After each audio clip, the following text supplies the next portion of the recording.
This is the payoff. Oh!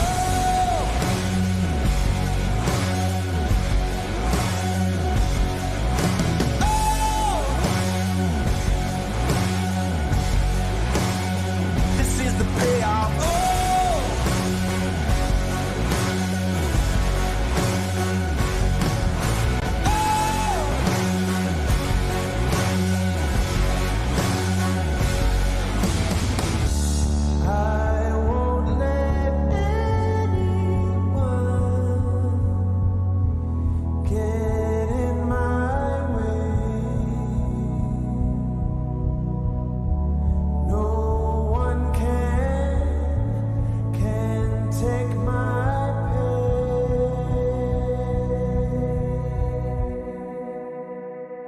The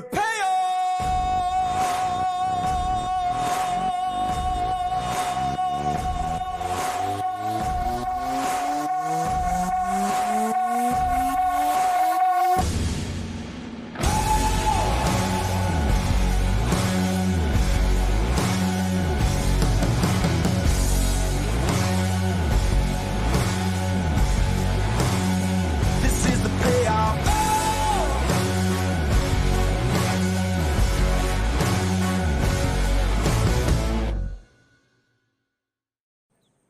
Well, hello, good morning, and welcome. You're watching live pictures of this beautiful Sunset Lakes facility just outside Groveland in Central Florida, and you are most welcome to this tournament, the last TWBC broadcast event of the season. It is the Travers Grand Prix. My name is Tony Lyford, and I'm glad to have the presence of your company for some great water ski action to take place within about the next few minutes. On this lake, we're going to start off our amateurs first. Within about the next few minutes, we'll lead off with Todd Kuykendall and move through the list there with the amateurs round one. You see the schedule right there. Amateurs round one, and then we go into pro women round one, and then pro men round one. And so far as the pros are concerned, it is top 8 men, top 8 women. And it is the best score achieved out of 2 rounds of skiing. So that's pretty much the format and the schedule set up. But in the meantime, we will have our amateur skiers to take to the water. We anticipate, don't hold us to this, folks, but we anticipate that the pro skiing for the women's round one will start at approximately 11 a.m., as you see clearly with that beautiful graphic at the top center of your screen. We anticipate the pros taking to the water at about 11 a.m. Florida summertime, or daylight savings time, as they call it in these parts. So 11 a.m. daylight savings time, and 5 hours from there it will be, 4 p.m. in Central European daylight time, and you can figure out the rest of the time zones from there, whether you're watching us from locales such as the Eastern Seaboard in the United States, which is 11 a.m. naturally, or if you're watching us from places such as Kuala Lumpur or Seoul, South Korea, or Tokyo, Japan, or even as far away as Perth in Western Australia, you are most certainly welcome to this edition of the Travers Grand Prix. Glad to have you on board, and glad to have the support of so many of our folks in and around this general area of Central Florida. Beautiful pictures from our drone pilot there. That's Mr. Jason Scholl, and indeed the remainder of our crew that's currently here present. We got Vince with the 1s and the 2s. We got Alice Bagnoli Stadabauer with the skier camera. She'll be operating that remotely. It's the one view that you're going to get from the boat.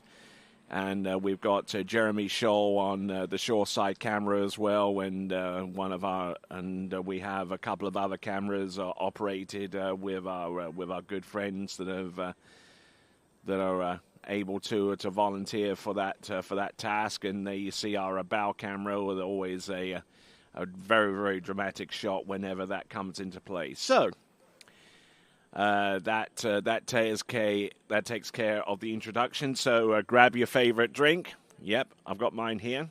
Grab your favorite seat. Well, I have the best seat in the house, I guess. But you can replicate that by grabbing one of your own, because we're about to throw down in the next few minutes. Yes, the 2025 Travers Grand Prix will be taken to the water, and all that and more to come right after this.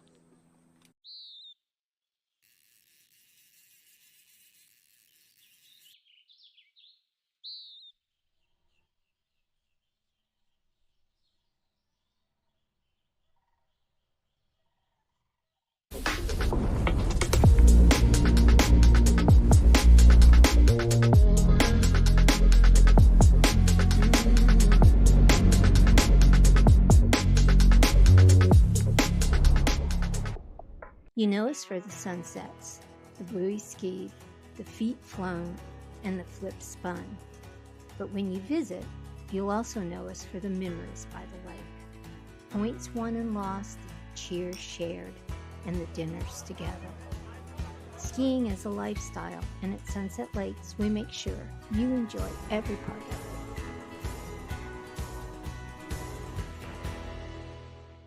it. Wherever you're going, we'll make it easy. Travel like a VIP every time you book with us. Receive perks like complimentary daily breakfast, room upgrades, resort credits, preferred access at thousands of luxury hotels worldwide, trips you actually want to take without the overwhelm from beaches in Portugal to African safaris, a vineyard weekend in Sonoma, or a solo escape to Mexico, curated just for you. Marola Travel. Wherever you're going, we'll make it easy. At JT's Lake Service, we handle everything your water ski lake needs, from adjusting existing courses to full installs, ramp fabrication, jump measurement systems, and technical control for any competition. With over 10 years of lake and ramp experience and a lifetime on the water, we'll help turn any lake into your dream setup. Please contact JT's Lake Services for any questions you may have.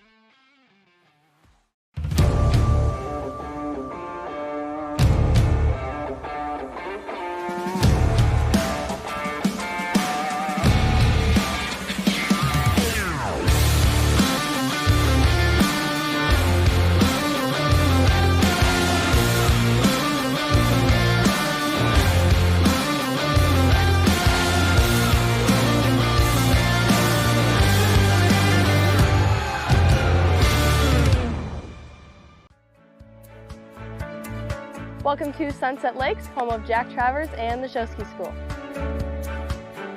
We can hit whatever disciplines we really want to, really. Anything show ski wise, we're willing to help with and coach. Come join the family and experience it yourself at the Show Ski School.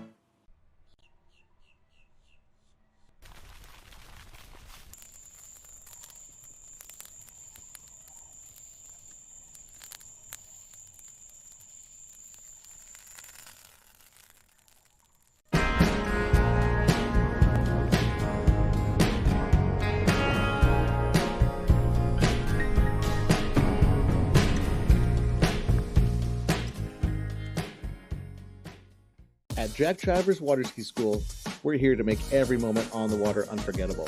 From first-time learners to dialing in 41 off, our world-class coaches offer training for every level. With kids camps running all summer long, there's something for everyone. So if you're ready to get better on the water and have fun doing it, come join us at Sunset Lakes. Wherever you're going, we'll make it easy. Travel like a VIP every time you book with us. Receive perks like complimentary daily breakfast, room upgrades, resort credits, preferred access at thousands of luxury hotels worldwide, trips you actually want to take without the overwhelm from beaches in Portugal to African safaris, a vineyard weekend in Sonoma, or a solo escape to Mexico, curated just for you. Marola Travel. Wherever you're going, we'll make it easy. At JT's Lake Service, we handle everything your water ski lake needs, from adjusting existing courses to full installs, ramp fabrication, jump measurement systems, and technical control for any competition. With over 10 years of lake and ramp experience and a lifetime on the water, we'll help turn any lake into your dream setup. Please contact JT's Lake Services for any questions you may have.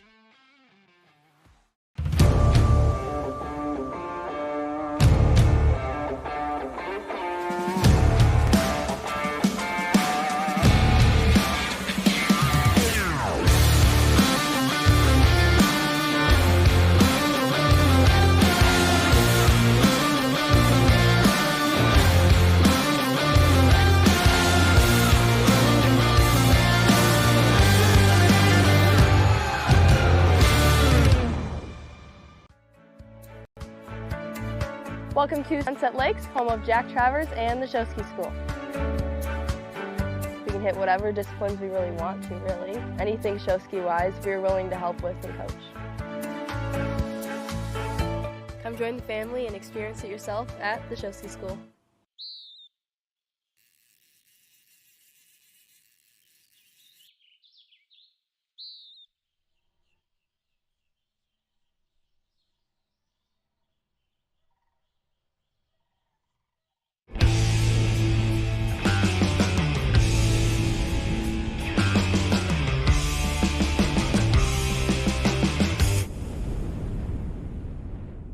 You know us for the sunsets, the buoy skied, the feet flown, and the flip spun. But when you visit, you'll also know us for the memories by the lake. Points won and lost, cheers shared, and the dinners together. Skiing is a lifestyle, and at Sunset Lakes, we make sure you enjoy every part of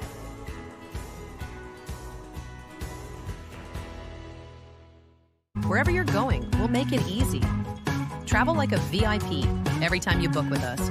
Receive perks like complimentary daily breakfast, room upgrades, resort credits, preferred access at thousands of luxury hotels worldwide, trips you actually want to take without the overwhelm from beaches in Portugal to African safaris, a vineyard weekend in Sonoma, or a solo escape to Mexico, curated just for you. Marola Travel. Wherever you're going, we'll make it easy.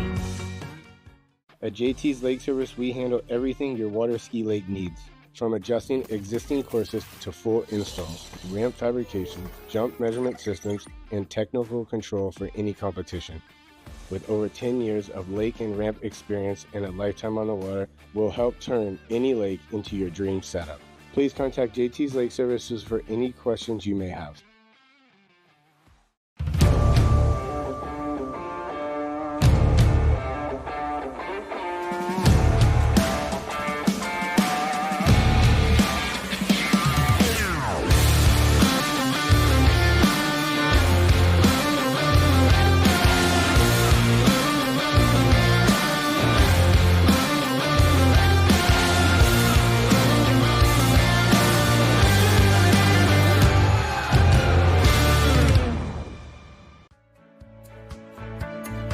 Welcome to Sunset Lakes, home of Jack Travers and the Show Ski School. We can hit whatever disciplines we really want to, really. Anything show ski wise, we're willing to help with and coach. Come join the family and experience it yourself at the Show Ski School.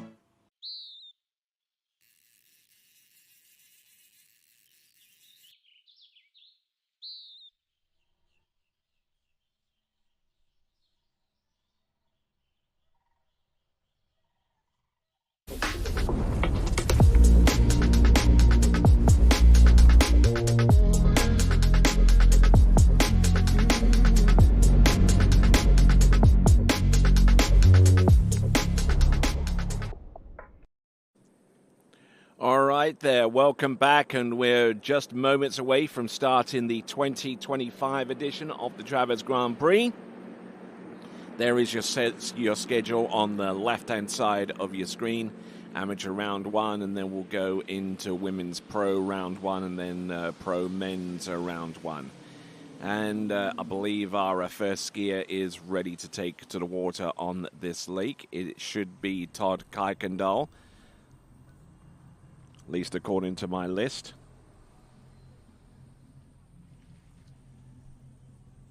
But we'll get confirmation of that very, very soon. We've got Scott Ellis, our driver. And speaking of Scott Ellis, had the opportunity to interview him at the World Championships a few weeks ago for the TWBC podcast. And you can listen to that episode by going to your favorite podcasting platform. Choose from Spotify, YouTube Music, iHeart. It's right there, and it's all for you on the TWBC podcast. And there'll be a whole slew of new episodes are coming up every single week between now and Christmas. So make sure that you keep the TWBC podcast at the top of your list of listen to podcasts. So, First skier to take to the water, whom I believe, at least according to my list, would be Todd Kuykendall, but we're just going to get confirmation from the towboat very, very soon.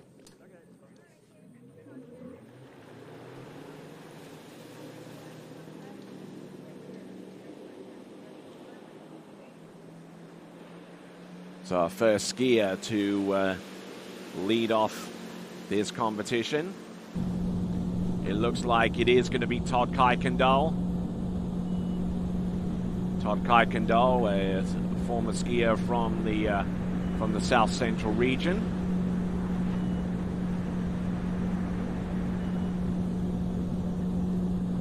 Not looking bad and getting the job done on the opening pass. Don't have the stats on that quite yet, but if you go to waterskiresults.com, one of the more recent events listed at the top is the Travers Grand Prix, and you should be able to get live scoring as it happens.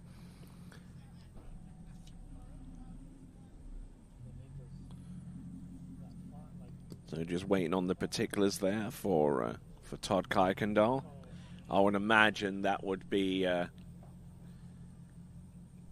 it would be either 52K on 16 meters. That's what I'm looking at right now as Scott Ellis tries to put on some sun protection there as the driver of our towboat.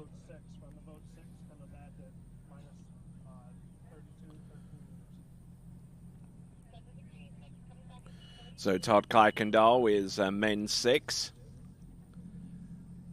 I think men's 6 is a division where 52K or 32 miles an hour is the quickest speed that they can ski at. We will get the information on him very, very soon, but in the meantime, just revel and see what he has in store.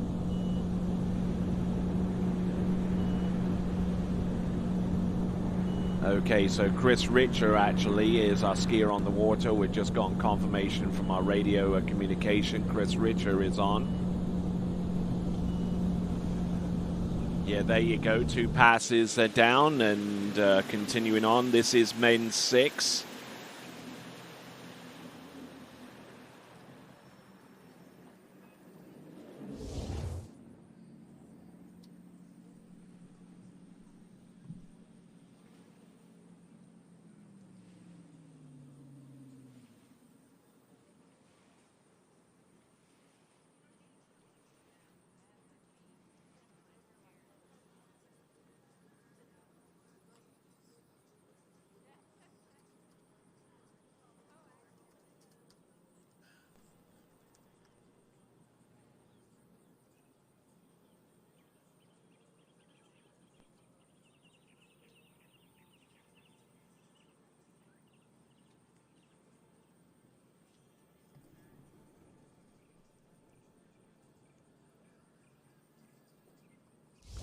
All right, so Chris Richer is 2 passes deep here.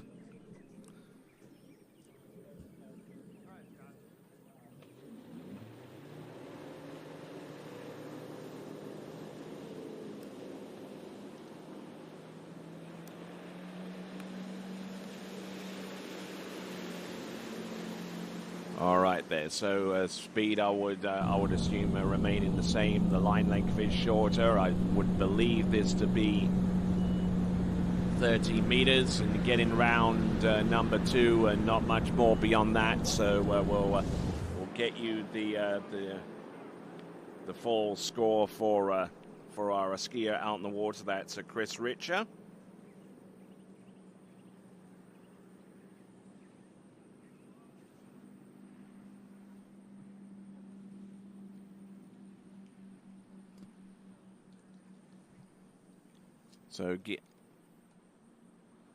So 2 on 12.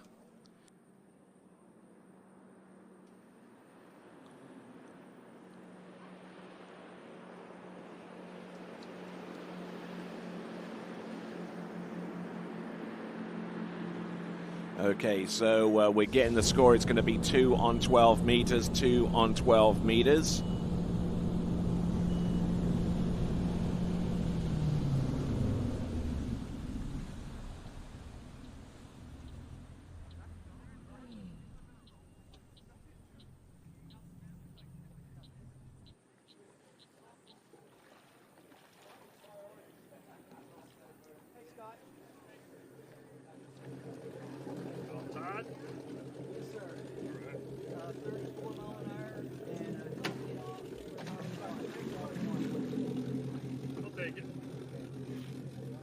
Okay, so 34 miles an hour, 28 off, same speed and line length as our previous skier. This is Todd Kuykendall about to take to the water.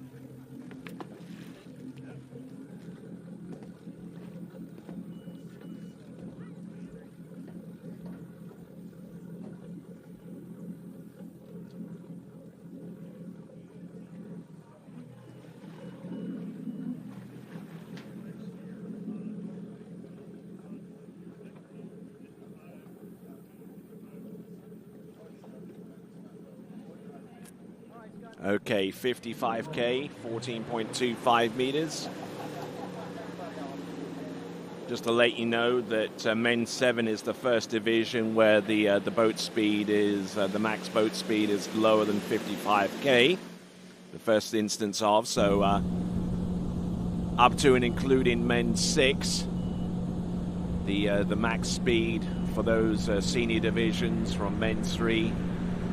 Max speed is 34 mile an hour or 55K. Line length, opening up with a 6 buoy count and getting the job done. Not looking bad out there. That is Todd Kuykendall. So chasing down that lead score of 2 on 12 meters from Chris Richer. We're in Class E homologation for this slalom event. So actually, the skiers, if they desire to re-qualify themselves for the national championship, then they could certainly do it with a decent score in this tournament, combined with maybe a score from another competition or source.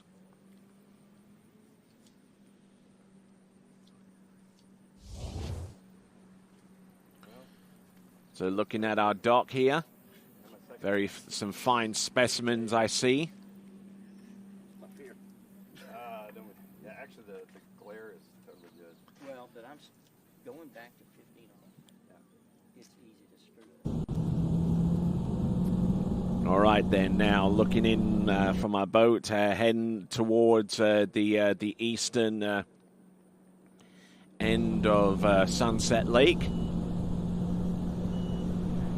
Main one that was used for the World Championships in the previous 2 cycles, 2023 and 2021. And not looking bad here. That is Todd Kuykendall, and that is a 13-meter run, slicing and dicing his way, and is now within 2.5 buoys of taking the lead in this competition as he drops in and gets ready for 12 meters. That is Todd Kuykendall. A reminder once again to you good folks out there, if you're not already a subscriber to the TWBC YouTube channel, why not? It gives you an indication as to when our next live event is going to be, and also allows you to be a part of the live chat as it continues on for this event. And for those of you wondering when the next live event on TWBC is going to be on beyond the scope of this event, yeah, you're going to have to wait a while, because it is the U17 World Water Ski Championships, which will take place in Cordoba in Argentina. That is the last week of March into the first week of April. And that will be the next event after we get done with this one. But of course, if you want to If you want to get your fill of water ski action, we have an extensive archive of all of the events that we'll cover this summer and beyond. This is TWBC's 15th anniversary of water ski broadcasting excellence. And there's a whole bunch of coverage, not only of the previous events this summer, but indeed for every summer in the last 15 or so years. And even this event, we have an archive for last year's competitive action and the season before as well. And the season before that. So good extension round number 2. This is a 12-meter run for Todd Kuykendall. He runs through that pass and establishes the lead. Boat speed is maxed out at 34 mile an hour or 55K. Line length 12 meters. And is now getting ready to attack 11.25 meters. Todd Kuykendall.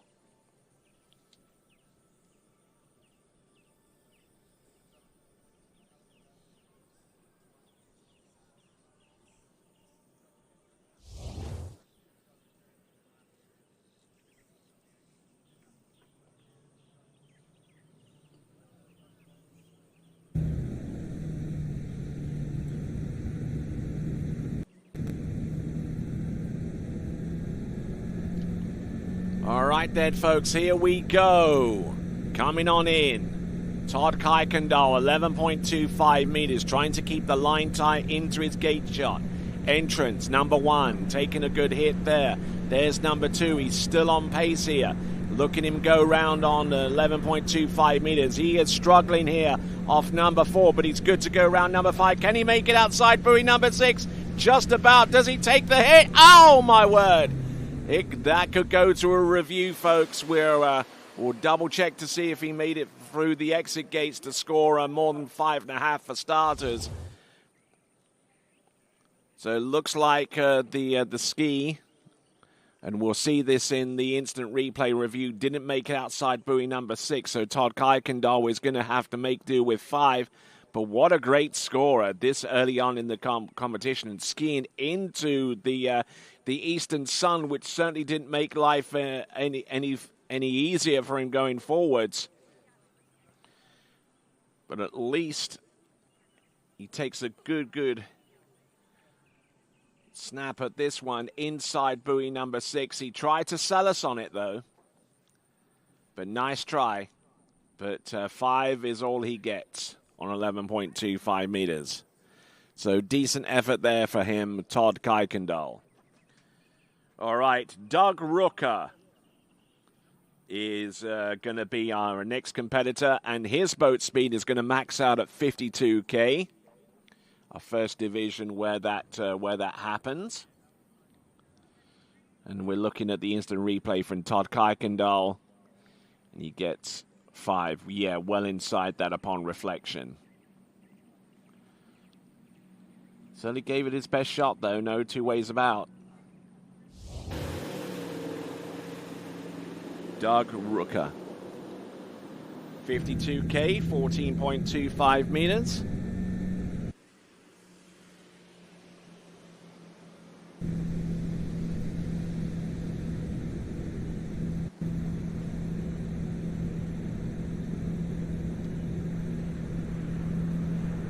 Here he is, 52K, 14.25 meters. Same line length, but a slightly slower max speed here. Main 7, we're going to go to 30 meters next for Doug Rooker.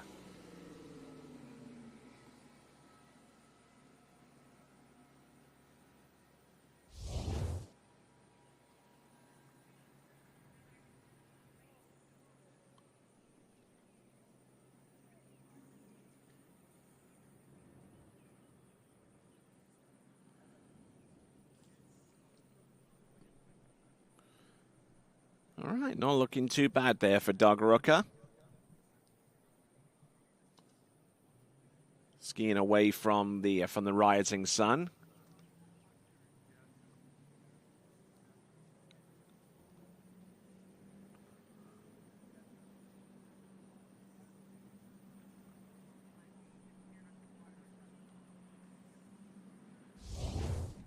So looking good there for the opening pass.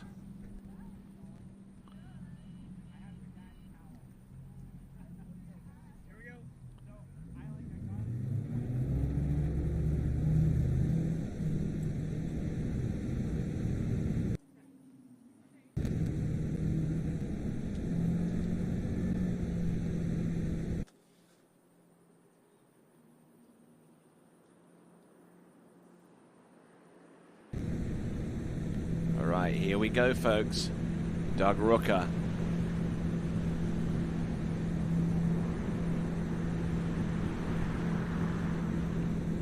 $13 meters.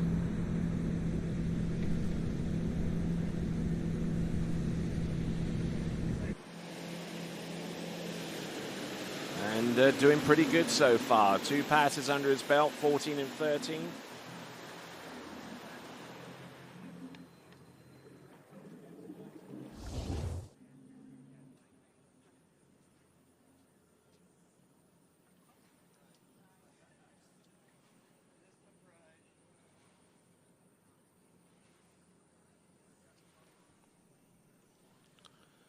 All right. So not looking too bad on his opening 2 passes. 52 kilometers an hour, 13 meters.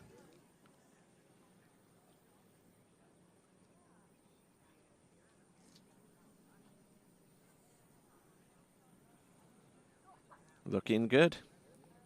Just very, very much in control. The next pass that he'll attempt will be the 12-meter line. Yep. Coming to us from the direction of the rising sun, where the house is. Therefore, you could call it the House of the Rising Sun. 1964 hit by the Animals. Everyone knows that tune. Here he comes. Doug Rooker.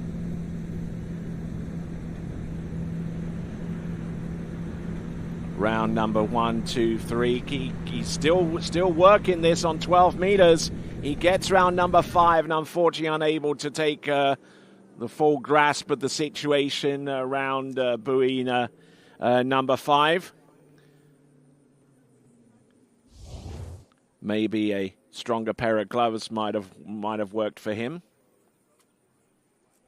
I certainly have some ideas on that, as too does Vinny. So grab you a pair.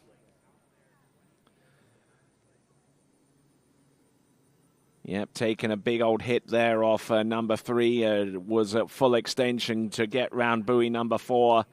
And he was just way, way too late to make any serious impression upon 5. He tried his best, but it's going to be 4.5. 4 1/2 at 4.5 on 12 meters at 52 kilometers an hour.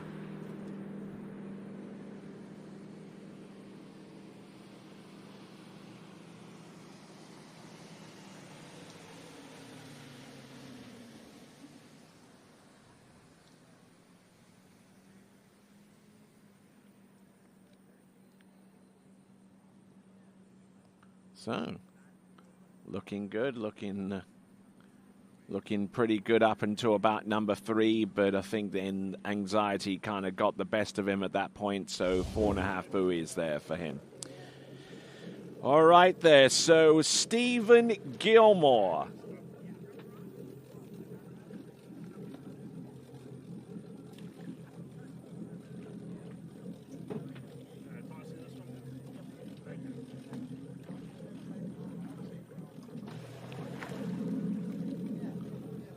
So this is a men's 7. We continue on to men's 7. 52K is going to be the max speed. I would imagine that this line length is going to be somewhere along the lines of either a 16 or 14.25 meters, either 22 or 28 off.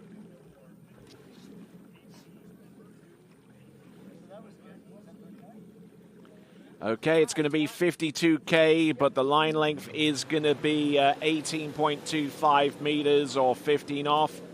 Stephen Gilmore is on the water. No relation to Happy, of course.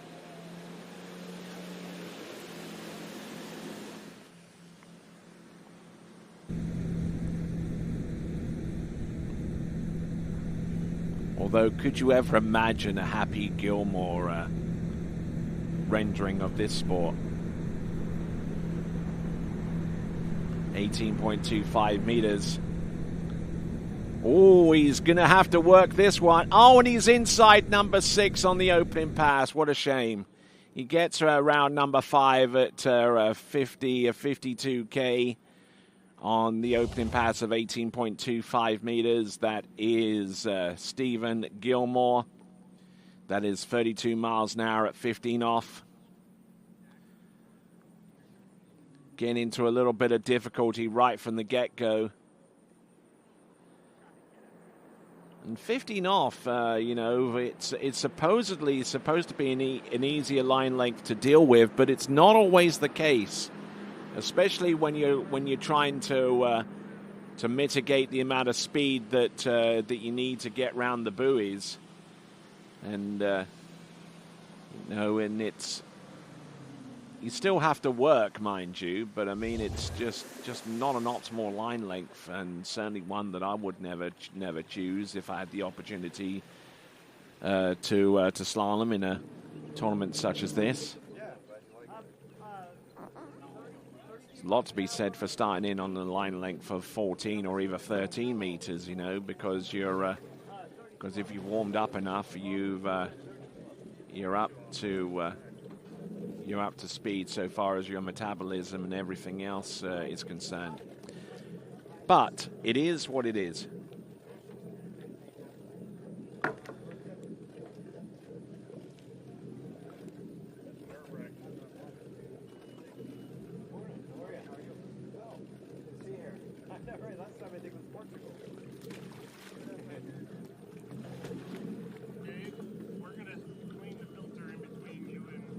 All right, our next skier to go is going to be Tim Houston. Yeah, because after that, I skied in Spain, and that was it.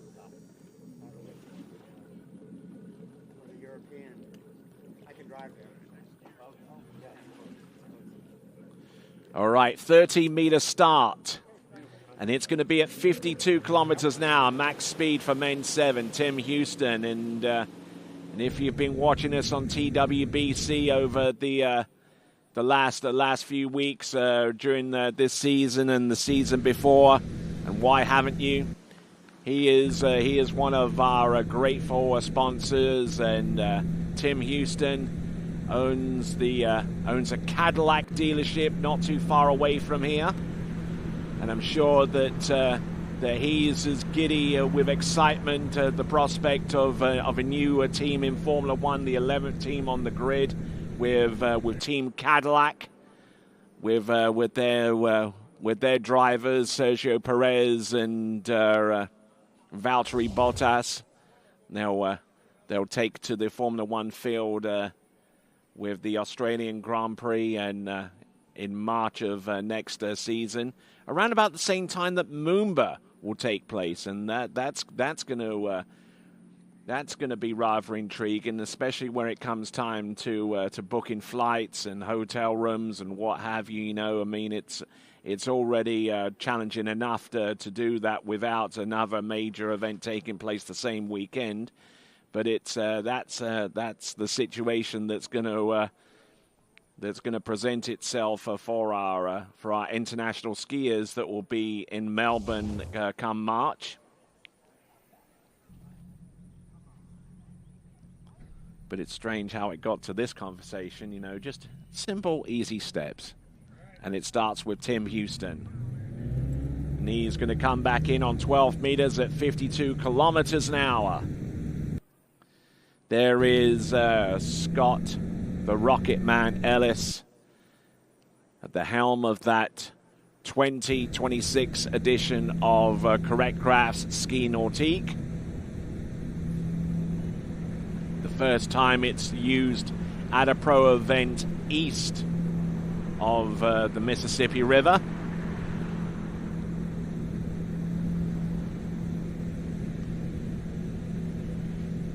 Not bad at all. He gets round all 6 buoys there. That is Tim Houston racing his way towards the return end of our Sunset Lake. Tim Houston. He's gotten through 13 and 12.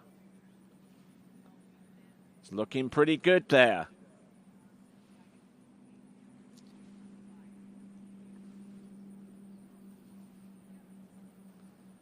Don't see too much wrong. He seems to be pretty even-sided, which isn't always the easiest thing to accomplish.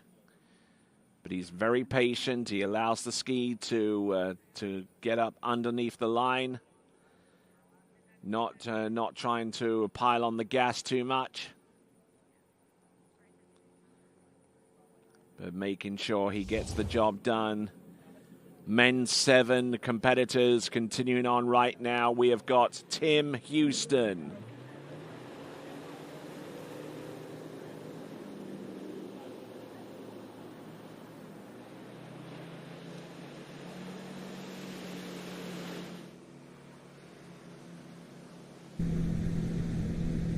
All right, here we go. Tim Houston, 11.25 meters, the purple loop.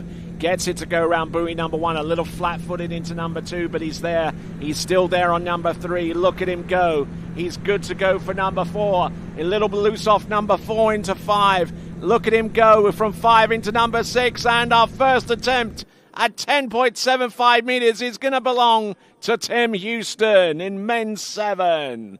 52K, 11.25 meters. Clear pass for Tim Houston.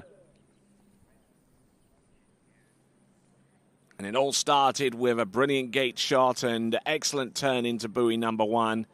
Letting the ski right out nice and wide into number 2. Good connection there. And looking good and looking very, very patient, Tim Houston. 10.75 meters is going to be coming up next for him. He's already setting the stall out, is setting a good marker for the other skiers to follow. Getting around number 6 on 11, and the gateway to 10.75 meters. Tim Houston, who, as I mentioned previously, an owner of a Cadillac dealership not too far away from here. We thank him and his associates for sponsoring yet another great season of TWBC coverage for the last several weeks. Almost feels like an eternity ago when we started this adventure on TWBC this season with the Swiss Pro Slalom, Swiss Pro Tricks, I would say. But there we go, Tim Houston round buoy number 1. It's round number 2. He's there for number 3. Gets round number 3, skis for the wake. It's free at 10.75 meters, free at 39.5 off for Tim Houston. There you go. That's a good way to start your day. So Tim Houston getting it done.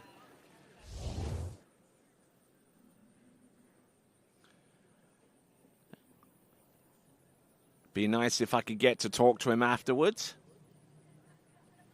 Maybe we can re-rack our first instant replay of this competition. And Tim Houston getting halfway down, 10.75 meters.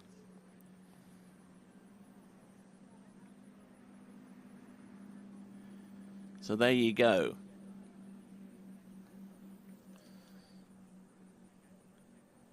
Looking at this once again, riding that good slalom ski. Letting the ski come underneath him. A little bit of a delay off number 1, but you'd expect that on 10.75 meters. But certainly setting a good early mark, and I'm sure as a team will appreciate this. There is a team element to this Travers Grand Prix deal, of course. And the other 2 events will have scores and rankings for each of those respective teams. We've got go-karting later. We've got skeet shooting. It's a unique format to have at this tournament. So Tim Houston is in the lead and by a country mile as we now get ready for Dave Mann.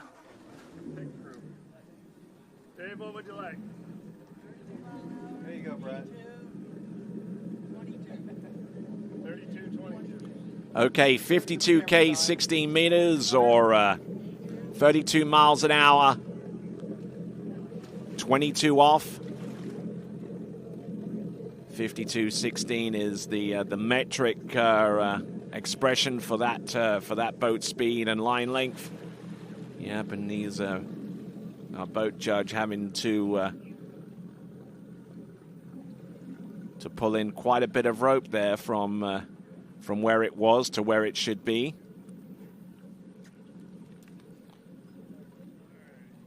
All right, so let's have a look. It's going to be 16 meters or 22 feet off the standard 75-foot line, leaving him with 53 feet of rope to work with on his opening pass. He's going up max boat speed at 52K or 32 miles an hour for men 7. This is going to be Dave Mann.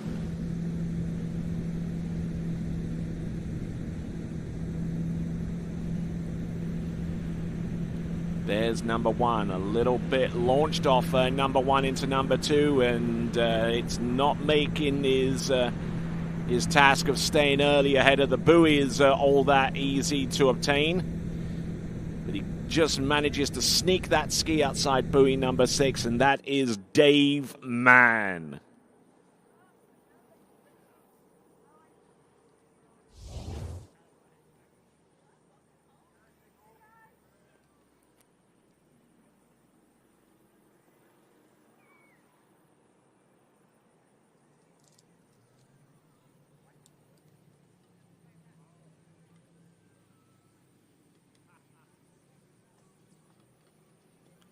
All right then, folks. We've got good Dave Mann coming back in. He's going to be at 14.25 meters or 28 off.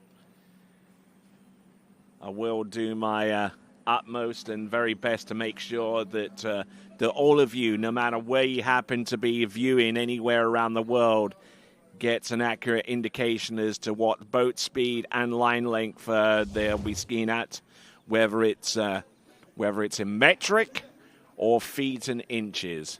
And I'm sure that one of our next competitors, Michael DeMello, will probably appreciate the metric way of expressing the line lengths and boat speeds, as he does come to us from Portugal and one of the many countries across the world, pretty much everywhere, as a matter of fact, aside from the United States and Myanmar, that uses the metric system.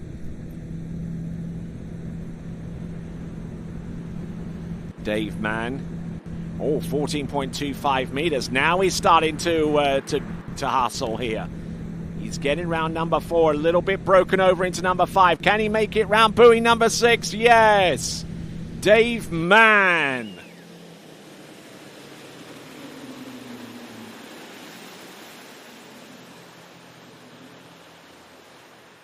So Dave Mann putting on a show out there. Getting ready for 13 meters.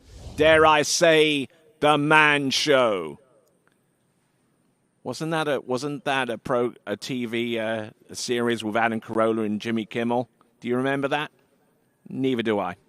All right there. So we've got Dave Mann getting ready for 13 meters on the strength of his run on 14.25 meters.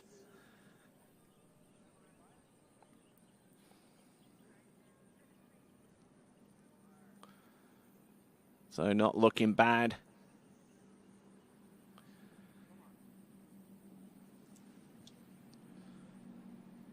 So as we continue on, a big shout out to the crew here at Sunset Lakes, spearheaded by the efforts of Leilani and Jack Travers, and making sure that everything is well in place, including the coffee. Coffee's good here, I can tell you.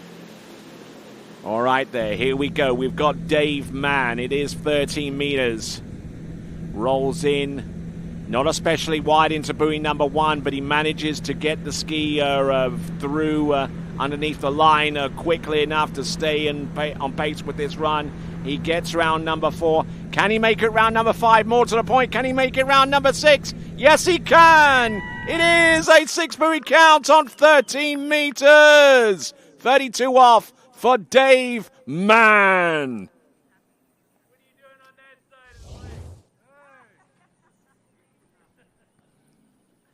Fantastic effort here. He certainly didn't make this pass look easy by any stretch of the imagination, but he was there. He knew where he was in the course at any given time and was prepared to put him the hustle from one side of the course to the next.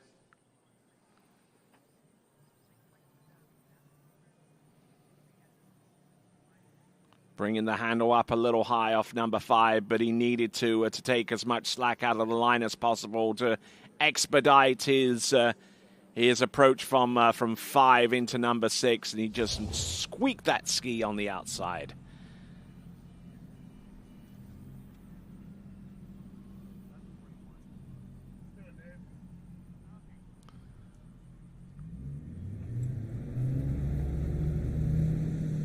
All right there, so let's see what we've got here. We've got Dave Mann. This is 12 meters now. 12 meters or 35 off. Men 7, max speed 52k. Little loose into number 2, and we'll find that that late exit off number 2 doesn't exactly help him on his approach into number 3. But that's another good score for this competition. Well done. That is Dave Mann. And skiing into the dock and doing a fine job out there. In Men 7, that's Dave Mann, and he puts himself, I believe, in second spot in Men 7. So we'll transition from Men's 7 to Men's 8. Our next skier to take to water will be Michael DeMello.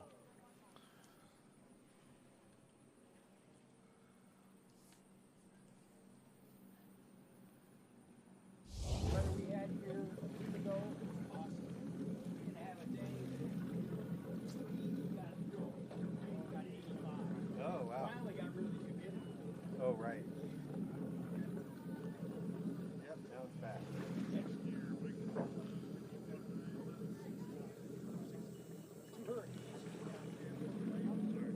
Okay, so 16 meters is going to be the opening pass. I want to 52k, 16 meters.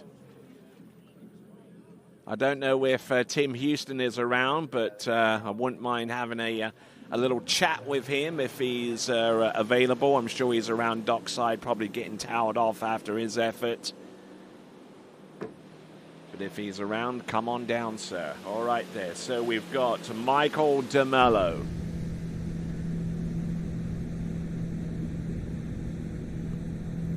Little on the tail of his ski. 52k, 16 meters. Just trying to pace himself on this one. Michael DeMello is not only helping us with this tournament here at Sunset Lakes, but was also keenly involved in the Portugal Pro tournament, which took place this past summer. We certainly thank him for his efforts in making that tournament a reality, as well as the folks on the ground there. Francisco, Frank the Tank, as they call him.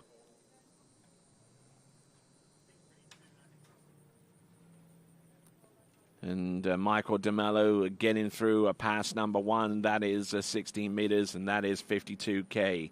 He'll attempt 14.25 meters. This is men's 8.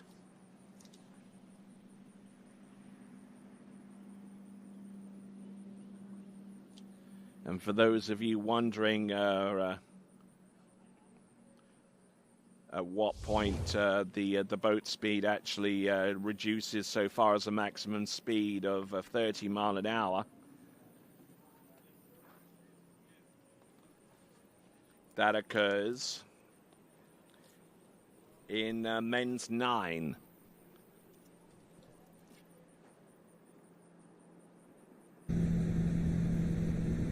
Which is the next division after this one, men's 8. Here we go. This is Michael DeMello, 14.25 meters. 52K is still running at us. It's max speed. Come on, Michael. Get in round number 5. Get to 6. Come on, get after it. There you go. Ah. 6 buoys, 14.25 meters from Michael DeMello at 52K. That's 32 miles an hour at 28 off for Michael. Michael DeMello, who regularly skis here at Sunset Lakes. Looking good, looking in very good shape.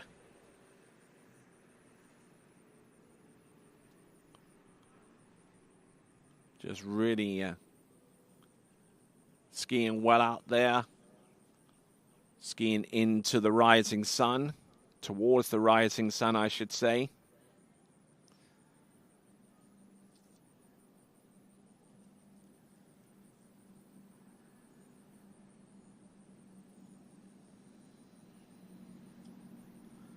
So now we continue on. Michael DeMello, our lead-off skier in men's 8.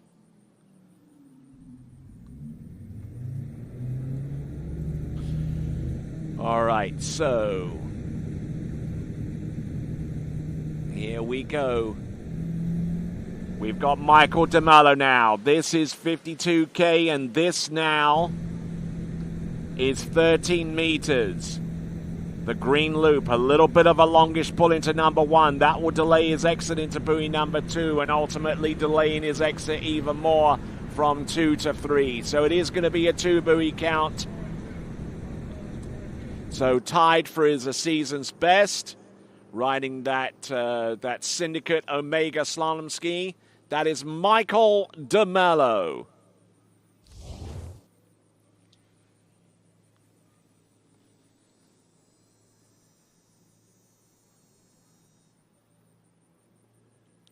So Michael DeMello coming to us from Portugal. Fun fact about Portugal, and I learnt this the other day, is that 90% of the world's cork, which is used to bottle wine, actually emanates from Portugal. Did you know that? I didn't until a few hours ago.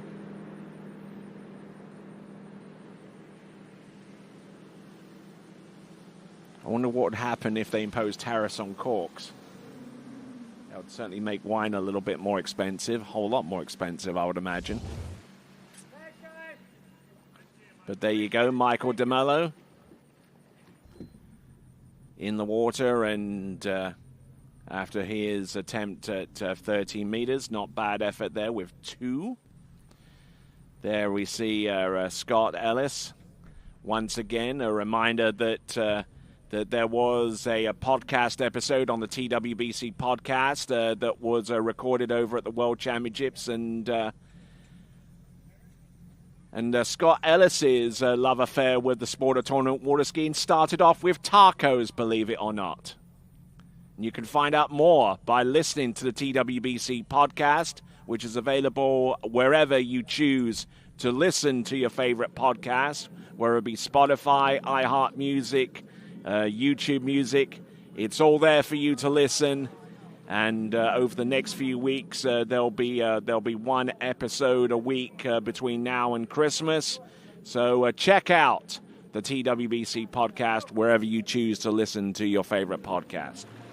All right, then. So on the water now is Terry Early.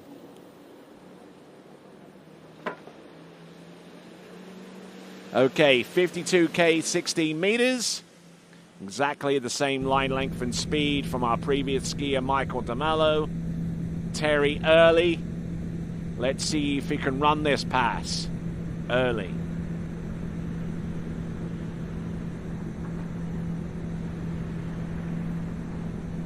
By early indications, that's certainly not the case.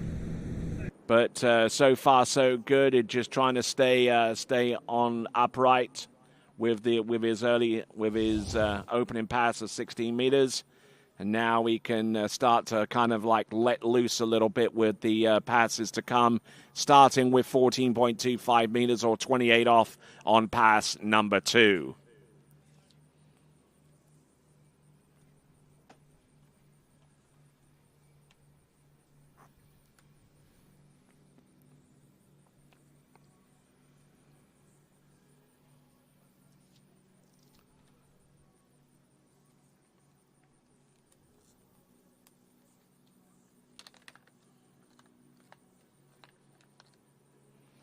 All right, so Terry Early.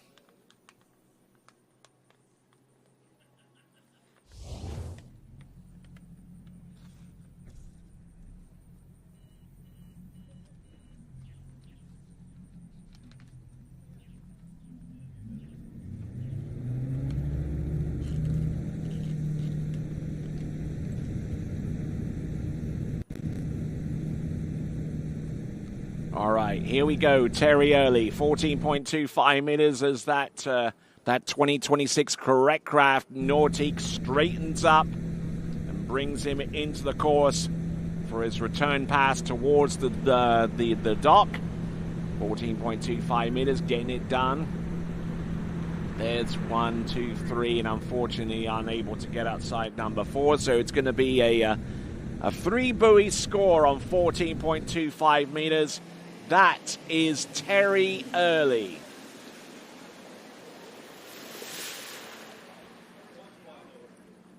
Oh, that was better than last year.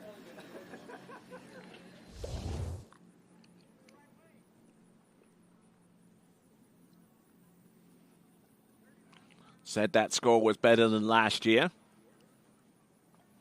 We'll see if he can build upon that with the next couple of rounds. But for Terry Early, it's a 3-buoy count, and it is on 14.25 meters. So we look forward to seeing him in one of the next 2 rounds.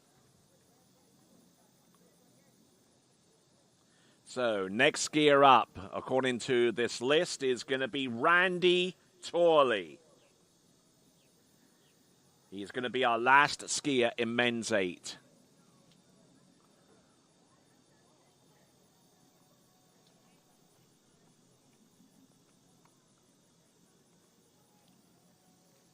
So I believe it's going to be 18.25 meters at 49K. 49.18. The rope certainly looks long enough for that.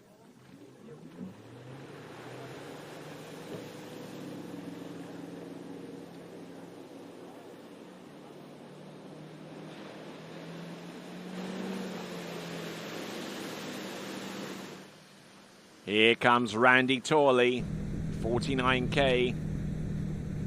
Trying to bleed off some speed before the turn. He's certainly struggled a little bit with that in towards buoy number 1. Now let's see if he can continue on here. There's number 3. Good to go for number 4 here. Let's see if he can nail this first pass down, and he gets the job done. Yes.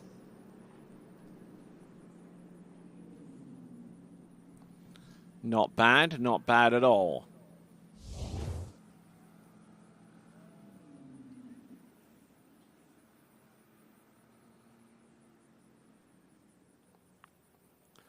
So he's now going to go at 16 meters. He's sticking with 49K. Now this is a first instance of a skier using the zero-based scoring matrix. Now, what that entails is you can move to the next difficult shortening, or move up in speed before you shorten the line.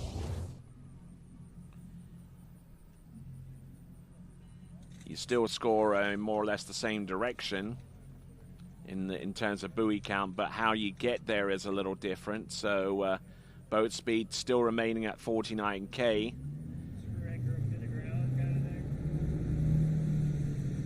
Now this is an especially useful tool for those skiers on the cusp of going from one division to the next, like in this example from men's 8 to men's 9.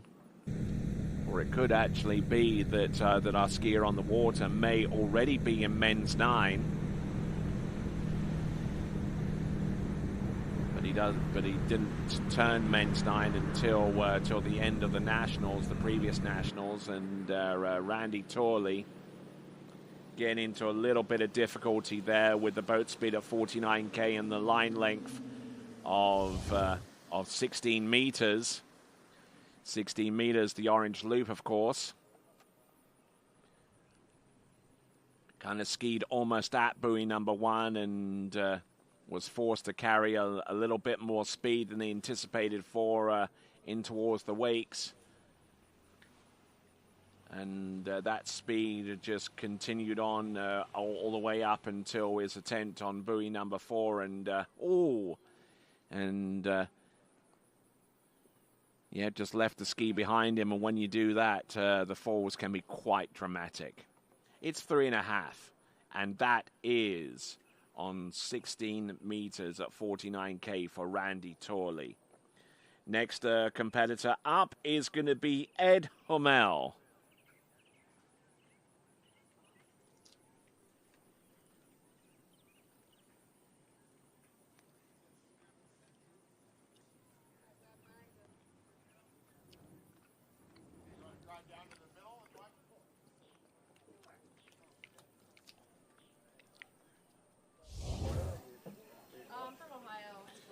Looks like we're taking a little bit of a technical break now. Oh, nice. Yeah.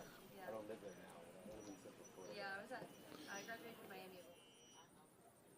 Now, the reason why that engine cover is up, it's nothing really to do so far as the engine or any of the moving parts are concerned. It's because we do pick up a little bit of weed here on this Sunset Lake, and every 6 or 7 or so skiers we have to reach inside the filter with the water intake and get some of that grass out, and then just put it back on.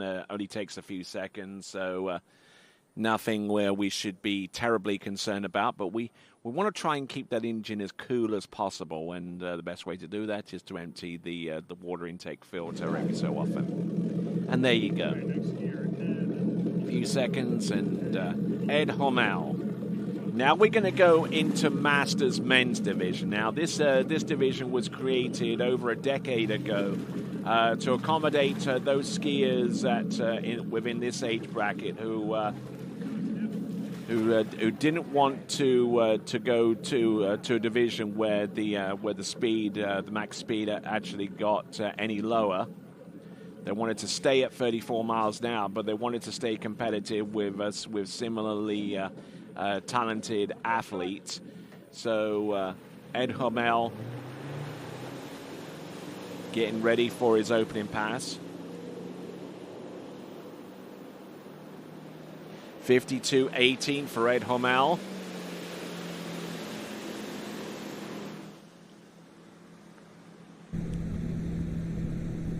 Using a modified one-handed gate shot there for 18.25 meters. Not looking too bad out there. Looking smooth, as a matter of fact. Smoother than a well-buttered banister. There you go. It's a 6 buoy count, and it's the opening pass at 52k, 18.25 meters, and looking a little bit rushed there on his way to the dock. That's Dr. Mike Morgan.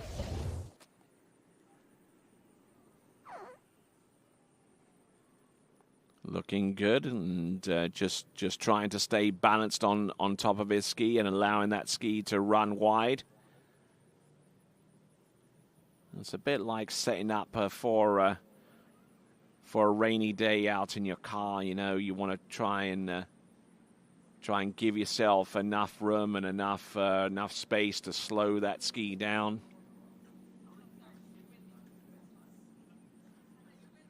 It's certainly better to to actually pick up the same amount of speed as you would typically do, but just direct it away from the buoy so you can keep the line tight and backside the buoys to where you don't have to reduce speed into the turn all that much to stay effective.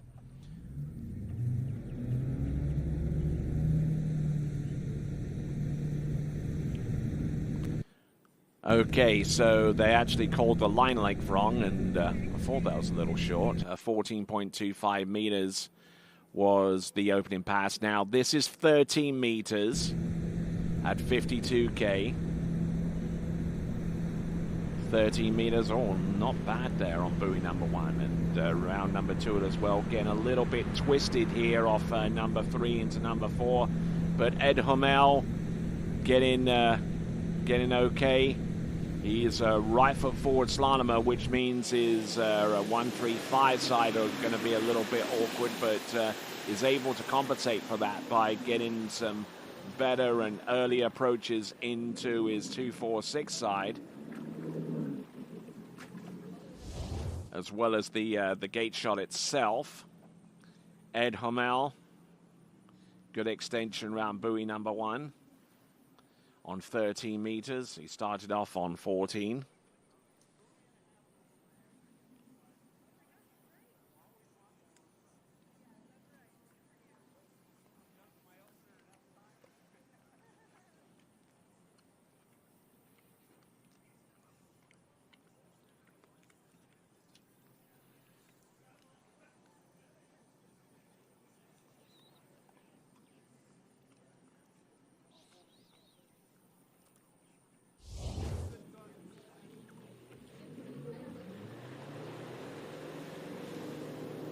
All right, then, continuing on. My name is Tony Lightfoot. I've got my water, I've got my mango, and we've got Ed Hummel coming into the course.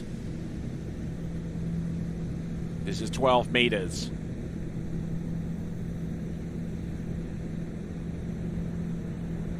Blue loop now. Ed Hummel. Look at this, though. He's there. He's there on 4.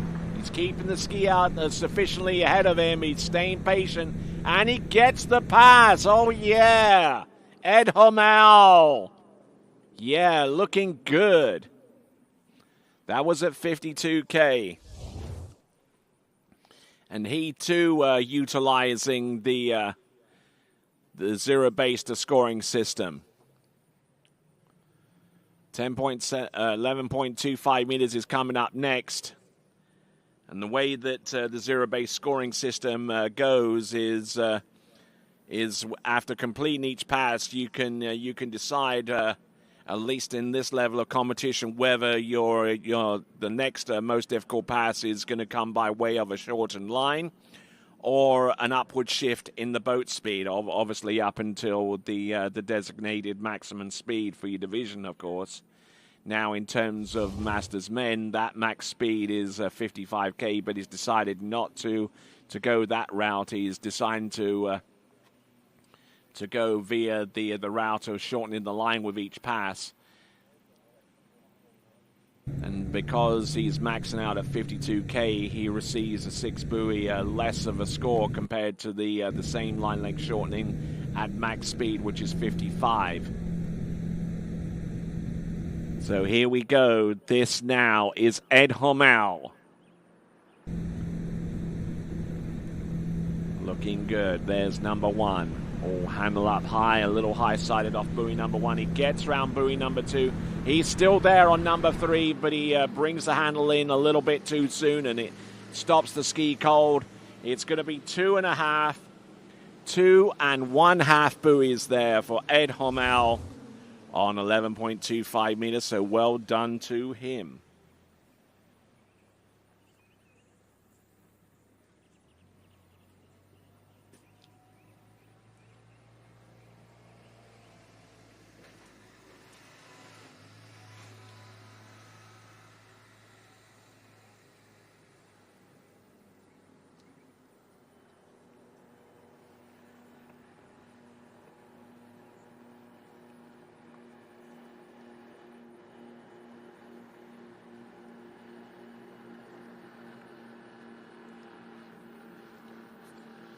So Ed Hormel.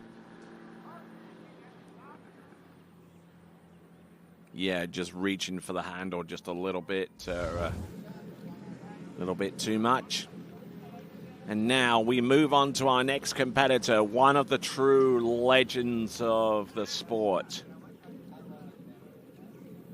His name is Dr. Mike Morgan.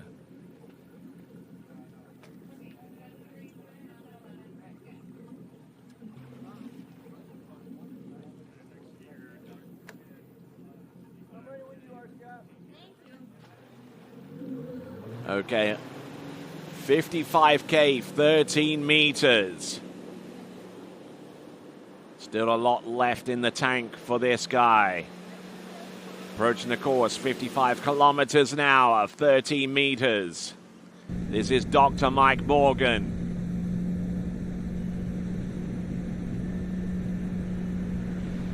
Skiing in Masters Men. But he is skiing at max speed for the senior divisions, which is 55K, which in terms of equivalency between himself and Ed Hormel, Dr. Mike Morgan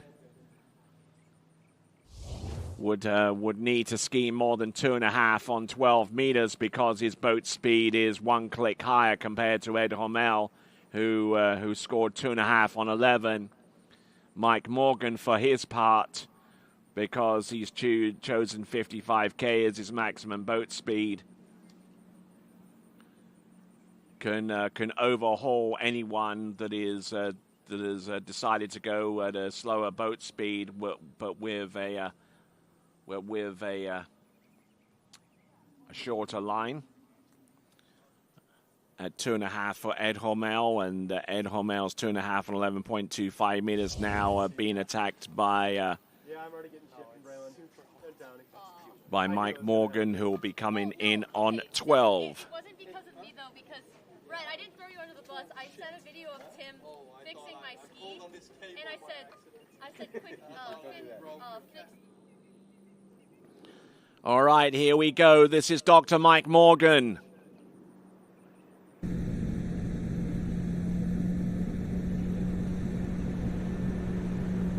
There's one. There's number 2. And number 3. Good style. Good execution here. 55K, 12 meters. Gets the job done. And he takes the lead in men's masters. Looking strong there. Dr. Mike Morgan getting ready for 11.25 meters. We will see what he can conjure up. Let's see if he's can produce some magic out there.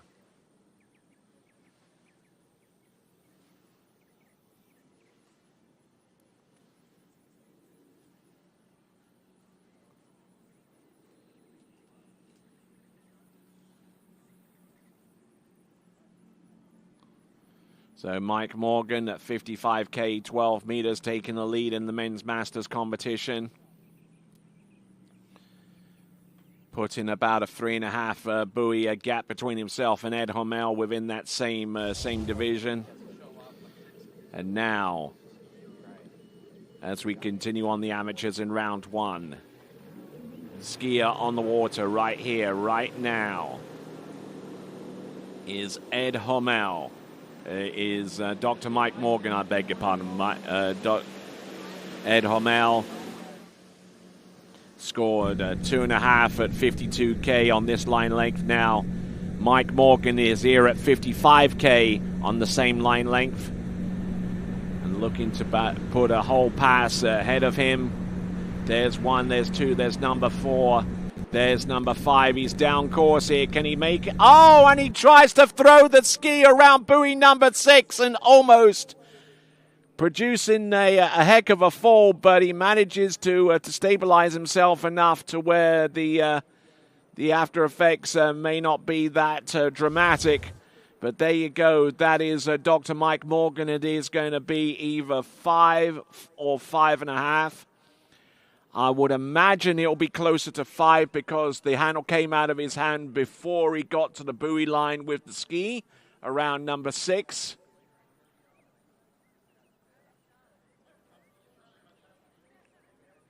But we'll see. We'll get a more forensic look here as we look at the remaining portions of 11.25 meters. Now, does he get the ski outside? He might have kept hold of that handle, though, upon a more closer reflection of that score and a closer viewing. Now, this is going to provide us with a little bit more of a closer look here. Brings the ski hard around buoy number 1, and he does likewise around buoy number 2. He's very, very patient at the tail end, allowing the ski to bite, and then he can get behind it. But a little bit too much of a delay off number 3, which had a cascading effect into number 4, number 5. Now, let's have a look and see whether this ski actually made it outside the buoy line within still... Actually...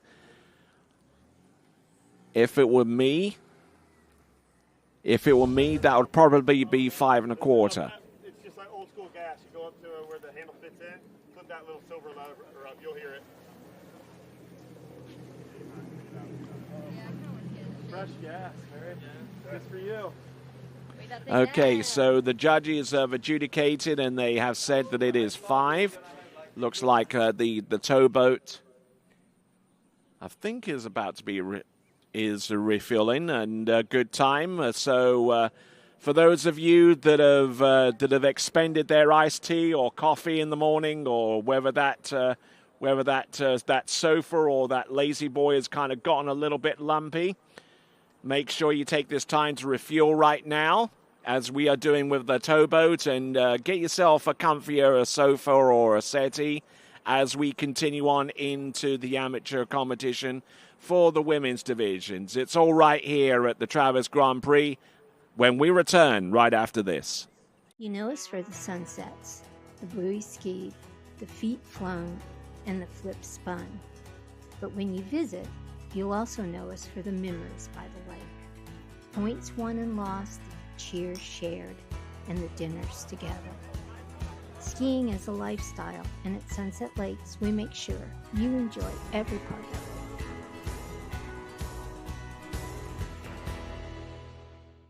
Wherever you're going, we'll make it easy. Travel like a VIP every time you book with us.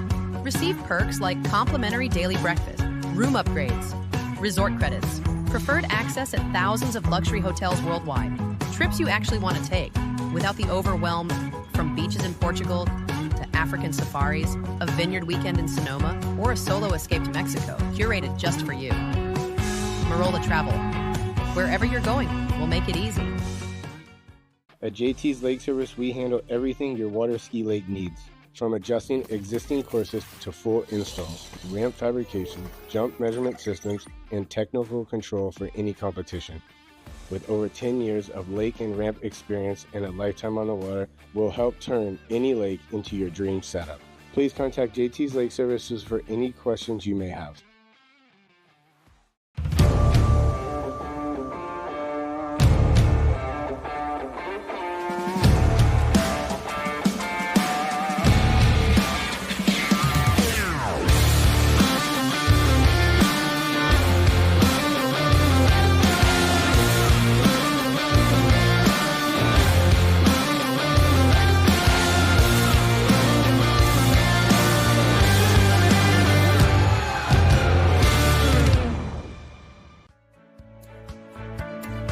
Welcome to Sunset Lakes, home of Jack Travers and the Show Ski School.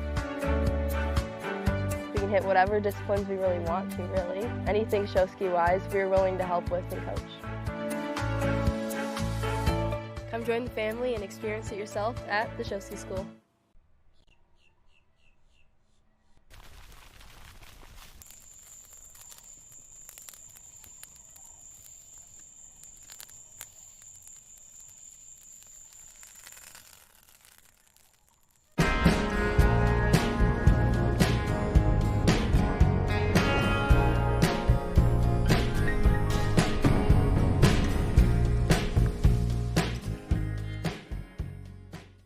At Jack Travers Water Ski School, we're here to make every moment on the water unforgettable.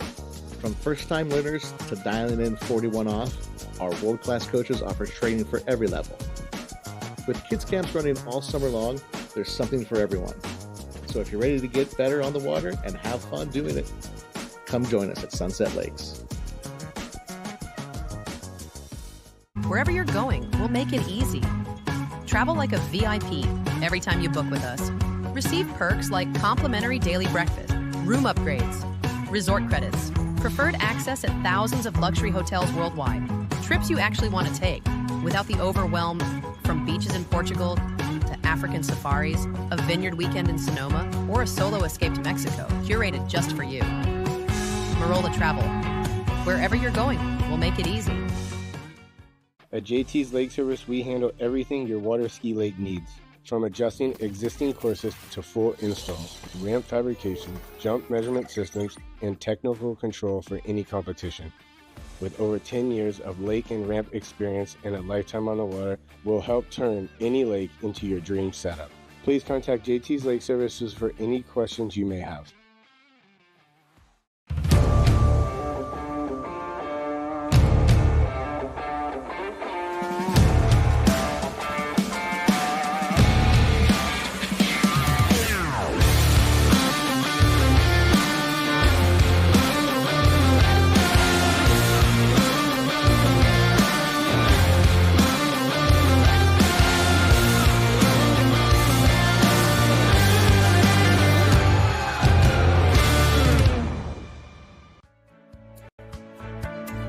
Welcome to Sunset Lakes, home of Jack Travers and the Show Ski School. We can hit whatever disciplines we really want to, really. Anything show ski wise, we're willing to help with and coach. Come join the family and experience it yourself at the Show Ski School.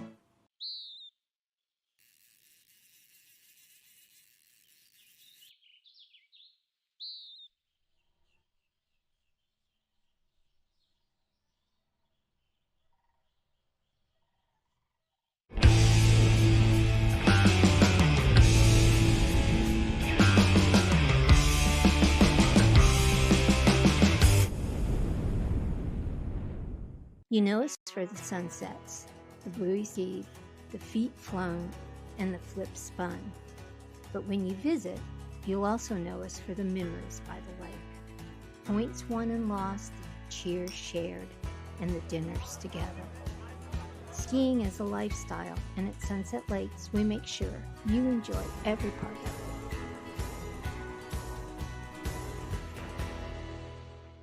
it. Wherever you're going, we'll make it easy. Travel like a VIP every time you book with us. Receive perks like complimentary daily breakfast, room upgrades, resort credits, preferred access at thousands of luxury hotels worldwide, trips you actually want to take without the overwhelm from beaches in Portugal to African safaris, a vineyard weekend in Sonoma, or a solo escape to Mexico, curated just for you. Marola Travel. Wherever you're going, we'll make it easy. At JT's Lake Service, we handle everything your water ski lake needs. From adjusting existing courses to full installs, ramp fabrication, jump measurement systems, and technical control for any competition. With over 10 years of lake and ramp experience and a lifetime on the water, we'll help turn any lake into your dream setup. Please contact JT's Lake Services for any questions you may have.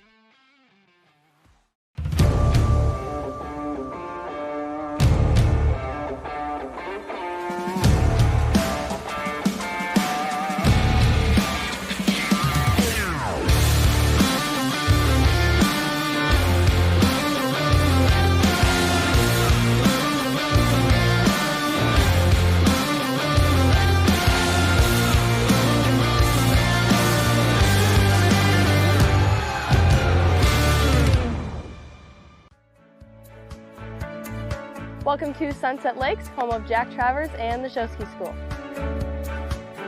We can hit whatever disciplines we really want to, really. Anything show ski wise, we're willing to help with and coach. Come join the family and experience it yourself at the Show Ski School.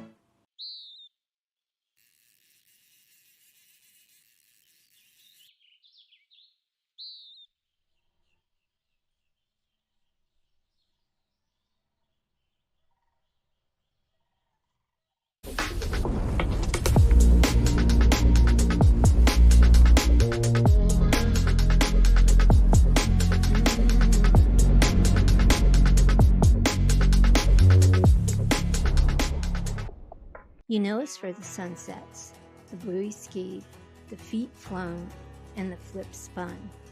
But when you visit, you'll also know us for the memories by the lake. Points won and lost, cheers shared, and the dinners together. Skiing is a lifestyle, and at Sunset Lakes, we make sure you enjoy every part of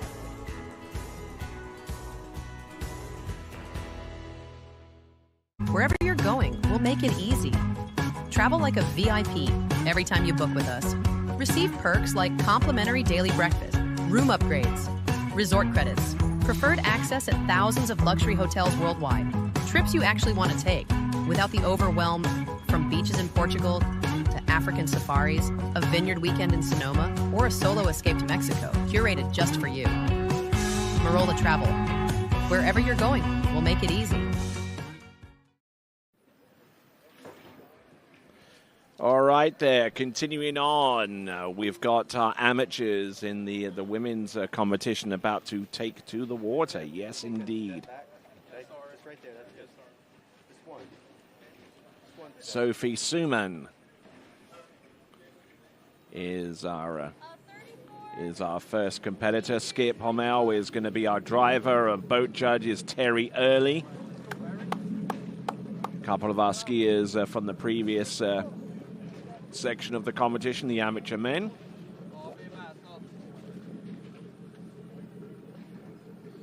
We've got Carl McCormick and Dorian Llewellyn being tower judges, and our video judge.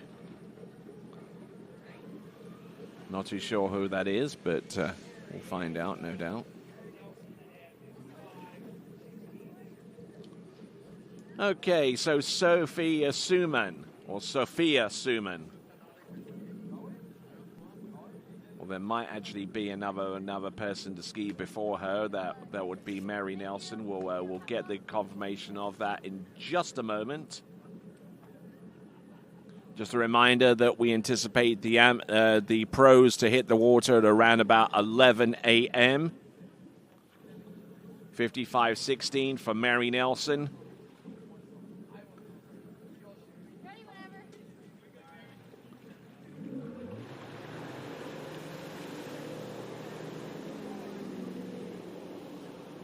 So here comes Mary Nelson.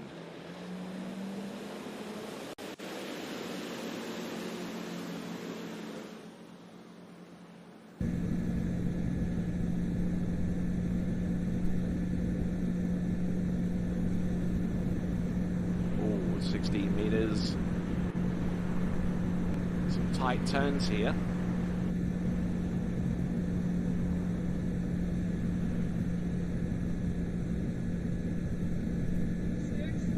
Not looking too bad there and getting the job done. There's Skip Hommel.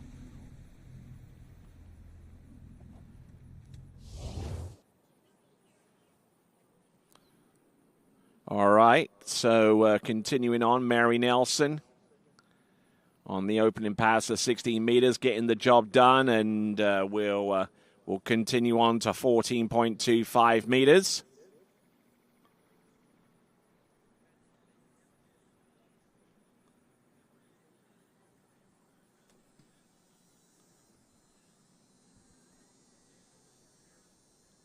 Getting some good backsided turns there, and is able to get through that pass relatively straightforward.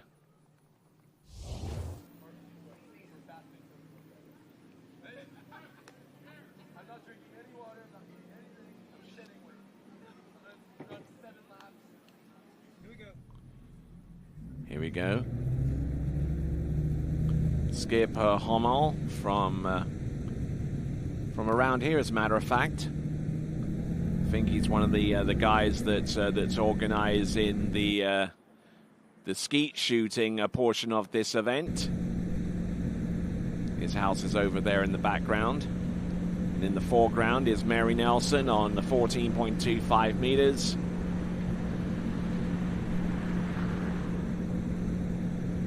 Keeping everything running here. There's 5 and number 6. Yeah, there you go, Mary Nelson. 2 passes to the good. 16 and 14, boat speed 55K. No worries there for her. Skiing in women's 1. Women's 1, the max boat speed it's the same as open women, which is 34 miles an hour, or 55K.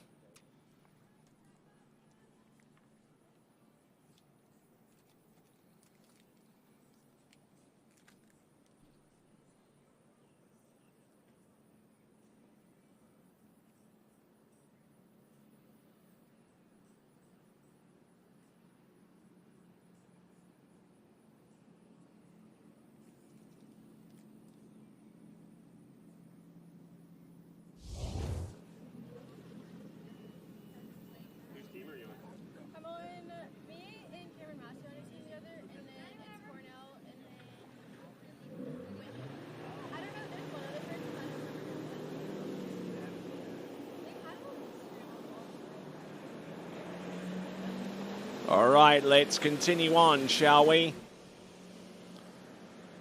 This is 30 meters for Mary Nelson. Oh, a little bit of slippage out towards the back. There's number 2. She was a little bit late on her approach to number 2, but she's able to claw much of the deficit back. She gets round number 5. Can she make it round number 6? Mary Nelson takes the hit off number 6 through the exit gates, and from an almost disastrous start there on 30 meters, is able to come back and run that pass. So just looking at her pass together, absolutely atrocious number 1. How she stayed on top of the ski, I do not know, but she was able to use a favored side turn on 246 to affect a positive change and try and stay ahead of the course here on 30 meters. Tried to stay as relaxed as possible as she sucked up the line off number 5 and managing to just eke that pass out. A 6 buoy count on 30 meters. Now we'll get ready for 12. It is going to be Mary Nelson in women's 1.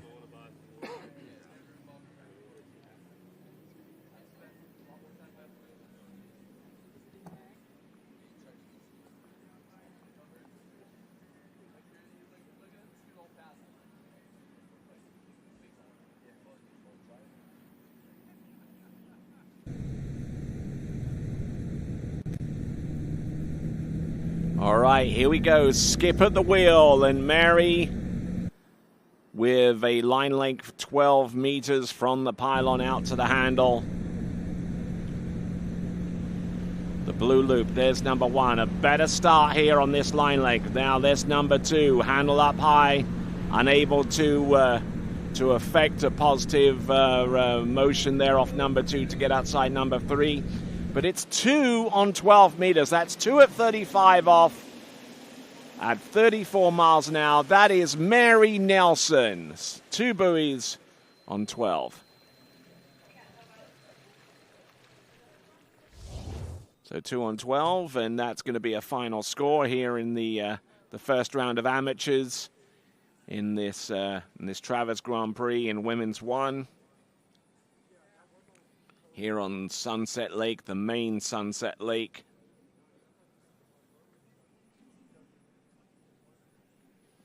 And not looking too bad on the face of it.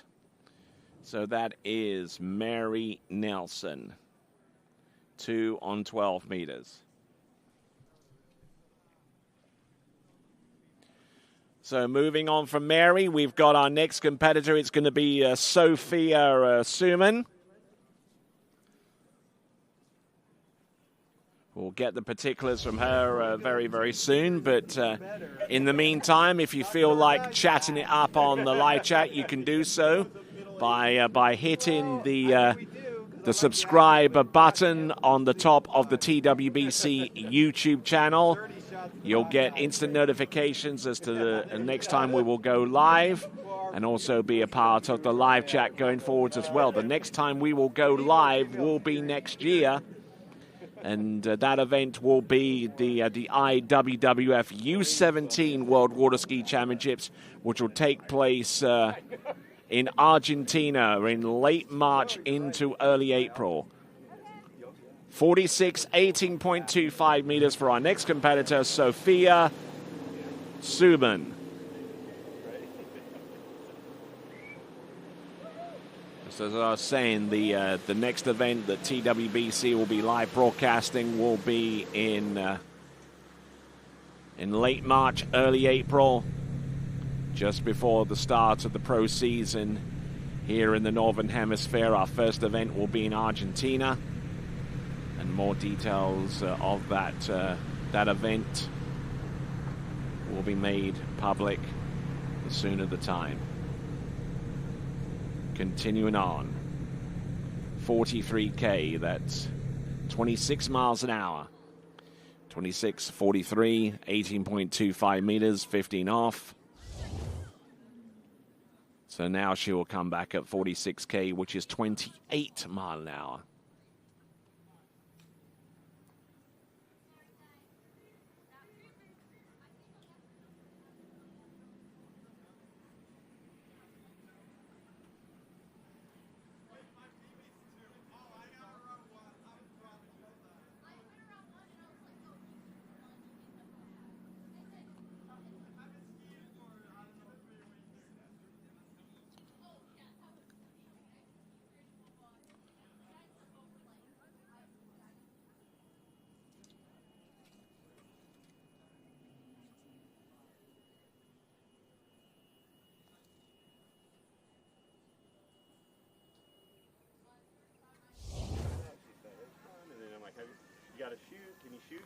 All right, as we continue on with Sophia Suman, we see our first look of Cameron Waters.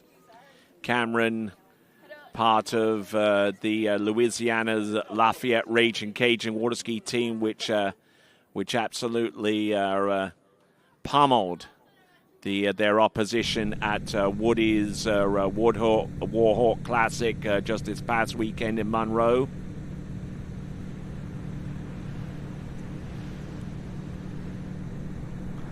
So at 18.25 minutes at 46K, this is Sophia Suman. Oh, nicely backsided on number 4. Look at her go. 49K coming up next on the strength of this run at 46. There you go, Sophia Suman. Now is going to pull out. The line length isn't going to be shortened, but she is going to get a bit of a tug from the rope as she pulled out. Not too wide up on the towboat, but 49K is going to be the next pass. Just snuck inside that right-hand gate ball there. And pulling very, very long into number 2, but still able to get the ski turned round enough to be able to stay on pace with the run at 46K. 49K or 30 miles an hour is coming up for her very, very soon. That is Sophia Suman.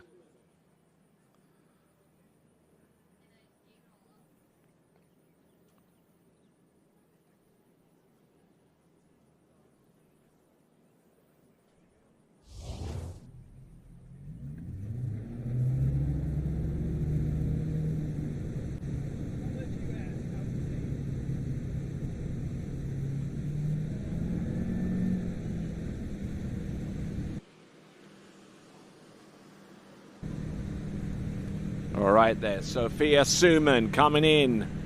18.25 meters at 30 miles an hour.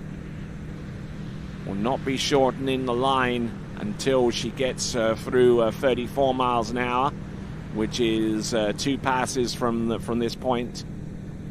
49K gets the job done and will go to 52K, the penultimate run before she would attempt the pass from which she would shorten the lineup on should she clear it. And Sophia Suman not looking too bad, actually looking a lot better on this pass than she did on the one previous. and certainly knows the virtues and certainly subscribes to the whole deal of being able to backside at the turn whilst maintaining a good with a good dose of speed coming into the turn. A lot easier to bleed the speed off going wide than it is to deliberately not generate enough speed to get wide.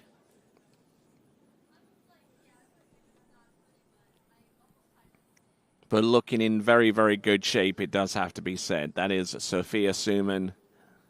And now getting ready for the next run, which is going to be 52K.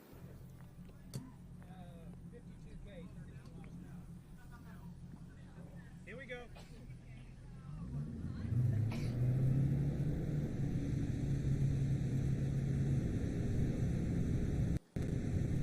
Getting a few messages coming through, some of them rather cryptic, I do have to say. I'll keep an eye on those. Here we go now. This is 52K. Oh, looking at this. Keeping the flow going. Come on, Sophia. There's number 4. There's number 5. Come on, go for 6. Come on, get after it. Boom. Through the exit gate, 6 buoys for Sophia Suman, who will now have a chance at 55 kilometers an hour on 18.25 meters. Oh, yes. She is... she's as happy as a kid in the candy store.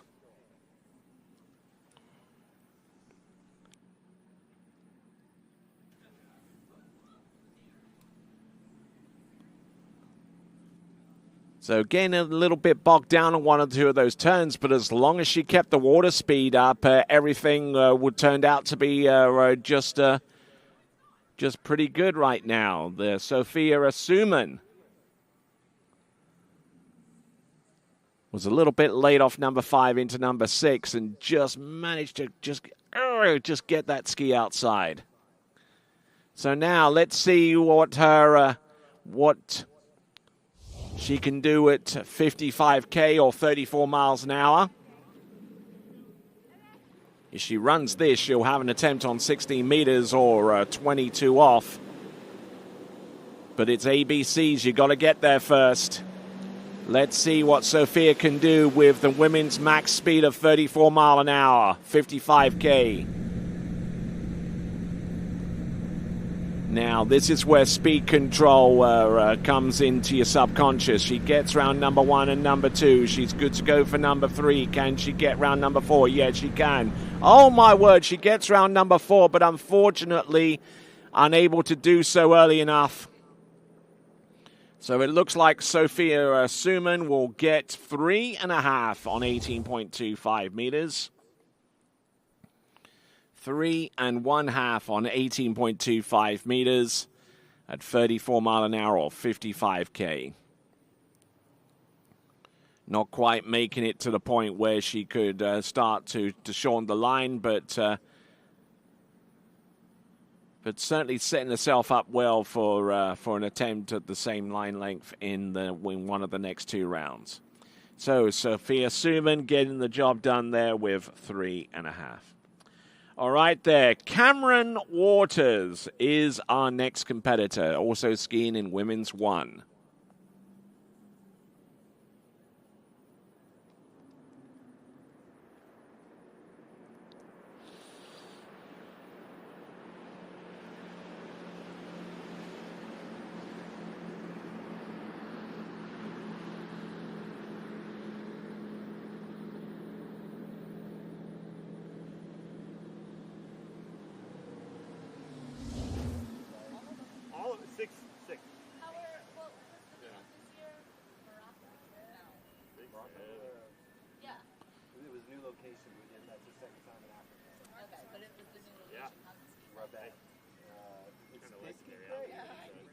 All right there. So as Sophia Suman swims on in, leaves the way open for our next competitor.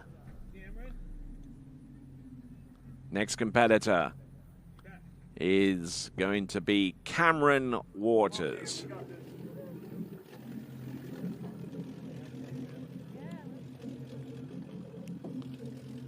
And I would suspect that the opening line length for Cameron is going to be at least 22 off A2 on the 0 off system. 16 meters, 22 off for Cameron Waters. Opening pass excursion.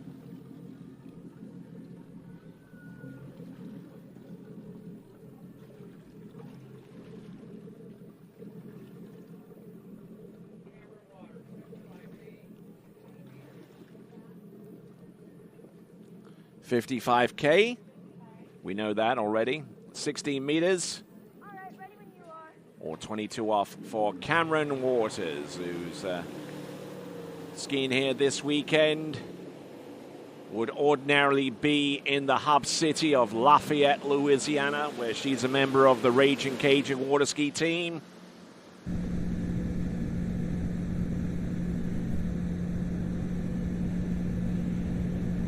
Skiing there as a first-year student, otherwise known as a freshman. And there you go, getting the job done. All 6 buoys there, 16 meters, getting ready for 14.25 meters. Next for Cameron Waters, a skier who's quite familiar with these surroundings.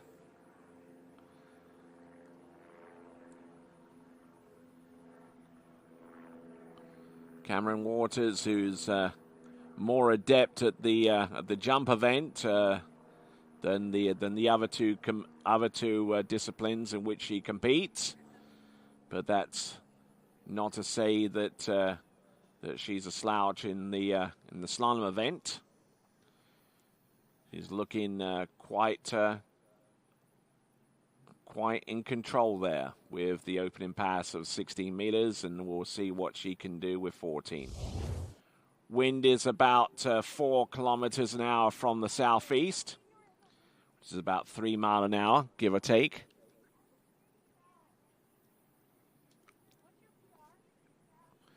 And Cameron Waters getting ready for pass number 2. It's 14.25 meters behind that beautiful 2026 Correct Craft Nautique, the first time that we've seen this boat in competition east of the Mississippi River.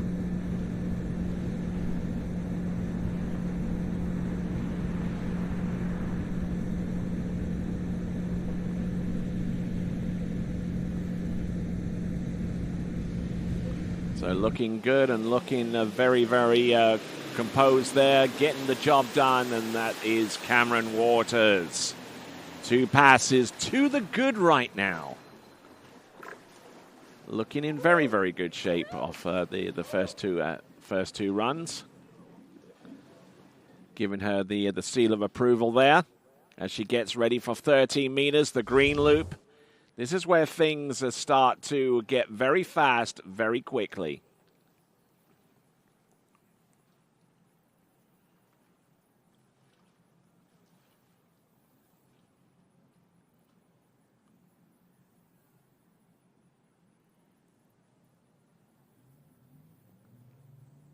So Cameron Waters, who is no doubt sponsored by the brand that has her name attached to it, Waters Wetsuits.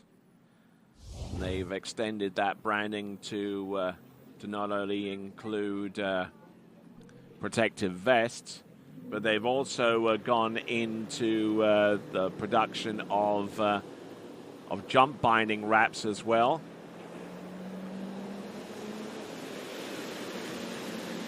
I'm sure you can find them online to gather more details on that. Cameron Waters on 13 meters. The green loop. Not looking too bad on the face of things. There's round number 4. Almost overturns 5, but manages to stay level-headed and gets round all 6 buoys on 13 meters. Cameron Waters.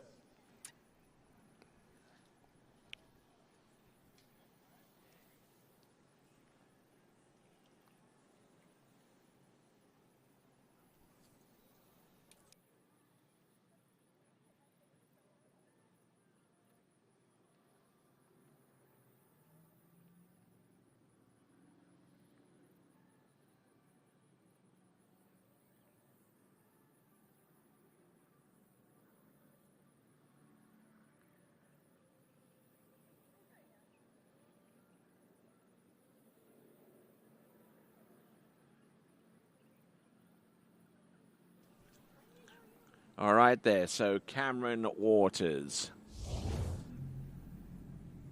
Oh. Okay, so it looks like we've had a change in prospective time. It looks like the pros will be starting at 12 noon. No biggie, though. Gives you plenty of time to grab yourself some lunch or breakfast or whatever else you're eating, depending upon your time zone, of course. So we're prospecting the pros to be starting at around about noon here on Eastern Daylight Time, EDT, which will be 5 p.m. British time, 6 p.m. Central European Daylight Time, as we see. Oh, look at this. This is Cameron Waters on 12 meters inside buoy number 3, but gets two buoys on 12. Not a bad effort from her as she skis into the dock. She'll be somewhat happy with that. That is Cameron Waters. Not a bad effort there for our skier who represents the Raging Cajuns of Louisiana Lafayette in the collegiate ranks, and looking strong here with a good extension around buoy number 1 and just taking it to the limit.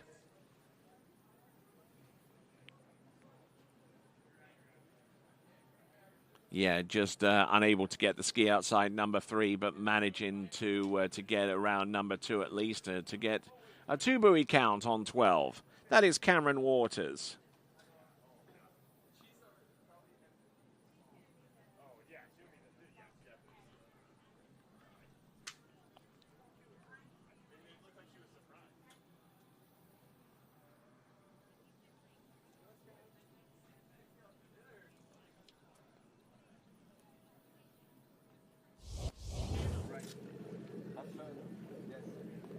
All right there. So now moving on from Cameron, we now go on to our next competitor. It is going to be Julia Dayon.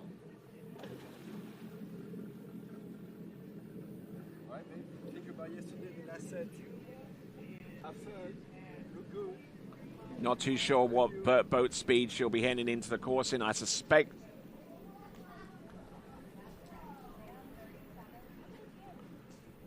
37 kilometers an hour. 37 kilometers an hour. I think that's like 21 mile an hour or something like that.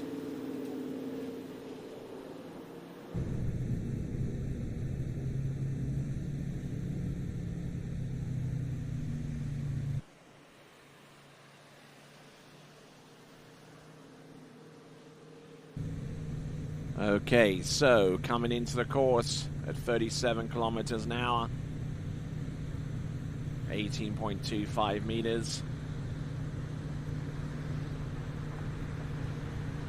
So Julia and husband Thibaut Dayon built themselves a house, which is not to be unexpected, of course, considering that Thibaut is a real estate broker.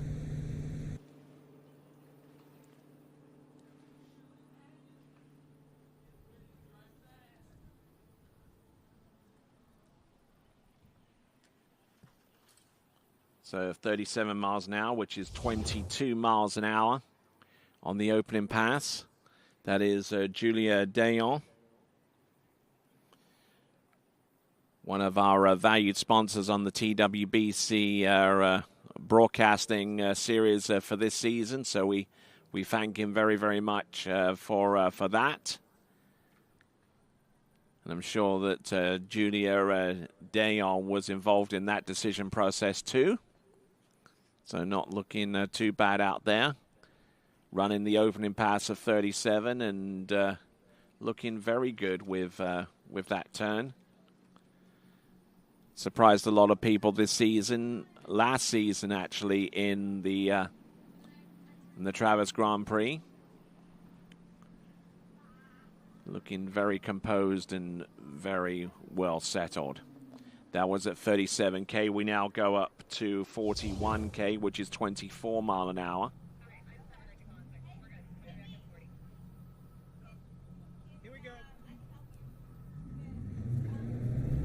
Okay, so at approximately 25 mile an hour or a 41K, this now is Julia Dayon.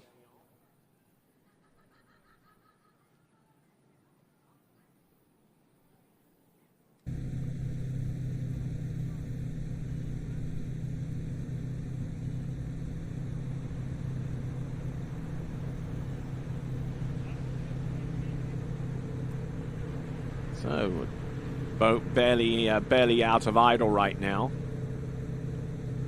but managing to make a good break on this pass at about 25 mile an hour. Just a little. There you go. That's Julia Dayon. Not looking bad at all. Looking very smooth, as a matter of fact.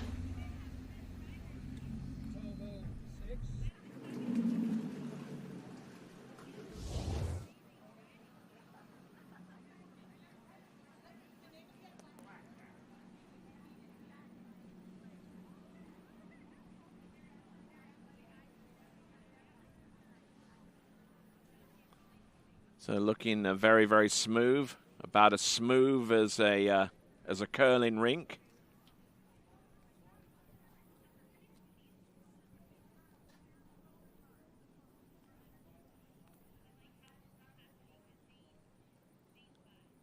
Nicely done. Keeping the water speed up, not reducing that too much. Realizing very early on that if she's to keep her balance into the turn, she needs to have some speed underfoot to make that happen and to keep the flow going.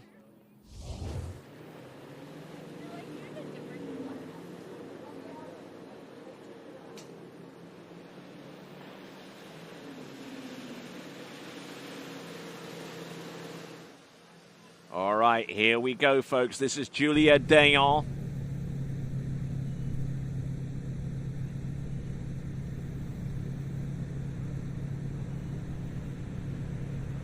Come on, Julia, let's give it some. There we go. This is 43K or 26 mile an hour. Oh, look at this. She's hardly breaking a sweat here. Look at this. She's continuing to rock and roll here. She's giving herself plenty of room, plenty of energy. And she is just crushing it out there.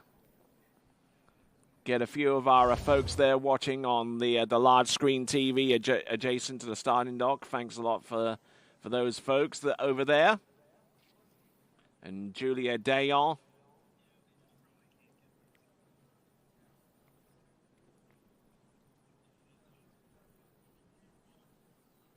It's interesting to note that that for the sake of marketing purposes, Tebow tends to use the anglicized version of his surname.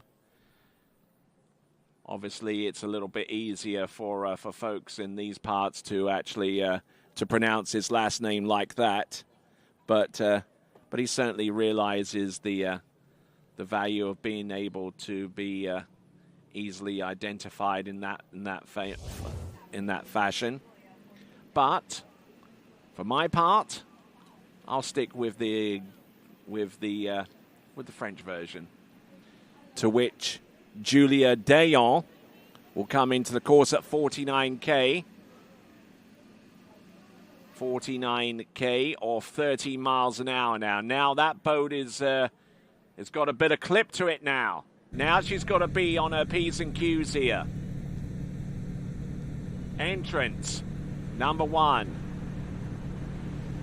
49. Oh, look at this. She is backsiding these turns. Oh, look at that number 4. How early was that approach? Look at this. She's still there. And 20 passes later, she's still on top of the water.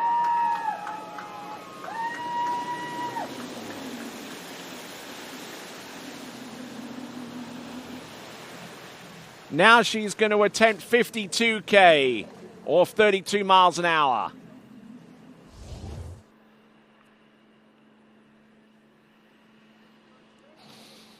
So good skiing here from Julia Dayon, and the way that she's skiing right now, who's to say that she can't get to the cusp of being able to shorten it down from 18.25 meters to 16 meters? I mean, she's making it look really smooth, and she is getting dialed in here. Nice extension into buoy number 4.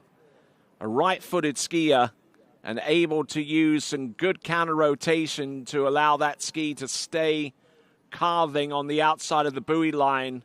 And then, two-handed turn there on number 6. I'm impressed. There you go. So Julia Dayon coming back in at 52K, 32 miles an hour. Now things start to get a little bit more intense. A little bit narrow on the gate shot, though, it does have to be said. Round number 1 and backs off number 1 towards number 2. But I think that score might actually be a PB there for Julia Dayon. So two buoys, one buoy there at 52K. She's got 2 more rounds to go. So we'll see what she can do there. But there you go. Some great skiing there for Julia.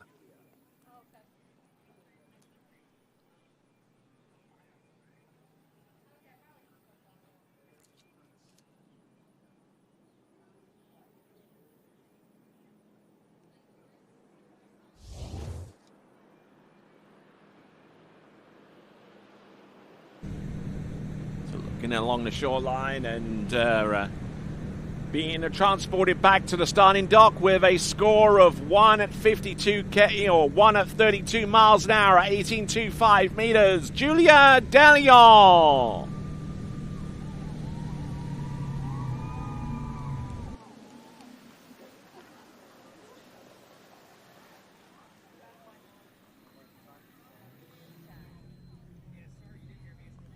So, looking good there.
All right there. So moving on to our next competitor, Jenna Lee Davis. We'll find out her starting speed and line length very soon. Jenna Lee Davis.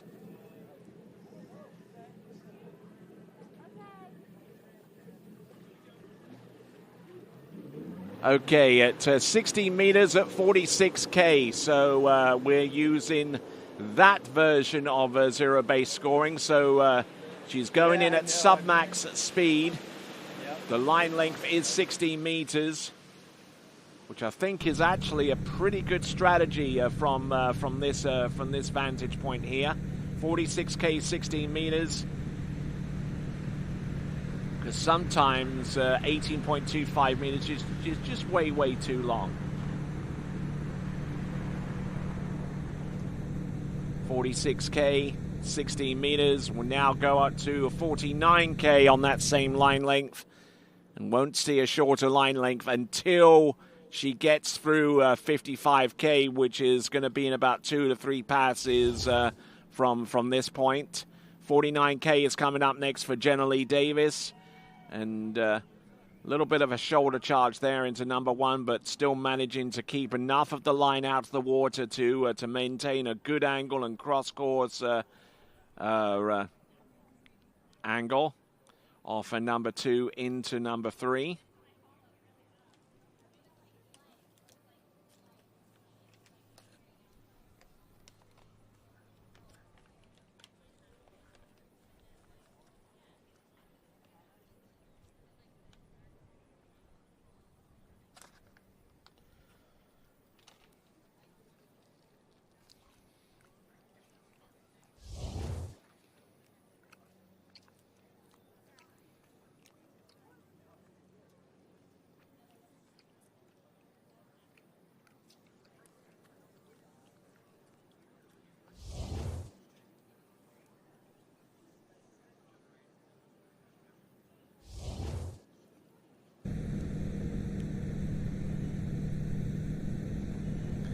All right, there. Here comes Jenna Lee Davis.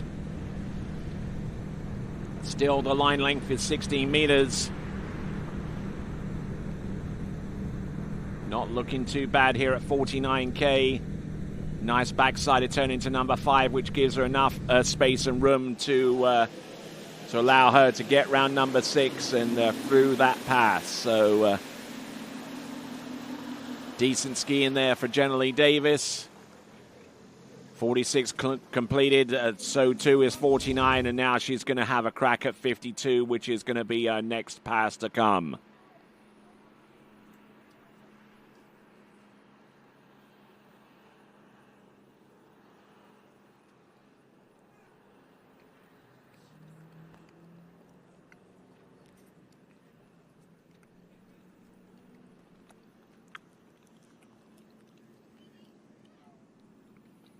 So 52 kilometers an hour. Boat speed getting a little bit higher here.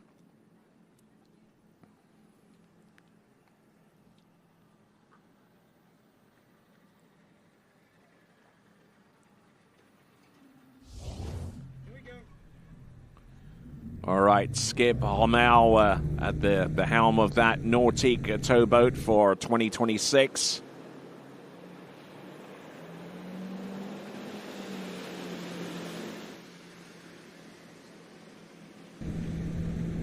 Let's have a look and see, shall we? Oh, tried to backside that number 1, and it almost dropped her straight in the drink there on that turn, but she's 2 more buoys beyond that point. She's round number 4. She's making a little bit of hard work for herself on that particular run at 16 meters at 52K, but as long as she gets around buoy number 6 and through the exit gates, it's still a pass. And I suspect a lot of the problems that came into number 1 were because of the fact she brought the handle up a little bit high off her gate shot, and that shifted the weight towards the back. And whenever you have that much weight on the tail of the ski, it does not bode well. However, she stayed on track. She stayed in good pace here, and didn't allow herself to panic all that much. She got round number 4. She had to pull along to get round number 5, however, but as long as she did the same thing into number 6, she was always going to have a chance of running that pass at 52K, 16 meters. Now we're going to go to max speed. Line length still the same, 16 meters or 22 off for Jenna Lee Davis.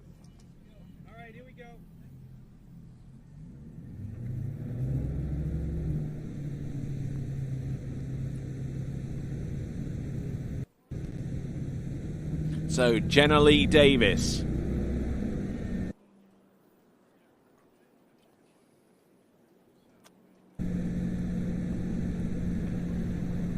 Let's see if she can roll in on 16 meters. Boat speed maximum at 55K, 34 miles an hour. Look at her go round number 2. She's good to go round number 3. Jenna Lee Davis. She's good to go on number 4. Can she keep her speed up? She's round number 5. Can she make it round buoy number 6? No, inside buoy number 6. So it looks like it's going to be a 5 buoy clip there for Jenna Lee Davis at 16 meters at 34 mile an hour or 55 kilometers. Jenna Lee Davis.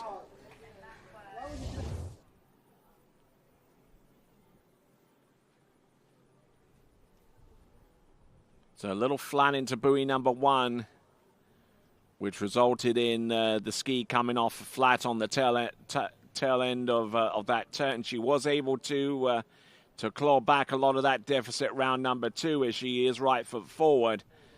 But that number 3 turn didn't exactly help her out too much, and by the time she got to number 5, she was in serious trouble here, and she was even deeper than that as she made her approach off 5 into number 6. It is a score of 5. 5 at 16 meters, 55K. 5 at 22 off, 34 miles an hour. That is Jenna Lee Davis. Okay. All right there. So now we move on to our next competitor. A former world slalom champion from back in 2010 in the junior ranks.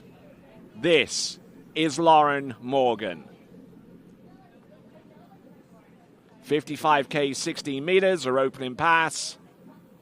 Lauren Morgan.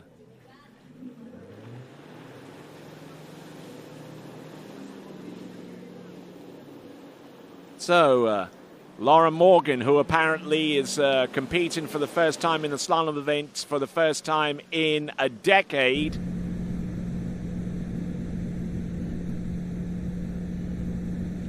And won her world championship slalom title way back in 2010, which was the very first tournament that TWBC ever broadcast to a worldwide audience. TWBC, 15 years of water ski broadcasting excellence.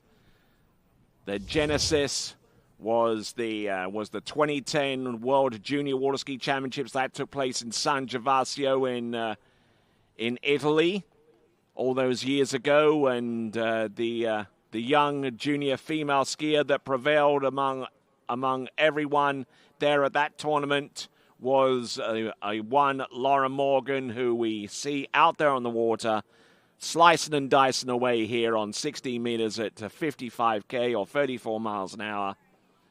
Let's see if she can do a similar effort on the next pass of 14.25 meters at the same speed.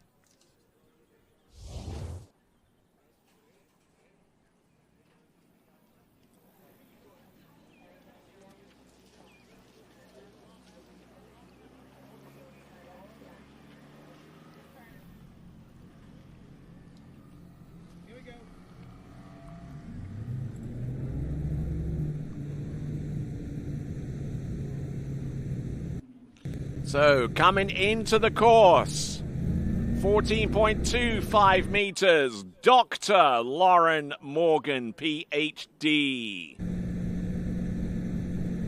Let's see what she has. 14.25 meters. Getting a little bit bounced here from one buoy to the next. There's 1, there's 2, there's 3, there's 4.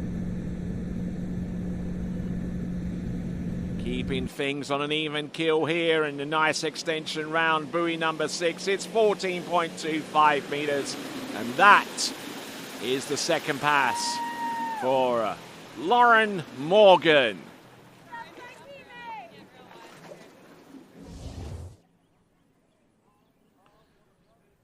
So, Lauren Morgan, an academic researcher at Dartmouth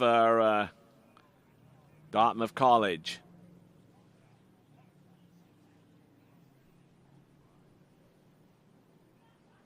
Not looking too bad out there as we look at her instant replay. 2/3 the way down the pass. Again, a good tight line for 4, for 5. And number 6 not looking at all bad out there for Dr. Lauren Morgan, PhD. Who, when she's not involved in academia or being on top of the water, has helped us out a fair bunch on TWBC with her dockside interviews. And we may be... we may do some today, as a matter of fact. But here we go. This is 30 meters. 32 off. Green loop for Lauren Morgan. Entrance number 1.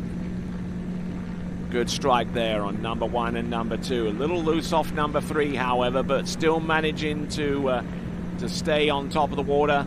A little bit of an extra push off number 4 to get around number 5, but managing to get round all 6 buoys on 13 meters. That is Lauren Morgan.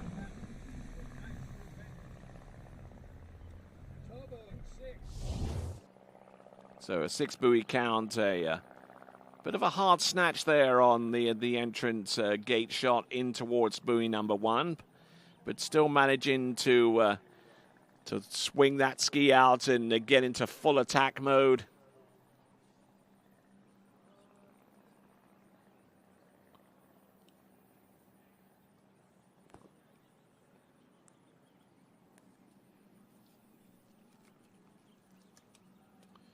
But looking in great shape for the most part.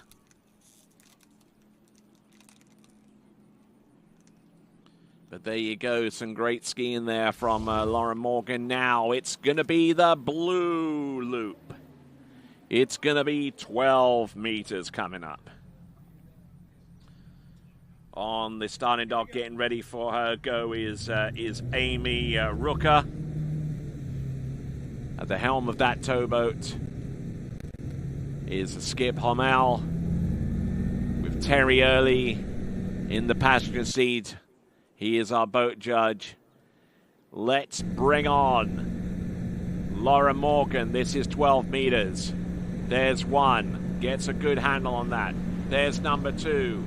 A little bit loose off number 2. Inside buoy number 3. So it's going to be two on the 12-meter line. And so in her first slalom event competition in about 5 years, that is Lauren Morgan with a 2 buoy count on 12 meters. 2 on 12 for Lauren Morgan.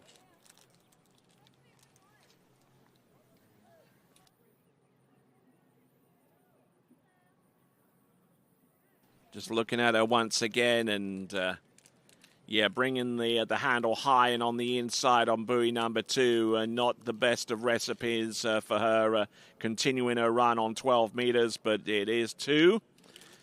So she should be pretty chuffed with that.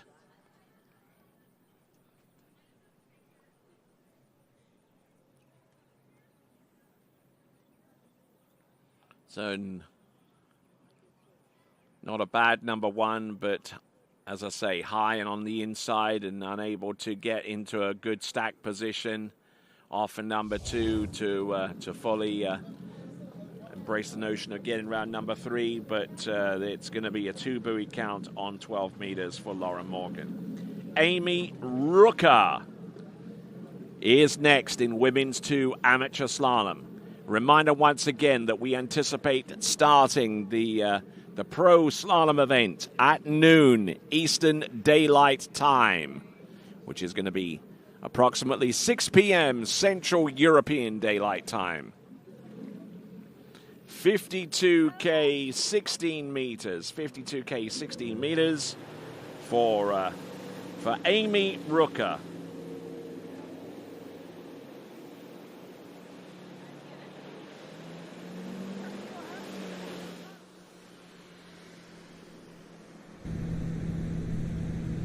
So here we go, Amy Rooker.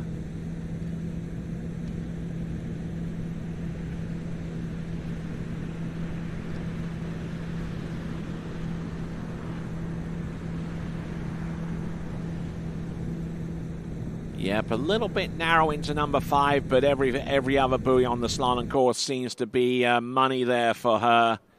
That is Amy Rooker.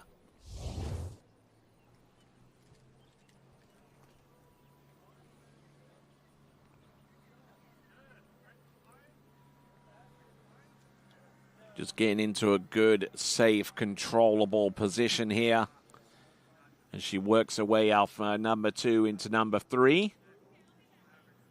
Not allowing herself to get down course too much.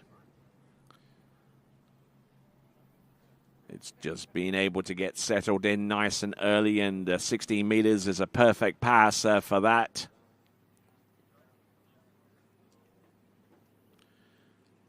Okay, so 60 meters at 55 is coming up next. Next competitor on the starting dock is Dina Kauja.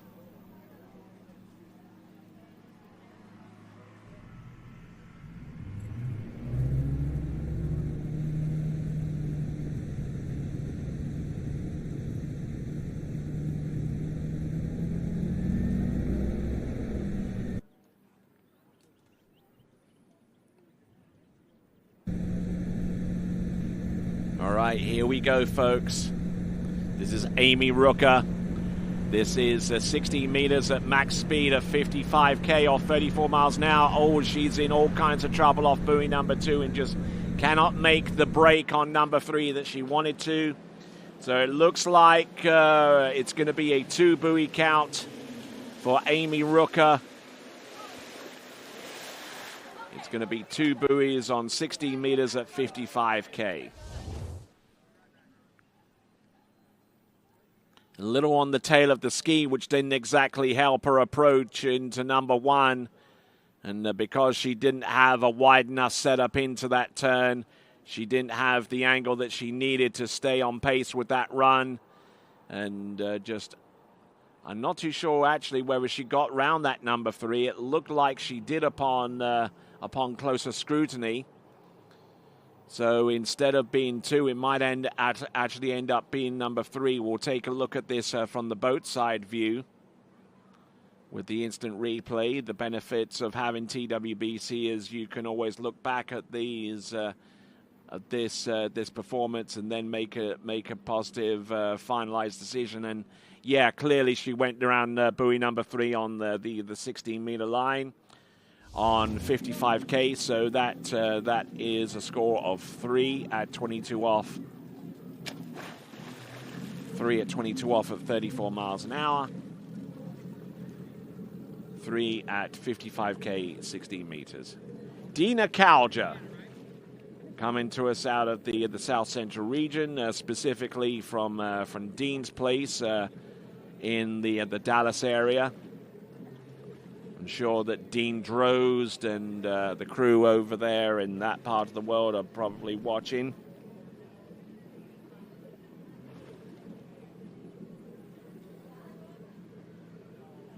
Actually, it's not Dina Kauja. It's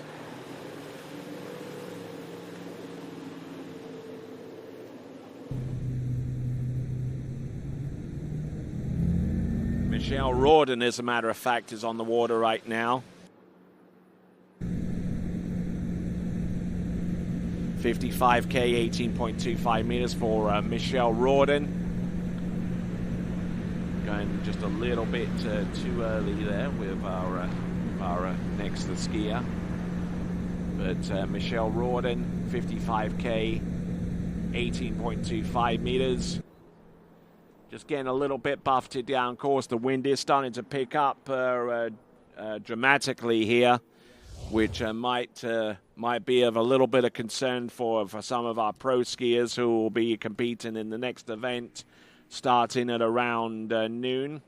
The Travers Grand Prix pro section will be starting at approximately noontime, as you can see with that graphic at the top of your screen. So make sure you stick around for that, as Michelle Rawdon roaring in with 55k at 16 meters. I think that's 16 meters. It might actually be 18.25 meters. We'll double check on the line length, of course.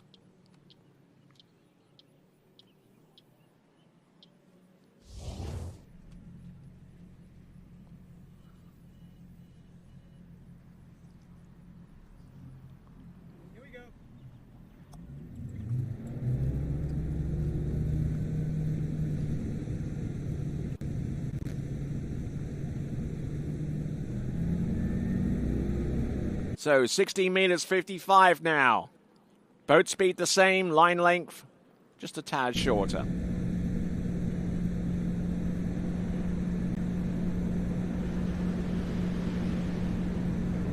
Not looking too bad here, Michelle Rawdon. 16 meters now. Boat speed the same. 55k or 34 miles an hour. Getting through that line length. 15 off. That's 18.25 meters. She started off at 18.25 meters. That was 16.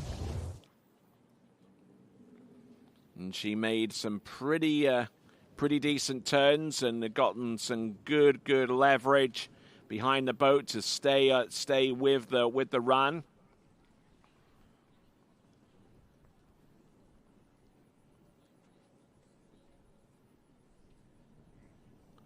Looking good for the most part. Don't see too much wrong here on 16 meters. But now she's going to have to contend with our next pass, which is going to be 14.25 meters for Michelle Rawdon.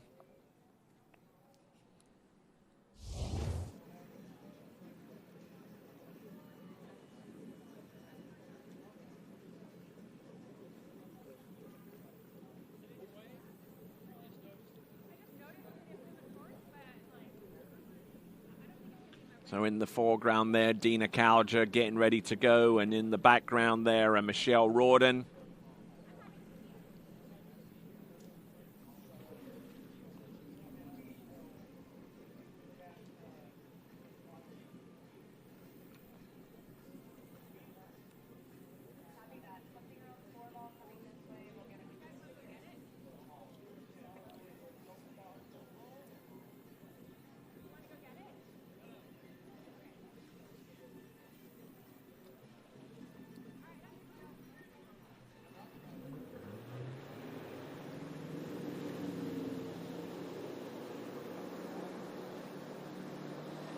All right, here we go.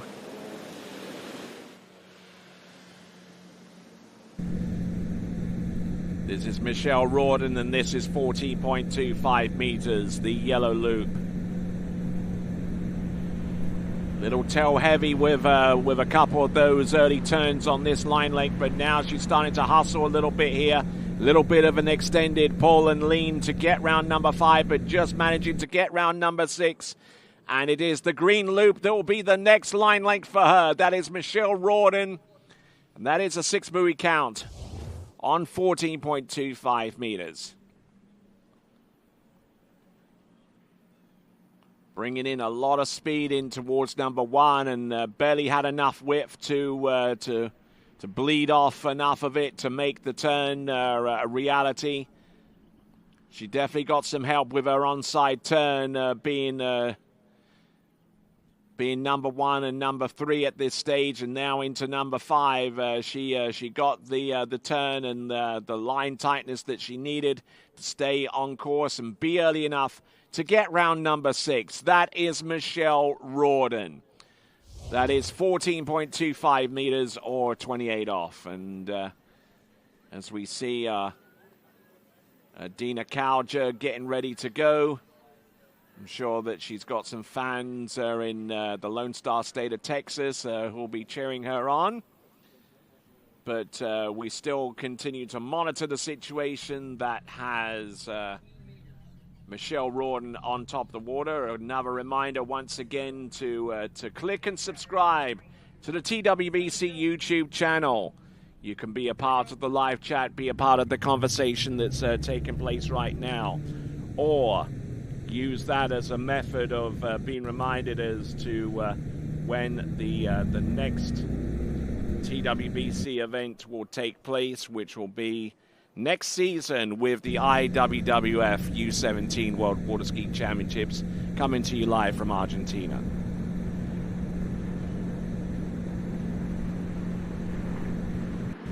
Oh, and Michelle Rawdon getting in a little bit deep off the first couple of buoys.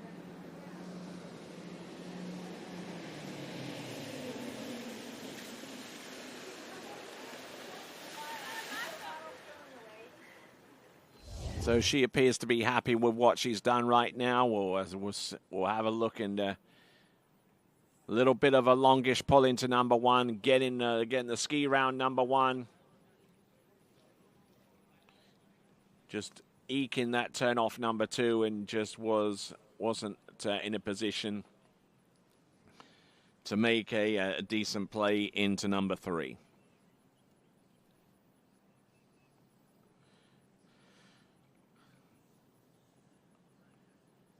So it looks like Michelle has had some online support for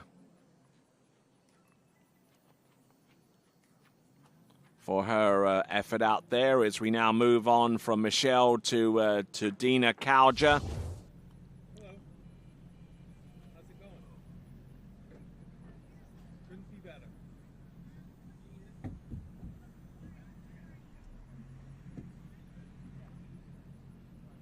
Where are you starting today, Dina? Okay. You got it. Right out of the water. Okay.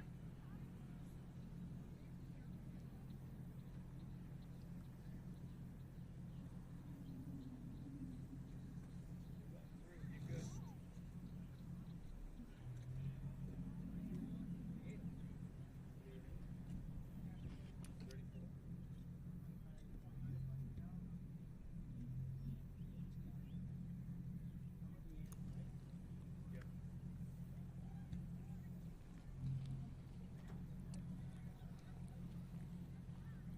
Skier is Deanna Calvert, and she is at 55.14 meters. Okay, 55, 14.25 meters for the opening pass for Dina Kauja. 55K, 14.25 meters, or 34 miles an hour, 28 off.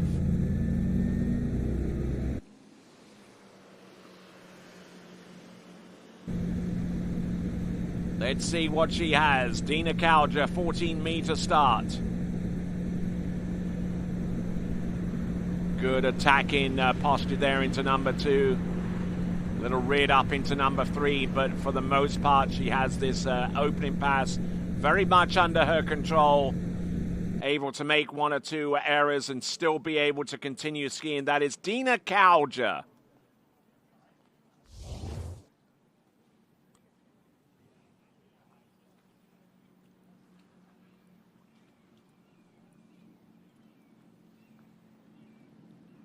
So a good early start here on 14.25 meters. Handle up a little high into number 3, but managing to get settled in and not having to worry about something like that being a detriment to her skiing going forwards. For 5, for number 6, and yeah, not bad at all. 14.25 meters successfully in her rear view mirror. Now she looks forward to the green loop. 13 meters for Dina Kauja.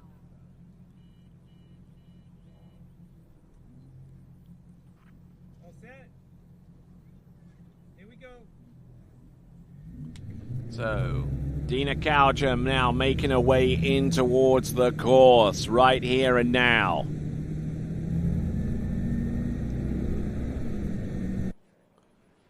Let's see what she has. Entrance number 1 on 13 meters. Good strike there and able to stay on pace here. Roping this pass. Looking good here. Dina Kauja. Good solid effort there, and I'm sure that her fans in Texas are cheering her on to great aplomb.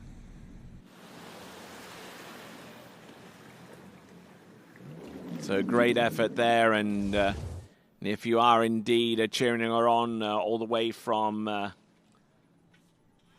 where the stars at night are big and bright, if you are indeed one of those folks, then subscribe to the TWBC YouTube channel so you can be a part of the live chat. It's not hard.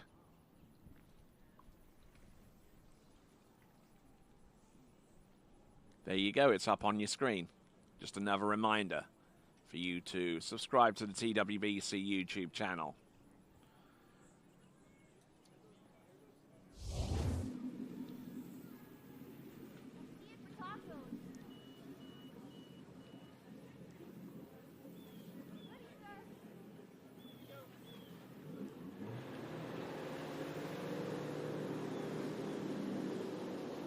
All right, then, continuing on here. Dina Cowger approaching the course right here and now. This is going to be an attempt on 12 meters.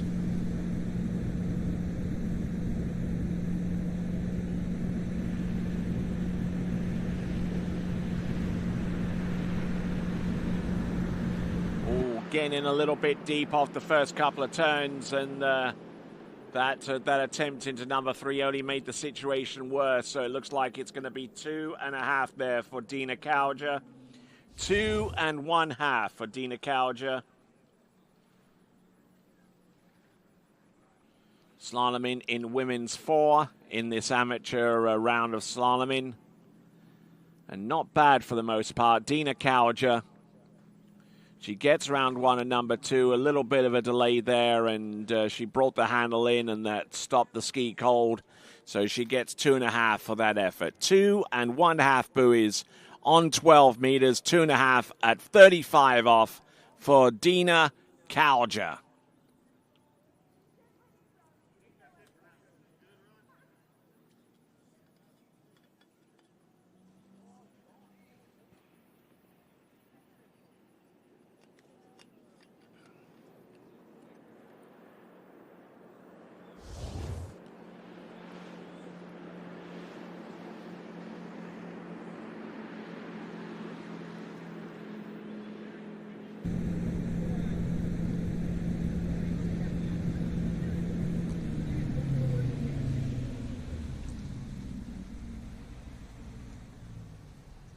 All right, moving right ahead, and we're getting very close to the time when we will have our women's pro slalomers taken to the water. We anticipate that being 12 noon Eastern Daylight Time, 6 p.m.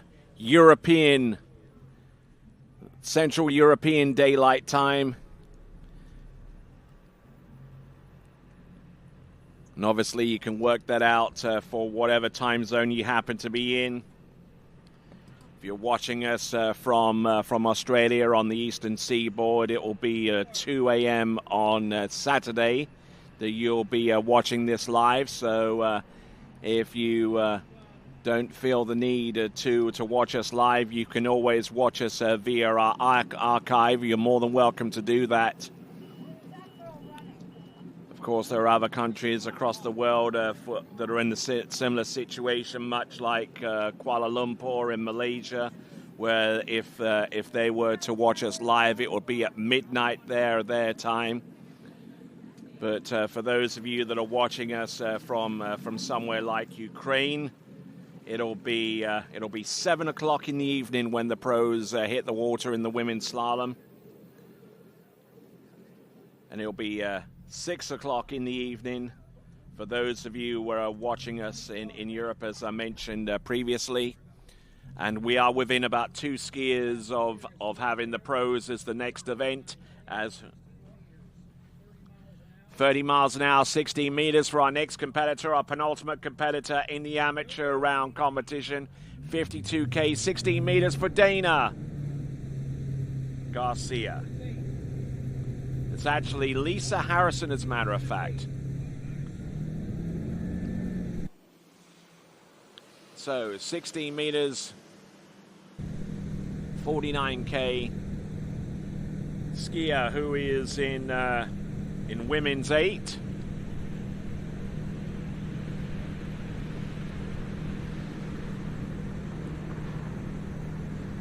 So Lisa Harrison, who has represented the United States on many occasions,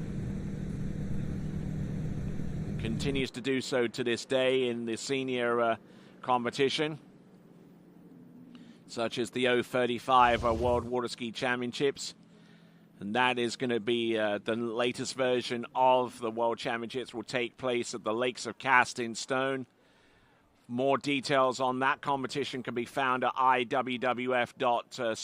And the major news is that those championships have actually moved their date to an earlier time. So for those of you who are anticipating competing in that event closer to August, you might find that the date change could throw a ruffle a few feathers so far as the rescheduling is concerned. But I believe that the 035 World Championships will still be held at the Lakes of Casting Stone or Predator Bay, but it will be held at about a week or two earlier. Here we go, Lisa.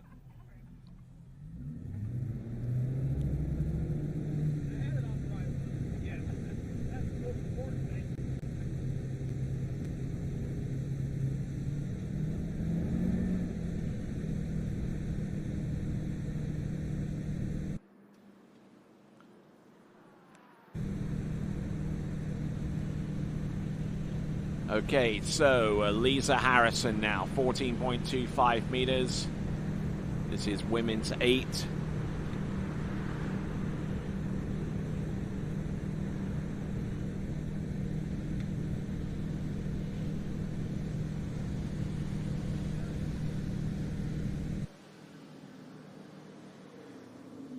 All right, not bad there. 2 passes to the good right now, Lisa Harrison.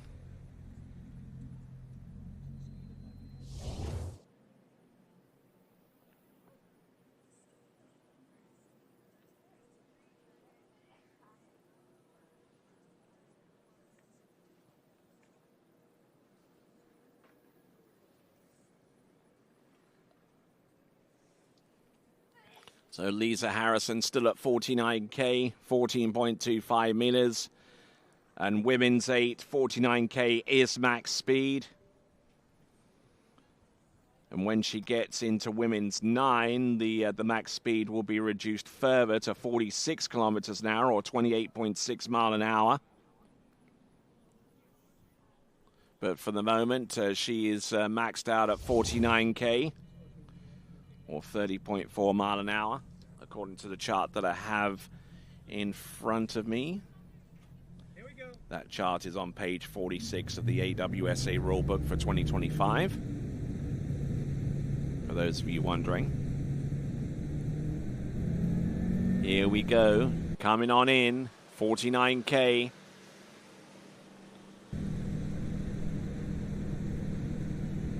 Rolling in a little bit tail heavy there on buoy number 1 on 13 meters. 49K. Oh, look at this. She's still there. She's jocking and jiving off number 4, round number 5. Can she make it around number 5 and round number 6? Oh, yeah, look at this. She's going to attempt 12 meters. Lisa Harrison.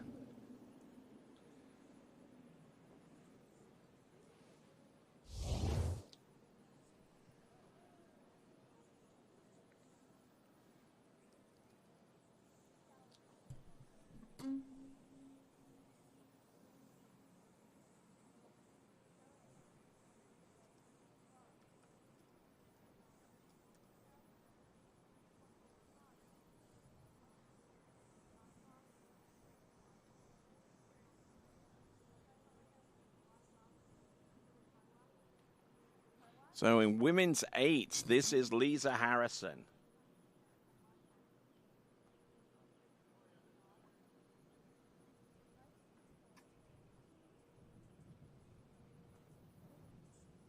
So Lisa Harrison. Now, okay, we're about to attempt 12 meters in women's 8. This is an attempt at a national record right here. 12 meters, she has a tied national record with Janie Foucault with 2 on 12 meters. This now is an attempt on that same line length. This is Lisa Harrison in women's 8. An attempt at the national record for women's 8 starts right now. Entrance, number 1. Does she get round number 1? Yes, she does. She gets round number 2. Does she ski for the wakes? A tie for the national record in women's 8. There we go. Lisa Harrison. Good skiing there from her. She has 2 more rounds to go, so who's to say that she can't better her score of 2 at 12 meters, which is a current 2-way tie for the national record. in women's 8. Our last of our amateur skiers in round 1. Trying to pull just a little bit long to get the ski outside sufficiently round number 2. Skis for the wake is early enough to get number 2. That ties her previous best score of 2 on 12 meters for the national record. So the record still stays the same, still in her possession, co-held with Janie Foucault. And there you go. What a way to end off the amateurs in round 1. An attempt at a national record, and she ties it with 2. So great skiing there from Lisa Harrison. Well done to her. And that concludes the amateur round of skiing. Our time right now on Eastern Daylight Time is 11:38. The next skiing that you'll see at 12 noon is going to be the Women's Pro round number 1. So make sure you grab yourself a refill, grab yourself a sofa or a lazy boy or something like that, and get ready for some more skiing, because the pros in women's round 1 here at the Travers Grand Prix, coming to you live from Sunset Lakes in Groveland in Florida, in Lake County. When we return, pro women will take to the water next. At JT's Lake Service, we handle everything your water ski lake needs. From adjusting existing courses to full installs, ramp fabrication, jump measurement systems, and technical control for any competition. With over 10 years of lake and ramp experience and a lifetime on the water, we'll help turn any lake into your dream setup. Please contact JT's Lake Services for any questions you may have.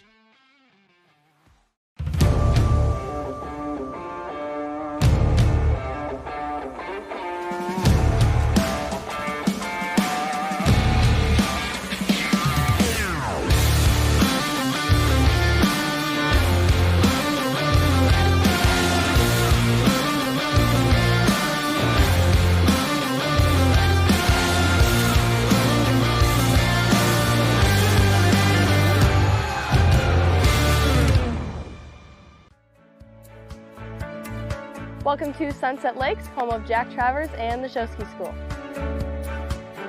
We can hit whatever disciplines we really want to, really. Anything show ski wise, we're willing to help with and coach. Come join the family and experience it yourself at the Show Ski School.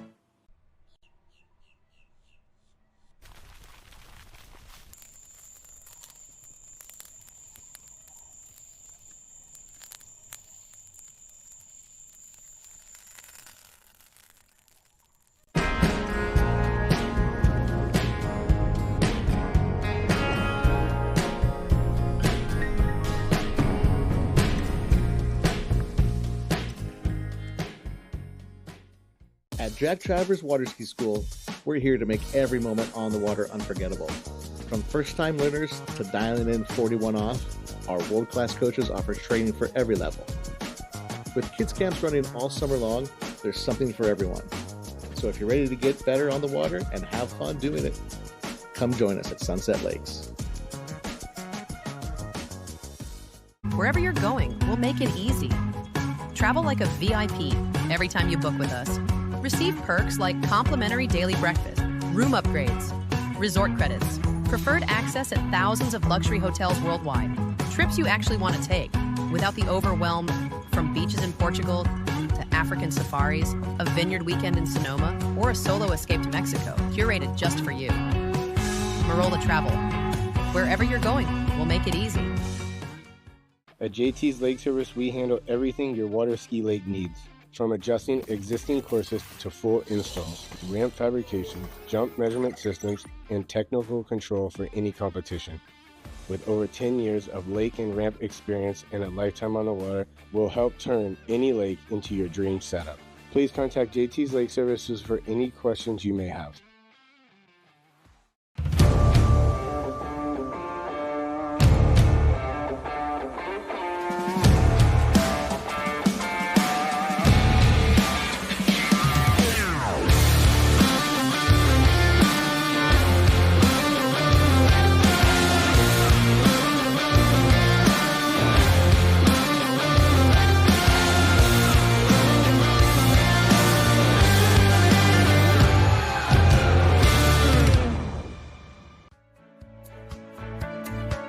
Welcome to Sunset Lakes, home of Jack Travers and the Show Ski School. We can hit whatever disciplines we really want to, really. Anything show ski wise, we are willing to help with and coach. Come join the family and experience it yourself at the Show Ski School.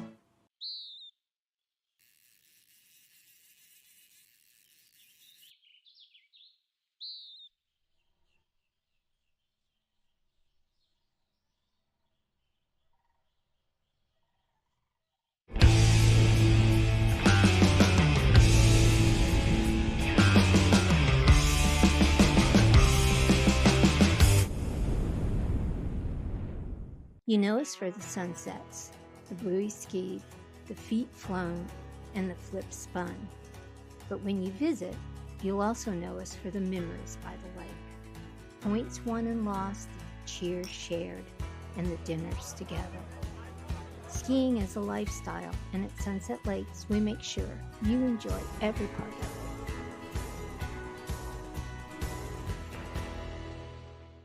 it. Wherever you're going, we'll make it easy. Travel like a VIP every time you book with us.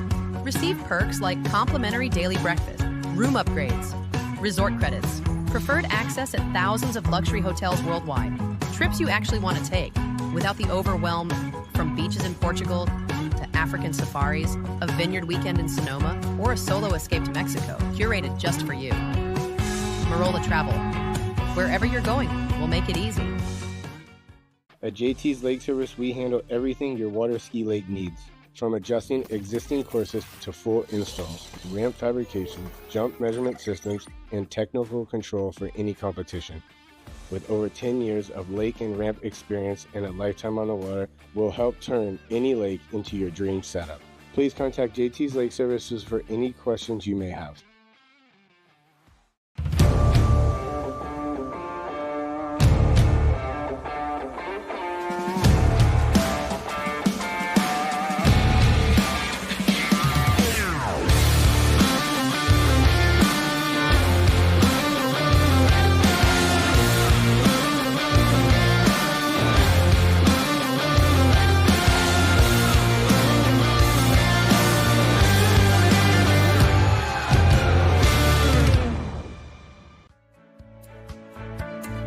Welcome to Sunset Lakes, home of Jack Travers and the Show Ski School. We can hit whatever disciplines we really want to, really. Anything show ski wise, we are willing to help with and coach. Come join the family and experience it yourself at the Show Ski School.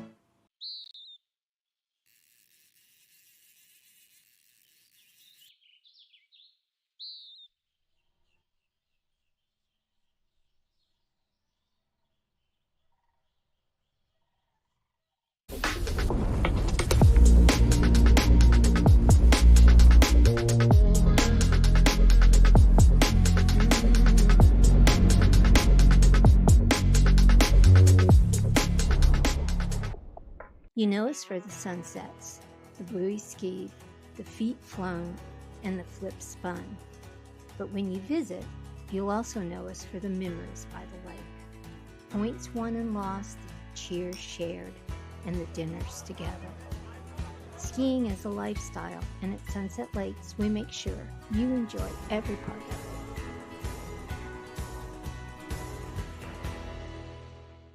it. Wherever you're going, we'll make it easy.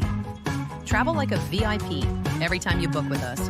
Receive perks like complimentary daily breakfast, room upgrades, resort credits, preferred access at thousands of luxury hotels worldwide, trips you actually want to take without the overwhelm from beaches in Portugal to African safaris, a vineyard weekend in Sonoma, or a solo escape to Mexico, curated just for you. Marola Travel. Wherever you're going, we'll make it easy. At JT's Lake Service, we handle everything your water ski lake needs, from adjusting existing courses to full installs, ramp fabrication, jump measurement systems, and technical control for any competition. With over 10 years of lake and ramp experience and a lifetime on the water, we'll help turn any lake into your dream setup. Please contact JT's Lake Services for any questions you may have.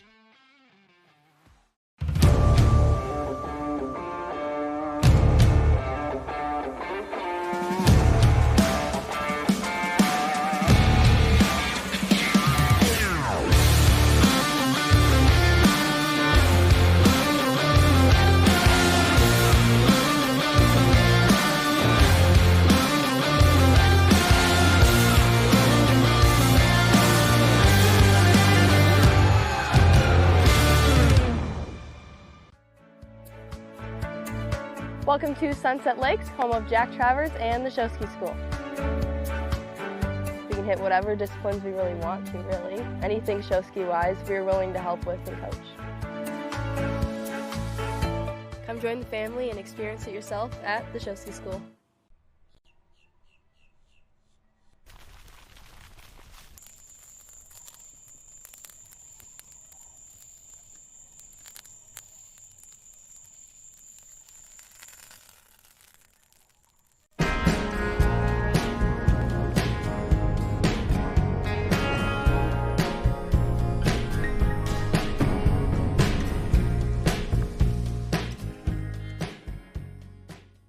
At Jack Travers Water Ski School, we're here to make every moment on the water unforgettable. From first-time learners to dialing in 41 off, our world-class coaches offer training for every level.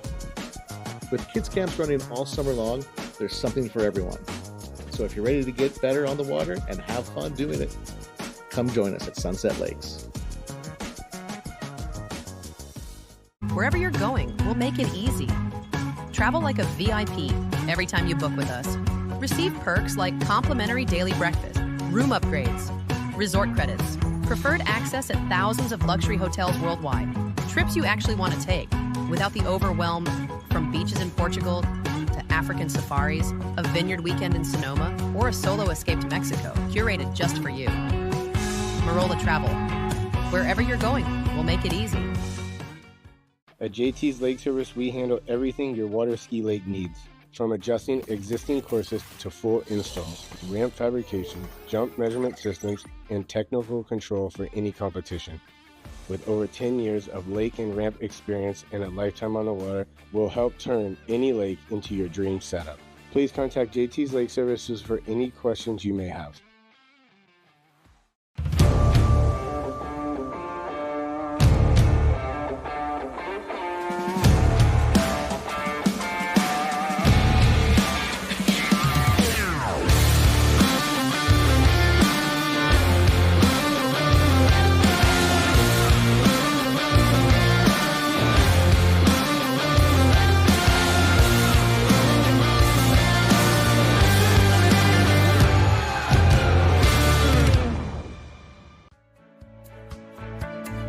Welcome to Sunset Lakes, home of Jack Travers and the Show Ski School. We can hit whatever disciplines we really want to, really. Anything show ski wise, we're willing to help with and coach. Come join the family and experience it yourself at the Show Ski School.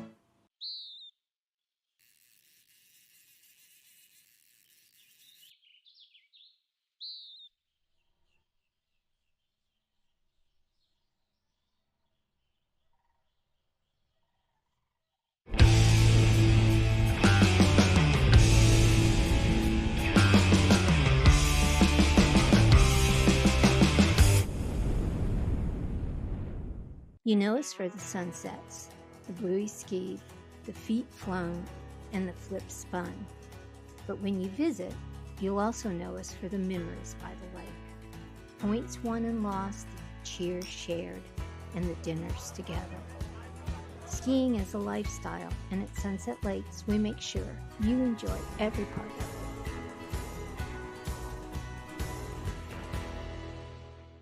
it. Wherever you're going, we'll make it easy.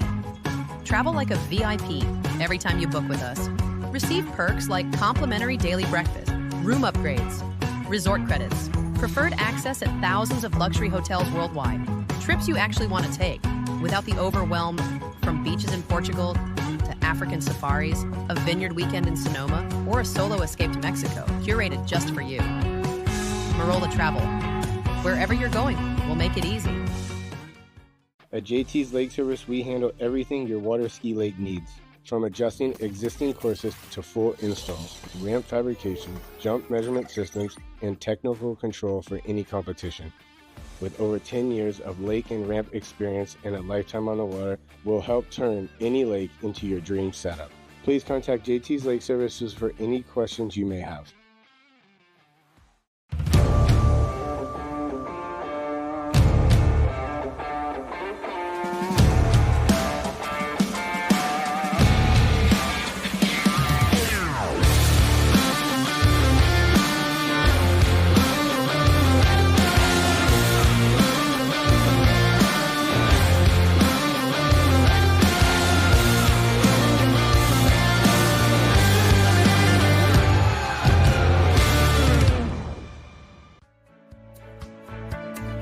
Welcome to Sunset Lakes, home of Jack Travers and the Show Ski School. We can hit whatever disciplines we really want to, really. Anything show ski wise, we're willing to help with and coach. Come join the family and experience it yourself at the Show Ski School.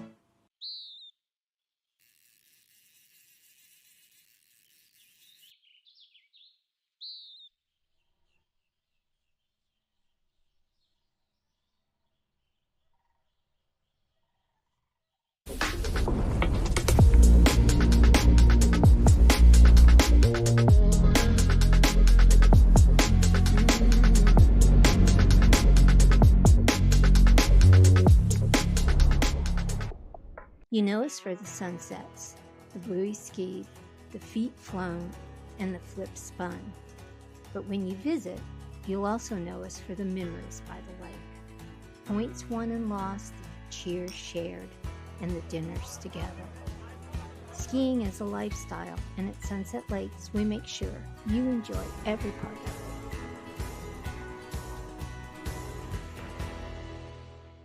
it. Wherever you're going, we'll make it easy. Travel like a VIP every time you book with us. Receive perks like complimentary daily breakfast, room upgrades, resort credits, preferred access at thousands of luxury hotels worldwide, trips you actually want to take without the overwhelm from beaches in Portugal to African safaris, a vineyard weekend in Sonoma, or a solo escape to Mexico, curated just for you. Marola Travel. Wherever you're going, we'll make it easy. At JT's Lake Service, we handle everything your water ski lake needs. From adjusting existing courses to full installs, ramp fabrication, jump measurement systems, and technical control for any competition. With over 10 years of lake and ramp experience and a lifetime on the water, we'll help turn any lake into your dream setup. Please contact JT's Lake Services for any questions you may have.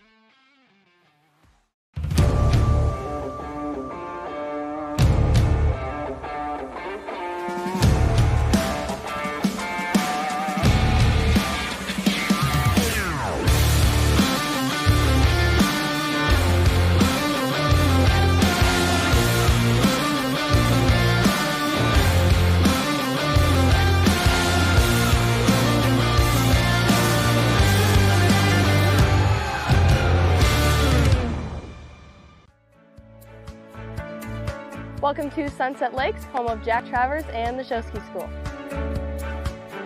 We can hit whatever disciplines we really want to, really. Anything show ski wise, we're willing to help with and coach. Come join the family and experience it yourself at the Show Ski School.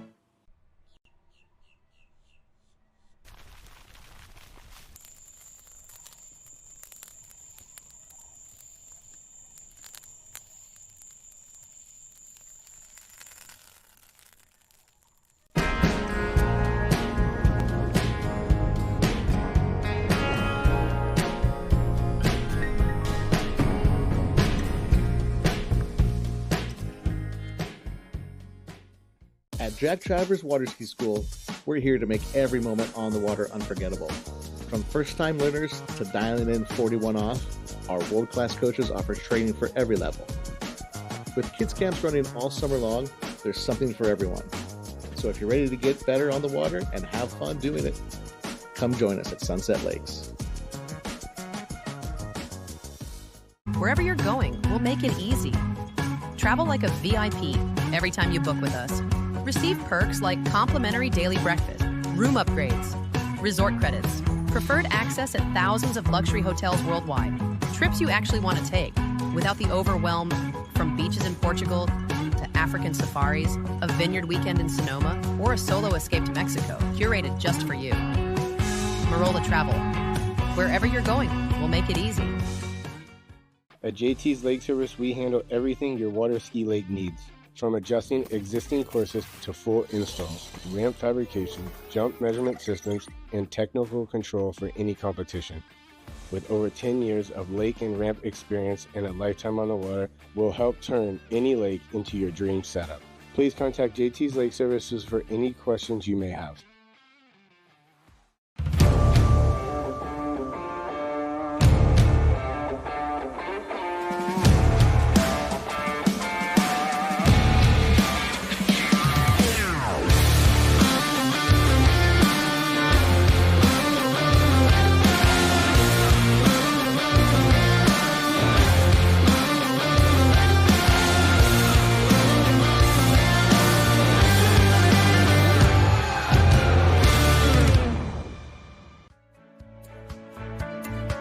Welcome to Sunset Lakes, home of Jack Travers and the Show Ski School.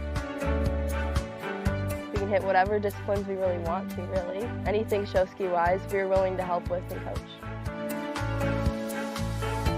Come join the family and experience it yourself at the Show Ski School.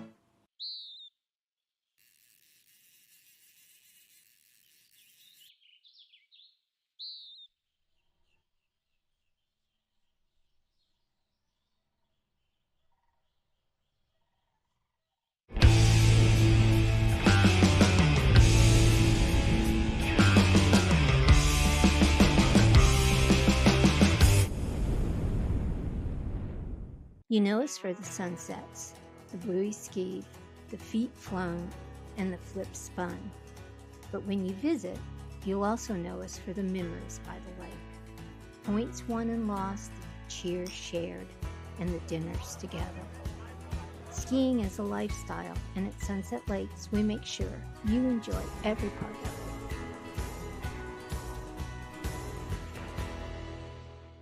it. Wherever you're going, we'll make it easy. Travel like a VIP every time you book with us. Receive perks like complimentary daily breakfast, room upgrades, resort credits, preferred access at thousands of luxury hotels worldwide, trips you actually want to take without the overwhelm from beaches in Portugal to African safaris, a vineyard weekend in Sonoma, or a solo escape to Mexico, curated just for you. Marola Travel. Wherever you're going, we'll make it easy. At JT's Lake Service, we handle everything your water ski lake needs. From adjusting existing courses to full installs, ramp fabrication, jump measurement systems, and technical control for any competition. With over 10 years of lake and ramp experience and a lifetime on the water, we'll help turn any lake into your dream setup. Please contact JT's Lake Services for any questions you may have.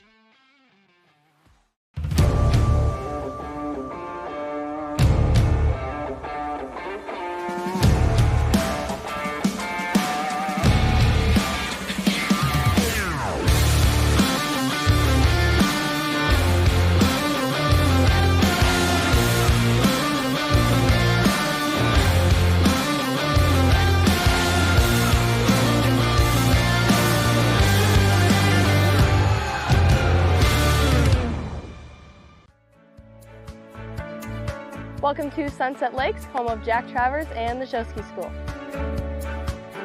We can hit whatever disciplines we really want to, really. Anything show ski wise, we're willing to help with and coach. Come join the family and experience it yourself at the Show Ski School.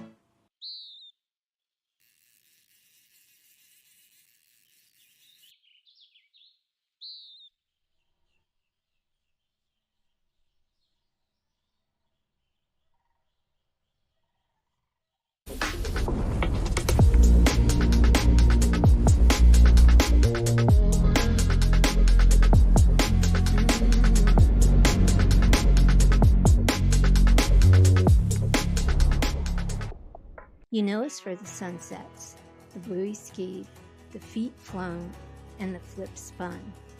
But when you visit, you'll also know us for the memories by the lake. Points won and lost, cheers shared, and the dinners together. Skiing is a lifestyle, and at Sunset Lakes, we make sure you enjoy every part of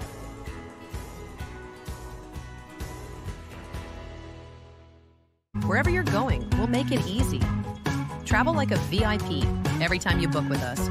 Receive perks like complimentary daily breakfast, room upgrades, resort credits, preferred access at thousands of luxury hotels worldwide, trips you actually want to take without the overwhelm from beaches in Portugal to African safaris, a vineyard weekend in Sonoma, or a solo escape to Mexico, curated just for you.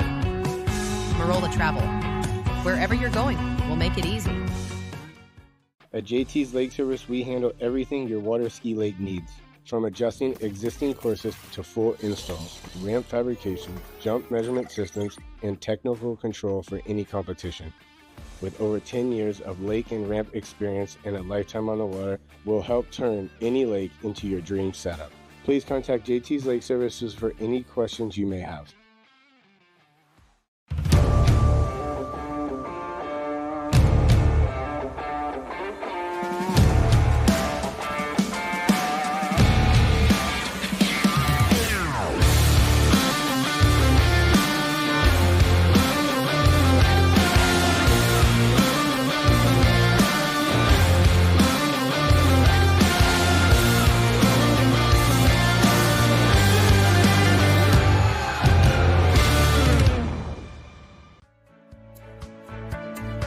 Welcome to Sunset Lakes, home of Jack Travers and the Show Ski School. We can hit whatever disciplines we really want to, really. Anything show ski wise, we're willing to help with and coach. Come join the family and experience it yourself at the Show Ski School.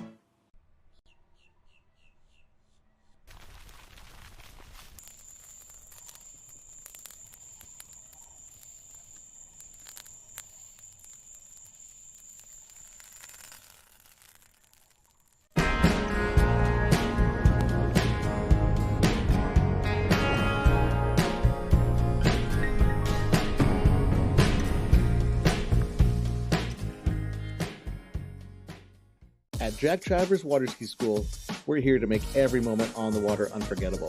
From first-time learners to dialing in 41 off, our world-class coaches offer training for every level.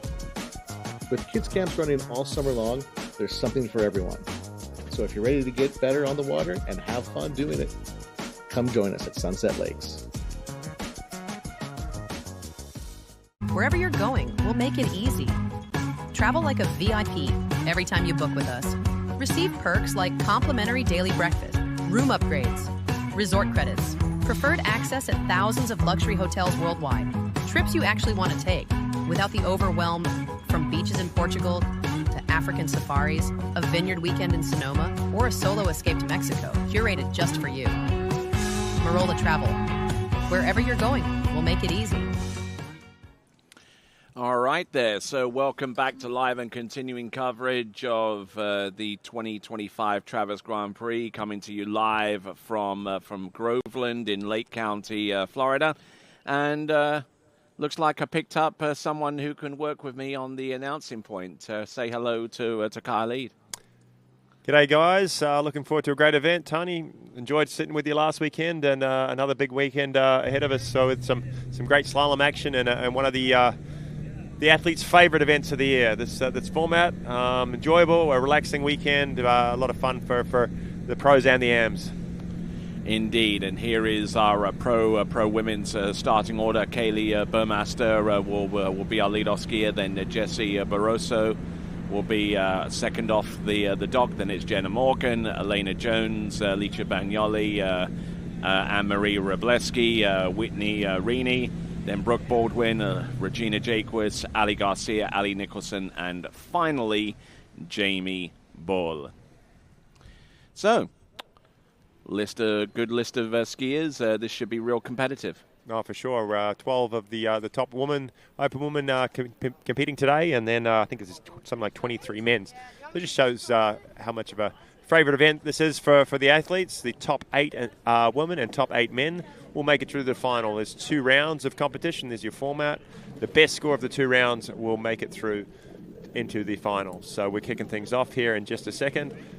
Got a great boat crew. I think Scott Ellis behind the wheel and Becky Lathrop there, one of our favourite boat judges and drivers, just taking her seat. And we're going to get things underway here in just a few moments.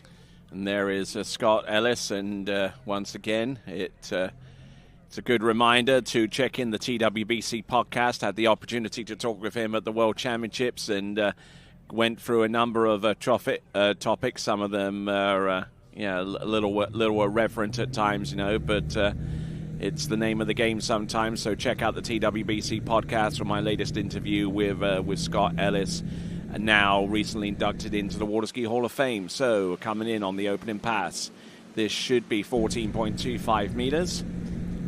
Yep, I think that's the minimum start length.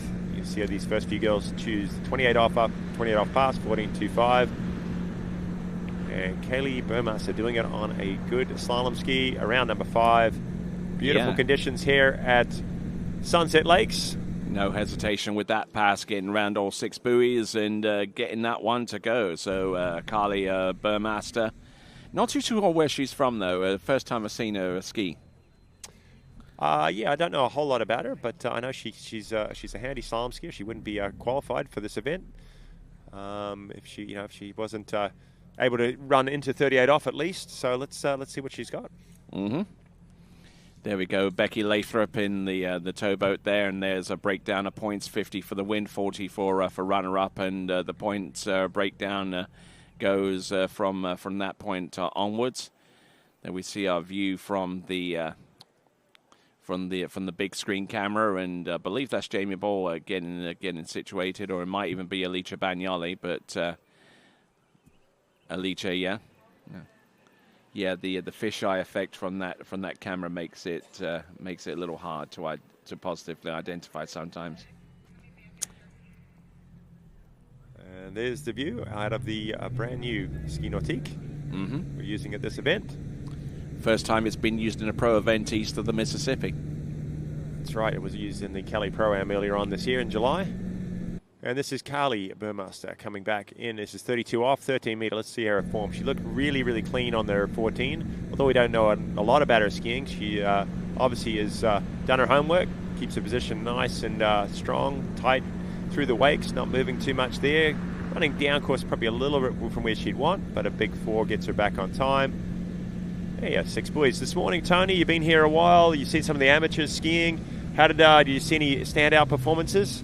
Well, obviously, Lisa Harrison's tie for our national record in women's 8 with 2 on 12 meters. Certainly one of the highlights. Looking down the list, I saw some great performances from the likes of Tim Houston running into 39.5 off. So well done to him. Okay. And a tied score, a tied season's best there for Michael DeMello, and a whole bunch of other scores as well. Gotcha.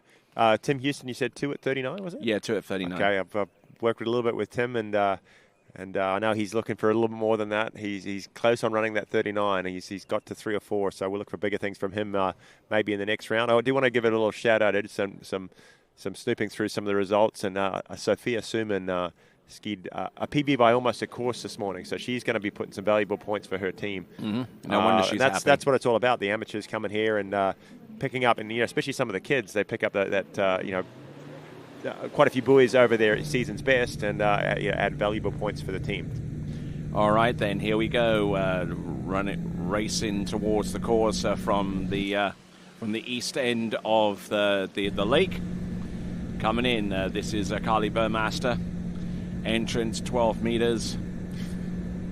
Knows that if she's to stand any chance at all of making it into the top 8, then she's got to make a serious impression upon this pass. And unfortunately, not the case at this juncture. 2.5 on 12 meters there for Carly Burmaster. Yeah, we'll probably see the replay here in just a few moments, but it looked like she just got off the handle a little early at number 1. Was reaching inside, had a little delay.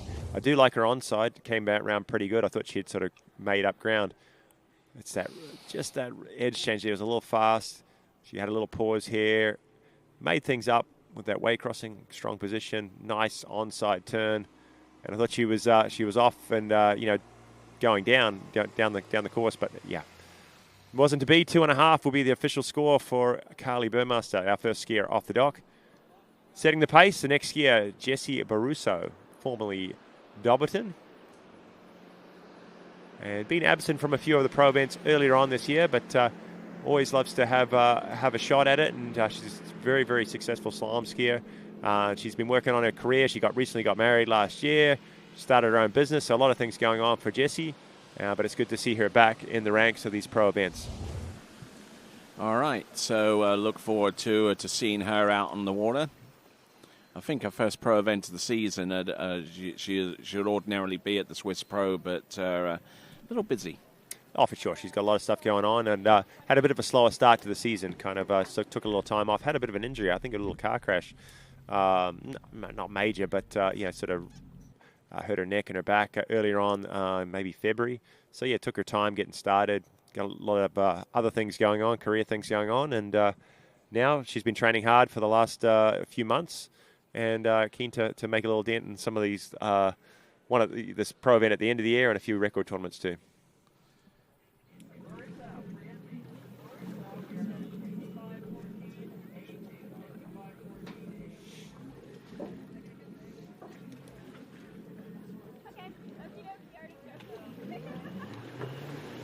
All right there. So Jessie Baruso still continuing to ride the Conley slalom ski. I believe it's a C1. That's correct. Yeah, she rides a 66-inch C1. She's been riding that for a couple years now and feels at home on it. And another skier choosing 14 meters, 28 off. Looking good. And just a quick reminder that that you out there watching can win yourself a Conley ski or a D Friesland ski, depending on how accurately you can predict the podiums. Go to waterskibroadcasting.com/play. That's waterskibroadcasting.com/play. And also, we've got our global watch party for the last time this season. So scan that QR code, and if you have a watch party watching this event, no matter where you have to be around the world, scan that QR code, upload the photo, and bam, it's there. Well, it is Friday afternoon, isn't it, on the East Coast here? So if you're at work, wrap things up, finish up a bit early, get the webcast on, and enjoy the afternoon of some exciting slalom skiing. Why didn't you shoot your boss just going for that extra cup of coffee, maybe? Sneaking away somewhere. Not much gets done on a Friday afternoon at work anyway. Might as well tune into this. Mm-hmm. Yeah. That's right. Friday's line you up.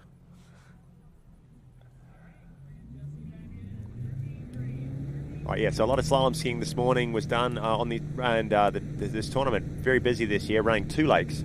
Both lakes are going. Some great slalom skiing from the amateurs all through the morning to lunchtime, and we're spreading over 3 days. The pros will be skiing today, this afternoon, and also tomorrow afternoon. We'll be hitting the go-karts later on tonight, and then obviously the ski shooting all the way through the weekend. Looking good, though. Yep, this is Jessie Cumming, 13, looking smooth here. Running a little bit of an earlier line than maybe we saw Carly running. And yeah, easy pass for Jessie Dobbin. Baruso, sorry. Jessie Baruso there, getting through 14 and 13, not looking at all bad there. Just trying to get into some semblance of rhythm, and then she can start to pile on the resistance behind the boat and send that slalom ski out to a wider apex to allow it to whip back round and continue on from there. I'm Tony Lightfoot. He is Kyle Eade, and you are most certainly welcome to this continuing live coverage of the 2025 Travers Grand Prix. Yeah, and if you're just tuning in, get set for the afternoon. Get ready. We've got 10 more skiers in the open women's preliminary round. And then 23 men, some big slalom performance. Always great scores here at the Sunset Lakes. Always right up there with kind of some of the best, highest cuts to make finals in the world. So really, really looking forward. And it's a relaxed time of year. It's going to be the last event of the year, last pro event. These skiers have worked hard all season. They can get to chill a little bit. We have seen some runoffs at 43 off over the last couple of events, and I dare to say we'll be seeing something like that again here to win this event. This is Jessie coming in. This is 12. This is a challenging pass for Jessie, but when she's skiing well, she can get all the way through it fairly easy. Came off the handle a little bit early at 2, and then a little bit early there at 4. Getting down course here at 5, big 5. And no, she ended up pretty comfortable in the end. Just lost a little time, I think 2-4 there, Tony. Yeah, just a little bit. She stayed calm and she stayed composed, and didn't let it rattle her by any stretch of the imagination, and managing to get through 12 meters, and it all started with the gate shot into number 1. I like that start. When I see Jessie come off of 1 like that, snap that ski around, just kind of a little bit patient on 2 and 4. Patience is good in slalom skiing, but you don't want to wait too long. You don't want to miss your opportunity to get that ski moving back. You want to be patient coming on the line, but not moving back underneath it. You're just heading down course and skiing into the rope. So she was a little bit, just maybe safety skiing 2 and 4, and just doing enough really to get through that pass. Now she's just got to go for it. I like the gates. I like the 1. Hopefully she can keep everything together, ski out to 2, and just rip it and not delay at all.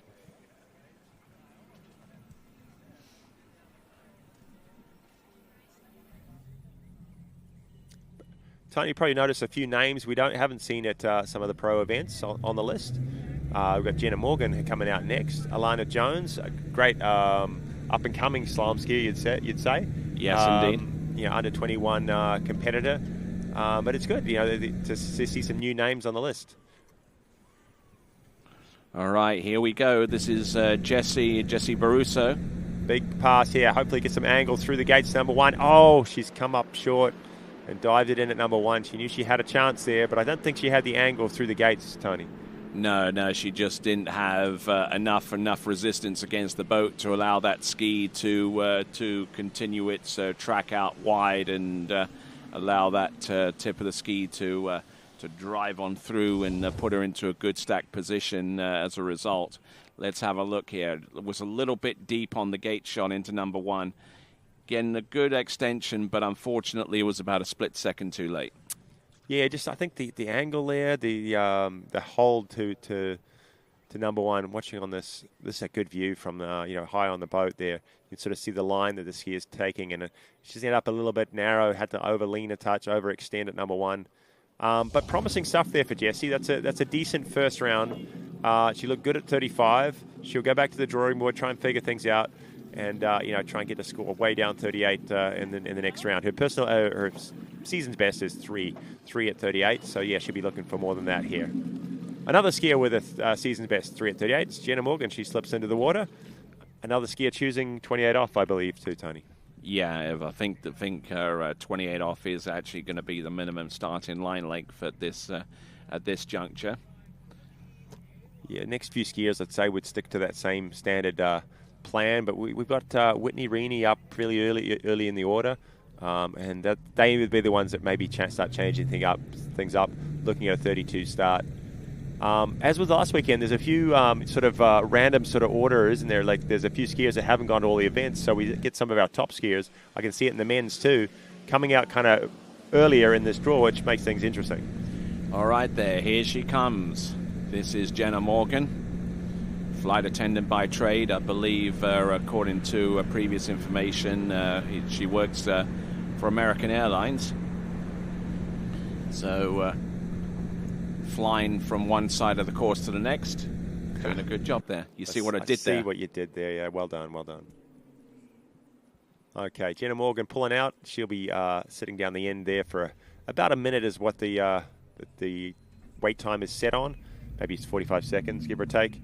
Don't need to wait long here at Sunset Lakes. The banks well groomed, lots of sort of that torpedo grass to kind of soften the bounce back, so you don't get much movement at all. Don't have to wait too long before the skier comes back in.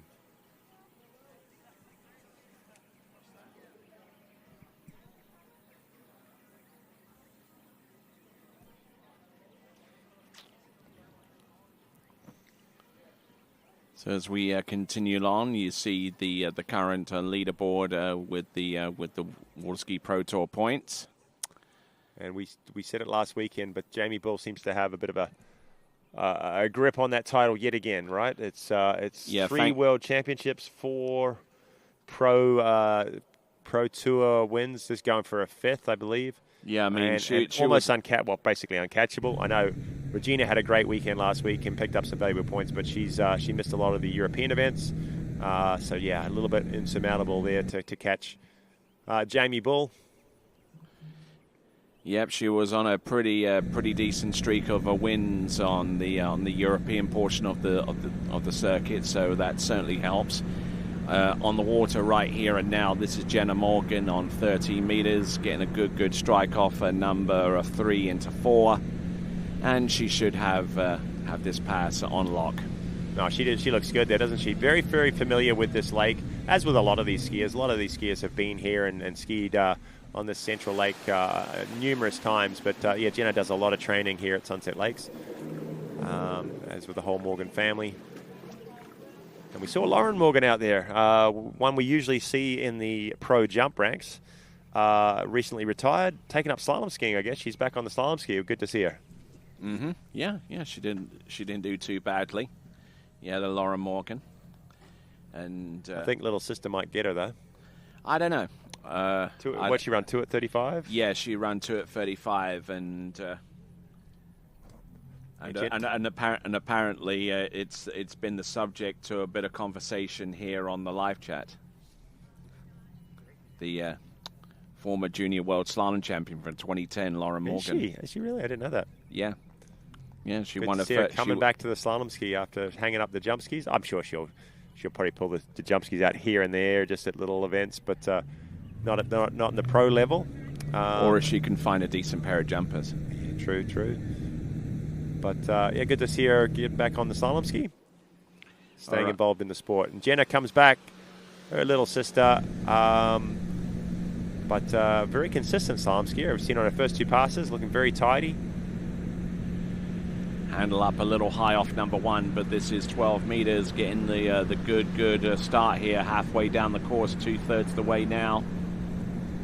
Our first skier came up short with 2.5 at 12. Jessie ran the pass, and our third skier is through it as well, and she gets her opportunity to take the lead. Currently sitting half at 38 off, half at 11.25. Not bad at all from the grand scheme of things here, and like so many successful runs, it all starts with the gate. Good shot off number 1, and just held the ski underneath her body to prevent it from swinging out and going across the course too soon. And nothing crazy about that pass. It was nice, wasn't it? She's a good job of. She's a light girl. She's small in stature, but definitely keeps things tight and not moving at all behind the boat, which gets her side to side pretty quick. Weighs less than a sack of groceries. Okay. And see what she can do. It's her turn at 38 off. She would dearly love to run this pass. I don't know. Season's best 3 at 38. Career best, I'm not sure. Somewhere around that 3 or 4. I know she's sort of been hitting around there for a long time. But, yeah, to have a shot at getting in that top 8, we're going to need some scores well down 38 off, I believe. Maybe even run it.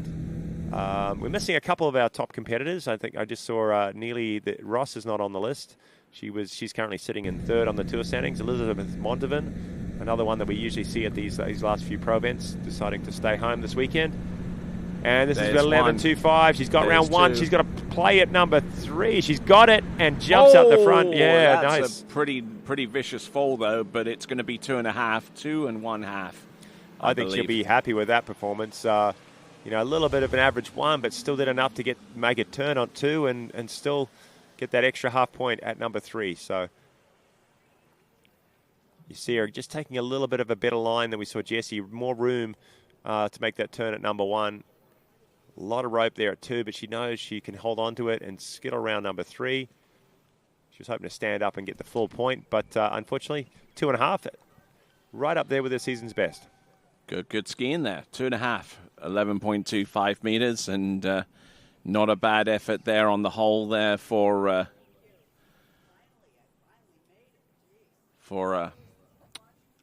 Jenna Morgan.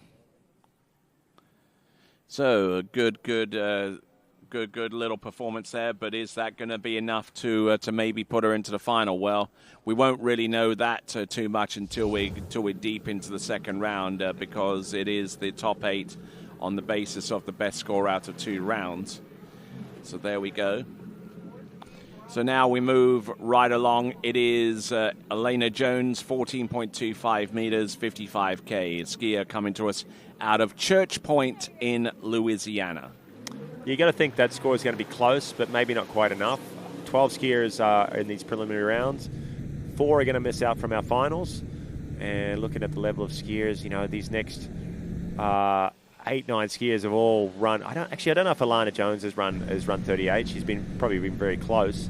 Season's best is 3 at 38. Very tall girl, light, very strong slalom skier though. So yeah, you got to think it's going to be deep 38 to run to make that top 8. 2 rounds of competition, so yeah, second chance for all of our competitors, and that lifts that standard pretty high.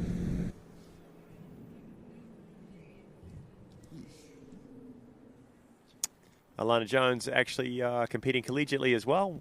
A lot of our skiers are bouncing back and forth between collegiate events and pro events, and some are doing it in the same day, as we saw last weekend.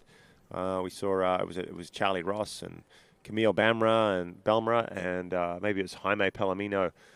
Actually came out here and competed in a collegiate tournament with for Rollins College, and then ducked back across to a pro event the same day. Pretty busy schedule, trying to balance it both.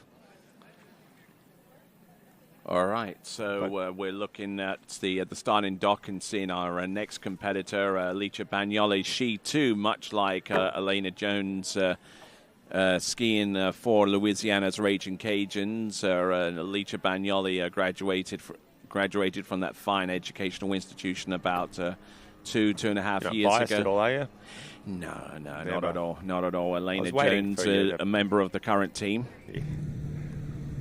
They look like they got another strong team representing and going through Collegiate Nationals coming up in about 3 weeks' time, mid-October out in San Diego.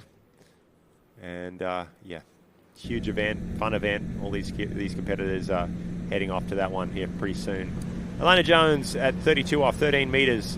She's tidied this one up a little bit. The first pass, I thought she was a little bit jerky, a little bit nervous maybe. This is looking just a better. little, but able to rock her way through this pass. And Elena Jones, who has stood on the podium at World Championship level in the U17s, and was very close to doing the same with the U21s as well. Elena Jones coming to us from Church Point in Acadia Parish, Louisiana, which isn't too far away from Lafayette, where she continues to attend the University of Louisiana at Lafayette. And there we see Scott Ellis with Becky Lathrop at the helm, and doing some good stuff there in that Nautique 2026 towboat. Quick little bit of research. Although we're seeing a 3 at 11 as a season's best, I'm seeing a 5 at 11 she achieved up. Maybe that would, it's up in Canada at the Junior Canadian Open. So 5 at 11, so close to running that full pass. So in 2024, I don't think she achieved that. So let's get behind her today. You'd love to see her through. She knows that's what the sort of level of score she needs. I've seen her run 35, so strong, and but then that 38 off pass is the leveler, right? It's the tough one. 35 off, she looks like she could go the distance, but then obviously 38, that little bit extra, little shorter. She's become very, very close in the path. Let's see what she can do. Scored a 2 at 38 off at the U21 World Championships for a two-way tie for fourth place with Domingo Gonzalez. Let's see. Oh, look at this. This is 12 meters. Not looking too bad here. Not looking too bad, but not looking as fluid as I've seen her. Like I said, I've seen her run 35, super strong. We saw it on her first pass, her 28 off pass. She was moving around a little bit. She had a little bit of a hitch there at number 1, and not as comfortable as I think she would like to be. But hopefully that's woken her up a little bit. It's got her sort of adrenaline going, and she can change a couple things. One ball, move back a little bit of a pause. The angle that we're seeing from the boat, from this camera, is nice and high, and it looks down on top of the skier. A view that we don't often get, as clear a view as that. And you can kind of see the angle, and it's quite telling kind of what sort of angle they're coming into each buoy and how much room they've got.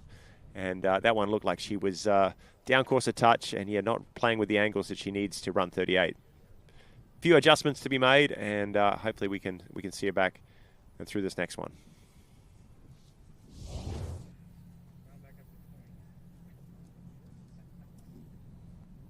Scott Ellis having a good time in the boat.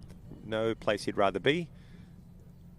Doing a lot of driving. Recently did the World Champs, like you said. You did a little podcast with him. What were you referring to? He's always got some good stories. He come from the time of pro skiing when it was sort of show skiing and all that kind of stuff. Show skiing, but it was they were superstars back in the late 80s, early 90s when he was on top. So. All right, then. So let's have a look at Elena Jones getting around buoy number 1. Good hook up here. A little longish pull into number 2. Oh, it's unfortunate. That was a decent one ball. Yeah, it was, but she kind of overdid it a little bit off the tail end and sent in a lot of unnecessary speed in towards number 2. The approach into number 1 was pretty much top draw here. It looked like, she swung out pretty good, and the ski came around and tightened up pretty quick, but wasn't able to do anything with it here at 2. Should have attacked it a little bit more, maybe. But 2 buoys. It's going to slot her into second spot behind Jenna Morgan with 2.5 at 38, and Jessie Baruso with half at 38. That's our top three. The score to beat right now is at 2.5. The skiers remaining, there's 8 left. Next is going to be Alice Bagnoli, and she knows, a full 3 is going to get her kind of in contention. We saw her come back, a big comeback last weekend, really, wasn't it? She's been missing from a lot of our pro events, a lot of our other record tournaments too. She made a play at the World Championships, got back on the water after some back injuries that have been plaguing her all season. And then last weekend, the first round didn't go so good. She stepped her game up, ran 38 off in that second round. We were all pretty proud of her there, Tony. Oh yeah, absolutely. She certainly is trying to make up a little bit for lost time, and this is essentially a last tournament of the season. She's got 2 more rounds in this tournament beyond the scope of this one, but we'll see how she deals with the situation in the first round of this one. Currently 18th in the Pro Tour standings, despite having not been on the water essentially since January. And has a season's best of half at 10.75 meters. That was courtesy of last week's result in the pro tournament in Winter Garden. This is Alice Bagnoli. All right, she's chosen to go out at the same 28 off, 14.25, and she skied so well last weekend, half at 39, 10.75. The cut last weekend was pretty high. It was only 6 women going into the final and didn't quite make it. I think they needed at least a score of 2 at 39. So yeah, great skiing, but she was just shy of the final. She won't make that same mistake again this weekend. She wants to be there on Sunday, skiing in that Open Women's Final at the 2025 Travers Grand Prix.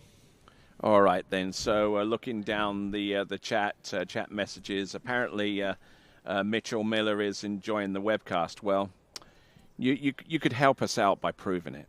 I mean, come on. I mean, we're going to have the QR code on the bottom right-hand corner there so that you can scan and upload a picture of your watch party. Let's go, Mitchell. I know Mitchell well, so thanks for tuning in, and let's see a photo of how you're spending your afternoon. How you're consuming this webcast of the Travers Grand Prix for 2025.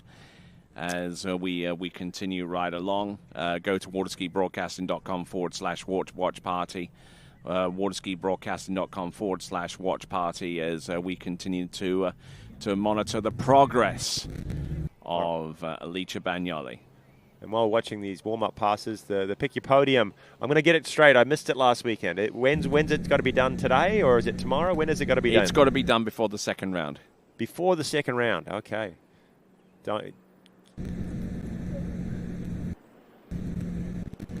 Let's get your predictions in, people. This is 13 meters. And Alice Bagnoli looking strong, yeah. She's, like I said, last weekend, the first round, she had some nerve. She missed her 35, and she came back really strong in the second round and just gritted her teeth and got through 38. So looking even better on her 32 off.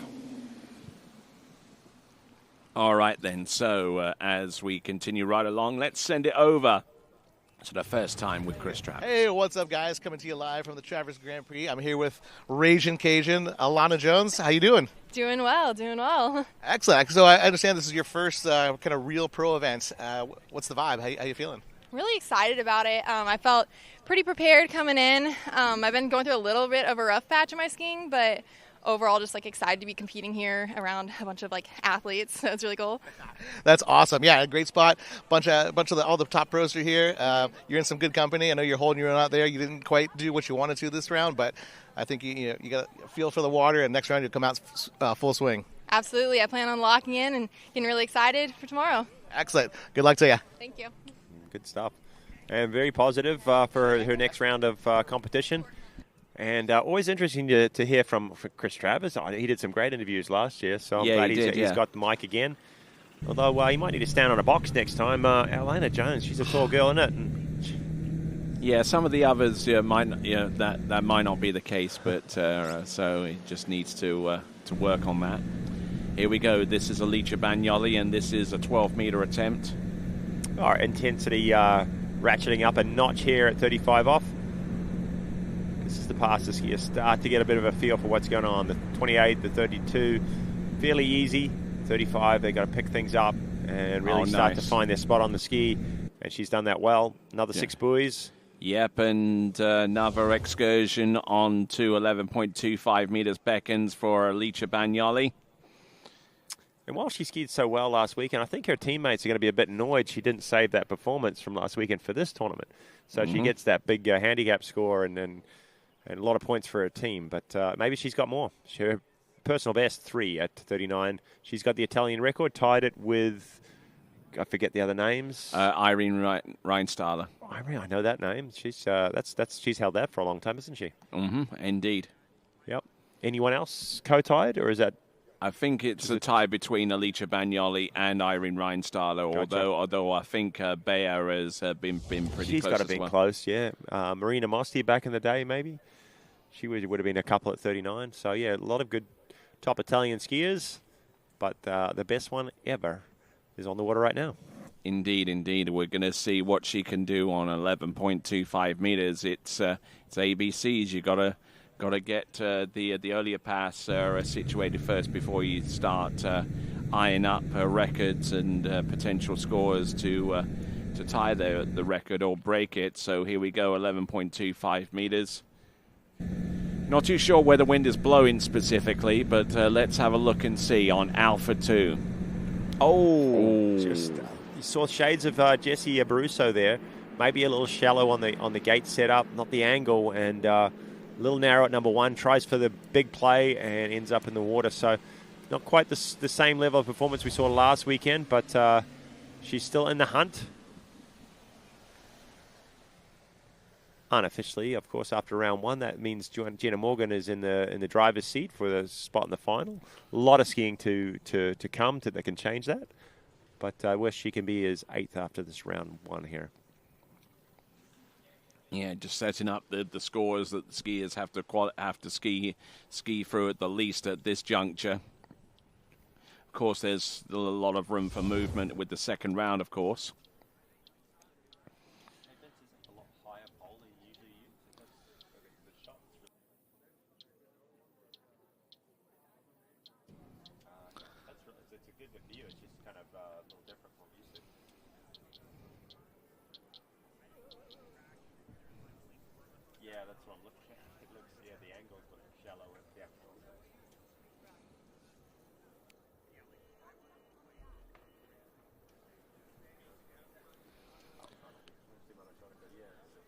All right there. So the boat is at dockside right now. I think the weed has been taken out of the filter. Doesn't take us more than a few seconds for that to happen. And then after we get done with that, then we'll continue on to our next competitor, another skier for Louisiana's Raging Cajuns. They're spending their weekend off right here at Sunset Lakes. And it's Anne-Marie Robleski. She'll be coming up next. Yeah, we heard from Alana Jones. This was her first pro event ever, which was surprising for me. I thought she'd been to a few. She's been to a number of titled events. Oh, yeah, she's been to some big title events, some world championships, obviously some Pan Ams and nationals. Anne-Marie has definitely been around the circuit a fair bit. And I think Elena Jones has actually competed in the Junior Pro event, Junior Pro head-to-head at San Gervasio at least once or twice. Oh, gotcha. And Anne-Marie skiing very, very well this season. I've seen her a number of tournaments. She did well at the Worlds, got into the finals there. A season best, 3 at 39. That's right up there with her personal best. Sitting 13th on the Pro Tour standings. And as we continue on with our competition, great to see all of these entities here sponsoring the competition.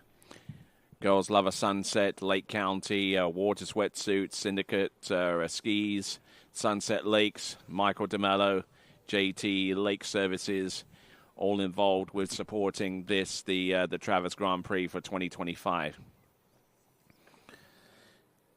And you see you go across the country and you see some great facilities, with flat water, with trees lining the lakes, but sometimes the courses need a bit of tender loving care. They need some work, and they need to be homologated and certified and all that kind of stuff.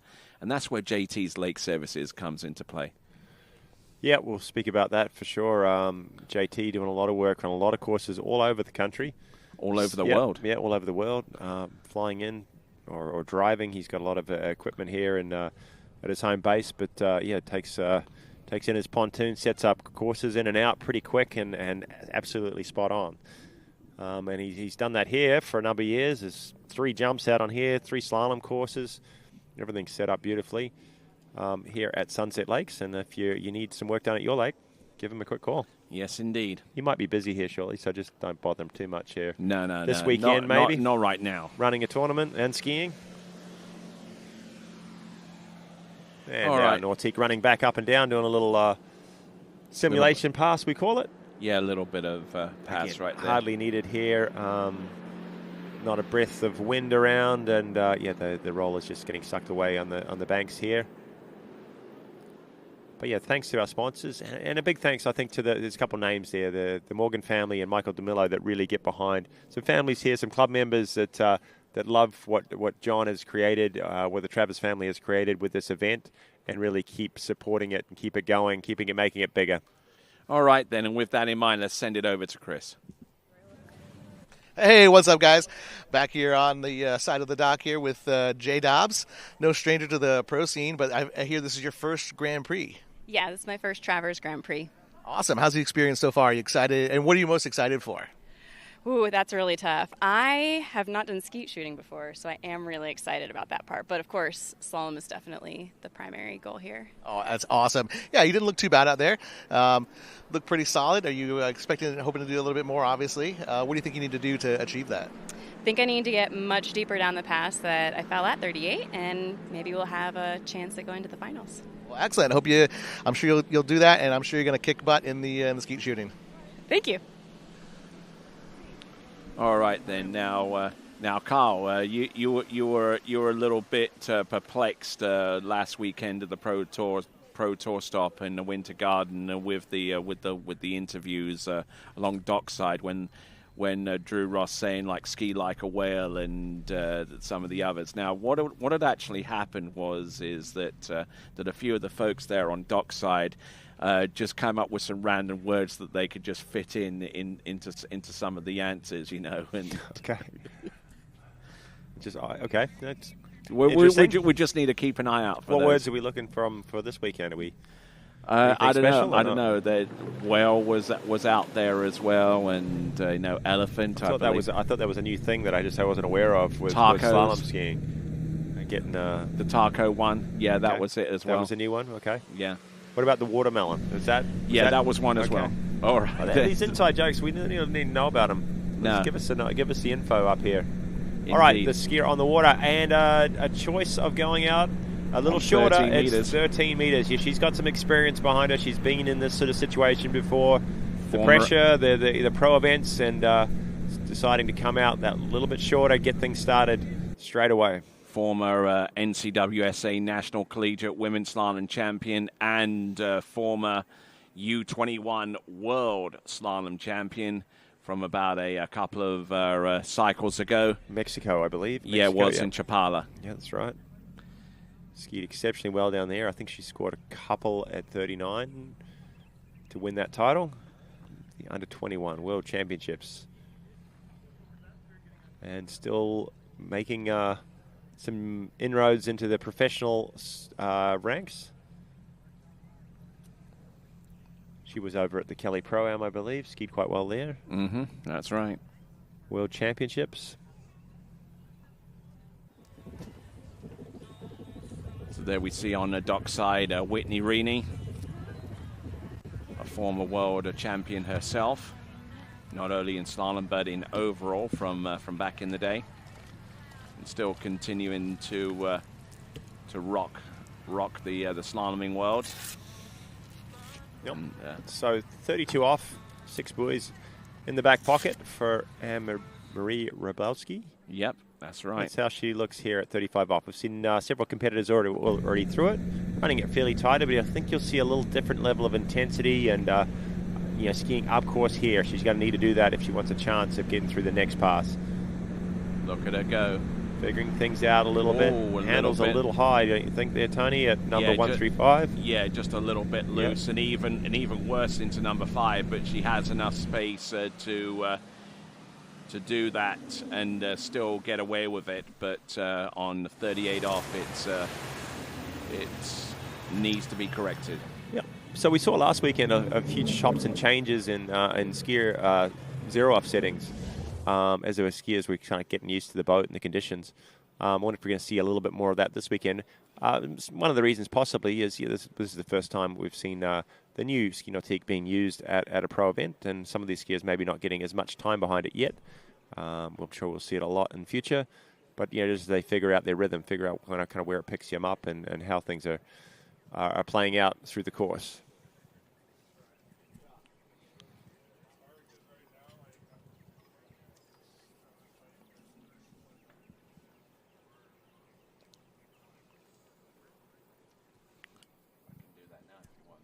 The lead right now, it's Jenna Morgan, currently sitting. It's 2.5 at 38, 2.5 at 11.25 in the metric line length, and it's her chance. She wants to go all the way, though. She wants to get 6 buoys.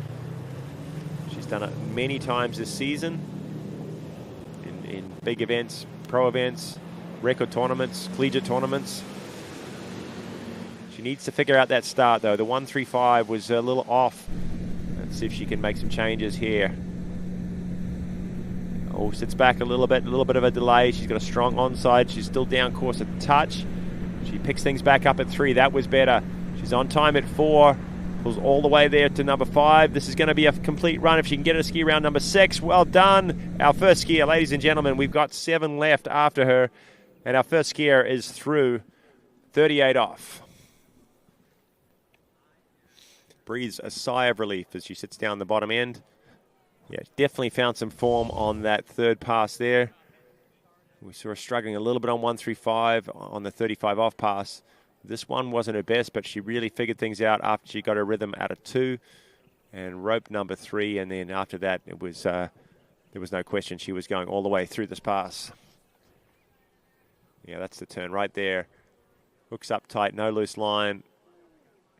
And right here she's going, yep, this is in the bag.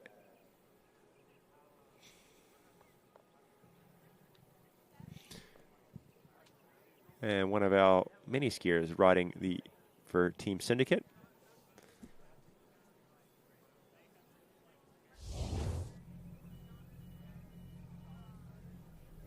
Timer goes off. You hear that little beep from the 0 off in the boat. It's the signal. Let's put the throttle down. Let's get going.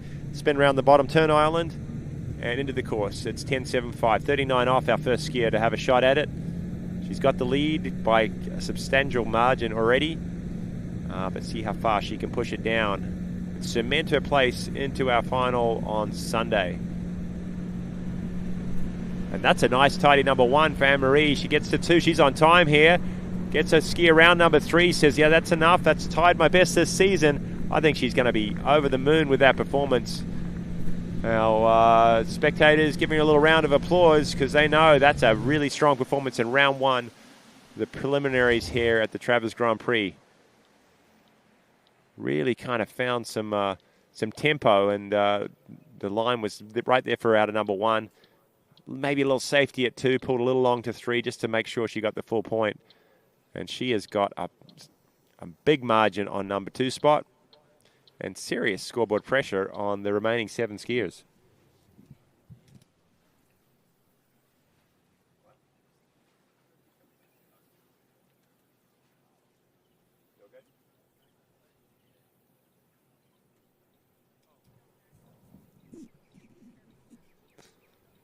All right.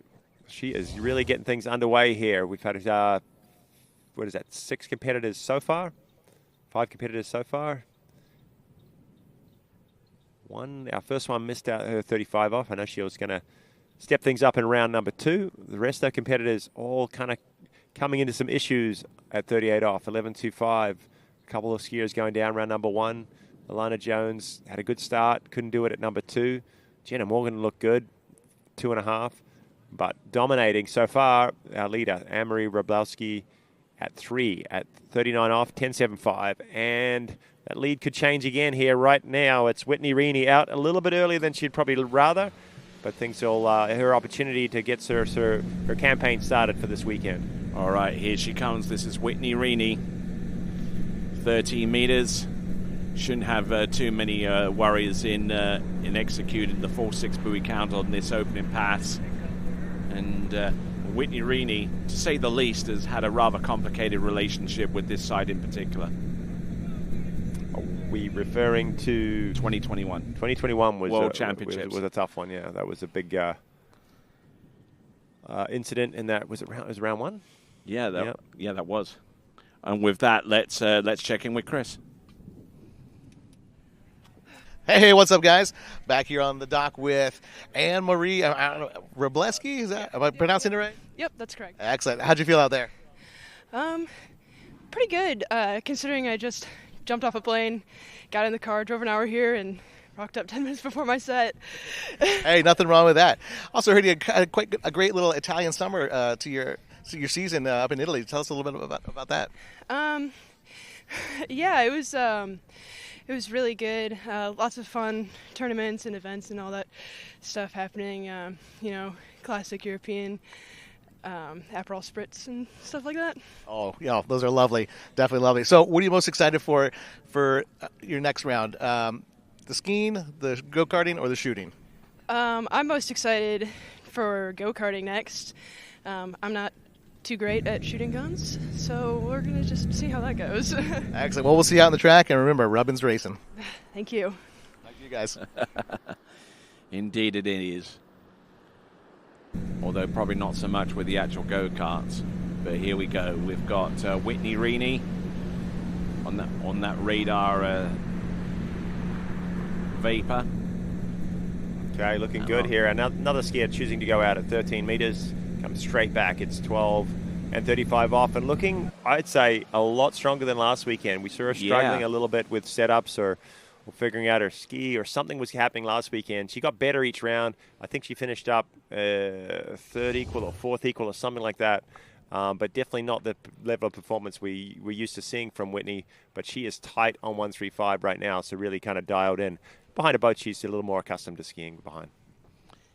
Yeah, and you do mention maybe she's made one or two adjustments, one or two changes to a setting on this new version of the radar vapor, and looking dialed in, at least for the first couple of passes. We'll see what happens, see what transpires with the next two. She's run through 13 and 12.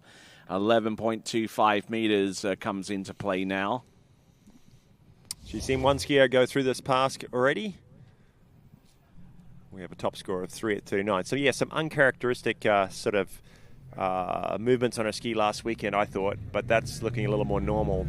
Her 135 so strong, so quick, creating a lot of time there and space for her 2-4 side. And hopefully she can carry that through this 38 off pass. And that's what she's going to need to run 39. She's done run 39 so many times. Yeah. The one-handed gate turns in here. Former two-time world slalom There's champion. a strong one wall. Yeah, all over the backside of 2 as we're getting this pass underway.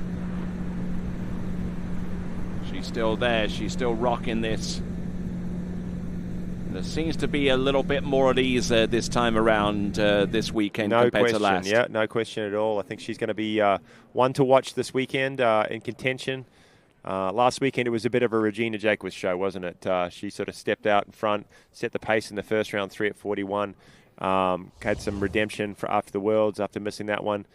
Jamie skied well in the final, really put up a big score of half at 41. Regina had the top seed, came out, scored the full point and said, thank you very much. But, yeah, she was dominant. But this weekend it might be a different sort of song because, Whitney's got something to say about it with skiing like that. Through 38 off.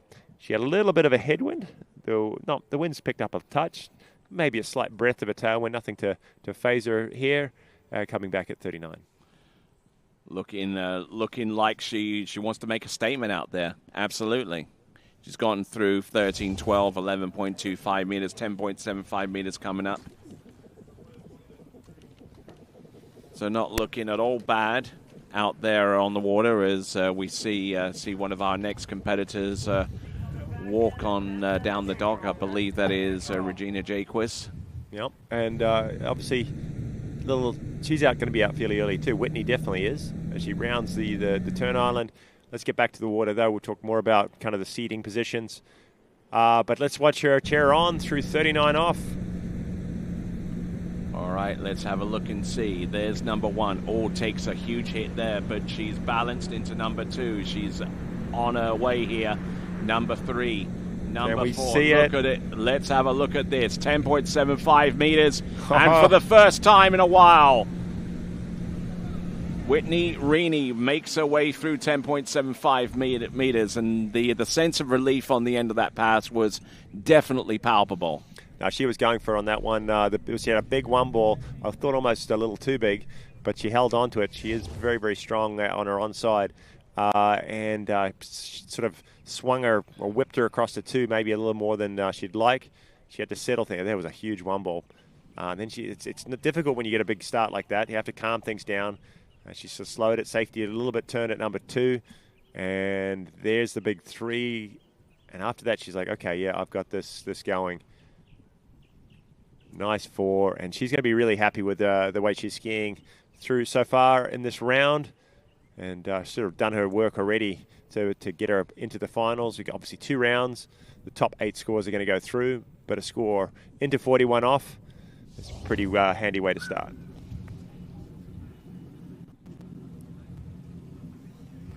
So I'll tell you what, she's definitely dialed in with that new 2026 correct craft ski nautique wake. She had a hand in the R&D with that, along with Matt Reaney and many other members of Team Nautique. And because the tail is a little bit narrower, it makes the wakes narrower too, which is very, very advantageous for a lot of our competitors. There's number 1, and this is at 10.25 meters. She'll slap her thigh, but 1 at 10.25 meters should almost certainly get her through to the 8 skier final. Yeah, we'll be seeing Whitney in the final on Sunday for sure with a 1 at 41 off.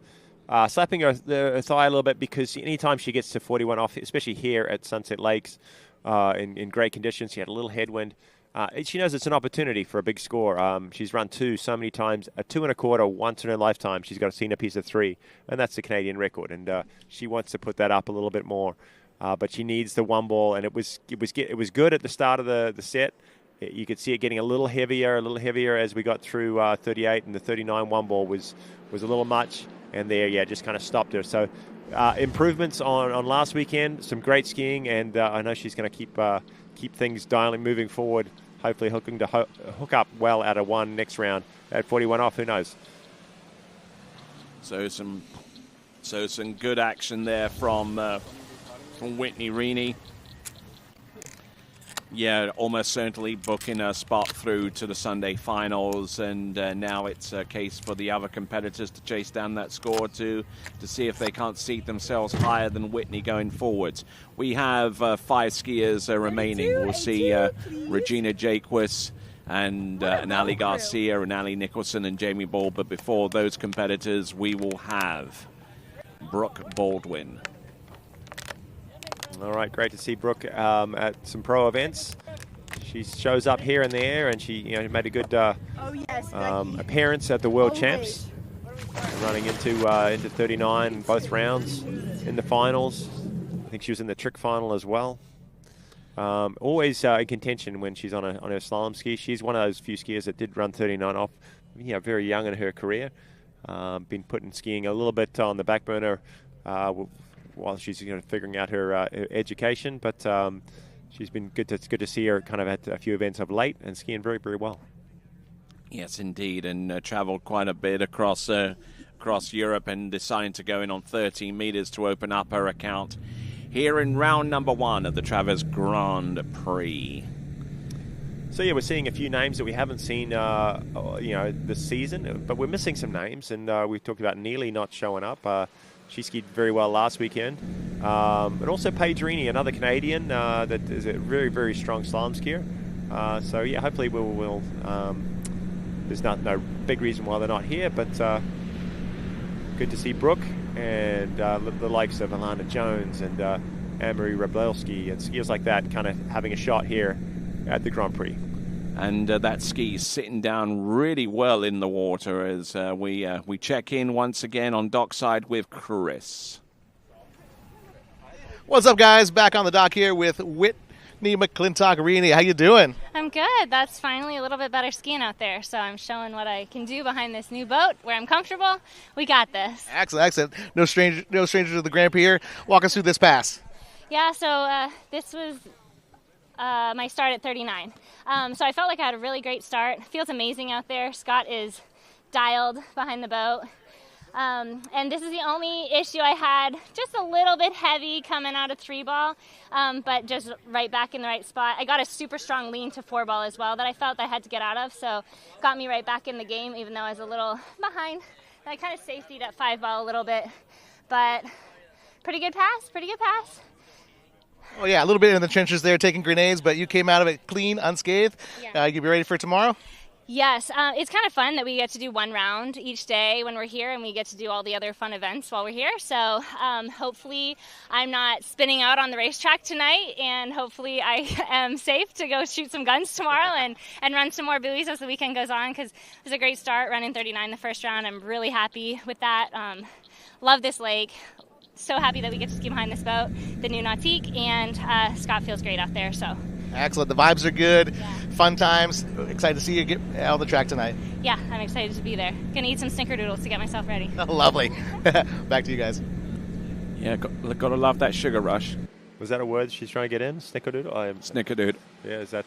I know. Anyway, back to the water. It's Brooke Baldwin, and we talked how solid she looked on that first pass, that D3 ski sitting in. So consistent, so deep in the water. That's one of the skis that you can win if you can predict the podium and the scores. Got to get those entries in. Love the way that ski moves side to side and, very user-friendly. She doesn't mind kind of moving around a little bit. She gets up right on the front of it, and that ski just really stays with her. Especially off that second weight, kind of rising up, using all the ski, keeping the tip engaged all the way through to create the angle. And, bit of a textbook pass there at 35 off. She's seen some big scores before her. Whitney Rini leading the pack. It's one full buoy at 41 off. A good score from Anne-Marie Rablowski with 3 at 39. Mm-hmm. And Brooke Baldwin's attempt. Those are the two skiers so far through 38 off. All right, we'll see how things transpire here with Brooke Baldwin, who's a medical scholar at the moment, from what I understand. Yeah, she's studied for a long time, get through her MCATs, and like I said, put skiing behind a little bit, and now, in med school, and that's requiring a lot of her time, but hopefully we can still see her out on the slalom ski at a number of events. This is 38 off, 11.25, a little bit narrow coming to number 2, but she's on time. There you go. There's a strong 3, and great number 4 and 5. Oh, and nicely another skier done. through 38 off. It's shaping up well for a big scoring round of competition. Yeah, she's 3 on girls it. through 38 off so far.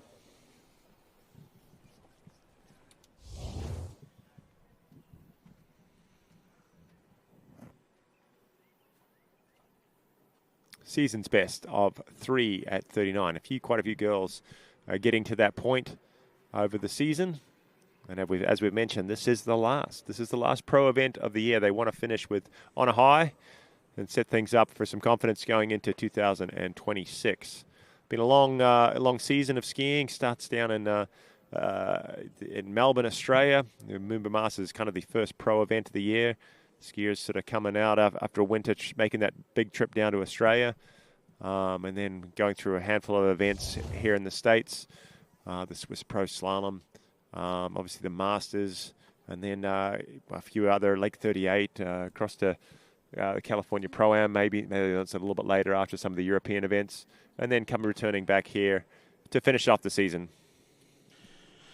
All right, so our previous winners of this event, Whitney Rini all the way back in, I believe, 2024 last All year. the way back. Yeah. All the way back last year.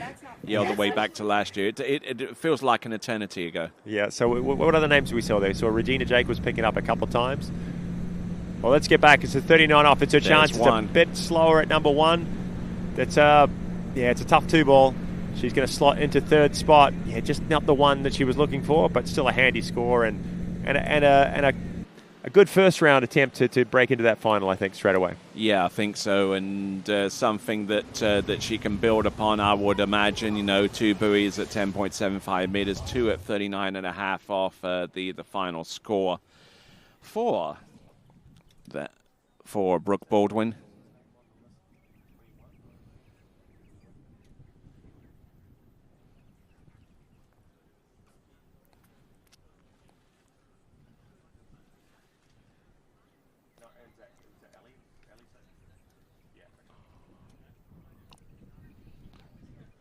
So some decent skiing here from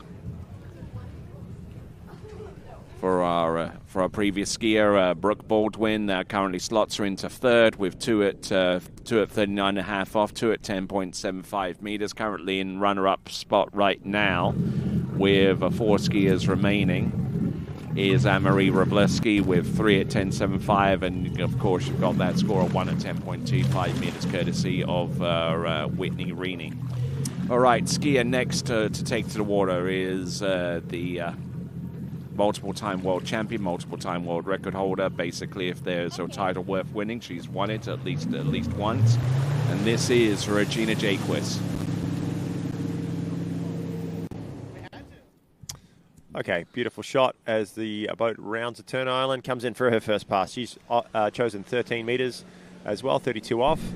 And I know Regina's been relishing this opportunity to come here to Sunset Lakes, get an opportunity to ski at this event. And behind the Nautique. Yeah, behind the Nautique, one of her big main sponsors, and really have a shot, getting down 41 off. You can see her personal best, her season's best is 3 at 41. She's got a personal best, 5 at 41. The world record. Yeah. She's it's been a couple of years since she achieved that, but she's last few events she's got to 3, which is a tough score to get, but showing promise that she can go further. All right, so good skiing on that opening pass, 13 meters, well within her wheelhouse to make that pass happen right off the gut. I'm Tony Lightfoot, he is Kyle Lead, and we are here at the Travers Grand Prix for 2025. And continuing to rock our way down the list of skiers that we have on the list. And as we mentioned, one of the most popular tournaments on the calendar for our pros and for our amateurs alike. And so popular. The crew here at Travers is we're running 2 lakes through the weekend. A lot of skiing, especially in the mornings. So many amateur skiers joining our pros. The top, so 2 pros joining each team. I think there's something like 20 or 18 to 20 teams, all of about 6 skiers each. It's on a handicap basis, isn't it? Trying to beat your season's best, and anything above that, you're in the positive. That gets combined with your skeet shooting score, 10 shots, I believe, and your time on the go-karts. So somehow that gets plugged into a computer formula, and we come out with our winners.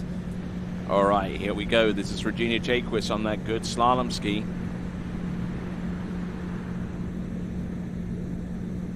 All right there. So as she gets round number 6, you've heard of Gulliver's Travels. Now we get to hear from Travers's Travels. Bonjour, guys. I'm here with Brooke Brookaboo Baldwin. How's it going? Pretty good. How about yourself? Oh, I can't complain. I'm out here with all these great athletes, and the vibe's good, the weather's good.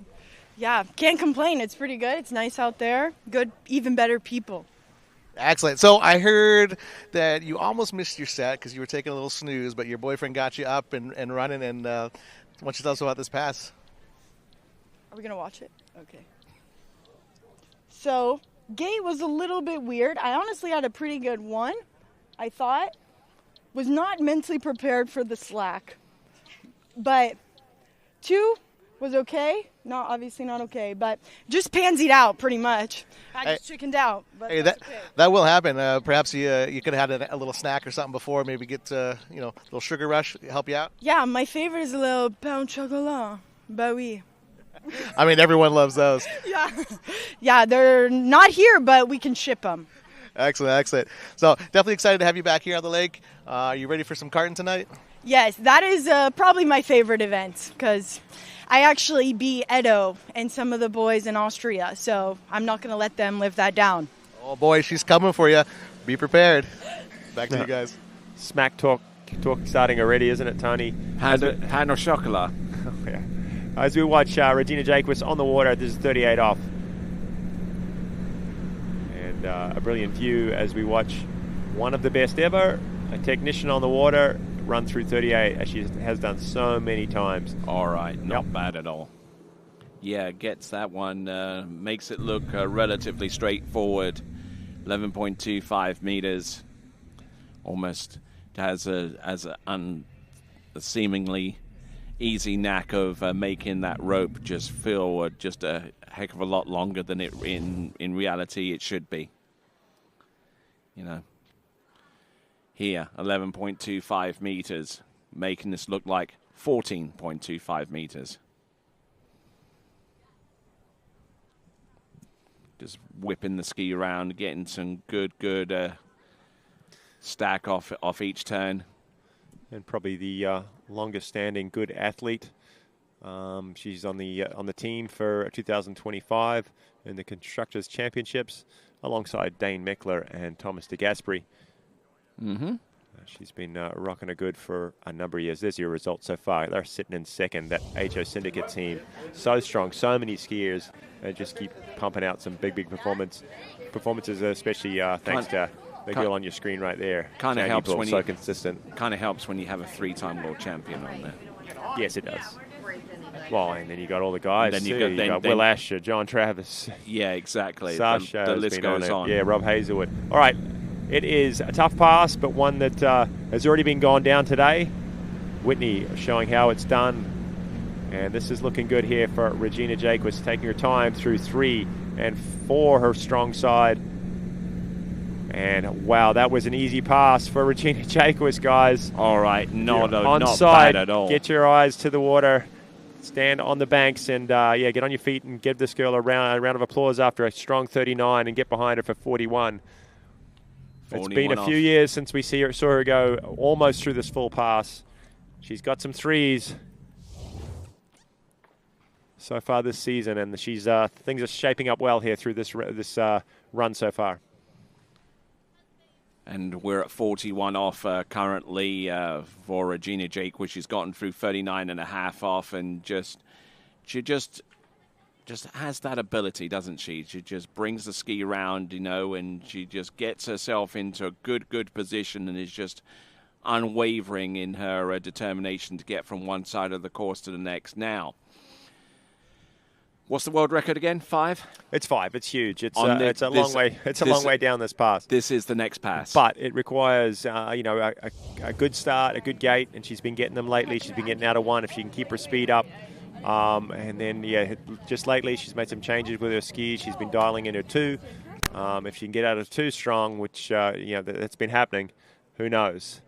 Once you get your rhythm started, that's the first step. And then you just got to keep your head clear, one buoy at a time. All right, then let's keep an eye on this.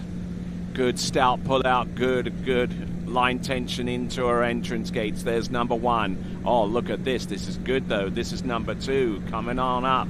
And inside buoy number 3. So 2 at 41 off, 2 at 10.25 meters. That puts her into the lead, relegating Whitney Reaney into second place with 1 at 10.25 meters. Those are the only 2 skiers that have gotten through 10.75 meters so far, with 3 skiers remaining.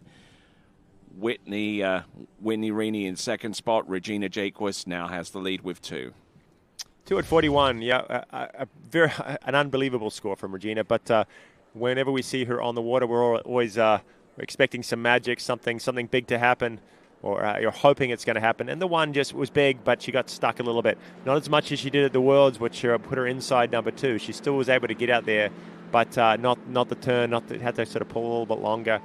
Not the turn she was looking at for it too. A good first round score. But 3 more buoys to go before she can get to that record, and 4 more for a full pass. And we got 3 skiers remaining. Yep, that's right. Right now, that cut is looking like it's 2.5 from Jenna Morgan. 2.5 at 38 is sitting into 8th spot. So that's kind of how they'll go out tomorrow. And those first 4 skiers will be chasing that score of 2.5 to see if they can inch their way into the final on Sunday.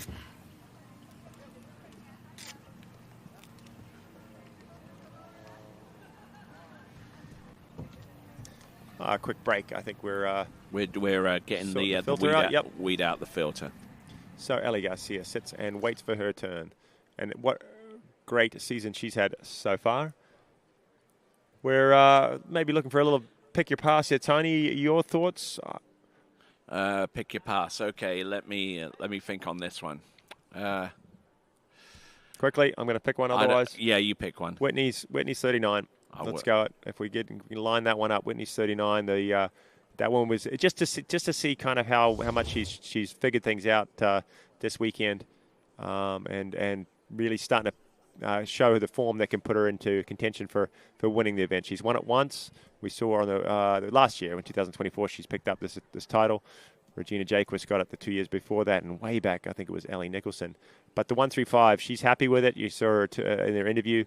She's content with how she's feeling and looking for big things in rounds 2 and the final later on this weekend. All right, they're looking in very, very good shape here at 39.5 or 10.75 meters. Now, which one am I going to pick? Regina Jaquist is same pass, 10.75 meters. The 6 buoy count, that shouldn't be too hard to pick out. Just happened in a little comparison, right? A little. Let's see who does it best. And, I mean, between these two girls and obviously Jamie Bull, they've run the majority of the 39s in competitions. Hard to beat Regina right now with the way she's skiing through that 39 off. There was no moments of hesitation at all. Looked confident all the way through. Looking in good shape all the way through. You know, and even though on some of those turns she loses a bit of exit angle, she's more than able to get that angle back on again and continue skiing. So there we go, some great skiing there from both of those competitors in Pick Your Pass. Whitney Reaney, who's currently in second spot with 1 at 10.25 meters, and your leader with 2 is Regina Jaquist. And we've still got some great pro action to come. The pro men will get out onto the water as soon as we conclude the pro women.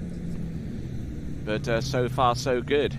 We've gotten some skiers into the world record pass. 2 of them, as a matter of fact, and we still got 3 skiers remaining. Yep, 3 skiers remaining. Ali Garcia will hit the water next, and we were just saying how much of a great season she has had, and consistent is what we'd call it. She's gone to a number of events. She's placed well. She's got on podiums. She's posted big scores, gritted it out, and that's why she's currently sitting in 4th spot on the Pro Tour standings.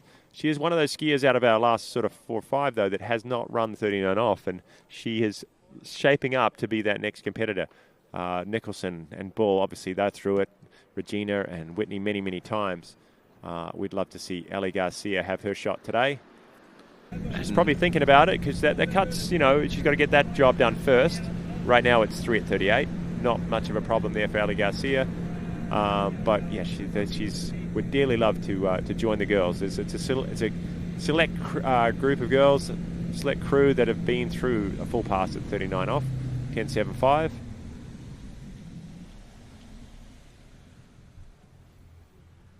Tony, stats, you're going to come up with a couple. The number of women through 10.75, less than the number of men through 10.25, correct?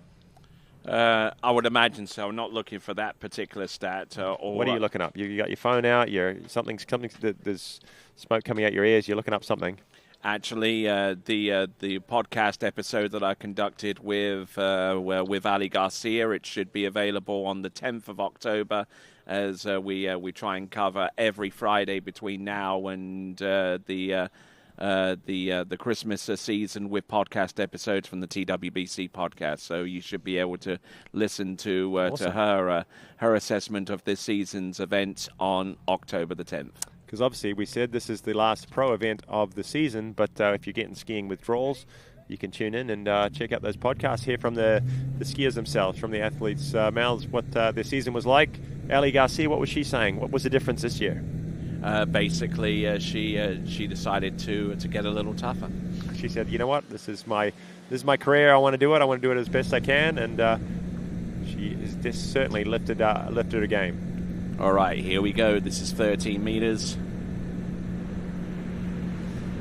And for those of you wondering why the camera angle looks a little bit funny, there's your reason right there. We have a bimini top on this boat.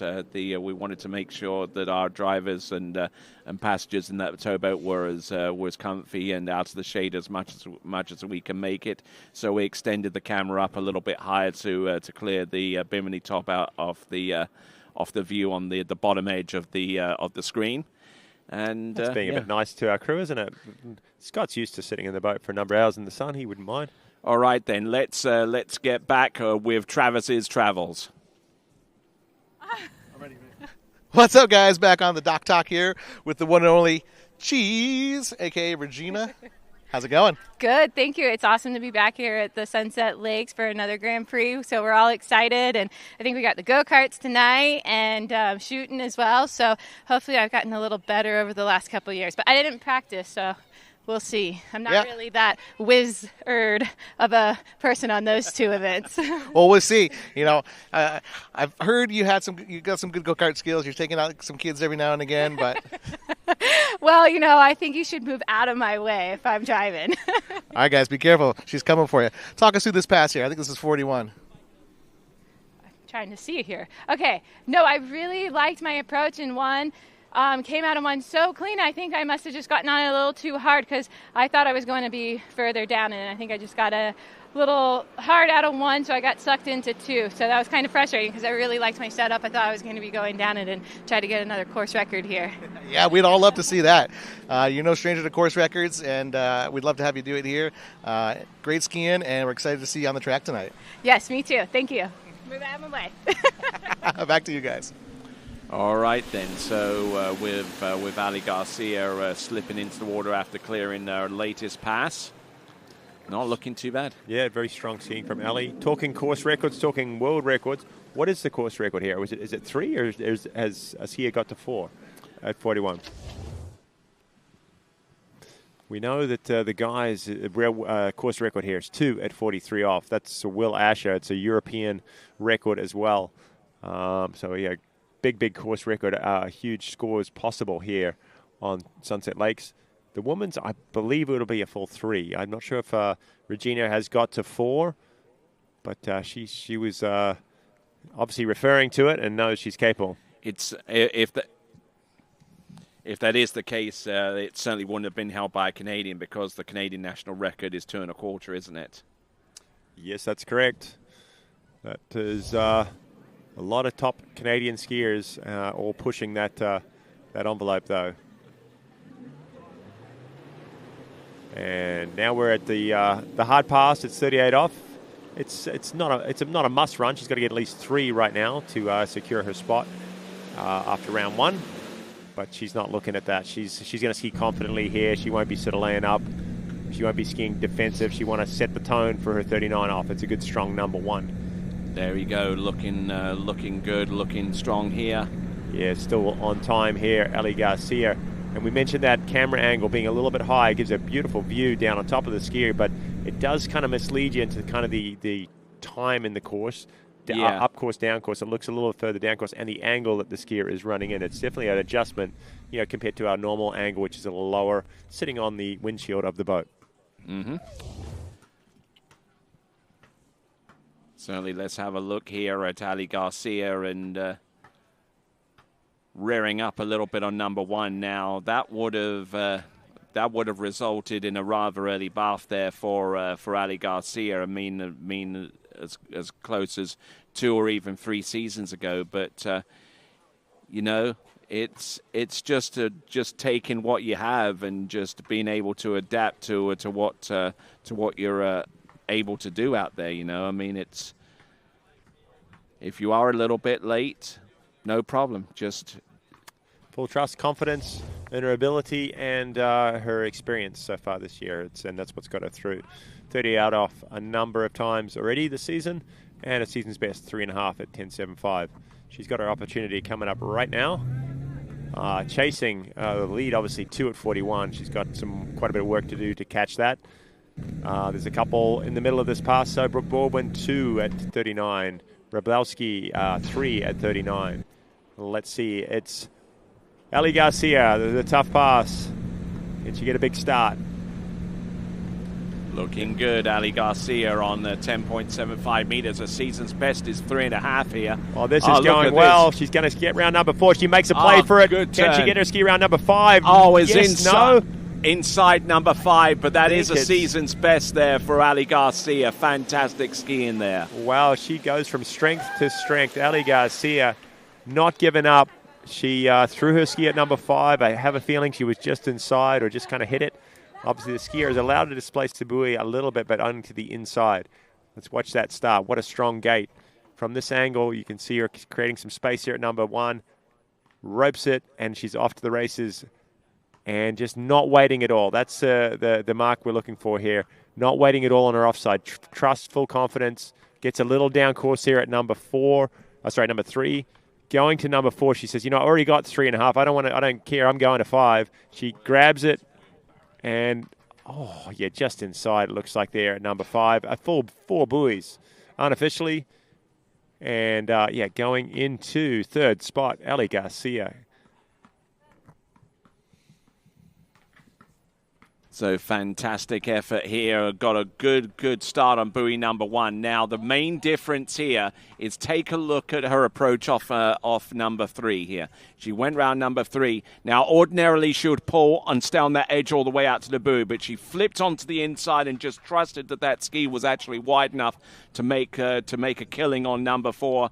Unfortunately though, it didn't pan out for her so well off a 4 into 5. But you have to start somewhere, and 4 buoys at 10.75 meters is the season's best for Ali Garcia. Great skiing for Ali Garcia, and potential.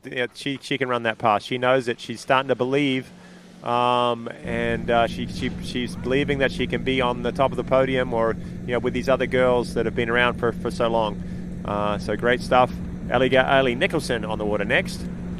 And a former winner of this event way back in, we're saying it's 2019, I believe. Yep, before COVID ravaged the world. And as Ali Nicholson pulls out, let's go back to Travers' travels. What's up, guys? Back Doc Talk here with Ali PB Garcia. Congrats, girl. Thank you so much. Yeah, it was a bit of a hodgepodge of a set. Like, did not feel good at all through the whole thing until I got to 39, and I was like, well, this week has been really fun. I've been really skiing well, and I've never come into an event feeling like I was skiing this good, which was a little nerve-wracking. I was hoping that I could put it together today, and super happy that I did. I feel like I kind of choked a little bit at 3, but it's fun. I'm happy to be pushing down that pass more consistently. Excellent. We love seeing you. We love seeing you on the rise in the ranks, and let's walk us through this pass here.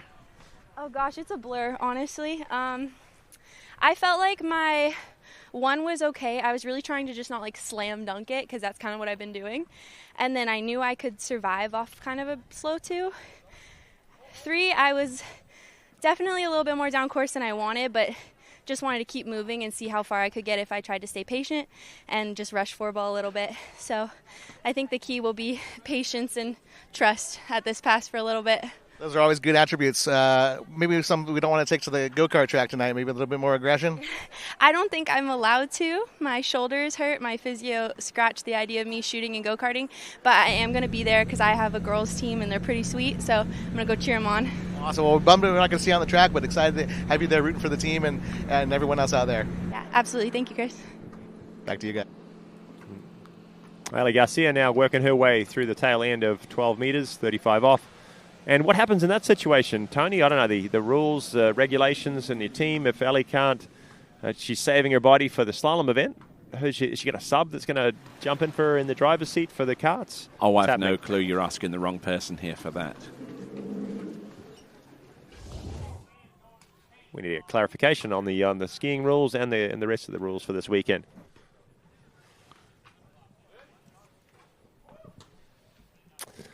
The word's coming in that there's no substitutions allowed. You've got to be there. You've got to be your butt in that driver's seat or pick up that gun. Well, she can always do a lap, right? Right. Just one lap. Yeah. Just do one lap. I don't know. The way she's skiing right now, she doesn't want to take any chances because it's all coming together for Ali Garcia. Well, I mean, there are going to be a few skiers in that similar situation, like just trying to stave off injury or trying to avoid getting hurt too much. So just send them out first. They won't hit each other. They'll just do one lap, come in, then situations are under control. You racing tonight, Tony? We're going to talk about this? I don't know. I haven't lost enough weight since last year.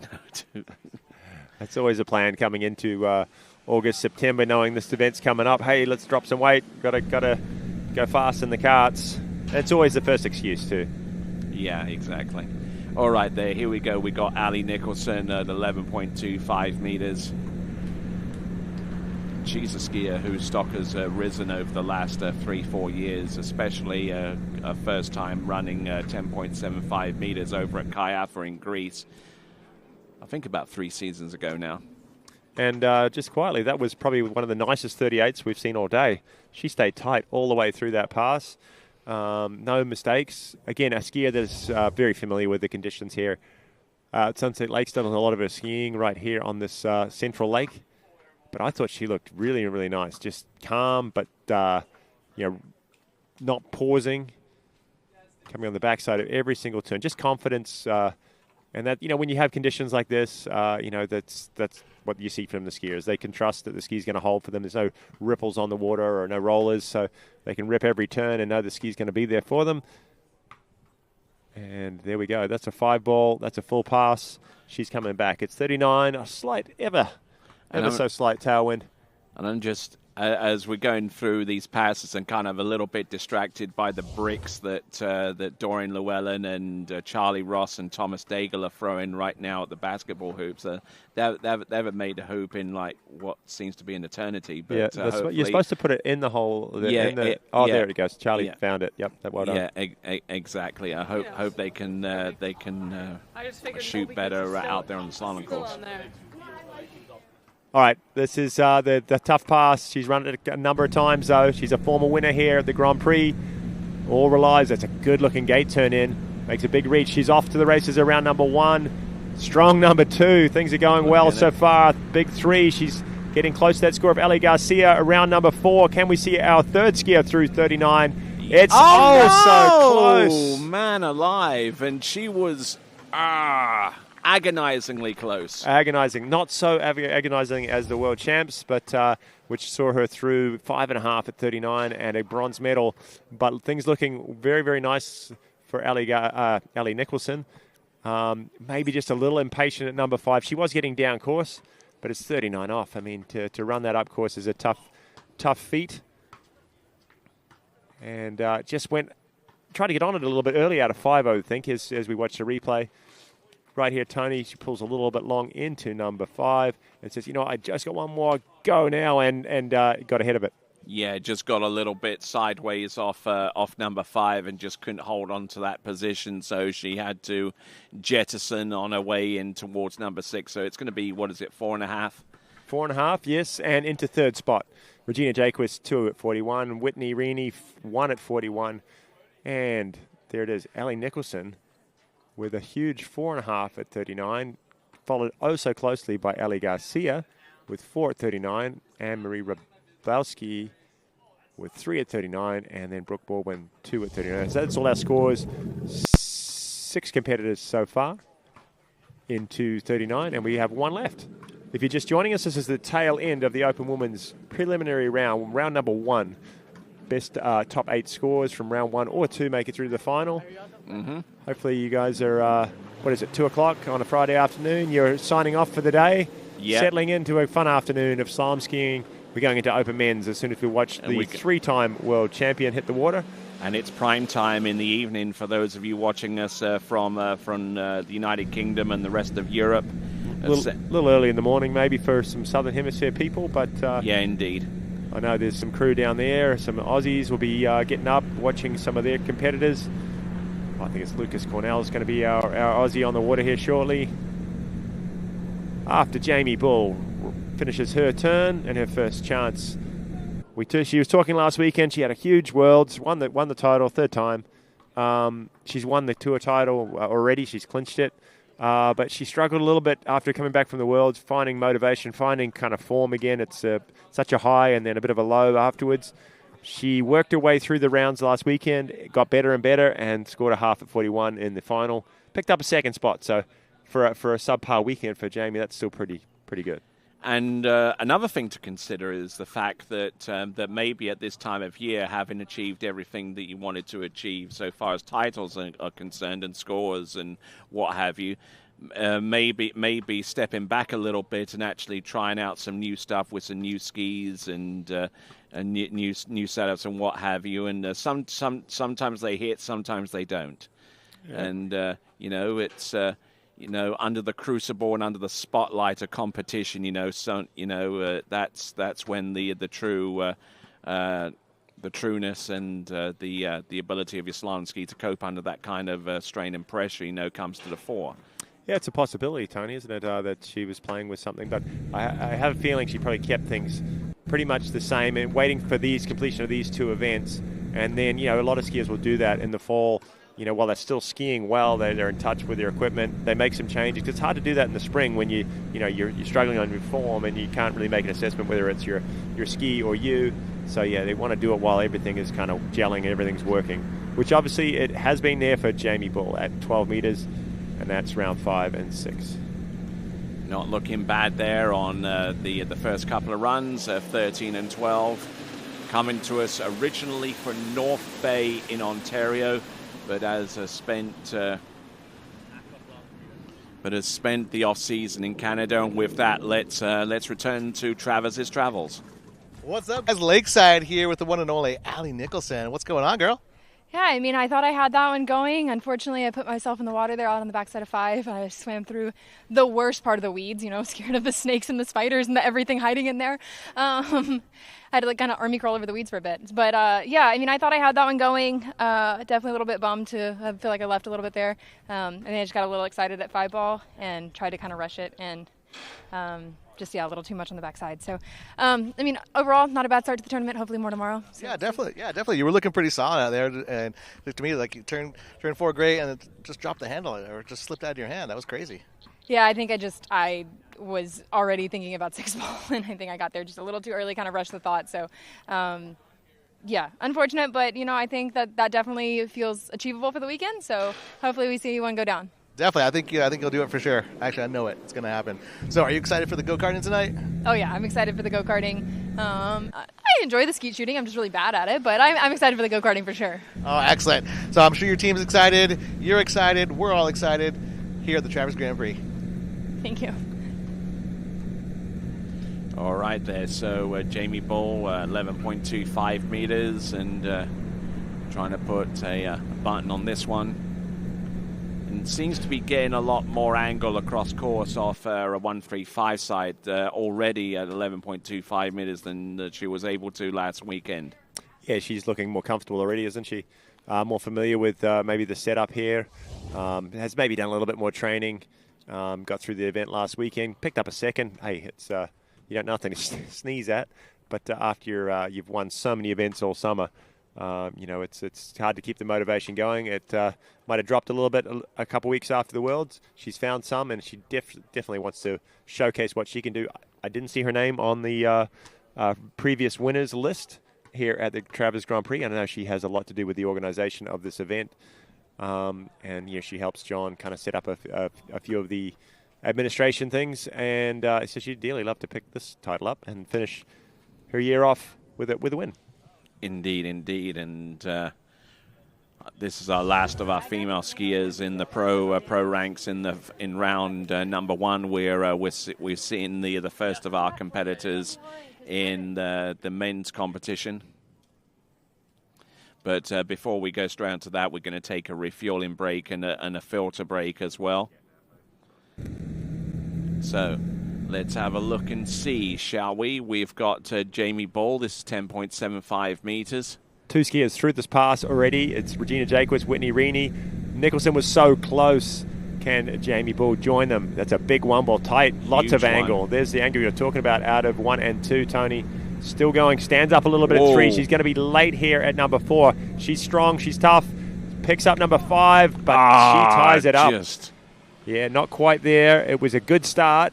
She ties it up with Ellie Nicholson. The seeding, she'll go ahead, obviously.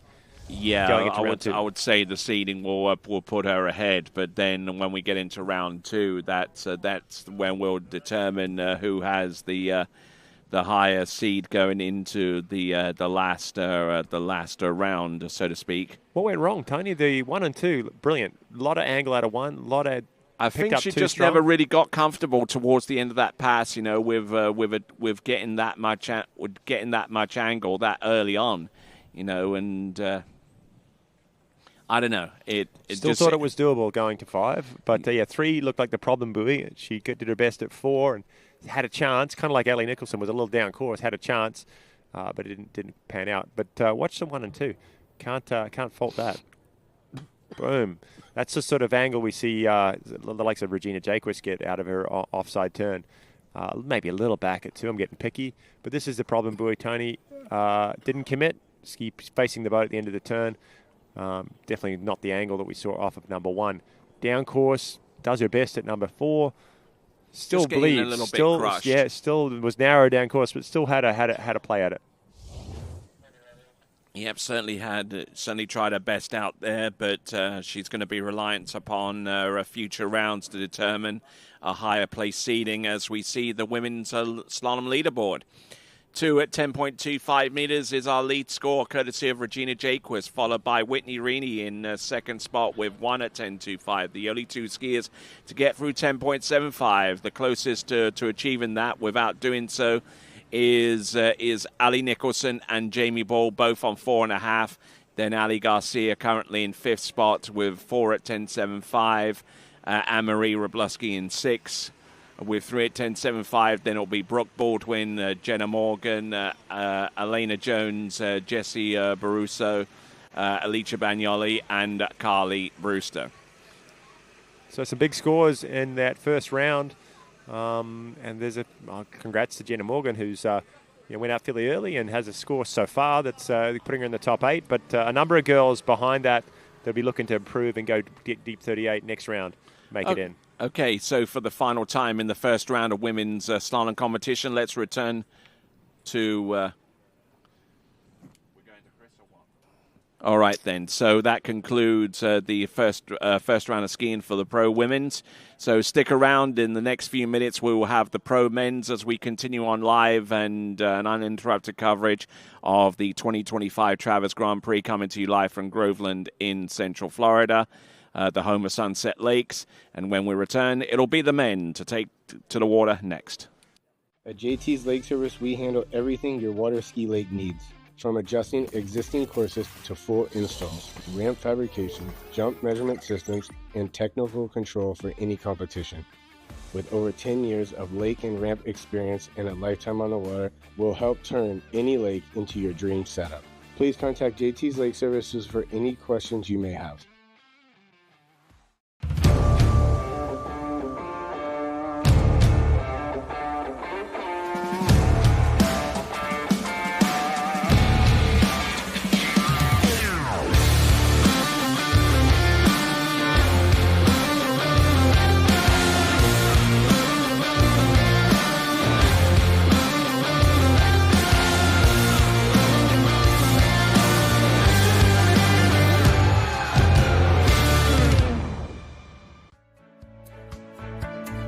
Welcome to Sunset Lakes, home of Jack Travers and the Show Ski School. We can hit whatever disciplines we really want to, really. Anything show ski-wise, we're willing to help with and coach. Come join the family and experience it yourself at the Show Ski School.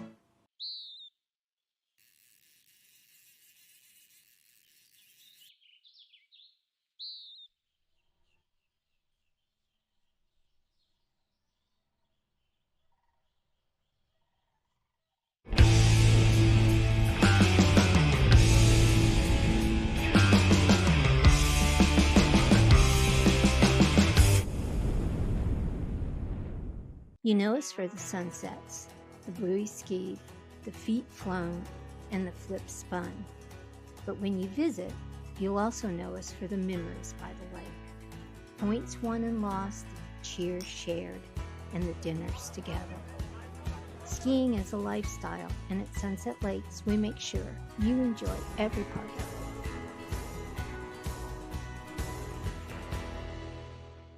it. Wherever you're going, we'll make it easy. Travel like a VIP every time you book with us.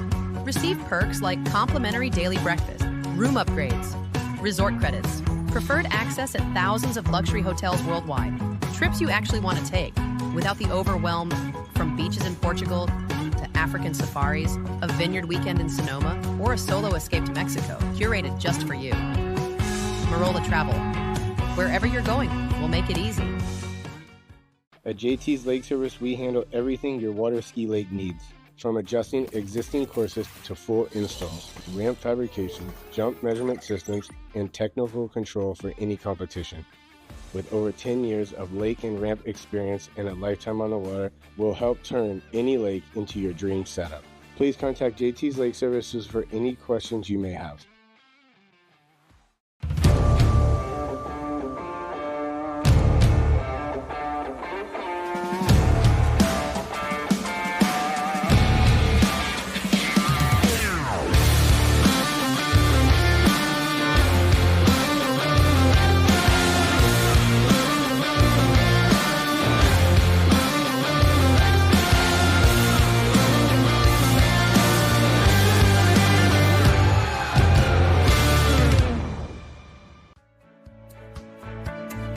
Welcome to Sunset Lakes, home of Jack Travers and the Show Ski School.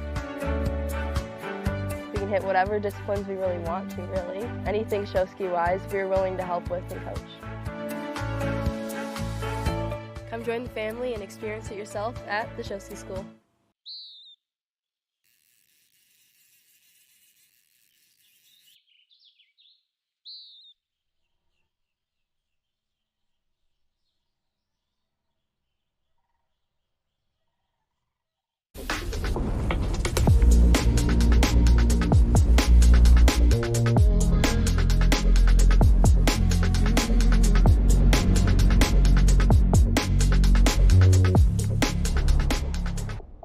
You know us for the sunsets, the buoy skied, the feet flown, and the flip spun. But when you visit, you'll also know us for the memories by the lake. Points won and lost, cheers shared, and the dinners together. Skiing is a lifestyle, and at Sunset Lakes, we make sure you enjoy every part of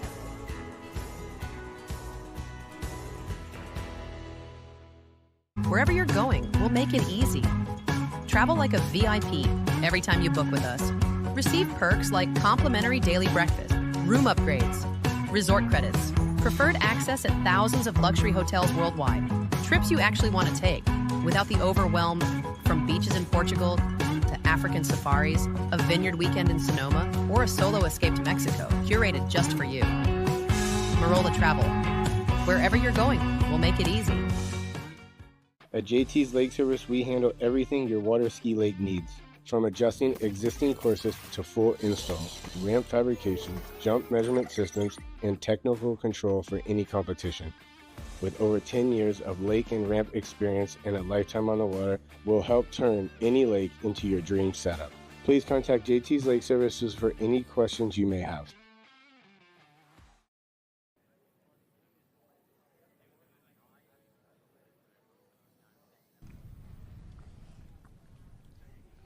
Well, hello, good afternoon, and welcome back.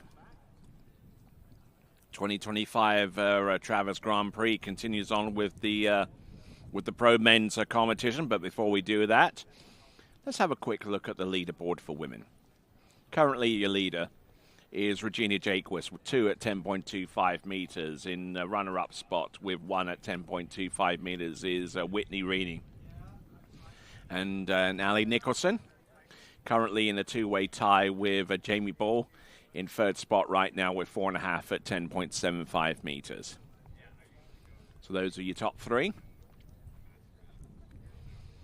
And we're about to go into the men's slalom round 1 in the pro competition.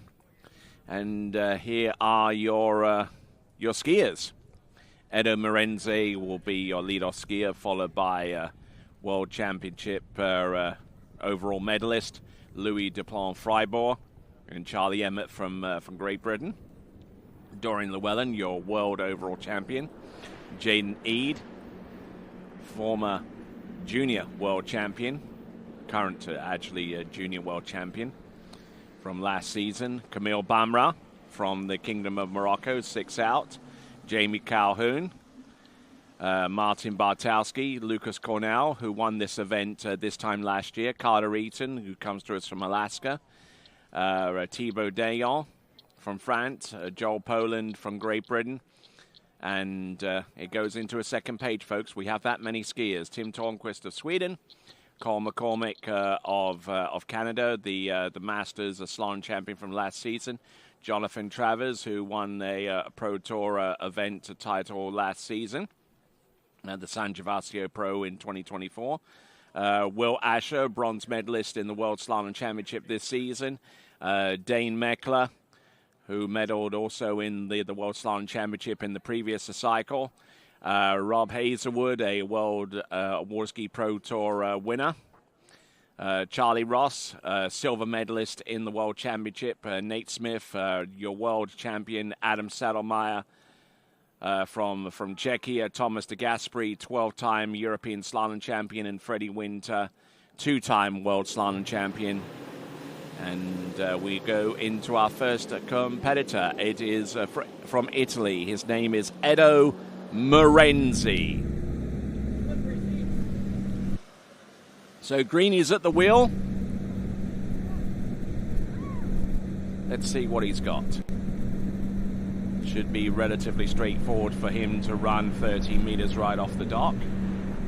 And Edo Morenzi, coming off from injury from last season, isn't quite up to his full tournament capability, but he's certainly going to give this a try. 30-meter start. Edo Morenzi coming to us from Italy. And Edo Morenzi. All right there. So with that, let's send it over to Lauren Morgan. T-Gas, he's here a little bit early for his slalom set. Yeah, it took me always an hour to get here, so I wanted to, come a little. I thought it was going to be not that early, but, well, I'm here. I had a couple of cappuccinos this morning, and, it was a good time, and I'm ready to go. Awesome. We're looking forward to seeing you later. And can you tell us a little bit about the socks? Are those things for speed or for comfort? They're for both. You got to have some fashion shows here, and now it's for my legs. They get tight a little bit, so I just use compression socks, and I love them. So got to be colorful. Awesome. Well, thank you, and we'll see you out there later. All right, thanks. Back to you guys.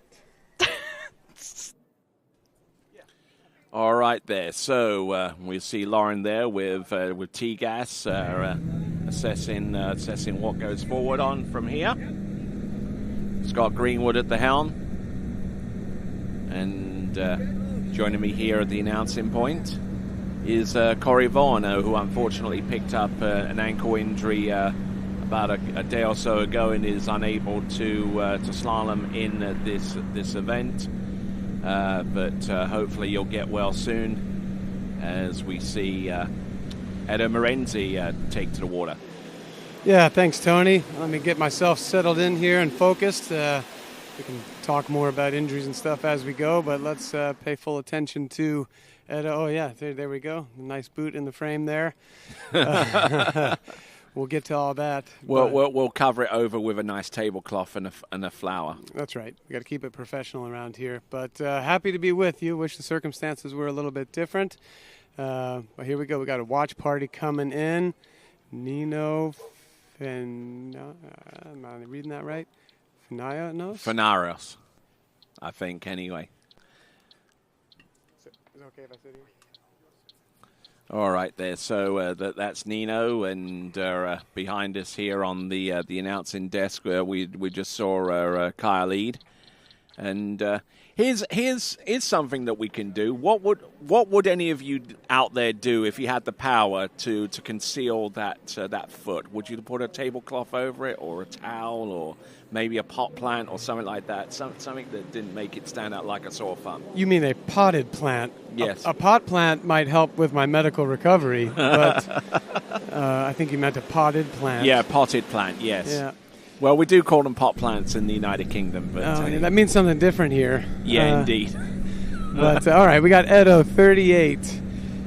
First man out, he's going to be trying to set the pace here for everyone. Running a touchdown course, but in rhythm. That's actually picking up and getting better here as we go.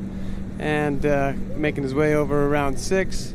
Looks like he's going to need just a bit of a stronger start here. I liked that 3-4 combination in the middle of the pass, but he might not have the opportunity to do that at 39 should he not get a slightly better gate 1. Let's have a look here. Okay, so this is 38 off and getting off to a pretty decent start here. Not a bad looking one, but he had like a little bit of a pump. That tells me maybe he felt a touch narrow. I think he'd like to just see that move be cleaner all the way to the apex and then have himself start moving in a little bit sooner. But let's see if he can make that happen right here at 39. Most skiers tend to prefer this far end of the lake. So this is he's getting the start for his hard pass from the best end. Well, welcome, Corey. I missed the start of this open men's slalom. I was too busy looking after Tony and what his dietary needs for lunch here. We're taking a little break, but welcome. Unfortunately, you're in the wrong seat. You're joining us talking and not actually skiing. I know you probably went through this, but give me the rundown again. Yeah, I didn't yet. I was holding out just for you, Kyle, to tell us basically my last training set of the season on Wednesday before I was going to have a rest day and come here. I was trying to run 41 for the third set in a row, but made contact with 3-ball and snapped my ski and my ankle all in one turn. It was pretty violent and spent the rest of the day in the hospital. All right, let's look at Edo, though. That's a good start. He's still in this right here. He's fighting for it.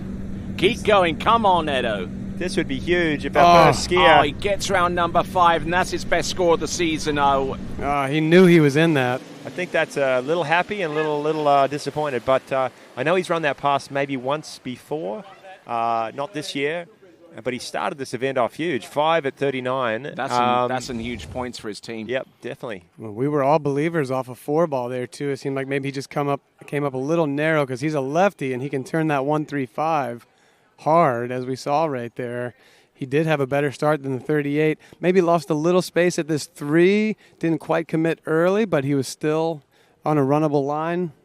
Coming into 4, made a nice offside turn there at 4. And with 1 turn to go, I think we all thought he was going to get to slam it, but he decided not to. And, he's going to be now. He's definitely thinking about running that the next round. And what a start to the event. We have 22 more skiers, 23 skiers lined up here on the dockside, waiting for their turn to rip this afternoon. And hasn't he started it well? That was a big 2-ball. We always knew he was going to turn 3 as his onside. We saw him. He's come back from an injury. It's taken him a while. He showed up at the Worlds at his home country of Italy. He didn't have the Worlds he was looking for. He kind of came up short in slalom. He didn't stand up his passes in tricks. Jump, he went okay. But really, he's a strong overall skier, and it didn't all put together. But, it was one of those early events. Obviously, still training hard. He's slaloming well, and he'll be featured in some pro overall events at the end of this year. Speaking of overall events and overall itself, this is the past world overall champion from 2023, Louis Duplan Freiberg, getting through the opening pass. And with that opener, let's send it. Yeah, on that before. All right, here with Edo. Great skiing. And hey, what are you doing at a slalom tournament here? You know, down in Orlando, like, slalom tournament's always fun. My first Grand Prix. I'm excited for the karting and for the shooting. But now I also like slalom here is just amazing. We're at my first 39 here in my life. Got close today, so I'm really happy to be here. Awesome. It looked great. And we have a question from the crowd. So T-Gas is getting a little bit older. The crowd wants to know, are you going to dethrone him as the Italian stallion? I don't know, maybe in overall. I don't think in slalom I can get there. There's a couple of guys in front of me, but I'll try. Fair enough. Well, we'll see you tomorrow. Thank you. Back to you guys. I thought Rocky Balboa was the Italian stallion. No, I'm pretty sure it's Thomas de Gasperi. I don't know who you're talking about. No. No clue. I mean, look, we live in this world, in this world. There's one Italian stallion, and that's Thomas de Gasperi. And he's a real character. Ricky Balboa. We're talking fiction here. Let's get down to business. Oh, but it was based off a true story, wasn't it? Was it? Yeah. My media film history. Really? I don't think so. Yeah. He came up with that. I think it was just for millions of dollars at the box office. That's a pretty good story. We'll get back to that probably later on, but how he's written that and kind of earned his spot to act in it as well. All right, there. Here we go. This is Louis Duplan Freiburg, and through 13, through 12. Not looking bad. No, looking very comfortable. Of course, this is his home training site. He's like skiing up and down past his family's home there. You see it in the frame as the camera goes up and down the lake. So no stranger to the waters here at Travers. And I guess we should probably clarify that we talked about this being the final event of the pro event of the year for the Pro Tour standings. But there are a couple of overall events to come, and there's going to be one just down the road in Polk City, and another one actually coming right back here, so in about a month's time. And you'll see these guys in their I guess you call it their better event, their overall event. They ski all three events super strong. Slalom's probably their lesser event, if you can call it that. But it's good to see them here in the slalom. But they'll be doing it in overall here in a couple of weeks. All right, there. So Corey, looks like I've uncovered a bit of a beast here. It looks like Corey might prefer covering that boot with a Buddha bowl filled with quinoa, hummus, avocado, and such. Now, am I supposed to guess who said that? I guess. Yeah. Well, somebody that clearly thinks I'm some sort of hippie, which is, that's accurate. Could be anyone. Peace, love, and water skiing. What Billy that Martin. idea? Aha. Yep. Well, thanks, Billy. Yeah. Yeah. I mean, you didn't have it wrong with the pot plant. I'm still there. All right, there. Here we go. This is Louis Duplan Freiburg. This is 11.25 meters. Getting the job done off number 4, and still attacking this pass, and not doing too badly out there. Yeah, that was a strong pass there from Louis. He's a strong guy, though, isn't he? He's so versatile on the water from his trick background, his jumping. He works hard in the off season and in the gym off the water. Slalom again, just probably not quite up to par with his tricks. He's over 12,000 points, close to 230 feet in jump. He can still get it done on the slalom ski, and you can show right here, shows why right here. Through 38 off, his best this season, I believe it's a 3 at 39, 3 at 10.75. And that's the sort of scores he gets. 12,000 points, over 230 feet, and halfway through 39. That's huge for overall skiing. Yeah, well, I mean, he's a former world champion and was on the podium again this year. I believe second place, is that right? He was in second place, yeah. Yeah, and he was on the podium at the European Open as well. Interesting thing, 3 world championships over the last 3 turns, different champions. Joel Poland, it was in 2021 right here, Louis Duplan Freiburg right here, 2023, and obviously Dorian Llewellyn. So not much between them all. Obviously, Joel holds the record. We're going to see him slaloming here shortly too. But that overall event, thanks to the likes of Jarrett Llewellyn and the World Water Skiers and those guys really kind of pushing that event so strong. There's so much competition between our top handful of overall skiers. All right, 39. In the 38, I saw a lot of shoulder drop on this 2.4. It made me worried about what might happen at the 39. And I think that wasn't as clean of a 1 as he was hoping for. His line into 2 didn't leave him with a whole lot of choice right there. Yep, so that's 2. So that puts him currently in second spot behind Edo Morenzi, who had a season's best total. So after two competitors, both of them into 10.75 meters, one of them with 5 and the other with 2. And let's see how he got there. Well, I mean, I think he's going to consider this something to build on. Even the line through the gate there looked a little bit too straight at 1 for 39. So he ends up in this very at 2 down course type of scenario. So he's just thinking about, changing that up and making improvements for next round. I'm going to bet that he is going to be hard to beat on the go-kart track, though. It seems like all the Frenchmen really know how to whip the carts around that track. So he's going to be scoring some points for his team, not just on the water, but off as well. Corey, you can't slalom this weekend, but I see you fitting that boot into the, what's that, your right foot? That's your right. Throttle foot. You can figure out how to put the gas down on the go-karts. Oh, my goodness.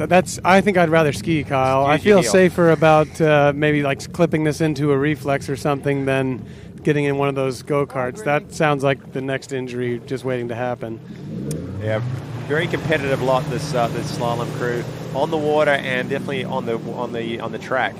You talk about the Frenchmen's being tough on the go-karts. Sacha Dascoon, he's not here this weekend. You know what's happened to him? He's usually one of the favorites in the go-karting. Yeah, no, I would have expected to see him. I know we didn't have him at the Mastercraft Pro last weekend either. Perhaps he remained in Europe after the Worlds and has made other plans. But, yeah, he's always one of the feared drivers out there on the go-kart track. And I think right here we've got Charlie Emmett, 13 meters opening pass. I know he's a big Formula One fan. Oh, so he always rocks up with like a Max Verstappen type polo shirt, thinking he's all out on the go-kart. Oh, he does, and he does pretty good too. Let's go check in with Lauren. All right, Louis. Hey, 2 at 39. How does it feel to be at your first Grand Prix?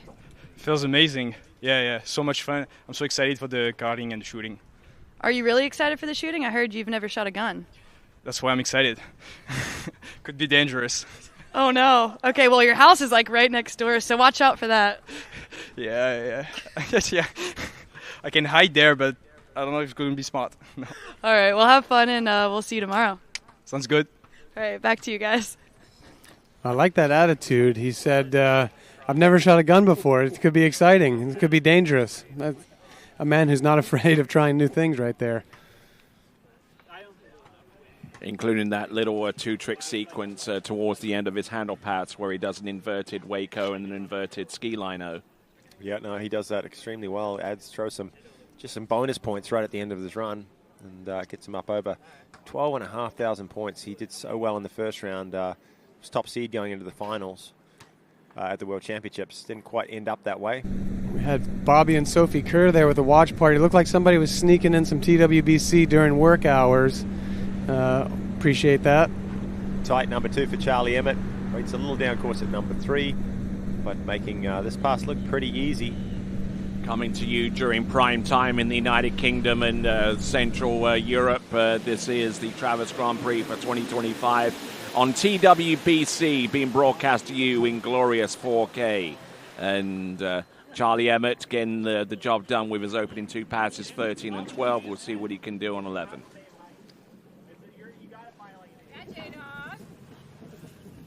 Oh, well, there's a guy we haven't seen too much of, have we? Well, I think he's been off at school, taking a little break from the collegiate scene here to be with us for the Travers Grand Prix. He looks familiar. I remember a guy like that that used to live with me, but I haven't seen him for a while.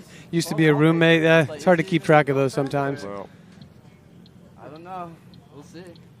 Yeah, this is first year off at school, is that right? Yeah, exactly. Yeah, started off ULM doing biology up there and enjoying his first couple of collegiate tournaments the last couple of weekends. Had one in Texas and then one at their home site. But flew in late last night, picked him up and was home by 2 o'clock in the morning. So Ooh. Ran out and had a quick set this morning just to kind of get through some wake up basically. Wow. But he's loving this event. He's been here a couple of years and it's one of his favourite ones. And yeah, he's going to relax and enjoy the weekend, I think. Monroe's not exactly the easiest place to get in and out of, so far as flights are concerned. So to be here in Central Florida for 2 a.m. in the morning is actually probably good. But here we go. This is Charlie Emmett. Ooh. Oh, we're getting in getting Can he pitted there save on it? number. Oh, and he almost got it all the way back there on pass number 3. Yeah, he had an okay start right there, but it was looking a little bit tight by 4 ball. I was wondering if he was going to be able to smash that 5 as a lefty, but he was running out of space quick. It looked to me like this 1 ball is not bad. Over to this 2-4 side, it's almost like he needs to be stronger bringing that handle out towards buoy line. It seems to move kind of away from his body, or he disconnects from it, and that handle is not getting up as high on the boat as I think that we would like to see. Same kind of thing here. He's kind of sneaking his body around the buoy, but then you lose space that way. You don't get as much swing up into the next side, and he wasn't quite able to hammer out that 5-ball turn. He was battling from the start on that pass. The 1 was good, but yeah, you're right, Corey. Just looks like he's getting separated and moving inside, losing width, space in the course, which is also valuable to keep you calm and make the turn you're looking for. It wasn't a bad 2-ball, but there you go. The edge change coming inside a little bit. Hooked up well, but still losing ground, and then it starts putting pressure. When you start seeing the buoys coming at you pretty quick off the second wake, you start making quick movements right there, drop the shoulder, and get out of position going into number 5. Well, I know Charlie will definitely be looking to put that pass down tomorrow and put up a bigger score at 39, and he's going to be all the more motivated to give it hell on the racetrack tonight. Well, we talked about overall skiers, and none better than the guy on the dock putting on his binding. He's your current 2025 world champion, recently crowned in Ricciotto, and he's come back. He's competed last weekend at a jump event. Now he's on the slalom ski, and like we said, he's got some overall events to finish off the year. He started slow this year, but really picked up the pace in time, really peaked for the world champs, and now he's enjoying the fruits of that labour and just kind of riding out the last couple of events of the year. All right, then. And at the same time, you saw that QR code. Hopefully some of you will have scanned that. If not, go to waterskibroadcasting.com/watch party. And it was thanks to a suggestion by my good friend here, Corey Vaughan, that we're actually having these watch parties. And the ability for those of you to show us that... Rebecca Ramsey. G'day. Yeah, there we go. Fantastic. How we doing? Rebecca Ramsey up from in Canada. Yeah. And Dorian Llewellyn starting off now. Slalom, again, for most of the overall skiers, they're typically the jumpers, the trickers. Slalom is maybe the weaker event, if you're going to call it that. Dorian has a lot of potential on slalom. He's run 2 at 41 a number of times. I'm not sure if he's ever seen 3. And as we start going through this field, we're going to start to see what that cut's going to be. And I have a feeling, like normal, 3 at 41 is the score everybody's going to be gunning for.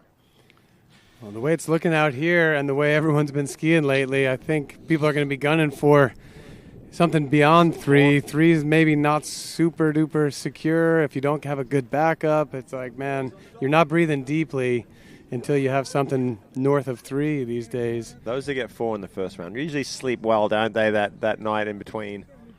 But 3 are still a little nervous. Oh, here we go. Now, see, this is our watch party leader. Like, I want to see everyone get more and more creative as we go. Charlie Ewell has been showing us that along the way. And what's he got in his hand? Yeah, we'd have to... look at that. Peace and love for Corey. What a guy. Charlie skis with me regularly at home, so he was aware that I had hurt myself and sending a little extra support. Thank you, Charlie. Paige Topman says, great seeing you behind the mic, Corey. I hope that foot heals fast. Thank you, Paige. Yeah, well, I'm going to do whatever they tell me, I'm kind of in it now, so... Well, the boat's coming around the bottom end as we see Dorian Llewellyn. He's been shortened to 35 off, 12 metres. Another warm-up pass for him. All Conditions perfect. Little maybe tail breeze, you'd call it, on this 35 off pass. Drag the handle a little bit low. Yeah, he, again, another, just like Louis, strong, so balanced on skis. So much time on the water through tricking and jumping. And it shows there in his slalom skiing too. All right, then. And as he comes in, let's send it to What's Up, Doc. All right, down here with Joel. He says it's his 3rd Grand Prix, and you were on the podium last time, I hear? Yeah, last time our team did pretty well. That wasn't me. I was definitely carried. I did okay in the go-karting section, but that was pretty much it. All right, well, what's your favorite event of the 3? I mean, I think it's got to be the go-karting. That's where I feel I'm the strongest in the field. slalom's in there. The shooting is way down, right at the bottom. But yeah, I'm excited for this year. My teammate Edo, he just skied bananas, so super excited about that. But yeah, I got a good feeling about this year. Awesome. Well, we're looking forward to seeing you in a little bit, and we'll see you on the go-karts later. Can't wait. All right, back to you guys. Yeah, and the thing about the shooting is you've got to figure out what eye works best for you. That's what I figured out. That's your gun expertise that you're offering. Yeah. Yeah. Because you could actually shoot off the wrong eye and just be completely discombobulated. Then you move over a little bit and then you hit every shot almost, it seems. Yeah, well, it depends on which way you hold the rifle. There's only one correct eye to use depending on which side you hold it. And that's it's one of those things. I actually shoot a rifle lefty, which is odd, and that's not my dominant eye, but just doesn't feel right the other way, so. All right, here we go. This is Dorian Llewellyn. This is 11.25 meters, all getting wheelied up into number 3 and number 4. But he should be able to settle down enough to run this pass, surely. There you go, 6 at 11. Got himself out of some trouble there all the way through that pass. It wasn't the most comfortable 38 off pass we've come accustomed to seeing from Dorian, but he got the job done. Doesn't matter how you do it. 6 buoys. Through the entrance gates, round all 6, out the exit gates, and the line is then shortened. Yeah, well, we just saw up there on the screen Dorian's season's best being 5 at 39. I'm sure he would love to go ahead and shift that up. 5's one of those teasing scores where you're kind of knocking on the door, you're right there, and it's a lot more satisfying to get 6 and move that whole best score equation into a different line length. So let's be rooting for Dorian on that. He is coming from, I'd say, probably the preferred end of the lake in most cases. And, there's like a minor wind, I think mainly only a factor at the gate, somewhat coming across. Talk to us about the preferred end of the lake. I mean, some skiers prefer it, I guess. You do. Why is that? What's up, down with that end versus this end? Well, what I've picked up from, a lot of skiers train here very regularly, and what I hear from them is that the lake is deeper on that end, so it's a little bit it settles your speed in the glide a little bit more, where sometimes coming from the starting dock it's a little easier to carry speed, and as long as you know that, you can factor it in and that's fine. But as you get to your hard pass, you certainly don't want to feel like you're overrunning and turning in with loose line or a little out of control. So that's not what he was looking for. Well, that was a right comfortable there. gate turn in, but just never really got things moving out to 1 or coming back to the handle. So it's an unfortunate, it's a half a buoy at 10.75 for Dorian Llewellyn. Man, maybe this is too far in the other extreme. Like you said, a very comfortable gate turn in, but perhaps he ran out of speed too much, and the boat was already a little bit on him as he was turning in, wasn't able to get that full acceleration going into center to free up that space at 1 ball. The shorter the line gets, the finer that margin becomes. You don't want to be overrunning. That's a terrible feeling, but if you're not up on the boat bringing speed through the turn-in, that can cause trouble just as well. So another one where it's going to be something to build on. With the format here, we've got a preliminary round today and tomorrow with the finals on Sunday. So you have to spend the night thinking about the one run you get today. So you do want to make it count as much as you can. All right, well, 4 skiers have left our dock so far in the open men's round number 1. Our first skier off the dock has the lead. 5 at 39, 5 at 10.75 for Eduardo Morenzi. And I think if we'd asked him before going out whether his score would actually still be in the lead after the first 5 competitors, he would have told you to be completely nuts.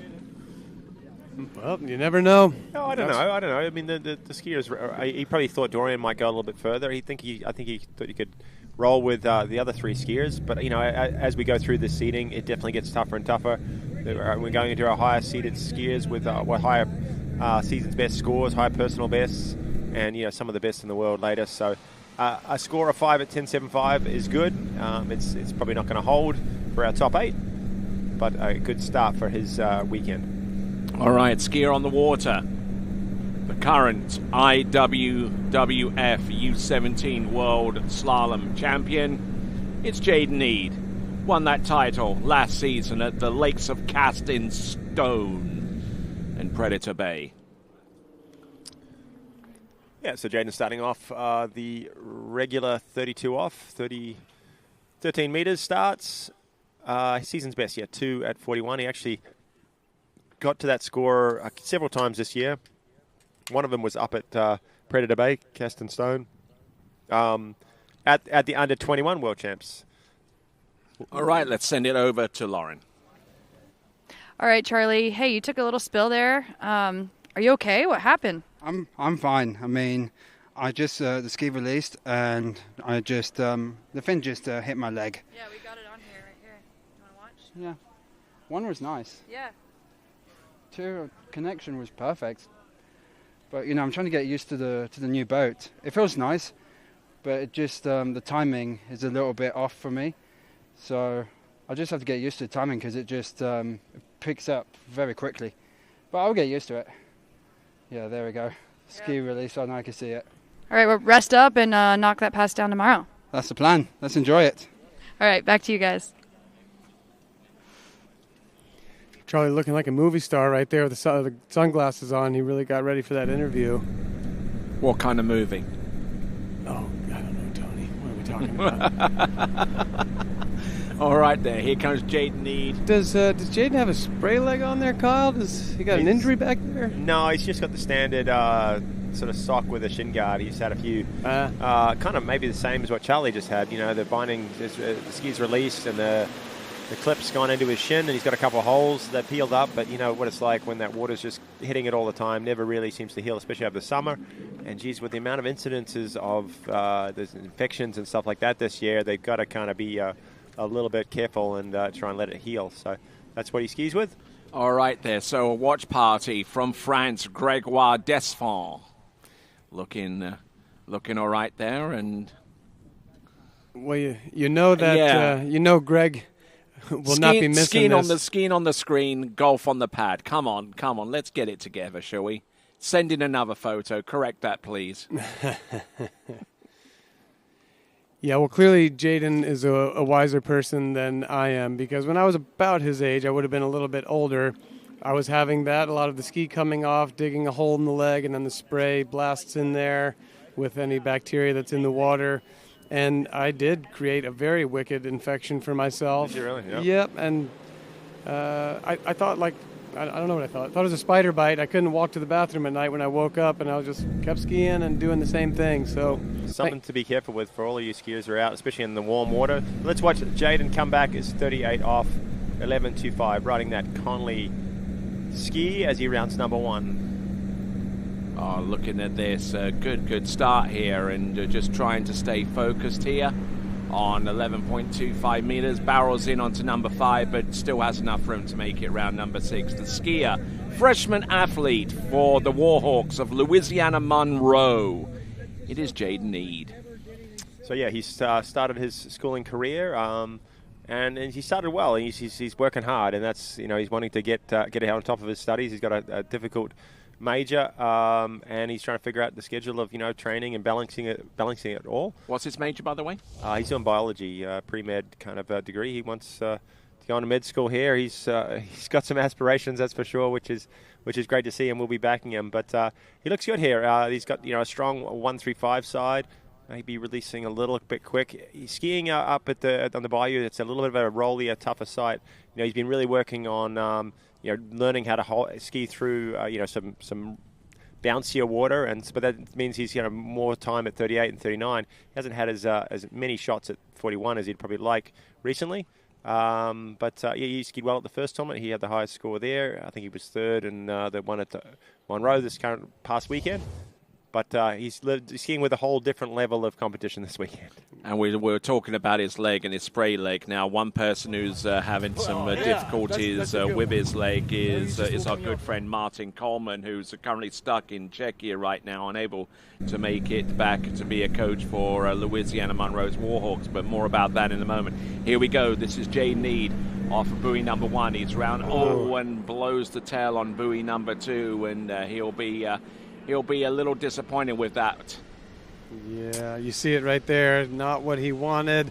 For a lefty, it definitely wasn't the one ball that he was looking for, and he went for the turn he needed at 2 to kind of reset that line. But right here, you kind of saw him get a little deep, get pulled up, trying to salvage it right here, and you're either going to get that turn or you're not. And he didn't come up with it on that one. Yeah, so he's going to slot himself in behind Louis Duplan, who also had trouble around his one ball. Came up with a 2 at 39. He's in third. It's not the score he's looking for. He's been at this event the last couple of years and managed to get through that pass. But things didn't go well there at number 1. I think he's a little slow on the gate. Didn't have the angle, maybe a little narrow number 1. But back to the drawing board. Hopefully they'll figure things out for round number 2. All right, there. So just to continue on a little bit to round up my comments in regards to Martin Coleman, who I'm sure is watching this, and if you are, get well soon. He got a little bit of an infection with his leg, which precluded him from assuming his coaching duties at the University of Louisiana on Monroe. An interim coach is currently heading up the program right now, but hopefully Martin Coleman will be back soon and will resume that role in the quickest possible way. All right, there. So coming into the course, representing the Kingdom of Morocco, this is Camille Bamra. And didn't he have a great weekend last weekend? Came long, skied both preliminary rounds, didn't quite make it into the final, but picked up a 1 at 41 in round 1, 2 at 41 in round 2, and kind of proved that he can get the job done at pro events. Handled the pressure and performed, and he looked like he could go further. And not far from a 3 here shortly. And with that, we'll check in with Lauren. It's 2 at 1. How many weeks are we in? All right, here with Dorian, we're having a little chat about fantasy football. How are you doing this year? I'm doing great in fantasy football. Been getting way too many trades from a certain skier that'll be on the dock later, Mr. Cole McCormick. They're all actually pretty brutal, so I've said no to pretty much all of them. But, I'd say his trades are actually equal to how I just skied. You can think about it, but, when you don't get that whip into one ball at 39, you're going to be out of rhythm, and then, you just decline them all. I declined that set, and I declined his trades, so that's where we're at. I made the mistake of accepting one of his trades, and I don't know. I did win last week for the first time, so we'll see. Yeah, well, maybe if I would have done that, maybe I would have skied better, and we can talk about that later, Cole. All right, well, we appreciate it. We'll see you out there in the go-karts later and tomorrow on the slalom ski. Oh, yeah, we're going to whip it in the go-karts. All right, whip it. Well, it certainly sounds like even with their trades, they're doing a lot better than my Saints at this point. Yeah, I left off with fantasy football in high school when it was not a very serious thing, and now it has become, you got to be on top of it. It's like a job. It is. So I like to watch the Commanders play, and that's about as far as it goes. I follow one team, and maybe I'm just old-fashioned. But let's get back to Camille. As Kyle was saying, he's kind of on fire right now. He probably had his best Pro Tour outing that we've seen last weekend, consistent at 39. A 1 and a 2 at 41. He's somebody that we've seen climbing up the ranks. We've mentioned he's really got the physique for it. He's tall, he's strong. He's refining his technique. And, he's another one of our collegiate skiers who, the future looks bright here for Camille. We want to see him keep climbing the ladder, and we'd love to see him go big again today. And we've got to give a big shout out to his father, Isham Bamra, who has organised the last 2 instances of the Moroccan Pro Tournament. The first one in Marrakesh last year, and this year in Rabat. And I mean, you were part of that second one in Rabat, and I mean they just really laid out a huge welcome for us all.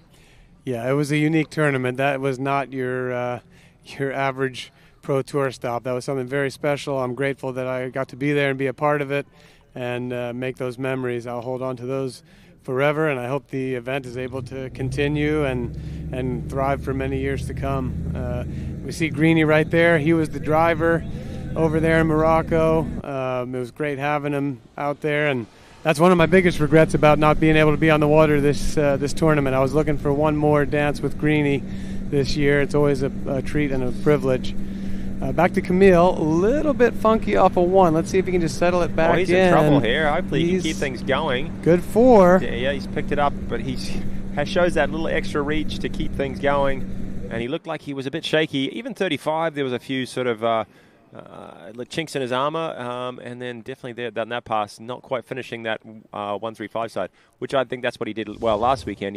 Head was up, he was smooth, ski was making some angle out of his 135 and kept him up course. Yeah, right here at the one, we kind of saw the beginning of that trouble. The ski kind of came out of its turn, knocked him out of alignment a bit. 2-4 really kept him on track. Both 2 and 4 kind of set things right, but he is going to have to find his balance point on that ski and find the right line in and out of 135 to make this 39 go down and make it 3 out of 3 rounds for himself in the most recent tournaments. He's going to have to learn how to turn that ski on his offside, period. I mean, because from what I'm seeing... Maybe you can teach him, Tony. Maybe. Because it's pretty easy, right, Tony? I mean, I know it sounds flippant, but every time that I've seen him go to this point, I mean, almost every fall that he's taken and every mistake that he's made has been on the offside, and a lot of his weight's going out the back. Getting harsh on Camille. Yeah, I was going to say, last weekend we were praising him. We're not even giving him a break, but he's got a chance to redeem himself here at 39. He's going to have to. I think the wind a little bit from this end is starting to play a factor. We've had 5 skiers, and only one of them really get much of a start at this number 1. Can he negotiate a little bit of a cross tail breeze as he cuts into number 1 and figure out that one? That's it's better. Yep, much better. He must have heard you, Tony. So don't let him down. Ooh, but there's that hesitation. One thing I like. 4 buoys is going to be it. So Eduardo Morenzi still clings on to your lead, and now you'd expect he'd be like, I didn't think I'd have the lead this far, but we're getting into some seriously talented slalom skiers coming up shortly. But even like someone like Camille, who skied so well last weekend, couldn't get the job done at 39, and 6 skiers have been left the dock. Not one of them yet have been through 39. Hopefully things change up. But I'm going to stick to my story there and say that I think that wind's just a little tricky at the top end. It's pushing into number 1, maybe making these skiers a little bit narrow. We saw Louis, we saw Dorian, we saw Jaden, and Charlie didn't quite get there. But every one of our skiers, even last one, just struggle with width coming into number 1. Well, as we've mentioned before, crosswinds are always a little bit tricky to factor in. So on the gate pullout, the wind is pushing you out, which is, you would think, good because it's going to help you gain width, maintain width. But on the other hand, we're also thinking you don't want to give it too much energy because then the wind might make you somewhat overrun. However, if you don't have enough energy, once you're ready to begin rotating and turning back in, you're basically turning into a headwind, and you need that energy to get moving into that headwind so that you're not narrow at 1. And that can be a little bit tricky. Well, he didn't look confident on too many of his passes, but he did definitely save the best to last and got the decent one, and it got him down. It's not a great score for him, but it's putting him in second spot. All right, then, and with that, let's send it over to Lauren. All right, well, Camille's in the water, like always. Hey, Camille, there's a really cool Mazda Miata out there. I was wondering, you always come in with, like, a sweet ride. Is that yours? What kind of question? Yes, it's mine. It is. It's actually my dad's car. I borrowed it for the weekend. Nice. I love that. You kind of bring a pizzazz to the event. How was the set out there? Look, I tried to ski as good as I could, but I was a little tired. Like 2 weekends in a row, 2 big tournaments. I trained this week a little too much. I'm going to have to rest tonight. All right, sounds good, and we will see you next year. I guess it's the last event. Hey, we look forward to it. I know, last event, almost need a chopper to look it out. All right, well, take care, and back to you guys. All right. Here we've got Jamie Calhoun. Now, Jamie was out there at the Mastercraft Pro last weekend as well and was also looking really good. We haven't seen him on tour a bunch this season. He's a working man, spending a lot of hours working hard, but he went out this spring and threw down a 4 at 41 at a record tournament. So, you see it right there in his opener. Easy pass for him, but he looks dialed, looks on his game. He's somebody that I would say, look out coming out of generally the early side of the seeding right here. He's a person that could jump way up this list. What does he do work-wise? Well, I don't know that I have the full details there, but... it's obviously taken plenty of time off of what he's doing on the water. Yeah, that's right. I mean, I think he has to be... He works from home, I believe, remotely, but I think he has to be in office, really during office hours. Not a whole lot of flexibility on that. I know he does some skiing with Benny Lohr and Brett Brandow, and has good training partners and loves getting out there, but it's not easy to do on the daily, you know, and then weekends it's either try to get in some more skiing or maybe find a tournament to go to. In the wintertime, you know, Jamie's Canadian. I know he gets to bring his family's boat down, his mom and dad's boat, and his wife Haley drives him in the winter. But it's a little different situation. He's juggling a number of things through the heart of the season here.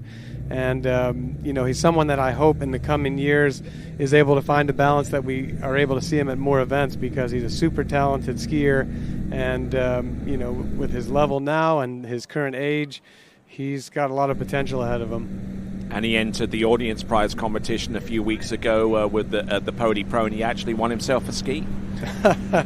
Well, some inside knowledge there from this guy, Jamie Calhoun. This is 12 meters and executing what we think is kind of textbook water skiing for a left foot forward skier. There's 6 buoys. And I guess if we're taking silver linings from COVID, that was one thing that's kind of helped some of our working skiers, right? Like they have the ability now to work from home a little bit more often and still get practice time, you know, during the day, during the week. Just getting events is, you know, just a little more, maybe a little more challenging for them. He's definitely getting his training time in. Yeah, I want to say he's at the stage of the career where they're leaning on him heavily. He doesn't have any seniority or flexibility, so he has to report for duty. I'm maybe hoping as he gets a little bit more of that seniority, he can, you know, find some flex time in there. And I know even to make it on some of these tournament days where it's a Friday and he lives down here in Central Florida, it's not always easy for him to get the day off or flex time to make it out. So, well, last weekend he didn't get the day off. He came out, he skied early about 8:30 in the morning. And went back to work. And ran. Yep. Yeah. Put a suit on and went back to work. Indeed. And Jamie Calhoun, up until about a season or two ago, coached over at Jason McClintock's place up in Canada, didn't he, over at Pusilik? Yeah, that's right. As a younger skier, he was working for Jason there in the summer times, and then I believe he went to Florida Southern for college, and ended up I think fell in love, married his wife Haley, and lives down here now. She's a Florida native. She is a nurse, I know that, and they are building their life here together. They got a dog together this year, I know. I kind of forget the name off the top of my head. They came up for a visit as they were to my place on their way to Canada earlier this season. Got to do a little bit of skiing together, which was a real treat. All right, we got Anders here from Sweden. He's pulling for Tim Turnquist. I like this picture. He looks excited. When I think of watch party, we're seeing a lot of solo parties. I'm excited to see the group party where we got some bodies in the shot. Can you have a party by yourself? I don't know. I mean, I definitely have in the past. Yeah, I got to cop to that one. Maybe you should go to a bar somewhere, and ask them to put it on, and then photograph that. Yeah, I think that's a reasonable strategy. I know that it's happened before that we've gotten TWBC up on the screen, and all of a sudden heads start turning. People like to start tuning in. Hopefully we'll find that breakthrough one of these days. Any bar you go to on a tournament weekend, they got it rolling. With cornhole.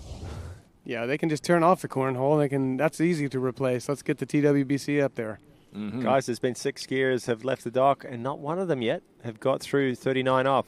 Jamie Calhoun has looked good so far. This is his turn. He comes back in. Yeah, I've got my money on him to be the first. You saw it on the water, a little bit more of a ripple. We're hearing it on the microphones here. That wind is just a little bit stronger.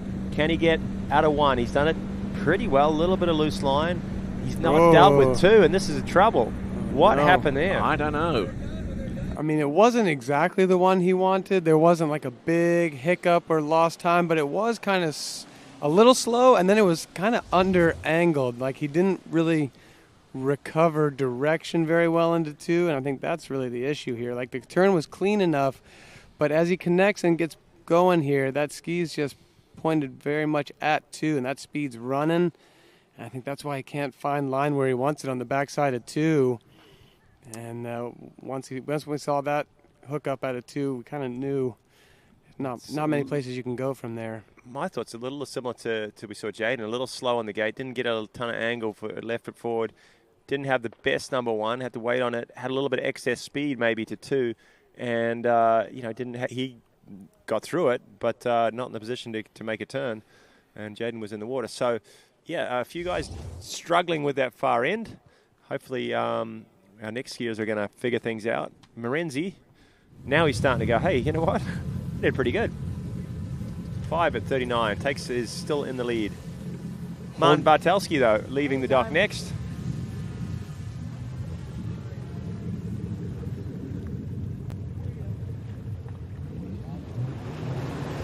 Now, Martin Bartelski, originally from Slovakia. He's someone who's done the rounds, collegiate skiing and skiing internationally in the European Open Championships over many, many seasons.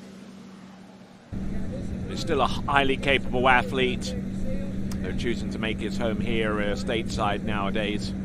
Yeah, very similar to Jamie Calhoun. He's working full-time. He works from home, though. He lives on a lake in Polk City. Does a little skiing down there with me. Also skis with his girlfriend and on their home lake. Spends a fair bit of time on the water and tries to commit to as many events as he can get time off for. And he can still rip it on a slalom ski. He's been doing well lately. I think he ended up with I think it was a 2 at 41 here recently. No, 1 at 41 is his season's best. That's right. A couple of weekends ago that was. But yeah, through to 39 more often than not. And he's competed in this event a number of years. Enjoys the go-kart driving as well. Yeah, does Martin does he still spend some of his time in Utah annually? A little bit, not as much as he used to. He's still, Ali, his girlfriend, still has a place down there, and I think he spends a little bit of time there, but more so now in Florida, and then, summers he gets back to home country. Yeah, very good. Martin, we've seen kind of changing around skis the last few years. Looks like he has landed himself on a good these days.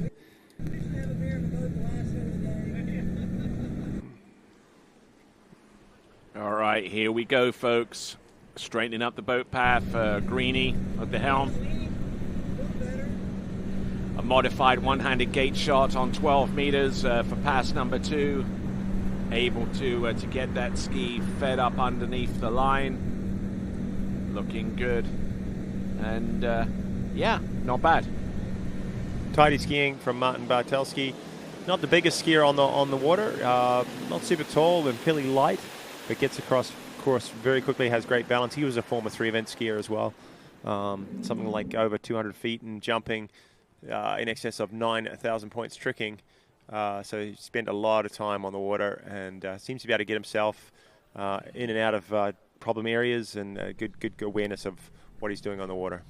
Yeah, when I watch Martin ski, the thing that stands out is not a lot of excess movement, keeps things pretty simple, doesn't have his arms going all over the place.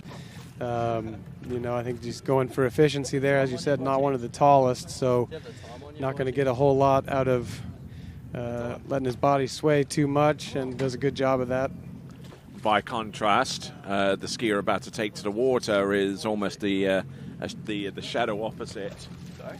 Well, that guy, Lucas, he knows how to turn a ski, man. I told him last weekend if he could just teach me how to turn an onside like he does, I'd really have something. And if you're in Australia or in New Zealand watching right now, show us your watch party. But courtesy of that QR code. All right, so I think we're on to 11 meters 38 off right here for Martin. Should be another routine pass. This is where you start getting everything dialed in, though, for the crucial passes to come. Looks nice at the start here on both sides. Yeah, and he's in rhythm. The rope's been tight, kind of hooking up right where he expects all throughout this pass. That's a clean 38 right there. A strong pass from Martin Bartelski. He's shortening up, and he would dearly love to be the first skier through 10.75.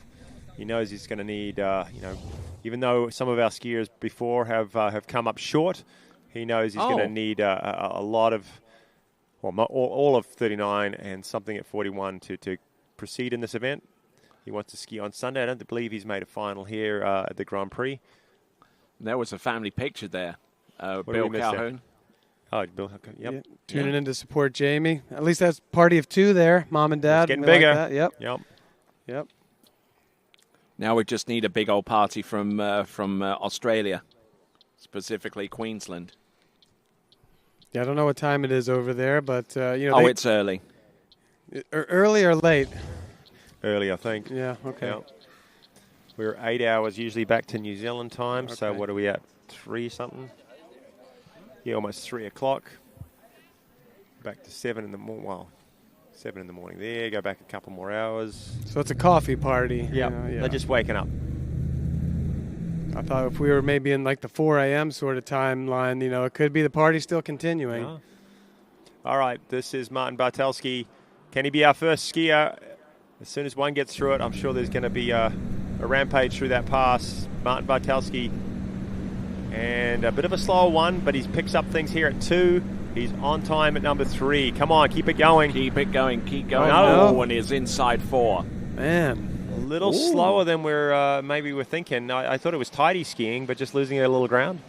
Yeah, well, once he came off of 2 the way he did, I thought that he kind of had put himself on track. Let's see here. I agree. He kind of went out the back a little bit at 1, kind of got his feet wrapped around him, fell to the tail, but he leveled out. And then when he made this nice, snappy, tight 2-ball turn and got low, I thought, okay, now he's going to be feeling cruisy. But 3, you know, was maybe a little bit similar to 1. I wasn't able to get much drive out of it. Wasn't able to get that swing up into 4. Well, no room for error at 39, at 10.75. I mean, these guys run this pass a lot, you know, every day.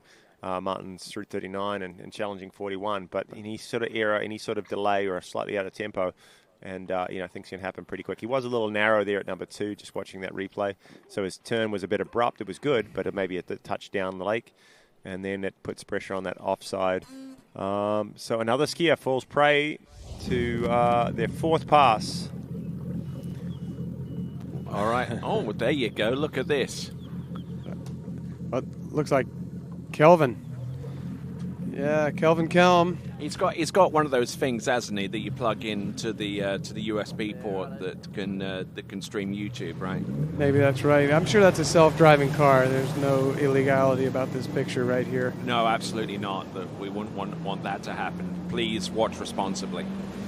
Well, we have a skier on the water who has been the top of the podium, the top of this event. It happened last year. The 18-year-old, almost, well, 19 possibly, at the end of last year, broke through. He was skiing so well all season, and he nailed it at this final event of the year, scoring a huge 4.5 at 41, and took the victory in 2024. What has he got for us? Hasn't spent as much time across here at the start of the year, had school to contend with and back in Queensland. And then, we got some shooting here. We'll get back to story about Lucas. Let's see. It's Anne-Marie Rabluski. Can she shoot? She said that this is like the first time that she's ever held a gun. Hopefully she's safe. Yeah. Oh. Yeah, well, you getting service already? You just ring a little bell or something? How does that work? Well, you know, I don't like being in this position as the needy one who needs care and feeling like a burden on everyone, but I'm not getting around so well, and we couldn't find a cover for that foot. Well, I've moved it out of frame for the moment. See, I'm getting some ice. I'm going to ice it and try to follow doctor's orders here, get a refill on my water, hydrate, do all the proper things here. You know, we got to get back on track, and this is what it takes. I have a supportive wife who's right there at every turn to get me on track. That's smart. That's nice. Be nice, because you're going to need her here the next little while. I know. How long's the recovery? 6 weeks, kind of standard, or is it a bit longer? I think it's unfortunately going to be a bit longer because I've got 4 breaks and a bunch of ligaments torn up. So it sounded like a matter of maybe like 3 months. Basically, we got a baby due in February. I need to be back on my feet and ready to help hold and carry a baby by then. And you know, she'll be in recovery at that point. So we're going to take turns, one then the other. Oh, there you go. You saw a little kick there into the shoulder for Anne-Marie. If she hadn't fired any gun before and she's starting with the shotgun. I'm glad that she's not confusing those clay pigeons with the drone. She's getting a strong first impression about firing a gun. All right, Lucas Cornell, our reigning Travers Grand Prix champion. as we mentioned. He started on 12, right? Yeah, I don't think this doesn't look like 11. This looks like 12. Yeah, it is so 12. Yeah, I wouldn't have expected that. He did practice at that. He did start at 12 yesterday or on Wednesday, just to kind of get that in before the second round. All right, there. Let's go over to Lauren.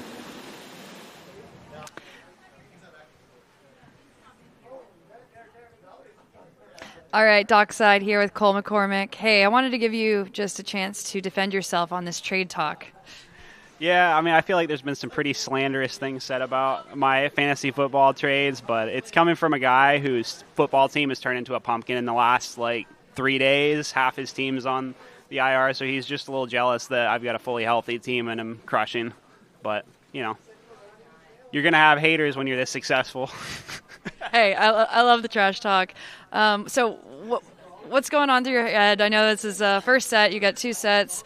Tell me what you're thinking about for the slalom set, not the fantasy football. Yeah, I mean, I'm thinking about just going out there doing my thing. Been skiing well, and probably no one's going to believe me considering how I skied last week. But, I have confidence that I can ski well, so hopefully we can do a little bit better than last week. Awesome. Well, we're looking forward to seeing you out there in a little bit, and we'll see you at the go-karts later tonight. Sounds good. All right, back to you guys. This is going to be 11.25, and things go. get a little more intense. And Lucas Cornell, he's a little slow off number 1, a little loose line, but rips the 2-4. Oh, there you go. Catches a touch at 3. Boom, big 4. This guy knows how to turn. He knows how to commit, and he knows how to hold on to a lot of load. He's strong. I love watching him ski. It's a very exciting style. He's not one of the tallest, but he knows how to work side to side. All right, there. We have Lice's sister and father on the screen right now for their watch party. They're watching us from Milano in Italia. Here we go. What's the replay? Lucas Cornell, this is the start, was just that one ball, little loose line. He doesn't phase him too much, waits for it, and he just locks in behind his ski. Talk about the 2-4, doesn't get any better, doesn't get any sharper. He's riding that Connolly C1, and it really works well for him. That's one of those skis you can win here today if you get your pick in. Yeah, indeed. But he knows how to stand right over top of it, and the Connolly rides really deep in the water, comes around predictable, and he just cranks it, and it stays there right for him each and every time on that onside. Yes, and Connolly have a whole suite of high-performance water ski products. I mean, from the C1 all the way down to skis like the Big Daddy. So if you're kind of struggling to get up on top of the water on one ski, I mean that would be one of the picks I would certainly recommend. So here we go, coming into the course. This is Lucas Cornell. All right, surely. We haven't seen a complete pass at 10.75 meters yet. It will come down to this one. What's he going to do here? It's not bad, but he's going to rely on 2 to catch things up. There it is. He's on time. 3 balls good. Strong 4. He's going to be our first skier through this pass after one more turn. Here it is. 6 buoys, guys. And our new leader is Lucas Cornell. 6 buoys and continuing to ski at 10.75 meters. Yeah, the trend has been broken, and I have a feeling it's we're not going to look back now. Everyone's going to be going through that 39 off pass. Ruby DeSalvo on your screen right there. Thanks a lot for tuning in. And last season, Lucas Cornell won this event, and he got fairly deep into 10.25 meters last season. We'll see if he can do it this time around. 4.5 it was last year for the win.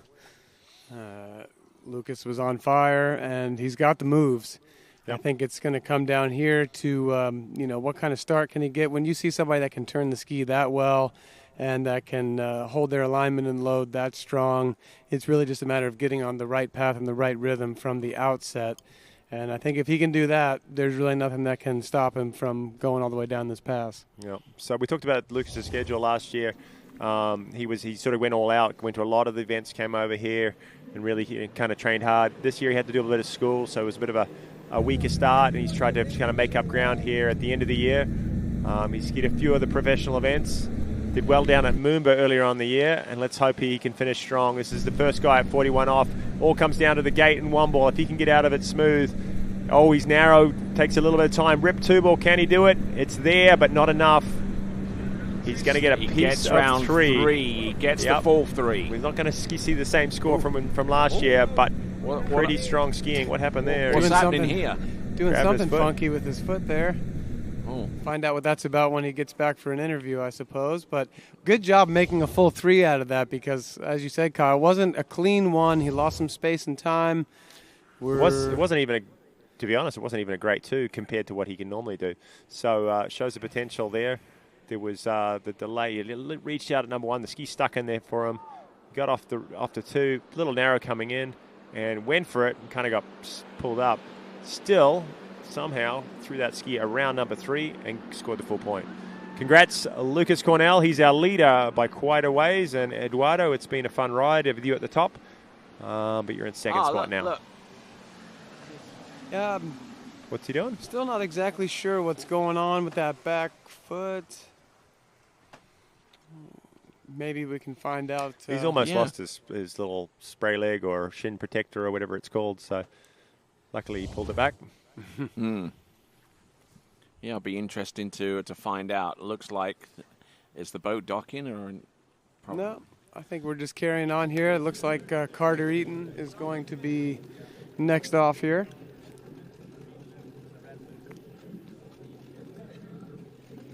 Carter was, he passed through Bumpus recently and stayed for about 10 days or so with us. No, it was more than that. It was a couple weeks.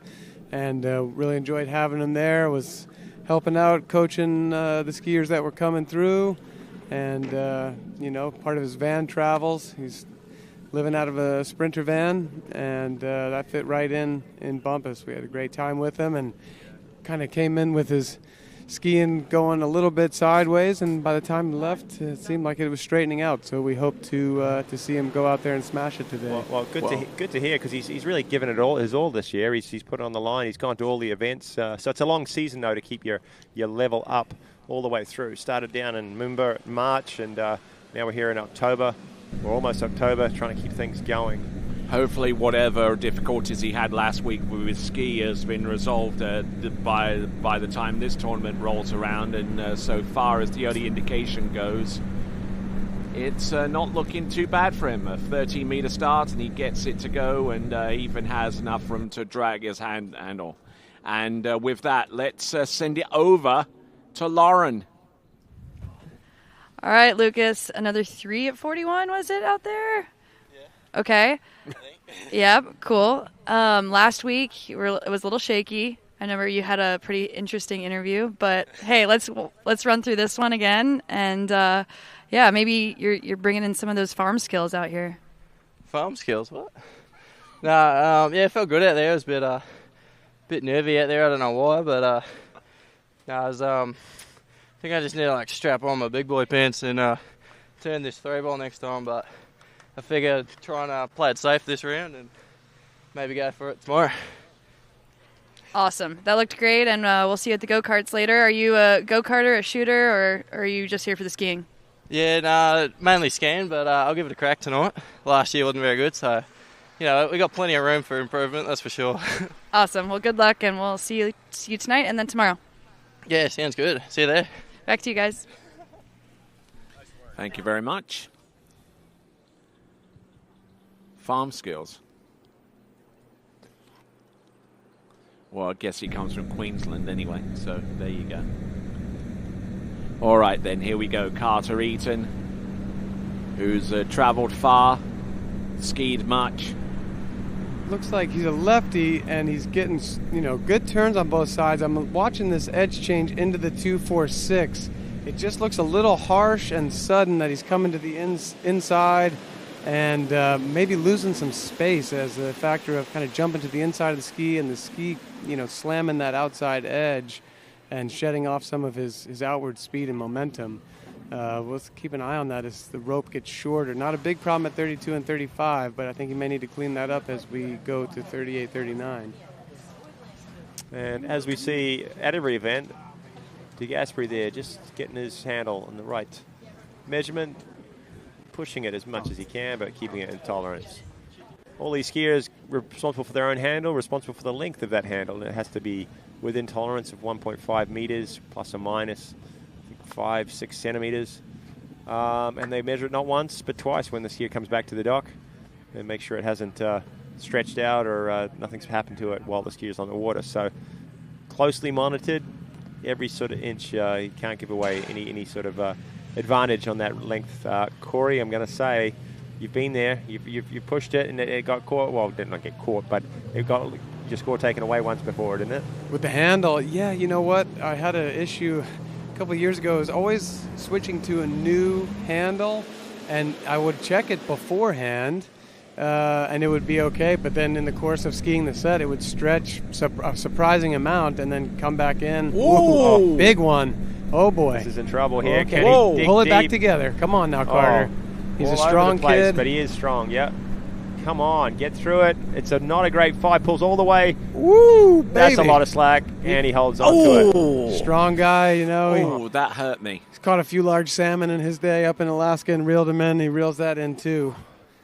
Yeah, so he had a bit of a shocker last weekend. I think he ended up running 3 at 39 the first round. Not a bad score, that one. But then the binding had an issue. He had something going on. He actually stopped, let go of the handle. He got another go. And his ski just popped right, his binding popped right off. So he's hopefully trusting it, fixed it up this week, and getting in all sorts of trouble. And obviously the skis, the bindings are right because it stayed on through that. Yeah, I think the binding must be secure now. He's going to need a different sort of start, though. That one ball was trouble. He's a lefty. I know he can slam that side down pretty well. I mean, from there, he managed the course as well as one can, but he was just going to be on a funky line, and actually very good composure not to do anything and lose it anywhere throughout that pass. So, you know what? Each pass is a new beginning. I've had sets where it's not feeling that good, and then all of a sudden 39 turns out to be the best pass. So that's what we're looking for here. Some people have struggled maybe with starting from this other end this round, but maybe Carter can get it right on the money on this attempt. All right, let's see what Carter Eaton can do coming back here at 10.75 meters. Almost everyone that we've seen so far has elected to go on 30 meters, not opting to go on 12 at this time. But here we go, 10 point, and blows the tail, and it's going to be 1.5, and that puts him into a two-way tie for 7th with Jaden Need. Yeah, no, he's tied up there in 7th currently. We still have 13 skiers remaining, so a ton of action to go. Probably another almost 2 hours of skiing, or at least an hour and 45 minutes. All these skiers running at least 4 passes, some of them maybe 5 this round. And I'm looking over my shoulder. We're hoping, it's just that time of year in Florida. It's been ridiculously warm through the last couple of weeks here this fall. And we've had a few afternoon storms, so we're really hoping we're going to get through things this afternoon. Conditions the same for everybody. But, yeah, a few dark clouds just starting to appear on the horizon there. Yeah, I know that's not what Carter was hoping for out of that set. I mean, we're kind of finding this consistent pattern here. The skiers who are not getting the start they need from that end, mostly it seems like they're either a little bit too narrow or slow, kind of overly connected to the boat on their turn-in. I think as we progress through the lineup here, we're going to start to see, it's going to be subtle maybe to the untrained eye, but you're going to start seeing skiers a little higher on the boat with a little bit more speed dropping in from up there and generating a different line of attack into that one ball. Seeing a little, it's only really Eduardo, he's the only lefty that's got to start down that end, really. All the other lefties have come up short with a bit of an average one. Righties have got through it a little bit more, and the other ones that are ahead so far. Well, we've got another lefty here, Thibaut Dayan. Beautiful skier, trains out here at Travers quite a bit. He's about as consistent as they come at 39. So, maybe we can start taking some notes if we see some differences. That's a nice cruisy opening pass of 13 meters there for Thibaut. Thibaut Dayan, who nationally represents France, but is originally from Mauritius.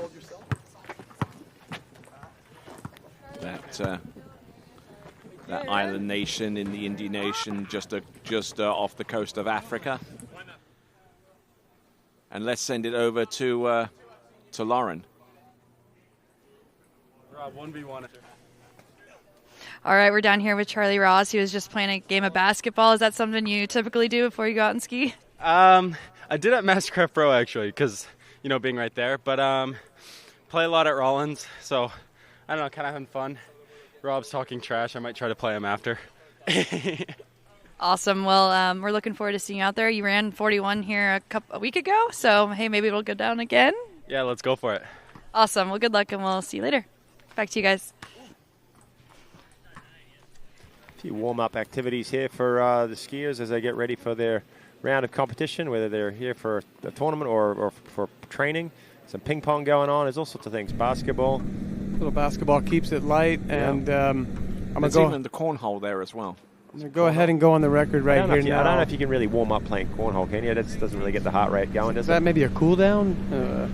That's maybe an after-hours activity. Yeah, there you see it in the background. This is 12, not 11:25, but you can see those sort of that darker sky forming as Thibaut comes back to the dock, and over his shoulder, some ominous sort of looking clouds starting to appear. We're fingers crossed though that things are going to stay clean and nice weather for all of our competitors. But yeah, it's a big field. It's a huge field of skiers. 23 of the world's best and 12 skiers remaining after Thibaut.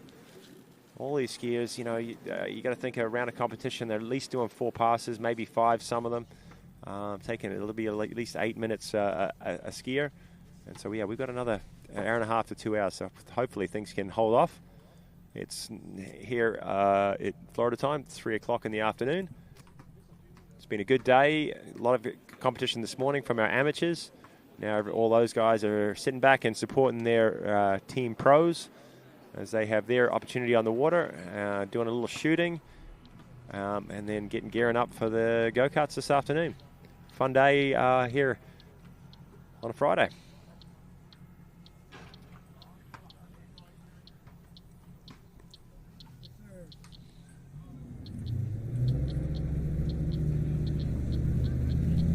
All right, here we go, folks. On the water is Thibaut Dayan with a 4 at 10.25 as his best this season, currently 23rd in the Pro Tour rankings at this time, and working with Charlie 1 on the zero off. That was an ambitious number 2 ball. Really dropped the shoulder, cleaned it up at number 4. He was dancing around on his ski last weekend too. He ran through 39. I think he ended up half at 41 the first round. I think that was his highest score for the event. He may have missed 39 the second. He fell at 2 ball. Shades of what he did there at 2 at 38 though, right? Yeah, we'll see. I mean, sometimes it's good to have a little sense of something not going exactly right at 38, because then you know where to make the adjustment. Better than it to happen for the first time when you're in a 39 and 41 and it catches you by surprise. But, yeah, even a little bit deep there at 1. Like, Thibaut can smoke, frankly, both sides of the lake. But you're right about ambitious. He got deep. He got a lot of angle. He's on a pretty steep line right here. But he's been producing, you know, really his best skiing this season. That 4 1/4, that's huge. I know he had a big outing in Monaco. Skied really strong over there. And so, like I said, trains here all the time. So I'm sure he's gotten dialed in with the new Nautique, and he's ready to go out there and put up something big. And he's also one of TWBC's sponsors during the course of the season as well, with his Dayan real estate brokerages. And as we see Joel Poland at the end of that dock getting ready, just nice and relaxed and ready to go. As we see Thibaut Dayan. This is 10.75 meters. 2 ball gave him a little bit of a scare. He's hopefully sorted that out. Can he figure things out? He's going to have to change things. He's got a great number 1. He's right early. This is looking good from Thibaut as he rounds number 3. Ducks in a little bit hard, but still on time. Experience comes into play as he comes round 5, and there's another skier through 6 buoys at 39 off. Yeah, there you Joins go. Lucas Cornell, and he's going to have a shot at that lead. He enjoys that, certainly. Some hooping and hollering and screaming and shouting down that end of the lake, the east end of Sunset Lake. And it all started with this gate shot. So much better than last weekend. Yeah, last weekend he got a half at 41, but I think he'll admit his skiing wasn't up to his usual standard. But here he's really kind of dialed things in. He's comfortable skiing here. He's spent many practice sets right here on this lake and made no mistakes, was kind of just chugging through this pass. Very symmetrical rhythm all the way through. Yeah, that looked great. That's a pretty textbook 39 there for Thibaut. It was never really in doubt. When he's skiing well, he's making big turns. He's another great 3-event skier. He's not super tall. He's not a short guy by any means, but he has to be efficient. He has to move well on the ski because he's not going to make it up with a massive wingspan or height advantage. So, here at 41, let's see what kind of start he can get. For a long time, he ran a lot of 2s, but then this year he's been breaking through that very consistently, getting further down the pass. Let's see what he can get. A little bit of extra movement there on that gate turn in, but he hooks up. There's Can 2. He get a big enough 2 to get over? And that's 2. It's going to be a full 2. He's in second. It's a good score, but yeah, you saw it, Corey, on the gate turn in. Was he cautious about the extra speed? You say down that end they run on a little bit. That time he sort of maybe overcautious, ran out of speed and kind of tripped in, did a little bit of a funky turn in. Yeah, I mean, almost, you could call it almost an S-turn there on the gate. I'm not sure if he was trying to shed speed or just create his, sort of turn-in move. We all have the, a tempo move that we like to make with the boat to engage the ski and get things moving. But it was a little bit extra there, and it caused his whole body to move, and then the ski kind of stuck right there a little bit at the turn-in. So I think that's not as fluid as he wanted to. And we're going to go over and check in with Chris Travers.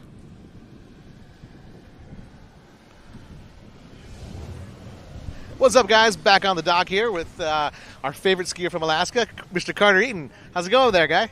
Would like to have been 5-6 buoys better, but yeah, just couldn't find the start today and try again tomorrow. Yeah, that's all right. A little bit of weather's moving in, maybe some of that wind picked up a little bit, and it was kind of calm earlier. Did that come into play a little bit? I never noticed the wind. We had Greenie behind the wheel. I always ski great with him, and just got to 38, 39 and couldn't figure the gate out. Well, I'm sure you'll figure it out tomorrow. So we all want to know, you're from Alaska, so you're no stranger to shooting. Do you think you got an advantage going into the skeet shooting this net? Yeah, I think by Alaska standards, I don't hunt like everyone else back home, but I grew up playing with guns, so we'll see what happens. All right, man. We're all excited to find out your score. Yeah, thank you. Back to you guys.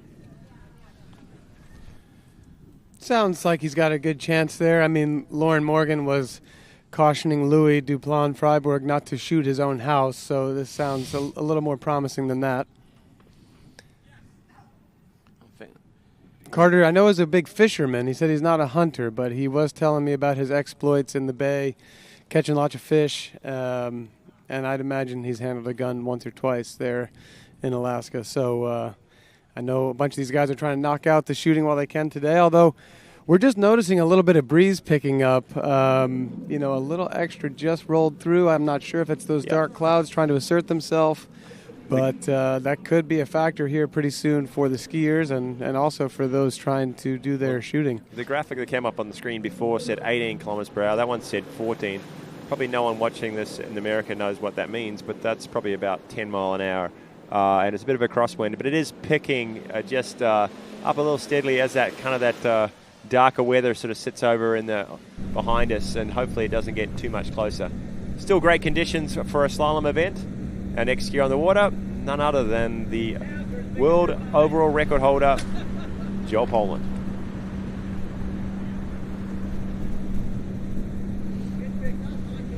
And the can drag, he's awake, he's ready. He's a little showboating around number 6, but easy pass.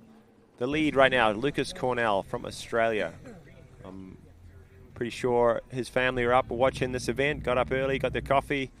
A shout out down there to Peter and Amanda, and probably a host of his fans in Queensland checking out the webcast and supporting Lucas for his another attempt at taking this title. Yeah, I mean, I'm sure he would love to defend. How cool would that be? Fairly auspicious start for Lucas. He's going to have to pick it up a little bit more because I know the way things have been going this year, a 3 does not win you a tournament. We got a watch party coming in from Kelly Hill. I think so far we're at a max out of watch party of 2. I like it. You know, who's out there with a watch party of 3? Let's come circle to us. Yeah, I went C for 3. Yep, the current wind speed right now around about 4 kilometers an hour, coming at us going towards the west, which is about 2.5 mile an hour. May not sound too much right now, but it is gusting up and down, which the skiers have got to be prepared for. Yeah, we're not seeing it on the water bad at the moment. I think that's it can be gusty right now. We kind of felt it come through the tent, and then that passed on. And right now, it's actually decent. You know, we're hoping this isn't the calm before the storm sort of situation. You know, Joel's out there looking good. I spoke with him a little bit earlier today as he was just walking around the site, getting himself prepared. And he said, you know, he had his game all put together up through the World Championships and came home, tried to keep it rolling, and was feeling pretty good. But then he's maybe felt a little decline, didn't quite get what he was looking for last weekend. He said, but he took a day of rest, and he's hoping today's the turnaround point. And I'm certainly hoping that for him. But we'll take a break over here, and we will go check in dockside. Indeed. Here.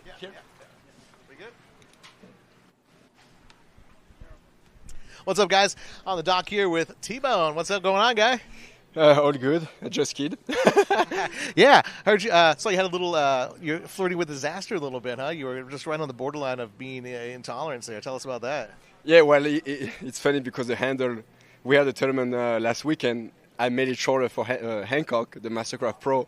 Came here, was a little long. Rob actually took the ropes, put it in, went ski. So he said, "You're good to go." They measured it, and I was right on the line. So I'm like, gosh, I was like, I don't understand this handle measurements. It's always different in every tournament. But I'm going to put more ropes right now. Well, it's a good thing you had a good HO teammate there.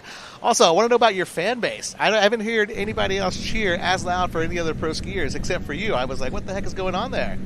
I mean, it's a Grand Prix. It's a team tournament, so we build a good team spirit, and that's why we're here for this weekend. Is enjoy it all together as a team, different than all the other Pro Tour. Loving it. Loving the camaraderie, loving the fun times. Are you excited for the kart tonight? Oh, I'm ready. All right, guys, let's do it. Back to you guys. All right, there. We've just seen Joel Poland get through his pass number 3, 13, 12, and 11.25 meters, and very clean. A lot to like here with pass number 3 there, Corey. Yeah, I thought this was a really nice 38. You know, this is the pass we've mentioned where you're really trying to establish your rhythm and tempo. It really starts to have that feel like 39 does. You have more forgiveness in case you do have a mistake, but Joel really on top of this one the whole way. I mean, I had this is the direction that he ran 41 at the World Championships here a couple years ago in the prelims, and I could kind of almost picture the overlay here. I don't see a lot of huge differences, so I think he is on his game today, and you know, that's a couple passes away yet, but yeah, well, you made a comment that he said he was a little bit off last weekend, but while he was off, he was still actually winning the jump event and going undefeated all year. So slalom didn't work out there. Well, he still is in the final, so that's some great skiing. He didn't perform up to his standard. I think he ended up 6, 1.5 at 41, but he went ahead and jumped 232 feet to take that title last weekend and go undefeated. So an off weekend for him. He's still winning events. But slalom's the one this weekend. He's not doing anything else apart from maybe go-kart and skeet shooting. Can he get it done on the slalom ski? Here he comes, Joel Poland, 10.75 meters, trying to become the third person to run this in this round. But he's certainly making this pass very, very difficult on himself, but managing to get round all 6 buoys. And a skier who participated in a recent episode of the TWBC podcast, that episode will air on October the 17th. And getting through 10.75 meters right here and now, getting ready for 10.25. Well, one thing I love about Joel skiing is that he's really always on offense. You know, he's somebody that I see attacking the course. He brought, right here, we see more speed through this gate turn than we had a little bit earlier in this round. You know, we mentioned the lefties not getting that. He got that, had a pretty good one. But here at 2, I want to say we saw his fin, kind of come up and out there and then have to re-engage. But he really never lost his line of attack, and he certainly didn't lose his composure. And from this point on, it wasn't the perfect line because of that 2-ball, but I was, very confident in him to go ahead and finish this out. And, by the time he's at 6, he's got space, he's got time, no real problems there. And he's one of those guys. We know he can run it. He's done it on this very lake and on the biggest stage there is. What kind of start can he get right here? Well, I think any lesser skiers at 2-ball there would have gone down. Coming into 1 to 2, it was a big 1-ball, pushed it. The ski kind of slid around, but he's got that uncanny ability to stay on top of it. And will this get him through 41? This is his turn, chasing Here 3. He comes. Is our lead from Lucas. Needs a There's big one. That's good. a good one. Here's number 2. Good, too. Look at this, a little bit twisted. And he blows the tail on number 3. Guys, we were behind. He was going there. What I liked about that one, he had a good one. He was patient at 2, but then ended up just being a little bit out of position. So he didn't, it was unexpected for him not to be lined up to get that swing to 3 and ended up narrow. The score's under the review. It's at least 2. I'd say he got the ski pretty close to round 3 there. It's a big half buoy there. No, this was a nice gate and a great one, and you're exactly right, Kyle. He 2 it is. So he ran over 3. He's got a full score of 2. Off of 2 here, he made all the right moves, but he just didn't end up with his alignment, so he didn't get his full power and drive. And then that's kind of what ends him up, running over top of 3, blows the ski out, and he ends up not getting credit for rounding the buoy. But in his mind, the way he connected off of 2, you feel like you're going to 3, but didn't quite get full body alignment. And you know what? That's just going to keep someone like Joel hungry. That he feels like he can get more out of this next round. And he knows he can do it here on this site as well, because he ran 10.25 meters at the World Championships a couple of seasons back in the elimination round and scored 0 at 9.75.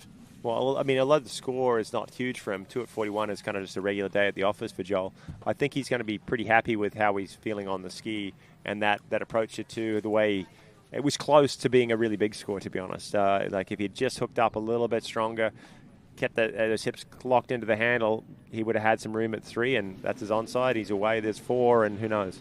So good things to come from Joel Poland. He's in second spot, tied it up with Thibaut.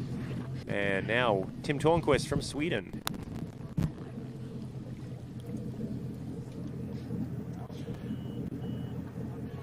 Oh, it looks like we have a rejected boat path at 2-ball there for Joel Poland, which, according to the rules, what implications does that have, Kyle?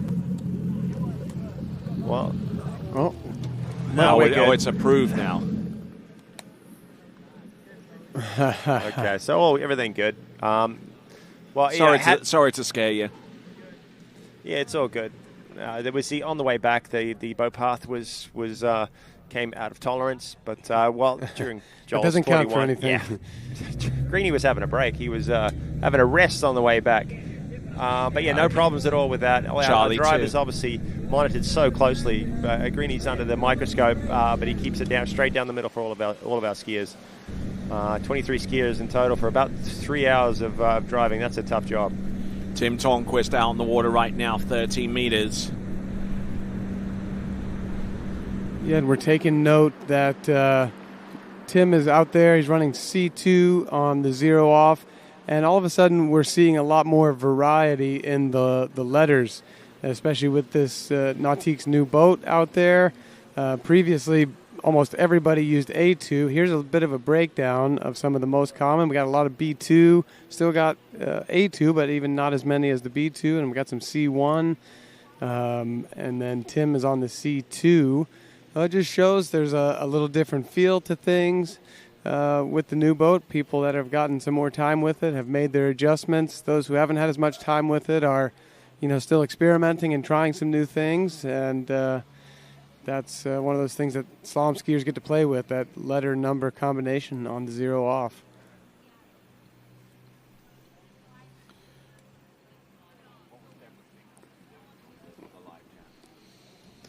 Okay, Tim Tornquist, season's best, 5 at 41. He did achieve that back in Sweden, his home country, sorry. He scored a 4 here, actually, earlier on in the year, a 4 at 41. I was super impressed to see that. He's always been a strong slalom skier, but just slowly making his way to the tail end of 41, and he could be that next skier who clears the complete pass. Last couple of weekends, he skied well. He was missing his 135 a little bit. He's got a strong weapon of an onside, but he was missing a few turns. He still ran through 39, but didn't get the scores of 3 to kind of get him into the final rounds last weekend. Here he comes. This is Tim Tornquist, who set a Swedish national slalom record with 5 at 10.25 meters a few weekends back. And as he gets around number 6 and through the exit gates, let's check in with Chris. What's up, guys? Here with the legendary Joel Poland. How you doing, bud? Doing pretty good. A little frustrated with that round, also happy with it. It felt good.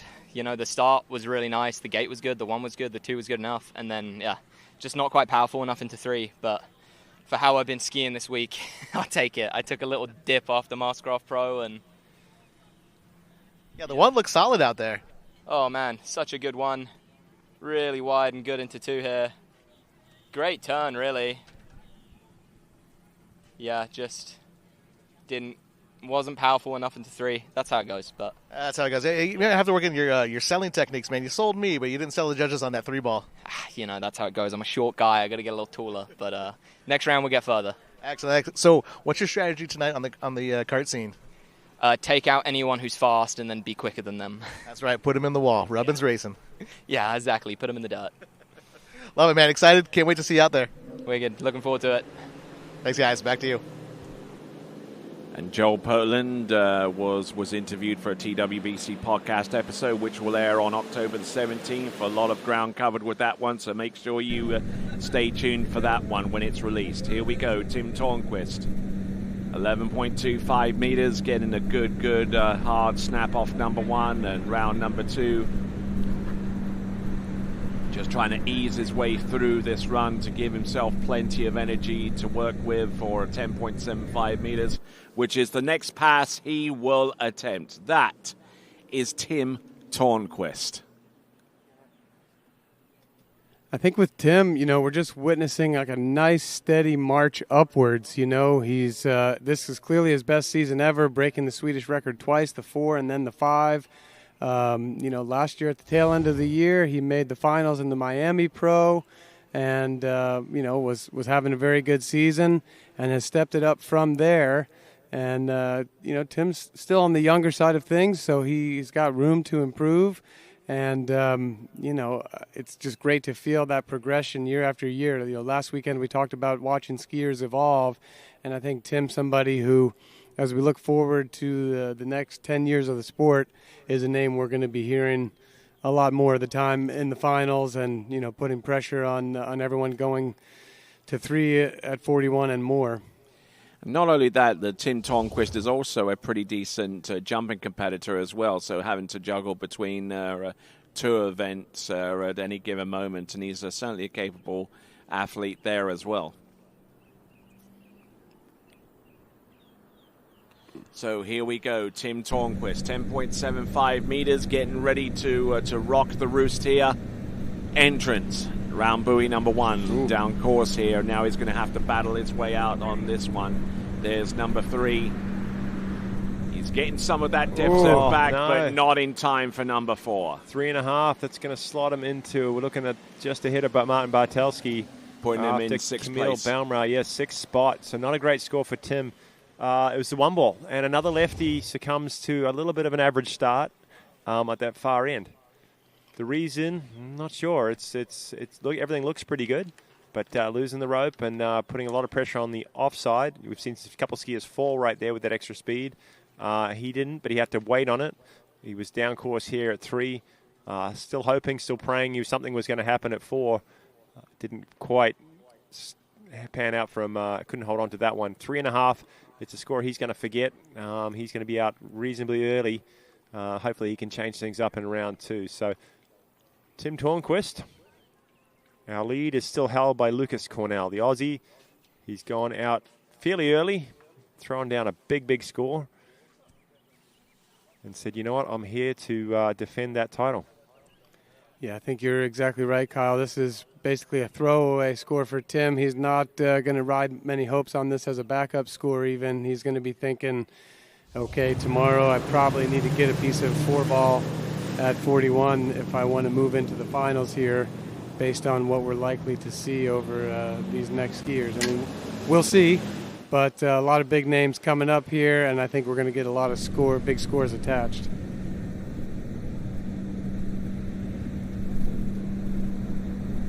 All right there, so as the rain appears to be exiting our facility, touch wood, we've got on the water at this time the 2024 U.S. Masters Men's Slalom Champion, Cole McCormick.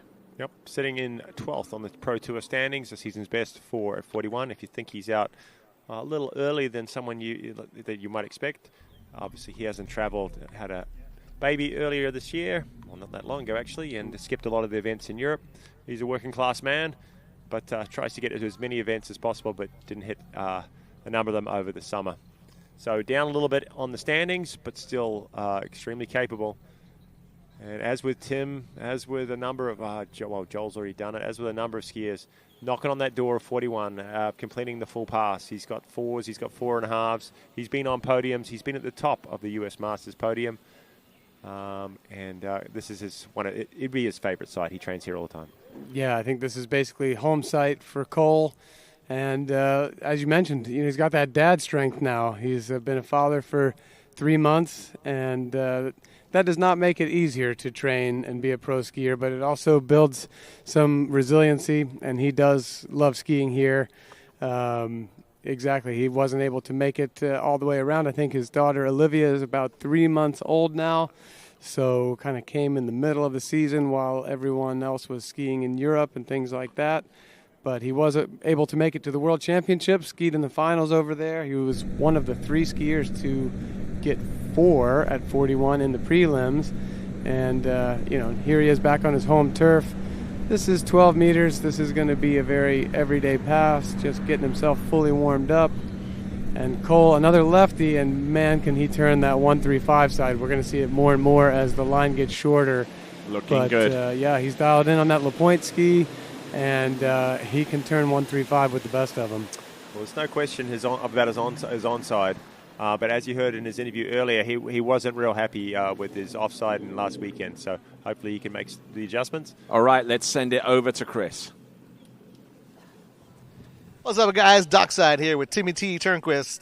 Man, that was pretty good there. You look like you had the 1, 2, 3 into the almost 4. Almost 4, yeah. I kind of slipped out around 4-ball. That was definitely not the start I was looking for down there. I struggled at 1, struggled at 2. Thought I was back in it at 3-ball, but kind of panicked and, slipped out around 4. We need more. Yeah, definitely. I'm sure you can do that next round. Yeah, I'm pretty sure I can do that too. Hopefully. I know I'm capable. You just got to put it together. It's been a long day, and I've had a lot of fun today, so super excited to be here. This is such a fun tournament. My first time here. I'm really enjoying it, so.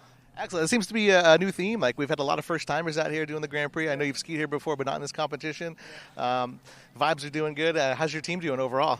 I think we're doing decent. We had one girl doing half a buoy of her PB, so that's pretty good. And the boys are doing fine too. I know we had one of my teammates went shooting. He got 5 out of 10, so that's definitely going to be better than me at shooting. So yeah, I'm pretty stoked. Awesome, man. We're excited to see you tomorrow or Sunday, and excited to see you karting tonight. Yeah, I'm looking forward to go-karting. Excellent. Back to you guys. All right then. So 11.25 here coming up for Cole McCormick. He has, he gets that done. No worries there. Yep, no problem for Cole McCormick. We know his 135 is working well, but when he is skiing well, it's the offside that's going to get him a long way down the lake. We know he's got the strong onside, but yeah, he's got to control that reach, release, and extension. Moves back to the handle well on his offside. If he can do that, he will go deep on 41 off. He missed it last weekend. He had all sorts of trouble. He missed 39 the first round, I believe. Ski sort of bounced out on him. And same in the final. It happened a pass later. In the second round, 1.5 at 41 wasn't enough for him. But he looks like he's got that tip pressure and trusting the ski on 2-4 right now. All right, not looking bad at all there. Cole McCormick seems to have a real ease about what he's doing out there on that LP2 slalom ski produced by LaPointe. Certainly seems to be doing extremely well on that bespoke slalom ski. All right, he's going on to C2 now. He's moving from one letter up from the 0 off. He was on Bravo 2. Now he's on Charlie 2. Let's see what effect that change makes. Really strong pull out there on the gates. Really got into it. Wanted to make sure he had his width coming in here on this 39.5 pass. Looks pretty good. He's on time at number 3. Working well with his reach. Yeah, on time again at number 5. Easy as you like for Cole McCormick.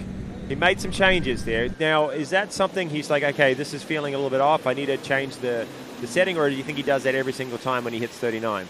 I think that this is a product of, I was actually talking to Cole just on the banks as we were watching the conclusion of the women's round, and he said since this new boat has come out, he's been experimenting with settings, 0 off settings a little bit, and he said he really liked the C's. He even had statistics about how many 39s and stuff he was running on different letters.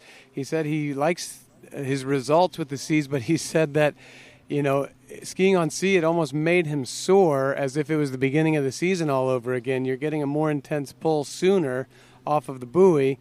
But hey, I mean, if it produces the result, this is the time to use it. This is in a pro tournament. You need things to count. He had some confidence in it based on, the experience that he's had, changing things up. And clearly he made the right call right there. It worked for him. As far as we know, he's going to keep it right there. Staying on C2 for 41, it looks like. I'm not seeing a change yet. And maybe if we see that beautiful 0 off graphic that we tend to put up on the screen every so often, that will give you a better explanation as to what A, B, and C does and what 1, 2, 3 does. But remember, A is delay, isn't it? That's right. A, the pull comes a little bit later. B, it comes more in the middle. C, you get the pull sooner off the ball in a very layman's way of putting it. This is 41. You need everything to be right. Good. 1 ball. Can he get the 2 to go with it? Not bad. Go, he's going to turn this 3. Oh! Yep. Oh! Ejection there. And get back is to he him. okay? No, he's all right. Yeah. Well, that could be instinctive, of course. He's all right. Shoot, because we're used to seeing him turn that 3 ball so well and so hard that he went for it, but then he kind of look how quick that boat was right there with the platform to him. Yeah, and I mean, like Scott is a slalom skier's driver. He knows exactly how those things hurt if they go sideways on you like that. Well, let's watch the replay here. He really got after the start. I like the way he's been setting up his gates. Really kind of working hard, pulling up. He wants to make sure he's got some speed. I think he's seen some of the other skiers fail in that area, and he's making no mistake. It was a strong number 2. I thought with his onside, he was going to hook up even better. He was a little down course, a little stop. Then he goes back a little bit hard, drops that shot to kind of go for it. And just gets... That can hurt a lot. He got he's launched. A little lucky something didn't happen there, but he was committing and going all out to try and get that piece of 4. It's a good thing that the ski actually ejected from his foot, exactly the point there. Yep. But just looking at this into buoy number 2, and things have started to look pretty good at this point. But let's have a look at number 3 and its approach number 4. Watch where that ski ejects, boom, catches and just launches him. Okay, let's send it over to Chris. What's up, guys? Back on the dock here with the legend, wait for it, dairy, Marcus Brown. What's up, guy? It's been a long time since I've seen you. It's been a while. Hey, this event, if you guys are ski fans or enthusiasts, water ski, this is the only event you ever need to be at, especially right now this weekend. Did you see that stuff Cole just did? Oh, that was insane. Dude, 3 to 4, 41 off, does a nose butter, tries to get extra points. I mean, come on. It's insane, dude. This tournament is legendary. We've held world championships here before. You got the best skiers that have ever lived skiing today, and you get to watch it live right here. Exactly, and the cool thing is, like, even though this is supposed to be a fun tournament, it's still it still is a pro tournament, and they're still charging super hard. Yeah, skiing's just a distraction. It's really about the skeet shooting and the go-karts tonight. So I don't know what everybody else is worried about, but this is true. I think everybody's on the same page. We're all excited for the Cardin. I know we got some first-time shooters, so they're having a blast out there. Over here, like, Rubbin's racing, right? That's what I always keep saying. Well, I keep hearing it. Now it's in my head. Like Ricky Bobby. Oh, Tom Cruise, I'm on fire. No, it's fun to get to ski here. I haven't skied at Travers in a tournament since I don't know when. And I did kind of a yearly PB for me, and my back doesn't hurt that bad. So I'm stoked, and I'm getting to watch the best in the world go do what they do. That's right. We're loving it. Good times, good vibes. Thanks, guys. Back to you. Yep, I think they're confusing Days of Thunder with Talladega Nights. They're getting their metaphors crossed. Well, I picked up the Ricky Bobby reference, so I'm more familiar with Talladega Nights. I'm not as familiar with yeah. That one I know. Yeah, I'm more 80s, so I appreciate Days of Thunder, Rubbin's racing. Yes, well, that'll all be going down here in a few hours, and we should point out that about 4 or 5 skiers ago, we started to get concerned. We felt a big gust of wind come through the tent. We saw some dark clouds come in. We thought maybe that the water was going to get a little blown out for our top of the heap skiers right here. But instead, I'd say we've actually seen it calm down. That crosswind has settled a bit. The wind in general has settled. The conditions on the water are lovely. It's pretty much perfect glass. And it seems like, at least for now, the rain has passed around us. Do you think John timed that so he can get out there right at the opportune moment? That's right. That's the advantage of being at your home site. You know when to time things. So we heard that JT is going to be going out here with the A3 zero off setting. So again, we're just hearing a lot more variety. Maximum delay, maximum intensity. All over the deck with the settings, but I know John's done a lot of skiing on this boat and obviously on this lake. How many thousands of passes has this guy been up and down on this very site? And just another day at the office. So yeah, you're definitely going to have to be on your game if you're selecting A3, and we'll explain that, but let's go with Chris.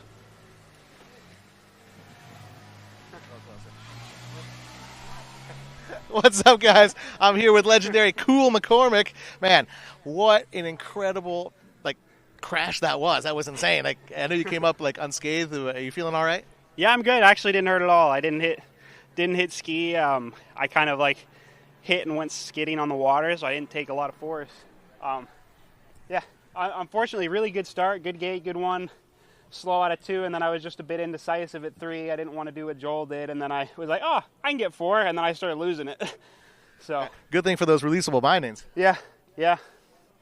It was very lucky, I think. I was more scared that I hit my ski or somehow my boot hit my ski and it might have damaged it or something. So everything's good. So I'm glad everything's good. I like how you came up too and gave the shooter McGavin.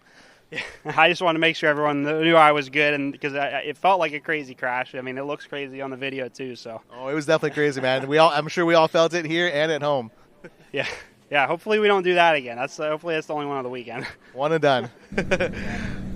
Thanks, guys. All right, they're back on. We've got JT, Jonathan Travers, who won last season in 2024 at the San Gervasio Pro-Am. And there's always been among the major challengers in any given pro slalom tournament. And not only does he ski through these courses, he actually puts them together for the most part. Yeah, JT, a very sought-after TC, and then he's probably the first name that comes to mind if you've got a lake and you need to get your course set up. You want to call John and get that thing set up right. Here on the screen, we've got a bit of an explanation about what the zero-off letters mean. I almost went into that earlier, but I thought it was going to be too many words without a picture to accompany. But yeah, hopefully, we're going to go into the replay. We're going to skip over that. Okay, so he's on A3, which means so A equals delay, doesn't it? Yeah, exactly. You're kind of seeing there the yellow is indicating kind of where the intensity of the power is coming on. C, you see it concentrated much more right there off of the buoy.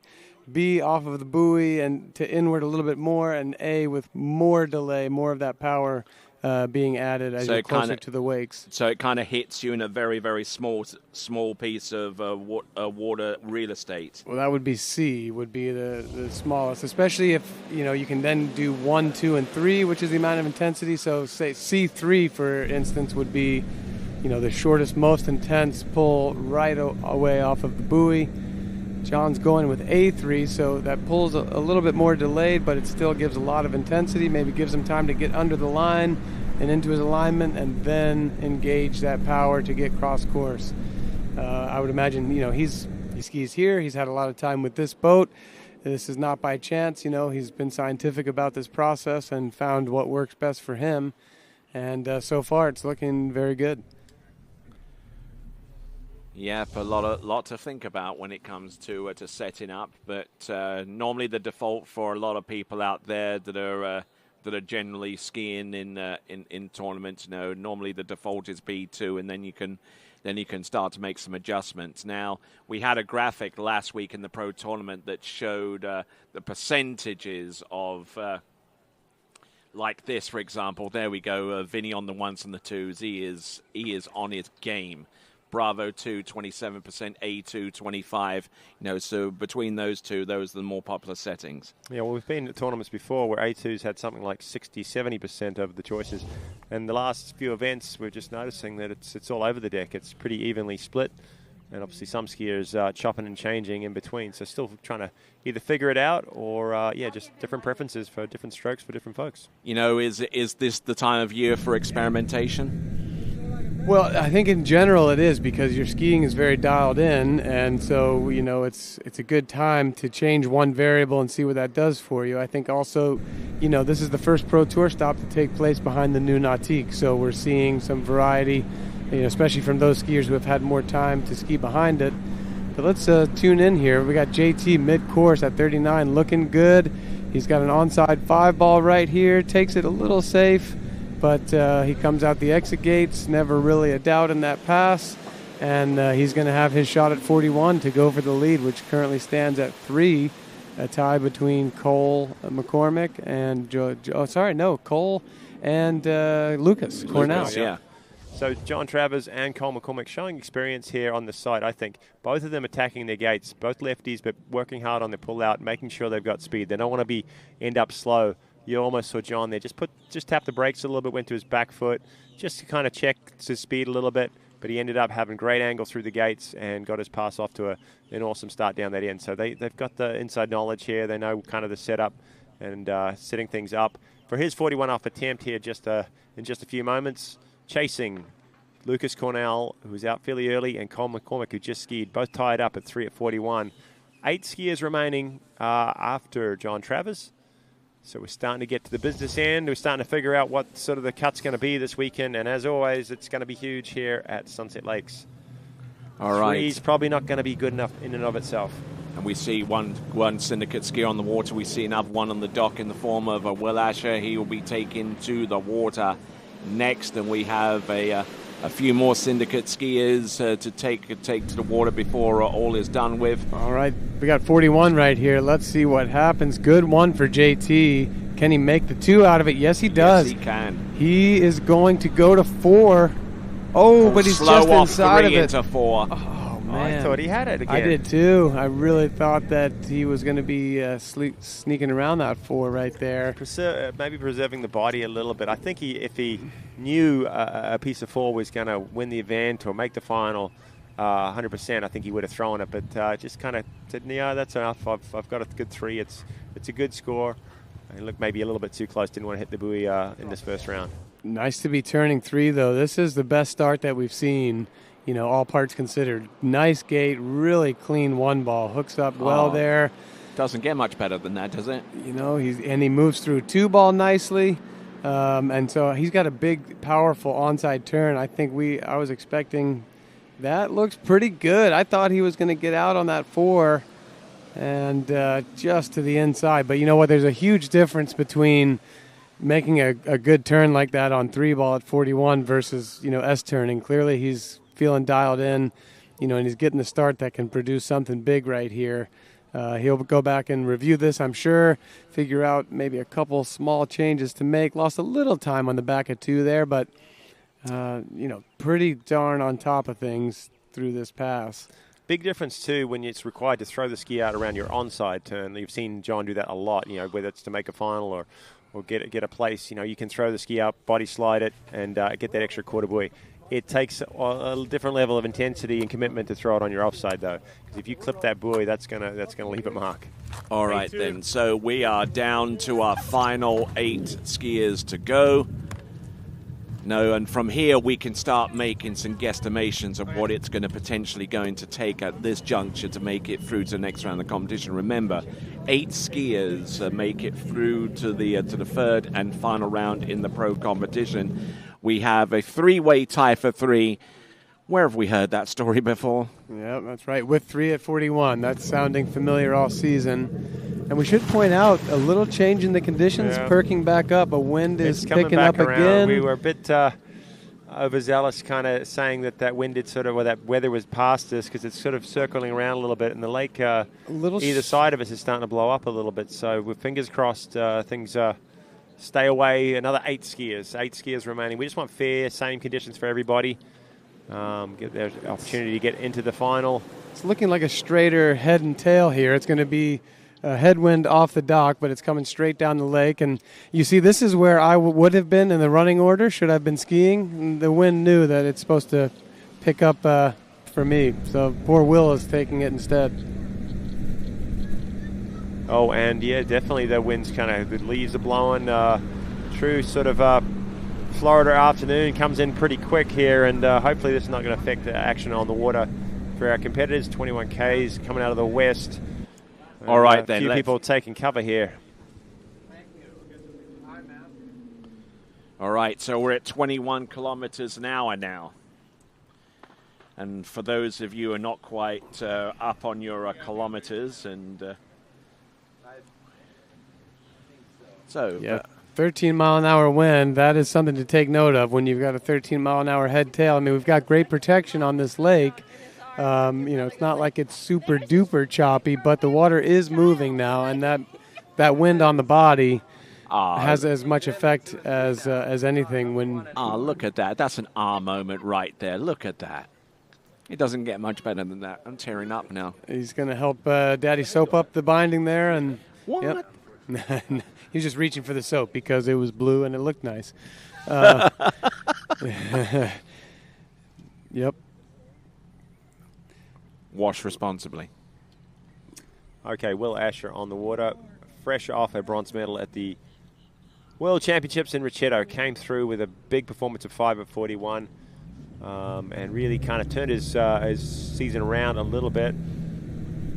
Yeah, last year, I mean, he had a really huge bumper season with a number of wins, and made history in Africa to becoming the first and still the only competitor to get into 9.75 meters in a record tournament held in the continent of Africa, and matched that with a whole slew of great results.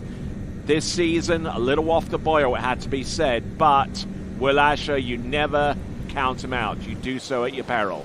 Man, I tell you what, this wind is coming. We're going to send it over to dockside, but things are changing rapidly here. Hey, what's up, guys? Back here dockside with JT and his son, Alex Travers. What's going on, buddy? Good. Yeah, you having fun out here watching Daddy and all these other guys ski? Yeah. When are you going to be out here? I don't know. Maybe tomorrow you give us a little demonstration. On the ski day, I need to wait till this stops wind. Yeah, it's a little bit windy out there. So, John, you kind of got a little bit lucky out there. Just before you went, it was like kind of that perfect little bit of head-tail wind. Now it's kind of picked up a bit. How do you think that's going to go for the rest of the crowd? Yeah, I got pretty lucky there. My gate at 41 was a bit windy, but, hey, it's getting pretty crappy out right now. And unfortunately, we had a little delay earlier today, and now this little front's coming through. Hopefully the judges make the right call. It looks like Will has his binding off, so that's a good thing. We can just hopefully give it a few minutes when it just passed through. Yeah, that's always good with the judges out for the skiers and let the weather get out of here, and hopefully it'll be calm down a little bit. But you look solid out there, man. It was a nice pass, good setup for 41. You look pretty pleased, and you got a lot left in the tank, ready for the next round. Yeah, it's been a struggle since Worlds, just coming back and switching to different boats, and yeah, I felt good that round, trying to get just used to the new stuff. So yeah, good. I'm pretty pumped for next round, and hopefully this weather can hold off to get this round done with. Yeah. Looked like you handled it well, and we're all excited to see that next round. Back to you guys. All right, then. So we're experiencing a weather delay. So let's go to pick your pass. So I'm going to ask Corey first. And what pass do you want to see? Oh, let's see. What did we have that was really exciting? I mean, I wouldn't mind seeing Cole McCormick 41 one more time. That had the exciting crash to it, and it's also tied up for our lead. Okay, let's do that there as Vinny is on the ones and the twos, and here is the instant replay with his performance and ejection. Yeah, right here I thought, oh, that's kind of what it looks like when he runs this pass. He pointed out that he didn't get off at 2 quite as quickly as he would like, and he said he was indecisive at 3 because I've seen him slam down. He didn't want to get that 2.5, and there we go. That's a nice bounce. See, that's where you disperse the pressure. You don't want to stop all at once. If you can skip like a stone, that's better, and it also feels good when it puts you into the lead. Take it all in the face. You know what, though? When you see something like this, I see a skier that is, he's gunning for something big this weekend. I think we're going to see him into the finals, and I think we might see him pass 3 ball, and who knows how much. We've said that he's somebody that's chasing that first full pass at 41. And a nice crash, Cole. That makes the reel for the year. Okay, let's send it over to Chris one more time. Hey, what's up, guys? Here with my fellow commentator, Lauren Pucci Morgan. Matt, so far it's been an exciting event. We've had a lot of PBs, some newcomers, some ups and downs, and a little bit of weather. What do you think? Yeah, there is a lot of weather. I think John kind of got some good conditions, and then right when Will went out for his first pass, the wind picked up, so we stopped the event, which is awesome. The chief judge understands that, and I think even Greeny said in the boat he couldn't even drive the same because of the wind hitting the what's it called? Windshield? Bimini top. The apparatus? Yeah, that. Accoutrement, if you will. Sure. So it wasn't going to be fair, and so they made the call to stop the event, and we'll get it going in a little bit. But we also have go-karts later, so we'll see what happens. Might be a little bit of a rush to the go-karts like usual, but it's always fun. It always makes it fun. And this has been really cool. So it seems like all the teams are meshing well together. Everyone's having a good time. I've heard some fun names getting thrown around out there for their teams. One of my favorites is Doug and the Singles. I think you're part of that team, right? Yes, I am. It's Doug Rooker, my good friend Amy, and Doug is her dad, and then my sister. We got AJ, and then we got T-Gas, and all of us are singles, so it's Doug and the Singles.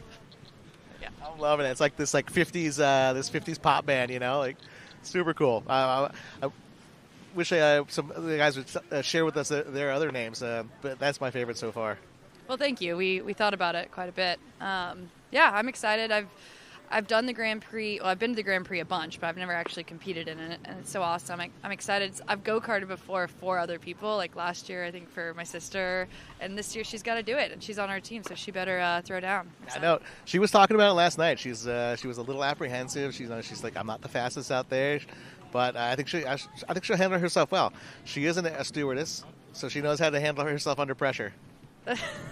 That's very true. She talks about her stories all the time in the friendly skies, and they deal with some stuff up there. It's tough, so I think go-karts will be no problem. Now, the shooting, I don't know. We got T-Gas, he's Italian. Yeah. I don't know how that's going to go. Yeah, I don't know. The Italians aren't quite known for their shooting skills, especially in the Grand Prix. Yeah, I'm a little worried about that, but he said he did good last year. Someone said that their team did really well, so hopefully he carries it home for us, and hopefully I don't mess up. I haven't shot a gun in a while, but I'm excited for the challenge. Yeah. Oh yeah, I think I have to sub in for a couple of people, so I'm excited to get my hands on the gun and take out a couple pigeons. Heck yeah. Just make sure you don't hit Louis' house down there. Louis' excited. He's never shot a gun either. Oh yeah. He was practicing the other day. He was doing his as most of the people out there know, he does that funky warm up. He's getting into the groove. He was doing that with his gun. Aiming. He was getting his sight set up. I think he's going to be like a dead shot. Yeah, I agree. Hey, what time is it? Let me see. 4:00. We got 2 hours till go-karting. So I wonder how this is going to go down. What do you think is going to happen? We got 10 skiers left? 8? No. Maybe 7. Like 7, 8 skiers. Yeah. Something like that. Yeah, it's going to be crunch time, but the officials and the volunteers and the skiers, they all understand. I think we're going to do our best to push through, and hopefully the wind dies down here. We can get back on it right away, and then like you said, it's going to be a little bit tight, a little bit of rush to go-karts, but in the end it always works out. We're all here about fun and just enjoying the moment and just living it up. Yeah, I'm excited. What else? What else do you want to talk about? Are we still going? We are still alive. Guys on the web, comment below. Tell us what you think. Come out, keep watching. The excitement never ends over here. It's a fun-filled day, or weekend, I should say. Come out. We got a party, watching football, skiing. You name it. It's all here. Go Bucks. Yeah, we got a couple big games lined up tomorrow, and then a bunch of us that are competing are all on a fantasy team together. We heard from Cole, we heard from Dorian. They were doing a little smack talk, and they are the best two in our league, I think. Right, Chris? No, I think I'm there at the top of the list. But yeah, I love the trash talk. It's fun. It's like I said, it's fun, especially this still is a pro tournament, but they're cutting loose. They're having fun. They're enjoying it, and I think that's that's such a great thing for the people to see the pros just kind of cut loose a little bit and enjoy it. And I know they're meshing with their team and just joking around and cheering each other on. Like you hear with Tebow's crowd, he's like, "Yeah, man." He's like, "My team's behind me." It's a great thing. Yeah, I think it's cool to see. We're all friends here, and the team aspect is really fun. Like, I love being with one of my best friends from college. We're on a team together, and then my sister, and then we got T-Gas, and we got to meet someone new who's on our team, and we're going to be friends now. So that's what it's all about, and John does such a great job, and your family just putting this together, and such a good idea. I know John kind of borrowed this idea from an event back in England a long time ago, the Wingham Pro-Am, I think it was. They used to do the go-karting, the shooting, the whole thing, and so I'm glad we could bring it back and bring it here to Florida. Yeah, I think he did it really well. I know they had that. I think it was Three Sisters or something like that, and that was really it was a great event. And he brought it to the States and just continuing that tradition, and it's been really fun. Nothing but good things. We've heard from people, and this year especially we had to run 2 lakes, which we haven't had to do before because we've had that many more new participants and people first time down in Florida, first time here, and first time at the event, and everyone's just loving it. We're so excited. Yeah, it's great to be here, and like you said, so many people. I think in our women's 2 group we had 5 people, which is more than almost as many people we get at nationals, which is so awesome. So cool to see.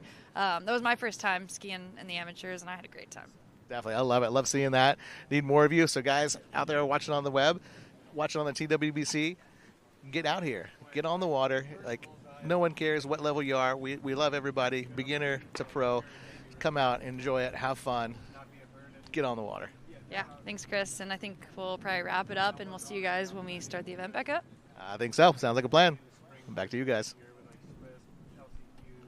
Oh, are they done? Okay. Got a little nap in, didn't we? Where that was going on? Yeah, exactly. Just took 40 winks there, but good on Chris and Lauren there for their comments. And if you do want to comment yourself on the live chat, go to the right-hand side of the webcast player, because that's where you'll find the live chat, not below. Well, and better yet, if you want to come work for the TWBC for free, you can be the commentator that interviews people. Yeah, in exactly. fact, you may have to pay some money in order just to have the privilege. I'm not sure how that works. All right then. So with that, let's continue on with Pick Your Pass, and my choice is Lucas Cornell. Well, he went out there pretty early, didn't he? Had a bit of a stop at number 1, but we, as a former champion at this event, we knew he was going to go big, and he did. He threw out the biggest score early on, took a commanding lead, about 4 or 5 buoys over second spot, out early with 3 at 41, and it still hasn't been topped. It's been equaled, but not beaten yet. Yeah, well, and we just kind of saw, because Lucas has, this was a pretty darn good 1 ball, and he can do so much with his 2.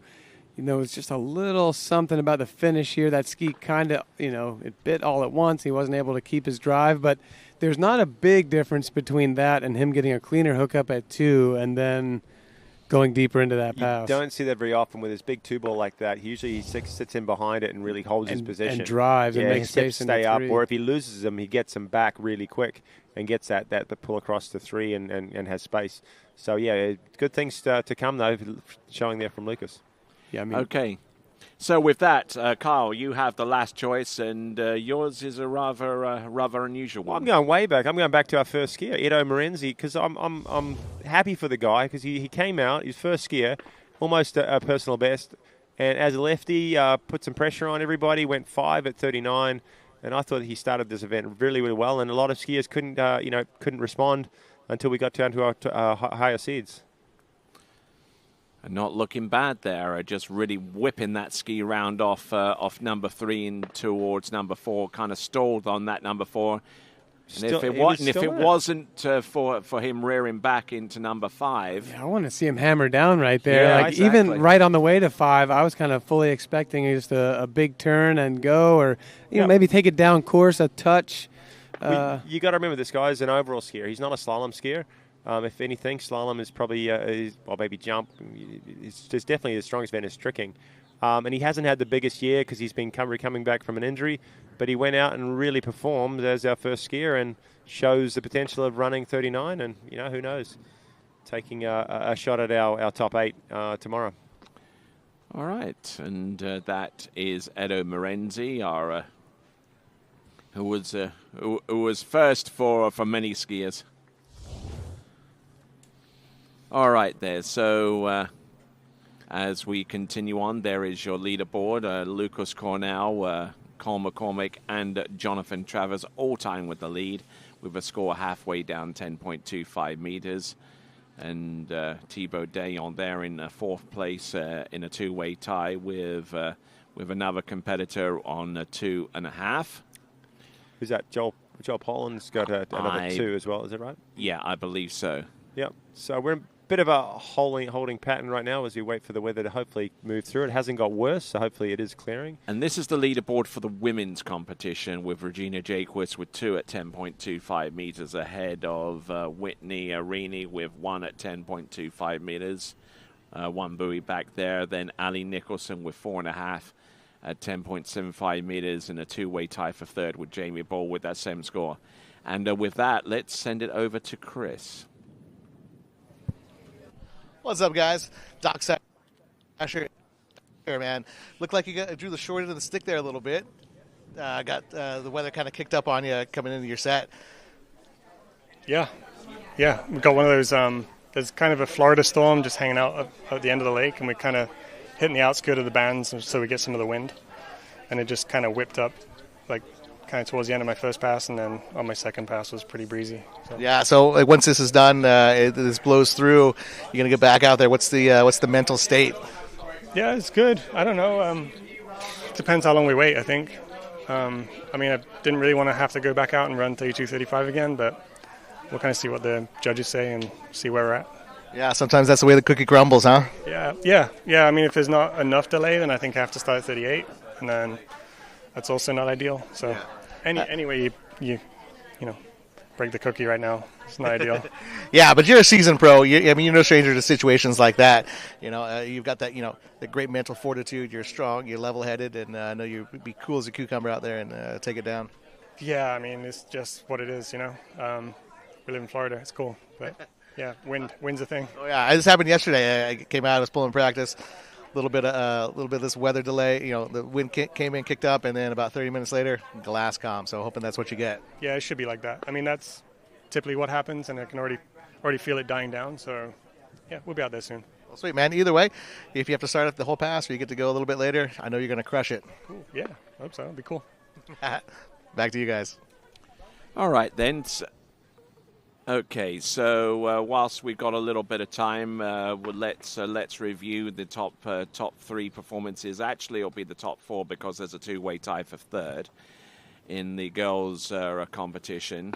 We've had scores, 2 scores into 10.25 meters, and the next score, which is a two-way tie for 3rd, is between Ali Nicholson and Baldwell.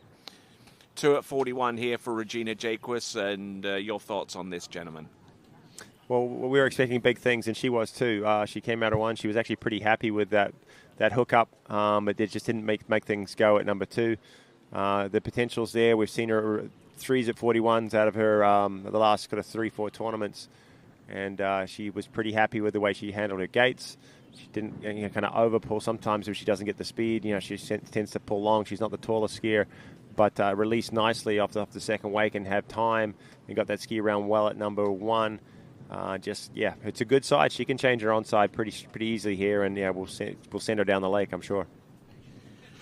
All right, there. So we've had a look at Regina Jaquist. Now we'll have a look. How about having a look at our current runner-up, currently in second spot right now, Whitney Reaney, with a score of 1 on the same pass at 10.25 meters. And Corey, your turn. Yeah, let's see. When I was watching this live, I was kind of behind the jump ramp, so I didn't get a good look at that.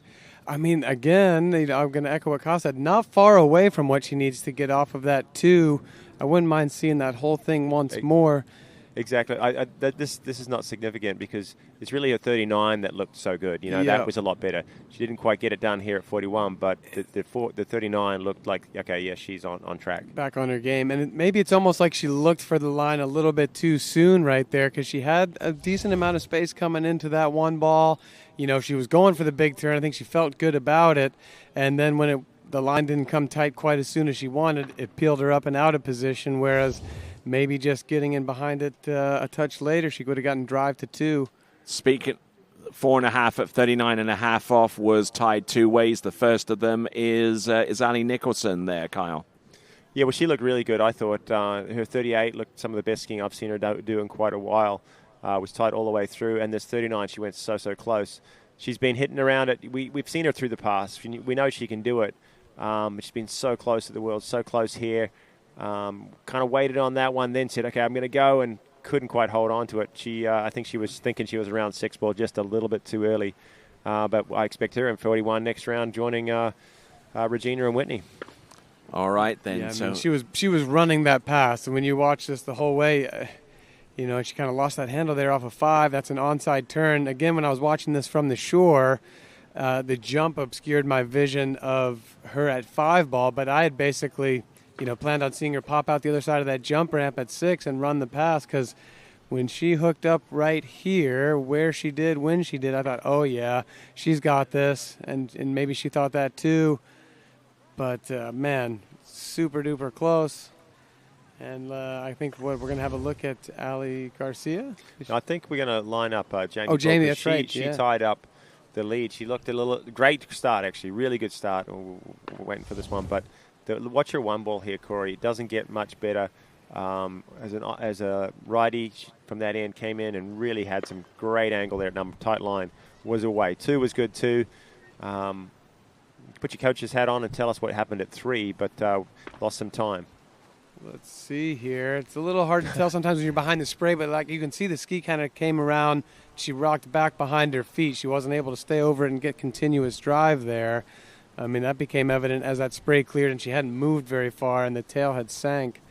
And then sometimes when you lose your rhythm and spacing in the course, then you have to come up with something. You're not exactly where you want to be there at the 4 ball, but I agree with you. This 1 ball is as good as you want it to be right here. That coming tight, you're right off to the races. And this 2 ball, classic Jamie Bull, everything's looking good. 3 is normally, I think, a strong suit for her, so to maybe not get what she wanted out of it, rear and back, losing time, direction. Now she has to come up with something new out of this 4. That's hard to do. And, trying to make it come true at 5. I think you're right, Kyle. The hang-up was there at the 3 ball. We don't see that very often. Usually she anchors a pass with that 3. Somehow that ski came all the way around. She rocked to the back, and I think, in the next round she's just going to be looking to stay moving over top of her feet a little bit more through the finish, because she certainly had to start to make that one go. Yeah, well, and just like, Ali Nicholson shows promise that we can see another skier through 39. And the last one we're going to look at here is Ali Garcia, who obviously how good of a season she's had. She went to 4 at 39, and she looked like she could go through this pass too. That's a ton of girls looking at the tail end of 39 or into 41. Yeah, I thought that she was going to run this as I was watching it happen in real time. I don't think she's knocked one down in a pro tournament before, so I thought, oh my gosh. That's a PB, and she didn't just stand up round 4 to get a PB. She made a play to turn it, and she almost got round 5 there. Yeah. It was great skiing. So in contention for sure. I think maybe with that PB mindset out of the way now, she can have a bit more commitment at that 4 than what she had here, because I feel like the approach, the space was there. The rhythm that she had developed over this first half of the pass was enough to take her through. I think it's a nice turn here at 3 from what I remember. Yep, she gets drive. I think just looking to go on it a little harder right there she just needs a little more room to breathe and a little more space there at 5, and I think she can drop the hammer and finish that out. All right, then. So with that, we're going to take a quick break. So make sure you stick around and stay in tune. This is the 2025 Travers Grand Prix, coming to you live from Groveland in Lake County, Florida. And when we return, we will have the remaining 7 or 8 slalomers, including the continuing effort from Will Asher, to come right after this.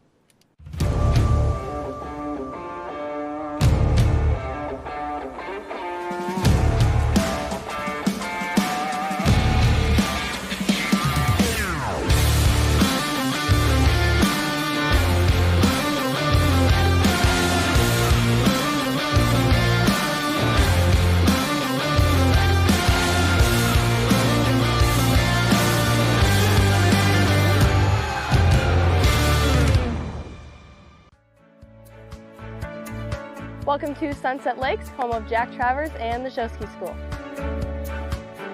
We can hit whatever disciplines we really want to, really. Anything show ski wise, we're willing to help with and coach.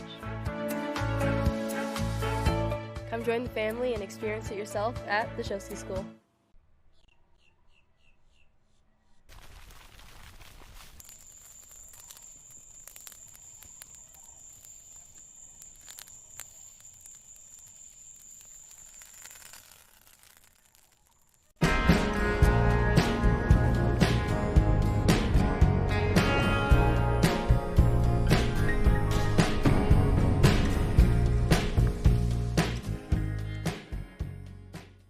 At Jack Travers Water Ski School, we're here to make every moment on the water unforgettable. From first-time learners to dialing in 41 off, our world-class coaches offer training for every level. With kids camps running all summer long, there's something for everyone. So if you're ready to get better on the water and have fun doing it, come join us at Sunset Lakes. Wherever you're going, we'll make it easy. Travel like a VIP every time you book with us. Receive perks like complimentary daily breakfast, room upgrades, resort credits, preferred access at thousands of luxury hotels worldwide, trips you actually want to take without the overwhelm from beaches in Portugal to African safaris, a vineyard weekend in Sonoma, or a solo escape to Mexico, curated just for you. Marola Travel. Wherever you're going, we'll make it easy.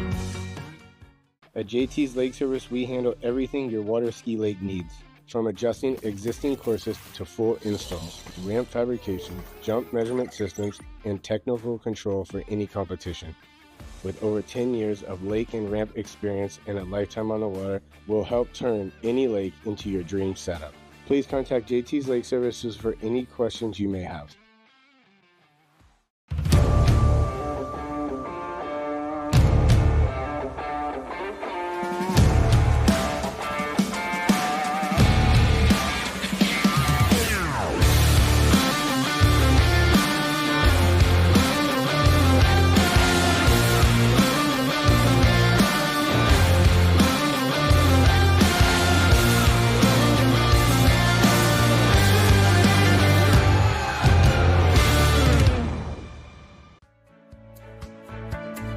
Welcome to Sunset Lakes, home of Jack Travers and the Show Ski School.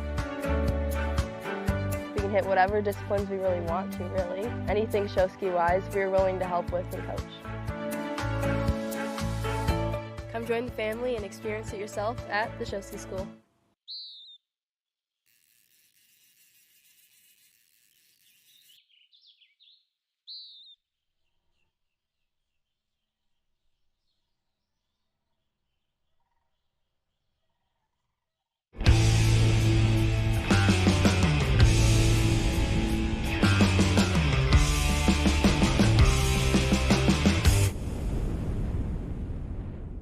You know us for the sunsets, the buoy ski, the feet flown, and the flip spun. But when you visit, you'll also know us for the memories by the lake. Points won and lost, cheers shared, and the dinners together. Skiing is a lifestyle, and at Sunset Lakes, we make sure you enjoy every part of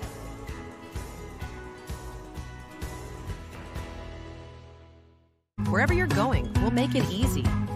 Travel like a VIP every time you book with us.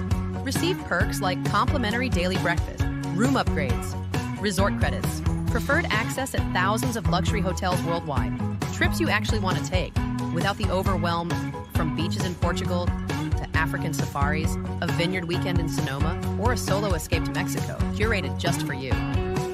Marola Travel. Wherever you're going, we'll make it easy. At JT's Lake Service, we handle everything your water ski lake needs, from adjusting existing courses to full installs, ramp fabrication, jump measurement systems, and technical control for any competition. With over 10 years of lake and ramp experience and a lifetime on the water, we'll help turn any lake into your dream setup. Please contact JT's Lake Services for any questions you may have.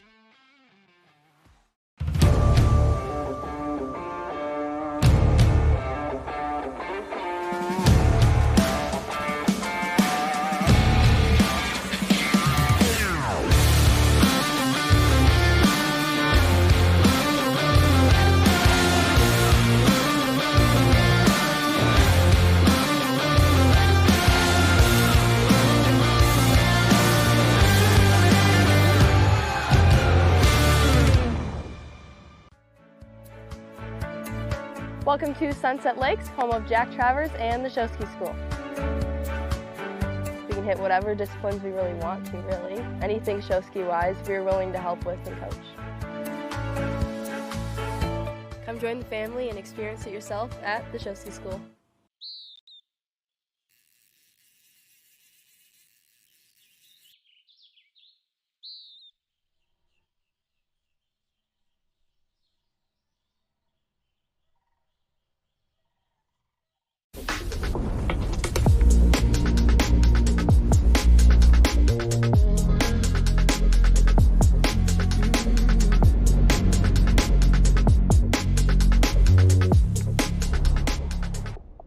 You know us for the sunsets, the buoy ski, the feet flown, and the flip spun.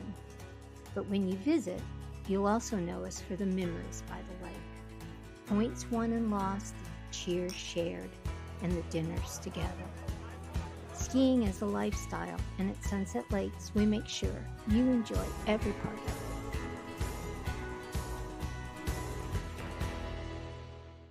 it. Wherever you're going, we'll make it easy.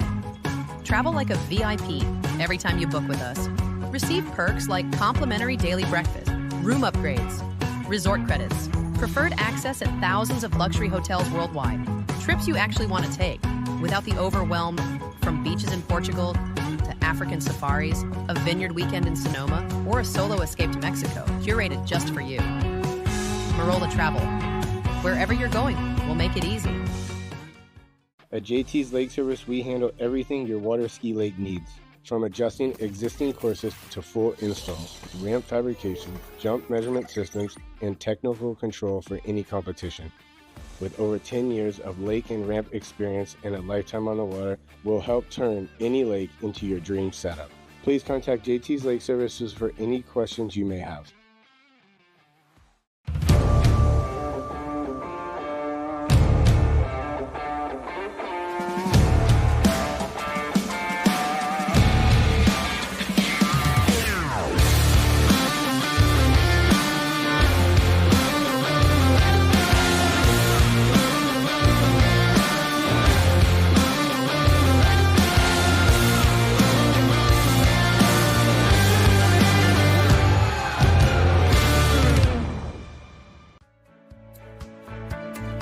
Welcome to Sunset Lakes, home of Jack Travers and the Show Ski School. We can hit whatever disciplines we really want to, really. Anything show ski wise, we're willing to help with and coach. Come join the family and experience it yourself at the Show Ski School.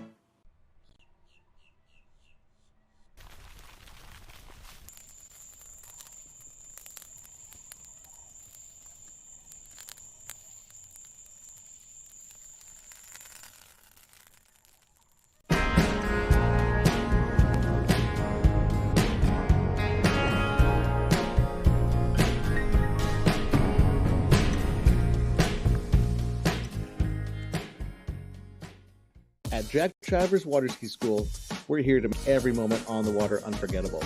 From first-time learners to dialing in 41 off, our world-class coaches offer training for every level. With kids camps running all summer long, there's something for everyone. So if you're ready to get better on the water and have fun doing it, come join us at Sunset Lakes. Wherever you're going, we'll make it easy. Travel like a VIP every time you book with us. Receive perks like complimentary daily breakfast, room upgrades, resort credits, preferred access at thousands of luxury hotels worldwide, trips you actually want to take without the overwhelm from beaches in Portugal to African safaris, a vineyard weekend in Sonoma, or a solo escape to Mexico, curated just for you. Marola Travel. Wherever you're going, we'll make it easy. At JT's Lake Service, we handle everything your water ski lake needs. From adjusting existing courses to full installs, ramp fabrication, jump measurement systems, and technical control for any competition. With over 10 years of lake and ramp experience and a lifetime on the water, we'll help turn any lake into your dream setup. Please contact JT's Lake Services for any questions you may have.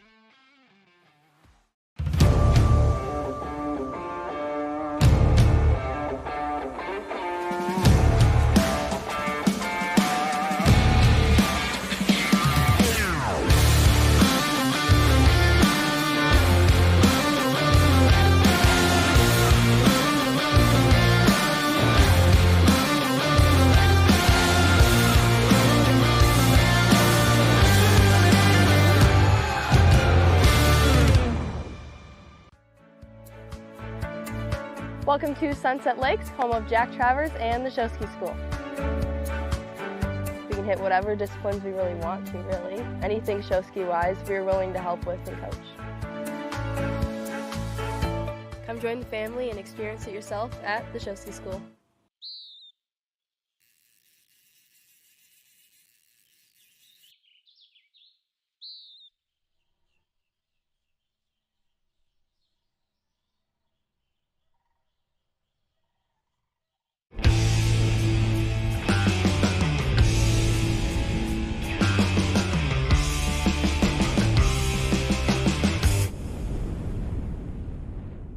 You know us for the sunsets, the buoy skied, the feet flown, and the flip spun.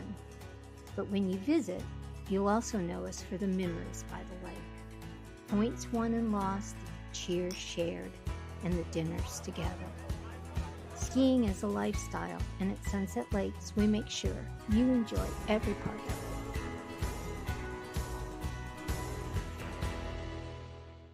it. Wherever you're going, we'll make it easy. Travel like a VIP every time you book with us. Receive perks like complimentary daily breakfast, room upgrades, resort credits, preferred access at thousands of luxury hotels worldwide, trips you actually want to take without the overwhelm from beaches in Portugal to African safaris, a vineyard weekend in Sonoma, or a solo escape to Mexico, curated just for you. Marola Travel. Wherever you're going, we'll make it easy. At JT's Lake Service, we handle everything your water ski lake needs. From adjusting existing courses to full installs, ramp fabrication, jump measurement systems, and technical control for any competition. With over 10 years of lake and ramp experience and a lifetime on the water, we'll help turn any lake into your dream setup. Please contact JT's Lake Services for any questions you may have.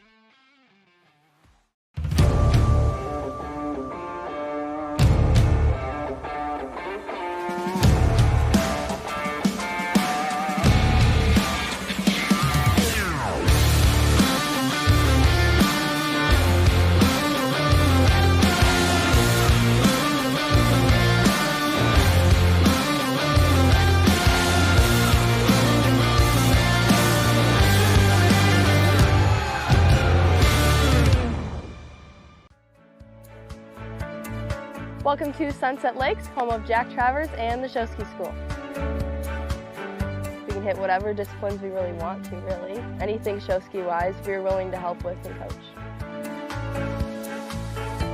Come join the family and experience it yourself at the Show Ski School.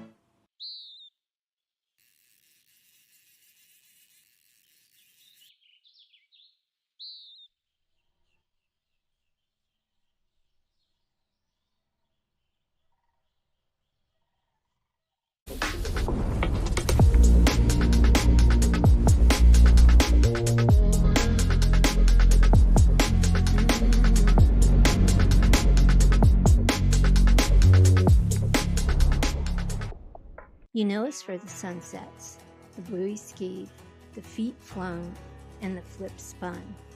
But when you visit, you'll also know us for the memories by the lake. Points won and lost, cheers shared, and the dinners together. Skiing is a lifestyle, and at Sunset Lakes, we make sure you enjoy every part of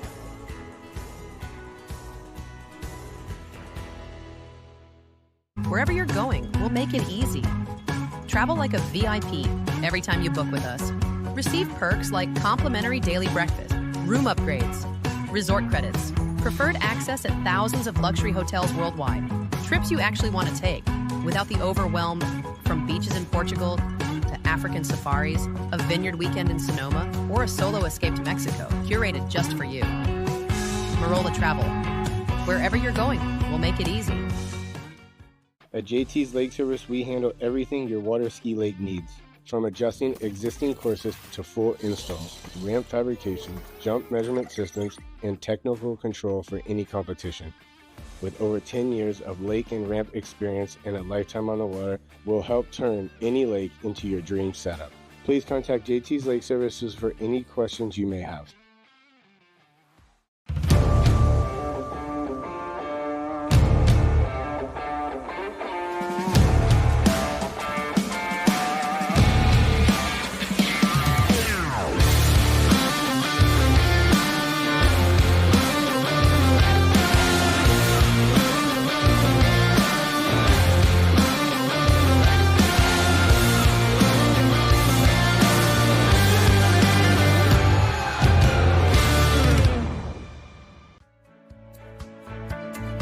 Welcome to Sunset Lakes, home of Jack Travers and the Show Ski School. We can hit whatever disciplines we really want to, really. Anything show ski wise, we're willing to help with and coach. Come join the family and experience it yourself at the Show Ski School.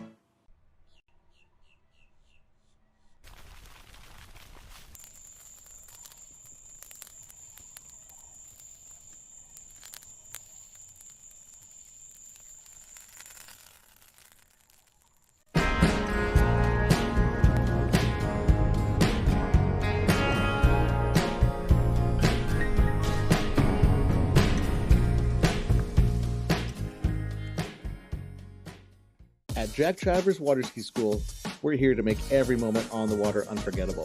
From first-time learners to dialing in 41 off, our world-class coaches offer training for every level. With kids camps running all summer long, there's something for everyone. So if you're ready to get better on the water and have fun doing it, come join us at Sunset Lakes. Wherever you're going, we'll make it easy. Travel like a VIP every time you book with us. Receive perks like complimentary daily breakfast, room upgrades, resort credits, preferred access at thousands of luxury hotels worldwide, trips you actually want to take without the overwhelm from beaches in Portugal to African safaris, a vineyard weekend in Sonoma, or a solo escape to Mexico, curated just for you. Marola Travel. Wherever you're going, we'll make it easy. At JT's Lake Service, we handle everything your water ski lake needs. From adjusting existing courses to full installs, ramp fabrication, jump measurement systems, and technical control for any competition. With over 10 years of lake and ramp experience and a lifetime on the water, we'll help turn any lake into your dream setup. Please contact JT's Lake Services for any questions you may have.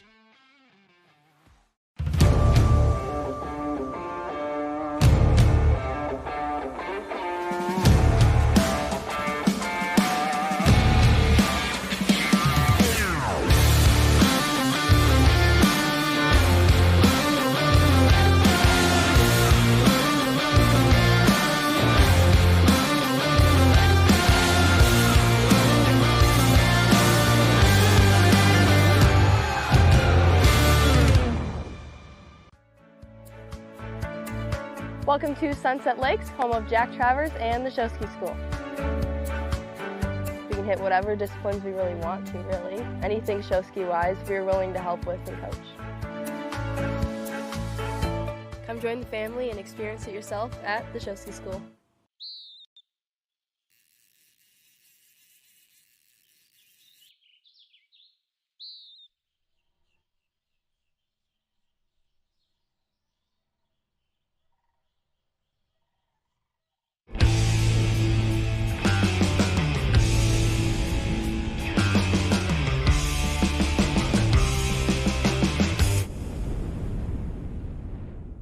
You know us for the sunsets, the buoy skied, the feet flown, and the flip spun. But when you visit, you'll also know us for the memories by the lake. Points won and lost, cheers shared, and the dinners together. Skiing is a lifestyle, and at Sunset Lakes, we make sure you enjoy every part of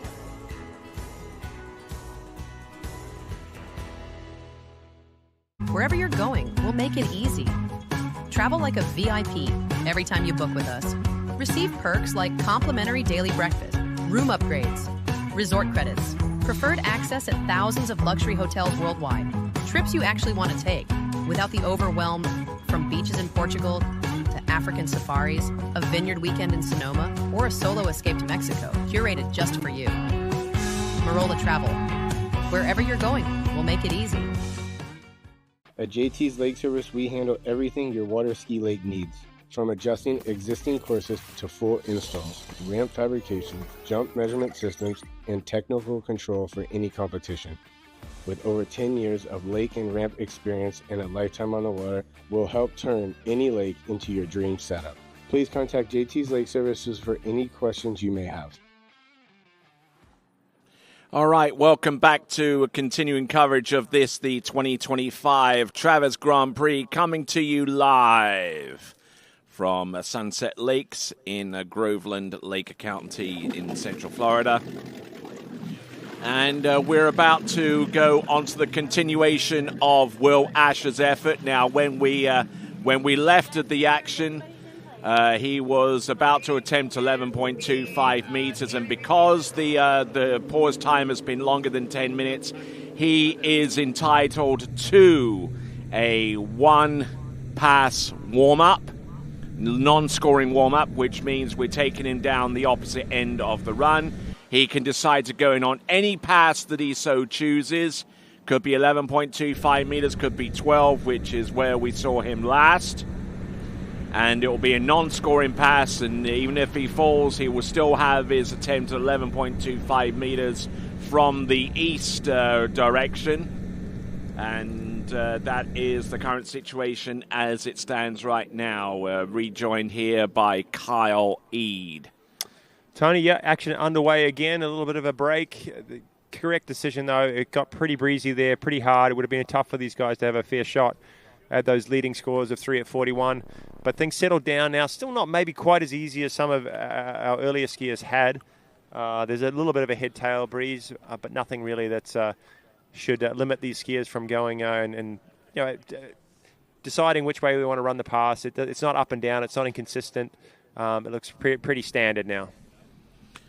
All right there. So with that in hand, we will continue on with the slalom. We've got Will Asher. Yep, so as you explained, Tony, he's jumping in down the end of the lake there. He's decided to do a 35 off coming back. Of course, this pass doesn't count. He's got a guaranteed score of 6 at 35 already. This is just the warm-up. He doesn't get to do the 32 again. He just gets to get this one pass. He doesn't need to go around any buoys. He just needs to ski just to get things moving, and then he'll come back. His first scoring pass will be 38 off. All right, so we're back on now. Scott Greenwood at the helm of that 2026 Correct Craft Ski Nautique towboat. Let's see what he's got. It's coming in from the west direction. Choosing the standard A2 setting for his 12-meter pass. Will definitely went through a few changes last weekend. Was moving settings, moving skis, moving bindings, all sorts of things, and then had a bit of trouble in our final. Really unexpected fall at 39. Missed at 39. He got 3, and then ended up, I think maybe 7th. Thomas de Gasperi, another seasoned campaigner, came up short too. Some weird results in that final, and also some pretty high stuff from Nate Smith and Charlie Ross, who went ahead and ran 41. So we had a bit of a mixed bag of results. Kept things exciting all weekend long out there. Recapping the leaderboard, it's Lucas Cornell, 3 at 41. We got Cole McCormick, also 3 at 41. John Travers, tying it up as well. The top three, all with 3 at 41. Then the next two skiers, Thibaut Darland and Joel Poland, 2 at 41. There's Eduardo Morenzi sitting in at 6 with 5 at 39. So 5 skiers through the 39 off pass. We've got 8 skiers remaining. So really don't know. The score could be whatever right now. It's the top 8 are going through. Best of 2 rounds. But usually this first round sets a bit of a scene, sets a bit of a tone, sets a pace for the weekend. And it's looking like those threes are going to be close. All right, they're both accelerating now up to 36 miles an hour or 58k. Here we go. 11.25 meters into a slight wind. I'd say a slight wind. It's about as strong as it's been all day here, 15 kilometers an hour. The beauty of it right now, Tony, is it's just a little straighter down the lake. It's consistent and it's straight. So I think the crosswinds are tough to ski in, and when the wind is up and down, you really don't know what you're going to get. It's variable, and that's hard for your rhythm. And as is a crosswind, the crosswind, you really don't know. It's hard to get going a rhythm. It's different each side. But straight head, tail. Yeah, skiers are used to this. Skiers can adjust, especially skiers with the level of experience as Will Asher. Yep, and skiing on an experimental prototype ski that's modeled on the Syndicate Works 01, and not doing too badly on that particular ski, the red top, and doing all right as he continues to research new ways to improve ski technology along with his compadres at Syndicate, one of the sponsors for the tournament, and Dan Randall. He's tuning in. Not doing too badly there. Driving along, watching a little webcast action.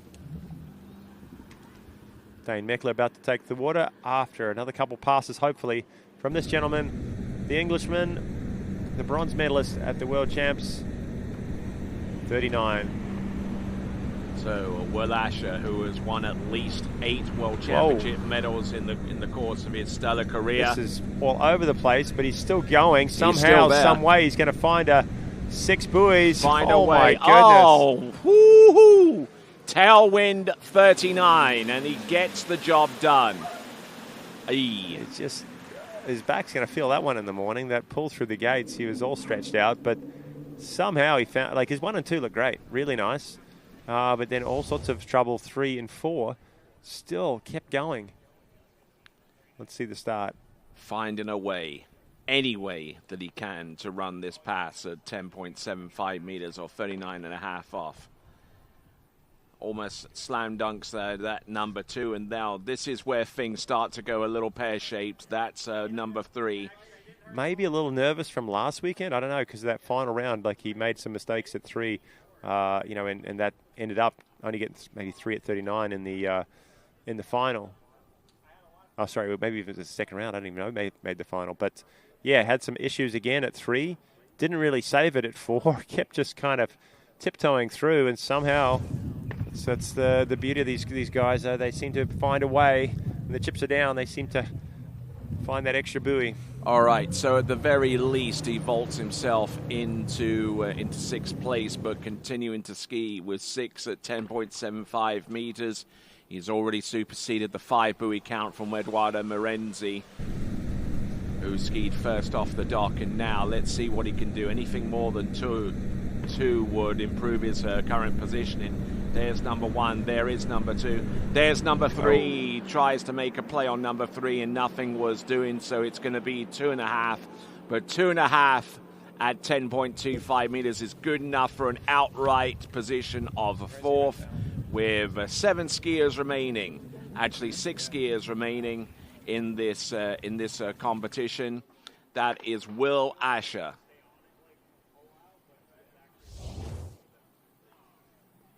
Yeah, so he had a pretty good number 1 ball here, hooked up well. Had the headwind to kind of keep that rope tight. We saw him lose it at 3 on 39 on the way back. That was a strong 1. Sat on the backside at 2, and lost a little bit of power. Didn't have quite the sort of weight crossing he was looking for, and he didn't set up the edge change to attack number 3. So unfortunate that he went down there, because that's a big half a buoy that he's lost, and he slots into 4th spot behind our logjam of leaders, all with 3s. Nice start. Yeah, really good in 1 ball. This 2 was good. It was just the hook up. Somewhere there just didn't seem to have some power. Maybe it was that shot, that hit that he took out the gates at 39. He'll be feeling that tomorrow. Yes, indeed. He'll be feeling it tonight. Here we go. There we go. Will Asher, outright 4th place right now, relegating that 2-way tie at 2 at 10.25 meters between Thibaut Dayon and Joel Poland to a 2-way tie for 5th now. Skier about to take to the water. Coming to us originally from the Buckeye State of Ohio. Now resides in this beautiful part of the world, that is Central Florida. It is Dane Meckler. Yeah, Dane's and Janina moved down this way maybe just over a year or so ago, and have a place on Lake Stormwell, not far from here. And Dane has the luxury of working a little bit from home and getting out on the water with his wife, and also does a little skiing with Will Asher, who also lives on the same lake. Maybe he drops out here and does a bit of skiing here on these lakes too. So everything fairly central, fairly easy for skiing here in Central Florida, which is why it's the choice of so many of our top pros to reside here, where conditions are pretty much idyllic for tournament water skiing. Here we go, folks, coming on in. This is Dane Meckler, settling in on 30 meters. And he had a good tournament last weekend. He was pretty happy. He ran a 5 at 41. That was huge. He ran a 4 at 41. That was the Mastercraft Pro last weekend. He was the former champion in 2024, and he ended up 3rd this year. So he wasn't able to win it again, but came pretty close. Yep, no worries there on the pass number 1 on 30 meters as we look down the dock to find Rob Hazelwood being our next competitor to go to the water after Dane Meckler. Dane Meckler himself, 5 at 10.25 meters, his best score of the season. That was 5 buoys last weekend at 10.25 meters, if my memory recall is correct on that one. That's about all I can do right now. Yeah, good. And Dane Meckler currently 7th on the Pro Tour standings right now, and still has the opportunity to get some significant points to ascend him a little higher on the ladder right now. The brand leaderboard, for those of you wondering, 507 points for Syndicate, ahead of Good on 313 and D3 on 292. Team Syndicate taking commanding lead in that championships. Ton of top skiers on that HO Syndicate, and Dane Meckler, though, working his good as well as anybody. He's got a tailwind at 35 off. Feeling things out on pass number 2. Yeah, not only that, stylishly getting through that pass of 6 buoys on 12 meters at 35 off. And let's send it over to dockside. All right, down here on the dock with Fred Winter, we had a little bit of a rain delay. I know you you weren't here too early, so you kind of feel good, for hours. But I feel like you're probably pretty fresh. Yeah, John said he was getting in the water and sort of making sure I was actually going to turn up. So it's kind of funny. I mean, I'm staying at Swiss, so I'm 20 minutes away. So I was watching you guys all morning.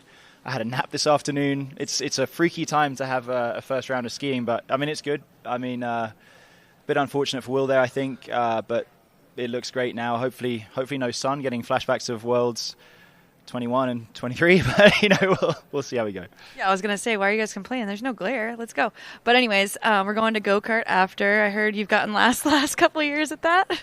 No, 2 years ago I pulled it out, or whenever it was 2022, I pulled it out of the bag and came sort of like somewhere around 3rd to last, I think, and last time was last, I think, but I won the tournament last time, so aiming to ski well here.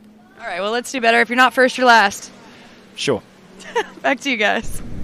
All right there. So basically bringing out every racing movie cliche known to man at the starting dock. As we see Dane Meckler getting the job done on 11.25 meters, making it look very, very straightforward. Yeah, didn't he look good on that pass of 38 off? Pretty much every pass is the same for Dane Meckler. Whether it's 32, 35, 38, to even 39, they all look very, very similar. He's very, very conscious of his movements. Nothing too much changes. Upper body stays still, works the lower body, and that's why his consistency is right up there. 41, obviously, that's the pass. He's been so close to running it at record tournaments. Yes, he's got through it in a runoff, but not quite in a regular round of competition. But things are setting up well. He's got a little tailwind. It's dying down. It's laying down. It's a nice time of the evening or afternoon to get out on the lake. It's not too hot. The wind's dropped. It has been a bit of a long day sitting out, waiting for his turn, but I'm sure he's got the adrenaline flowing and ready to rip here. This is 39 off first.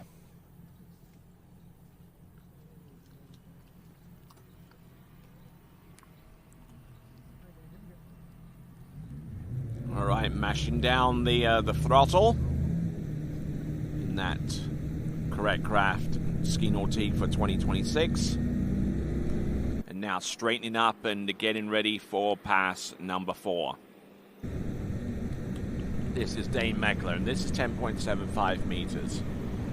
Yeah, another lefty nice that's come into his gates, pulled out nice and long, made sure he's got the width there to get this started.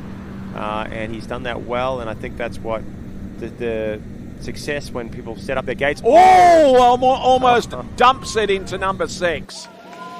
Just to make sure we're watching, just to get us excited there. The pull from 5 to 6, a little bit out of shape. But like I was saying, making sure he has speed, making sure he has width, so he gets that ski around on the gates and, set up the pass well. One error, that was it. Almost ended up in the clubhouse, I tell you what.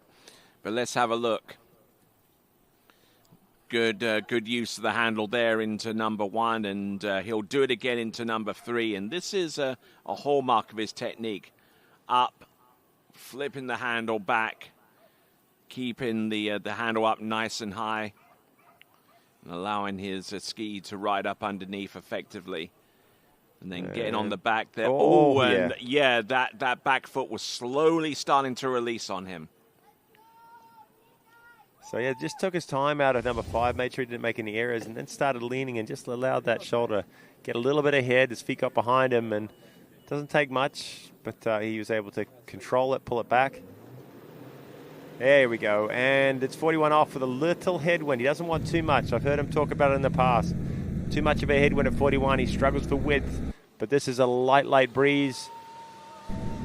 Here he comes. This is Dane Meckler. It was 5 at 41 last weekend. 4 saw him on the podium. That's a huge number 1 ball. He's going to be so early at number 2. This is great skiing. Buckles again into 3. Misses the handle. Oh, my at number word. 3. He goes down, and it is going to be 2.5, which puts him into a 2-way tie with Will Asher with the same score. That is unfortunate there for Dane Meckler because he had a ripper of a 2, 1 and 2. Buckled a little bit and threw maybe his focus a touch, but you watch the replay, definitely put his hand either through or missed it completely and couldn't take the pull out of number 3 there. All right, so round number 1, getting as good a start as you'd expect from him, and again, a good extension round number 2, handle up high, which upset his balance into number 3. Like just missed the handle completely. Yeah, went through it or around it and then went 2 palms down and was hoping for something. But 2.5, and he's going to be tied up with Will Asher in 4th. Now, I definitely want to have a look at this this attempt to the handle grab into buoy number 3, and because we've seen horror stories with that actually happening from 1 or 2 skiers that each of us know. Does the handle go in? No, doesn't go through. No, the arm doesn't go through. Just kind of missed it completely, and then had a second chance at it, and almost got his palms down on it, but couldn't take the pull from that position. I have a feeling it was the way crossing going from 2 to 3. He just looked like he was buckling, regained it, but that's often the case. You breathe a sigh of relief after you come out of one error, and then you're not focused quite on what's happening next. And missed the handle. It's 2.5. It's a good score. It's in fourth tied at this point. 6 skiers to go. Rob Hazelwood's going to put his bindings on next, followed by Charlie Ross, Nate Smith. Those are the guys that currently are just absolutely on a rip through 41 the last couple tournaments. Adam Settlemyer, good to see him back. He's sitting pretty high on that tour standings list. Thomas de Gasperi and Fred Winter's going to round out our afternoon of skiing. After our delay, it's been a little bit longer than expected. What are we looking at? It's almost 5 o'clock and maybe another hour of skiing, and then everyone's going to jet to some serious go-kart racing this afternoon. Thanks for staying with us and following along with the coverage of round number 1. All right, and that continues on with our next competitor. His best score of the season, 5 at 10.25 meters, currently in 6th spot on the Water Ski Pro Tour. This is Rob Hazelwood, and he starts in on 13 meters. I wonder how his week went, Tony. We talked to him last weekend, and he took some punishment jump cutting, broke a rope. His ribs and sternum were really sore. Struggled a little bit in the slalom. Still skied okay, but didn't make his way into the final. All right, so having run past number 1, we'll send it over to the dockside. All right, down here with Will Asher. Hey, great skiing after quite a little break there, but you're experienced. I know you're used to these kind of things. Does it still mess with you? No, definitely didn't mess with me. I mean, this is kind of my second home. I ski here a lot, and no, I mean, I'm happy they made that call. I'm super thankful they did that, and patient with us, and it definitely whipped up right, as I was done skiing the first time. So the conditions were great this time. So hopefully everyone gets to ski and get some big scores. Yeah, great. Well, good job, and we'll see you at the go-karts later. You looking forward to that? Oh, yeah, watch out. You heard it. Watch out. Back to you guys.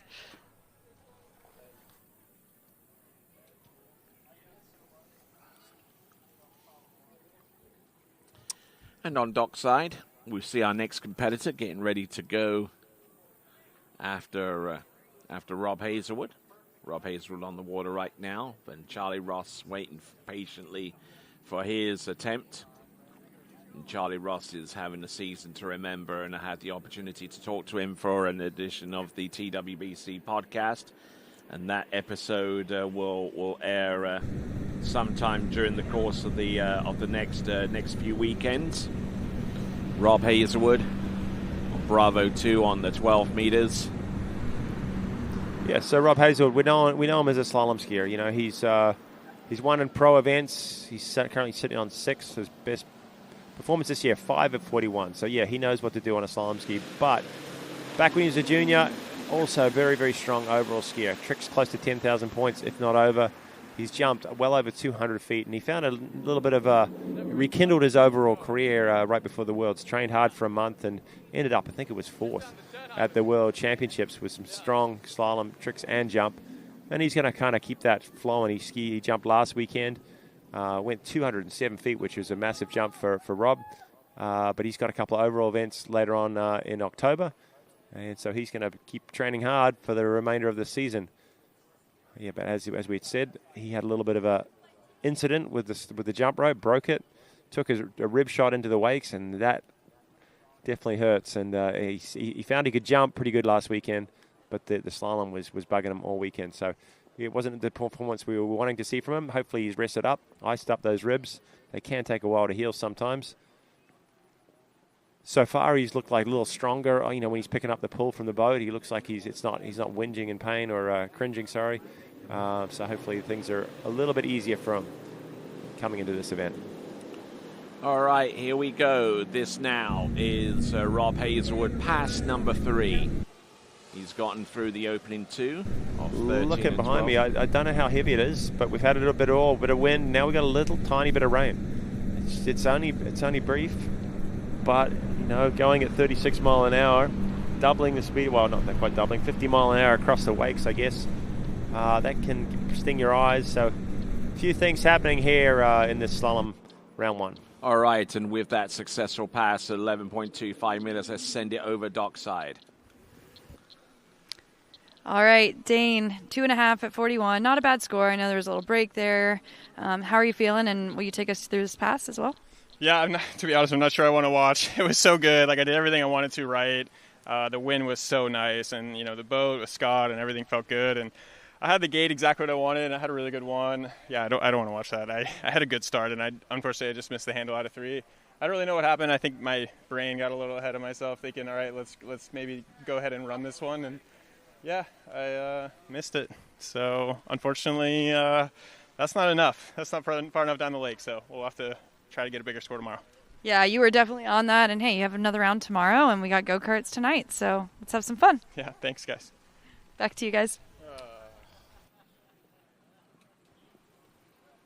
Definitely leaving a little bit out there. Dane Meckler, Will Asher. The first couple skiers since we had our break. Things are settling down again, but I did see a little bit of rain. I don't think it's going to last too long. Maybe they're pausing up that end a little longer to let it settle. I don't know. There's just enough to be a nuisance right now. You can ski in it, but just enough to be a nuisance.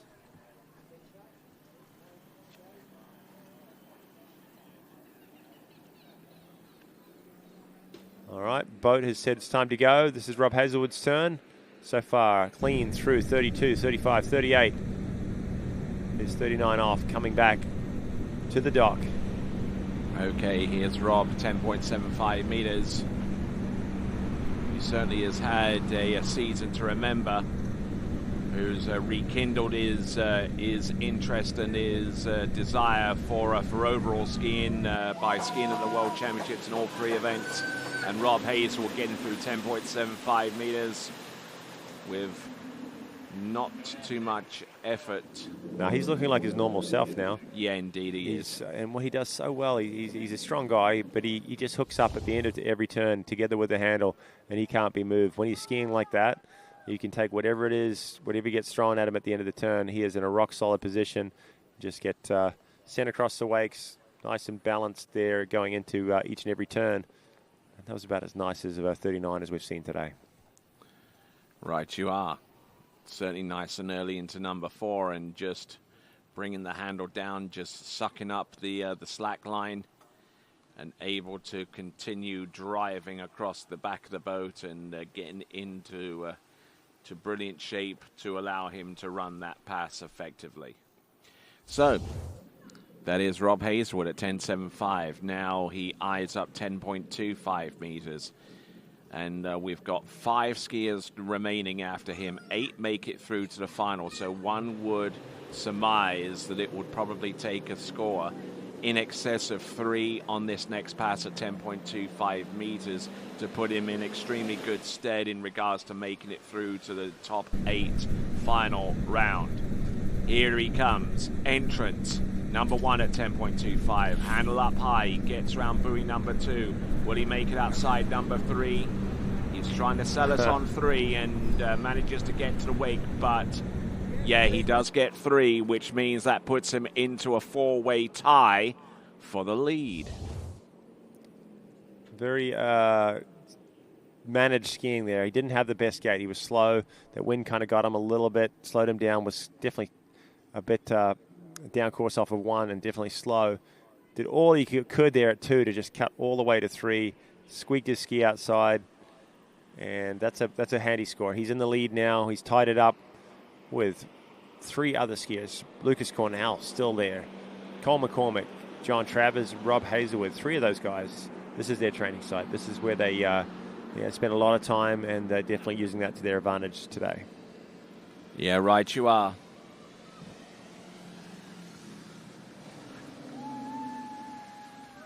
So Rob Hazelwood getting the job done. Yeah, he is in a lead right now, a lead that consists of himself, Lucas Cornell, Cole McCormick, and Jonathan Travers.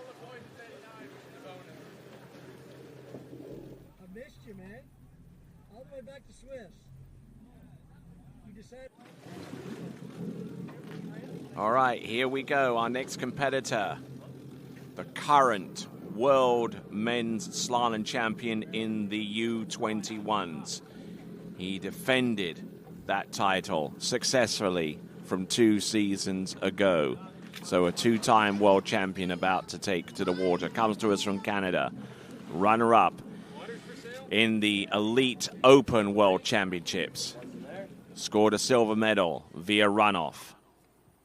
And last weekend scored a second place with a similar type of performance. Skier about to take to the water is going to be Charlie Ross. Yeah, excitement on the water right now. This is Charlie Ross, and seems to be going from strength to strength. Figured out how to do it a couple years ago. Figured out how to go deep, through 41, maybe even run it. But now he's doing it weekend and wake out. The last couple of big events he's gone through 41, and he ran it at a collegiate tournament right here on this site. Yes, on the Saturday morning. So doing double duty this the weekend previous to this one. Just clicking everything's clicking here for Charlie Ross right now. Yeah, a fantastic young athlete who at the age of 15 was starting to show potential and greatness with a first time ever running the 10.75 meter run, and I mean that was almost a decade ago now. I would say at least 5 years ago, and Charlie Ross going on from strength to strength, and got a chance to talk to him for the TWBC podcast. That episode with Charlie Ross is scheduled to air on Friday, October the 3rd. There'll be a whole slew of episodes between now and Christmas airing every Friday. So make sure you tune in to the TWBC podcast, available on Spotify, YouTube Music, iHeart Music, and anywhere else where you choose to listen to your favorite podcast, the TWBC podcast. Okay, so shortened up now, 12 meters. That looked a little bit too easy for Charlie Ross. Pretty much every one of these first three, even 39, 10.75 or 39 looks pretty easy for this guy right now. Am I right in saying tomorrow's going to be a 12-meter start, Tony? Is that what we're looking at? Last year, I think they ran out a little bit of time, and they made everyone start at 12 in the second round. Who knows? That may happen again, but definitely in the finals, a 12-meter start. So after getting round 6 buoys on 12 meters, Charlie Ross, let's send it over to dockside. All right, Rob, awesome skiing, 3 at 41. We're going to take you through this pass and let us know what was going on. I know you had a little bit of rain out there, a little English rain. Yeah, I've been skiing like an absolute wheelbarrow for the last 3 weeks out there since Worlds, so that was by far the best feeling set I've had on this boat. Got caught out by the wind on that gate, got super slow, and then, you know me and two balls lately, I like to go inside of them, so made sure I went around of it, was a little bit secure, but that is by far the best I've felt through the 39. A little bit of tailwind, a little bit of rain, and it just felt, from memory, as good as I can do it.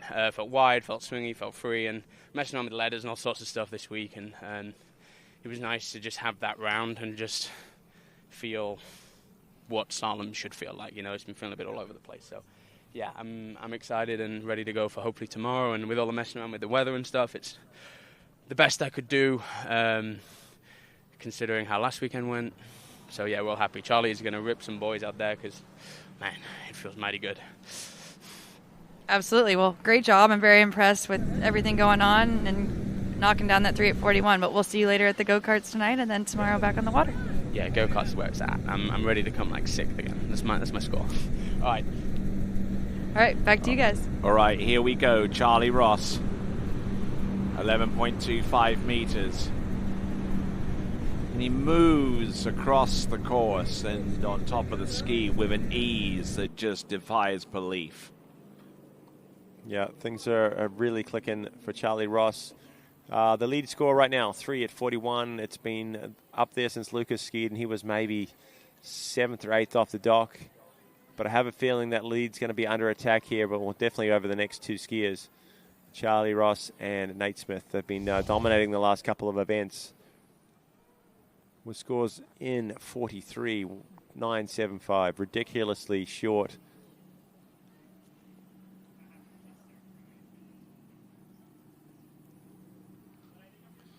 So looking good there on this pass, 11.25 meters. interest in the comments that Rob Hazelwood made about his own slalom skiing like a wheelbarrow. In other words, totally unstable when he's going quick.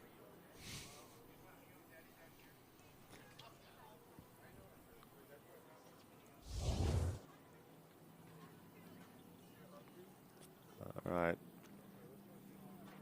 Couple spectators in there looking on, saying, get your predictions in, pick your podium. It's going to end up, got to get it in pretty quick. And I have a feeling a lot of people will be picking this guy to be on the top or close to it. Here he comes, 10.75. Yeah, 10.75. Still has to work, still has to focus. That's not a great 2 for him. He won't stress too much. Back on time with a 3. Hopefully figures things out at 4.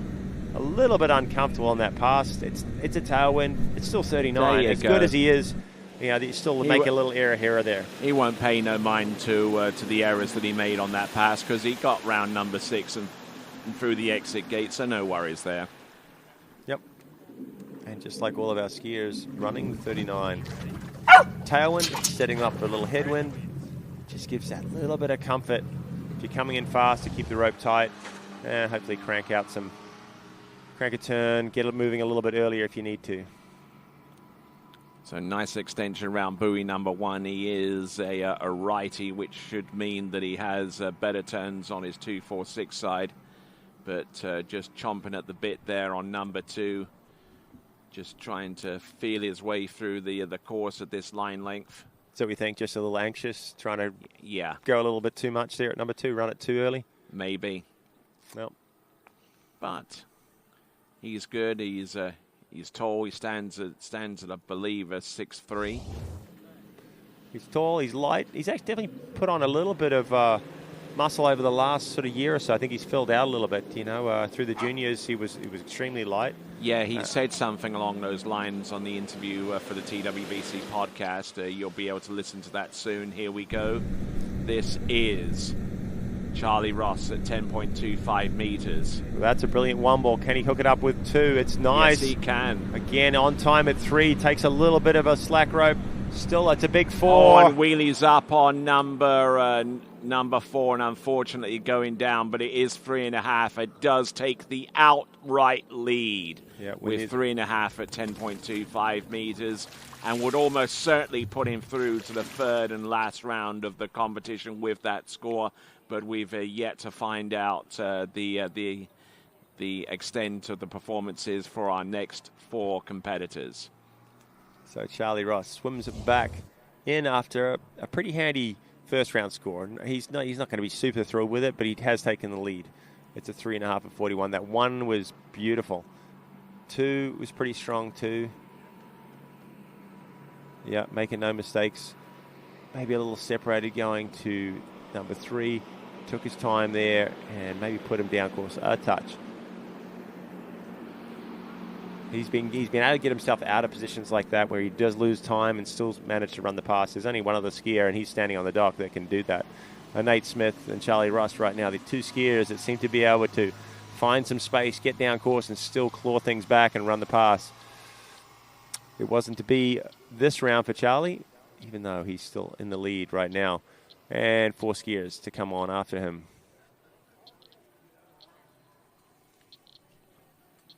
He'll still have at least 1 more round to ski. That would be tomorrow, and quite possibly with the score that he has right now as the lead total of 3.5 at 10.25 meters, he might get through to the next round of the competition on the strength of that opening round score. And I don't know why he's sprinting to get out the water. He doesn't like the weeds. That's strange, being a resident of Florida. Yeah, unfortunately, that's part of the game here, and we like it too. We want that little bit of weed on the side there to kind of the only problem dampen things back down a little bit. The rollers. The only thing is what do those reeds hide though? Something nefarious. All right, then. So moving on from the silver medalist at the Open World Championships to the gold medalist. 13-meter start going in at C2, Charlie 2, which means the poll comes on relatively soon. And we saw John Travers at A3. We saw Will Asher at A2. They're all over the place. Now we're to Nate Smith, our world record holder. I know he's done some testing on this, and he's at C2. So, yeah, we are seeing a bit of a mixed bag. So not bad opening pass on 13 meters.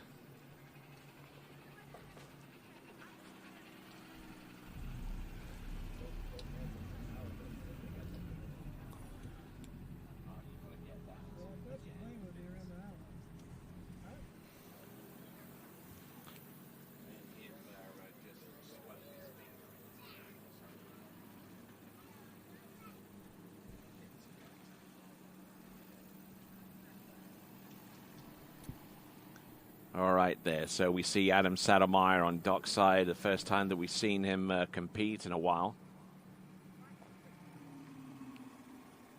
And Nate Smith coming to us originally out of McCordsville in Indiana.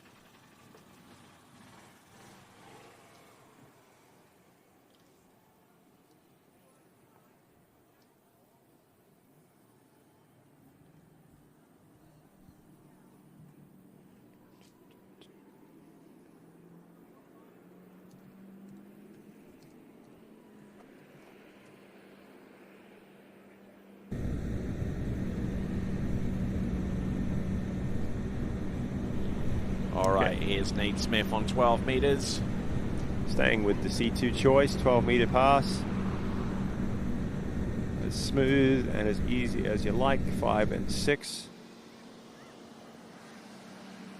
And let's hear from Lauren. All right, let's see.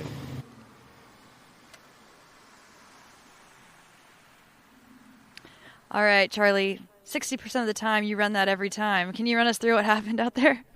I guess that's what it's been feeling like. But no, I thought I had a good start. So let's see this. I liked my gait, and I really liked 1 and 2. I really blew that pass, but yeah, a little bit of a pickup, but I was fast out of it, and then 2 felt good here. And so was swinging to 3, and I was like, okay, yeah, we've got this. Bit of a pickup there, but then knew that's fine, just be calm at 4, and I don't think that's what I did, so I blew that start. That's all. I think it's going down tomorrow. What do you think? I really hope so. Yeah, let's do that. All right, well, good luck in the go-karting tonight, and we'll see you tomorrow on the water. I'm going to need the luck in go-karting. Thank you, guys. Back to you guys. Oh, come on. Seriously? I mean, he's lighter than a bag of groceries. I mean, he should be able to whip some speed on that go-kart. Oh, he should be. I think he's fairly new to this event, though. I don't think he's... maybe it's his first time at the Grand Prix.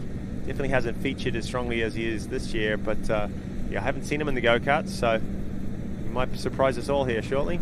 This is Nate Smith, and this is 11.25 meters. Looking good. Coming to us out of McCordsville in Indiana. McCordsville itself is some way between Indianapolis and Muncie. For those of you who want to know where it is, and just had to research that myself. But doing a fine job, and I'm sure the folks over in the Midwest are rooting him on.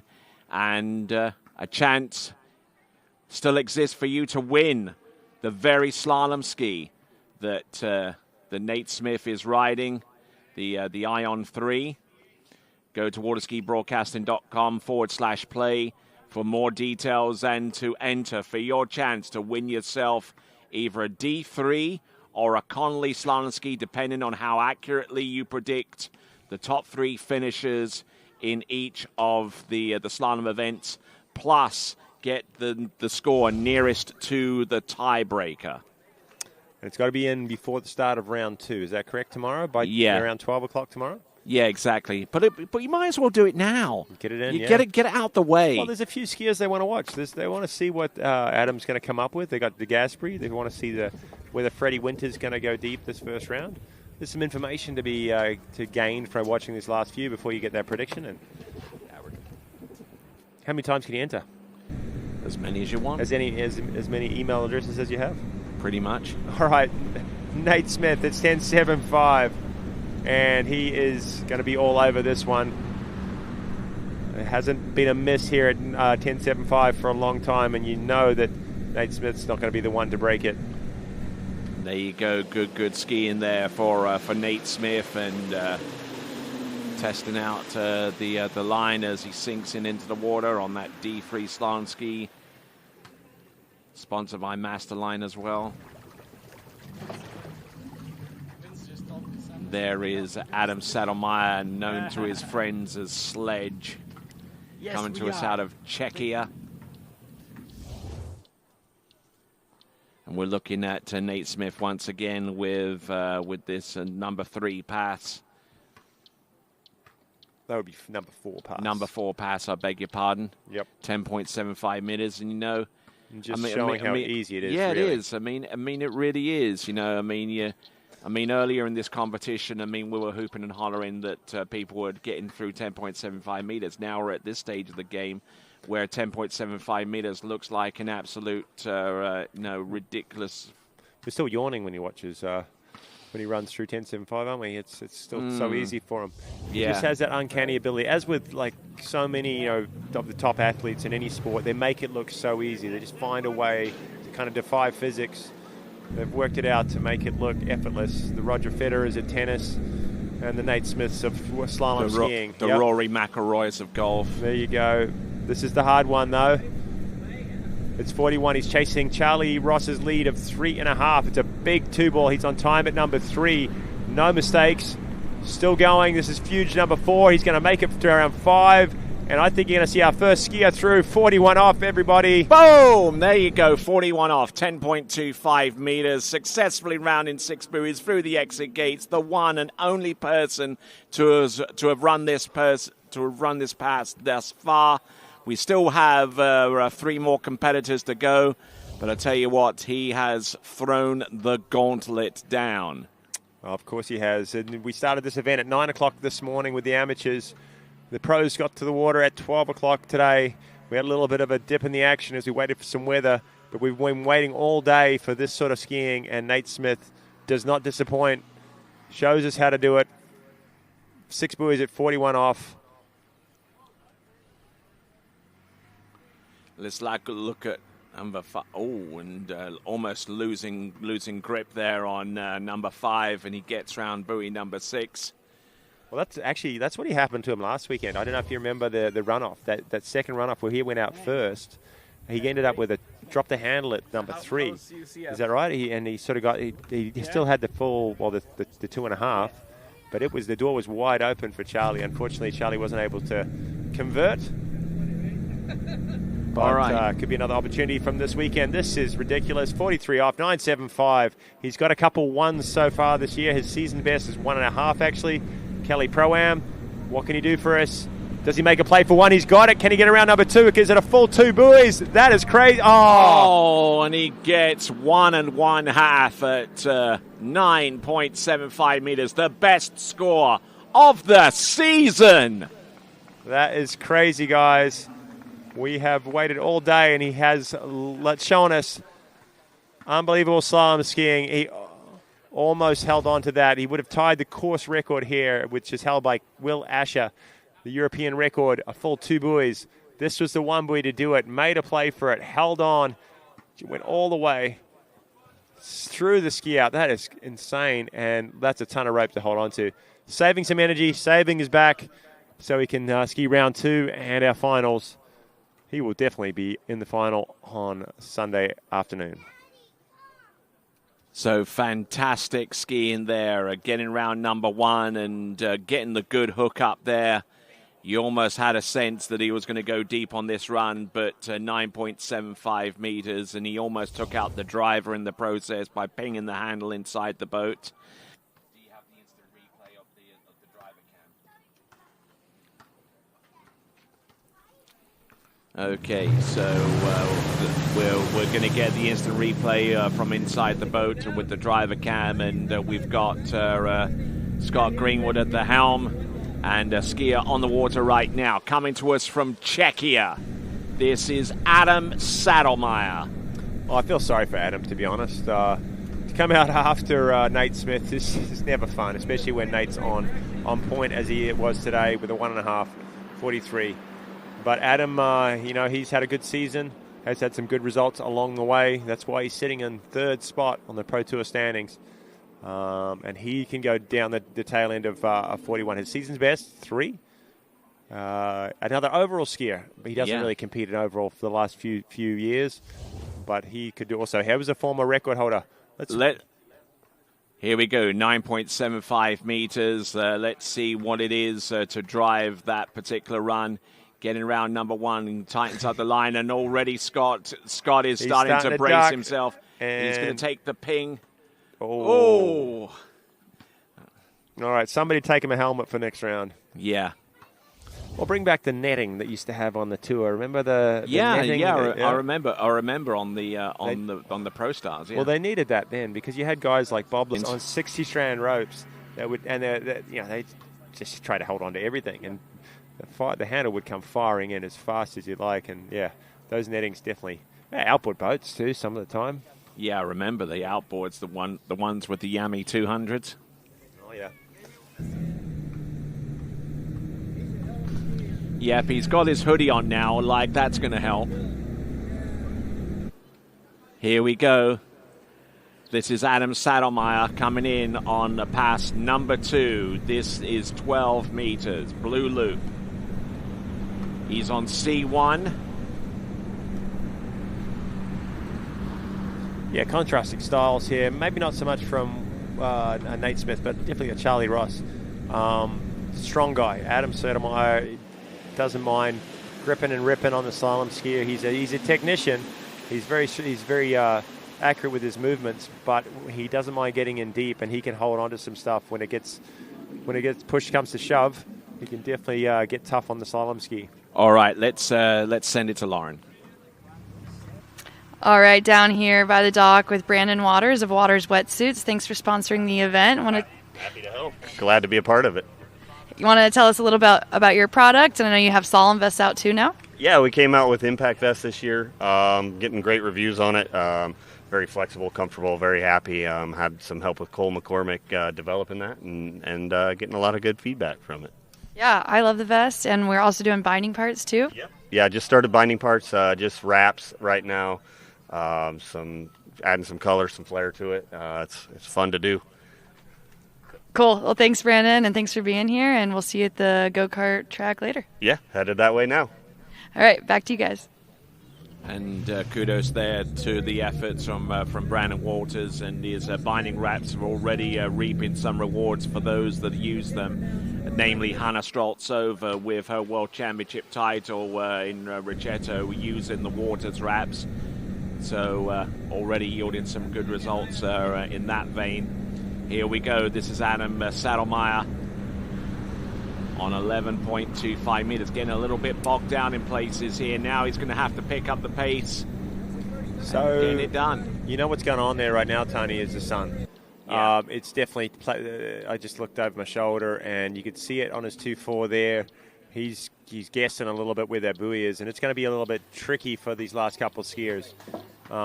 It's unfortunate. We've had a delay. The plans were to finish this event well in time, where the sun wasn't an option, wasn't an issue. But yeah, it's starting to get pretty bright. Hopefully these skiers can see it. But I think he looked delayed there. He looked a bit lost on his 2.4. Usually, he's a bit more confident coming back. I think you'll see it maybe at 4 a little bit more. But there was a bit of a pause and a bit of uncertainty of kind of what was happening with that reach there and the turn at 4.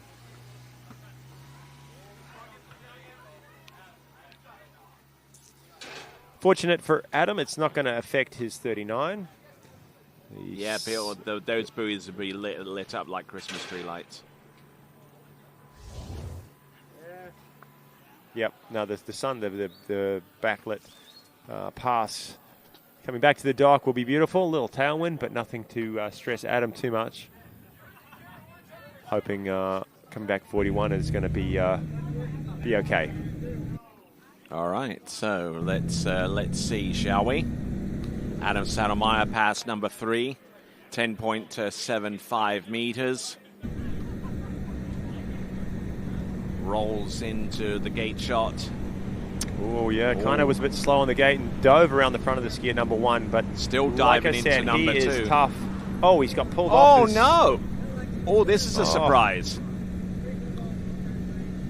Thought that puts him completely out of contention now after round number 1. Now he's going to have to really buckle down and really give it his all on round number 2, where he'll be among the first to actually take to the water.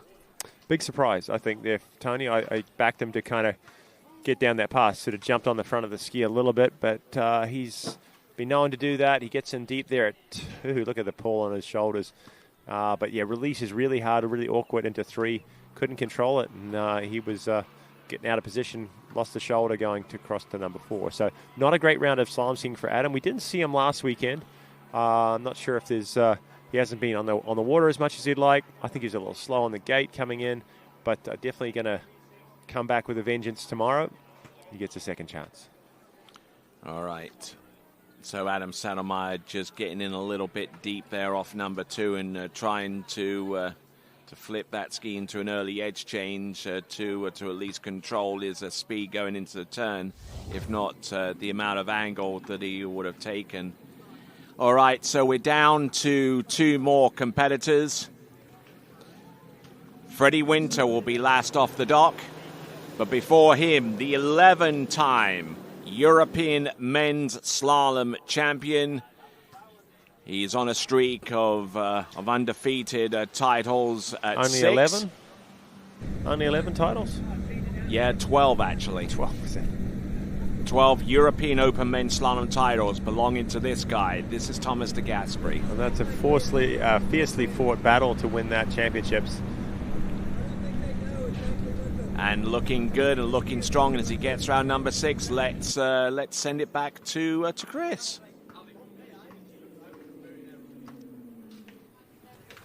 Hey, what's up, guys? Out here with Nate Smith. I mean, incredible.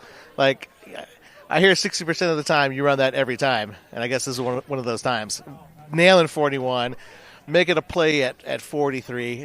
That one was in. I'm like, he's going to get deep in this, and then all of a sudden you kind of, got a little slow out of 2, and then I don't know. I thought you were going to hold on to that hit. Yeah, it would be nice to get the full 2, but also you want to get over to 3. So you either got to choose to stand up or commit to it, and I think he's 3-playing this here. So, yeah, the one it's actually a pretty good gate shot. You saw the tail slide a little bit. It's just a little bit too much. Slingshot me over there to 2.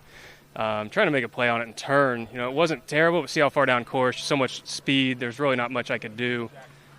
You're right. I should have held on to that. I tried to take the driver out instead, I guess. But, no, I'm just happy. We've been sitting around all day. We kind of stopped, and I was torn between going 35 or 32, and the glare is starting to get bad this way, but I don't know. It felt good, and I've had some time off of work, so I've actually been practicing, and apparently I still know how to ski. Yeah, I mean, sometimes it's kind of how it is, right? Like all these guys are out here training daily, and you're out in the real world doing a job and stuff, and then you kind of miss some of that practice. But at the same time, it kind of takes a little pressure off. You kind of just like, I'm going to out there have fun and just see what happens. And like today, like just incredible.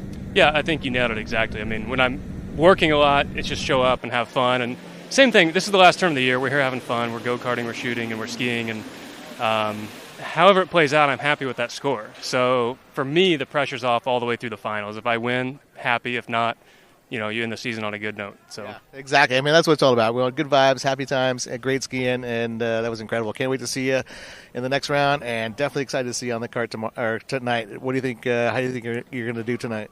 All gas, no brake. Love it. Back to you guys.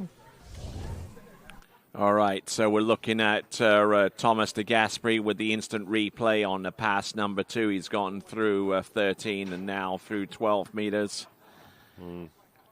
And just has a style and a poise and a focus that has really been one of the those that has redefined what it is to slalom at this level. Coming to us from Trento in northern Italy. Well, he's got a unique style, Thomas de Gasperi, on the water. And more so than that, he's just a competitor. He's a professional. He's sort of this is his career. He's devoted his life to this, and he just performs when he needs to. So that's what I think. That's his trademark. He just knows what to do when it counts, and he treats this. This is his job. He gets out there every day and does his job, and he does it so well. Looking good. I think, like we heard Nate mention, there's a little bit of that sun coming in. It wasn't phasing him too much at 38. He knows he has a little bit of room, but yeah, he's making some signals like it's getting a little bit difficult. The 39 won't be the problem. It tripped up Adam Settlemeyer, but that was not the sun. It's going to be really whether it's there and posing a problem at 41 coming back. Let's see if he can time this a little bit here. I mean, there are some clouds over towards the eastern, actually the western end of this lake, which might be advantageous in providing some cover coming back in for 10.25 meters, assuming he gets that far, of course. Yeah, I think he will. But yeah, that would be fortunate if some cloud cover could come in just a few moments for his pars 41 off coming back. You're right, he has to get there first. He's been running this pass since he was about probably 20 years old, so he's probably got 25-something or 24 years of experience of running 39 off. Just another day here in this round.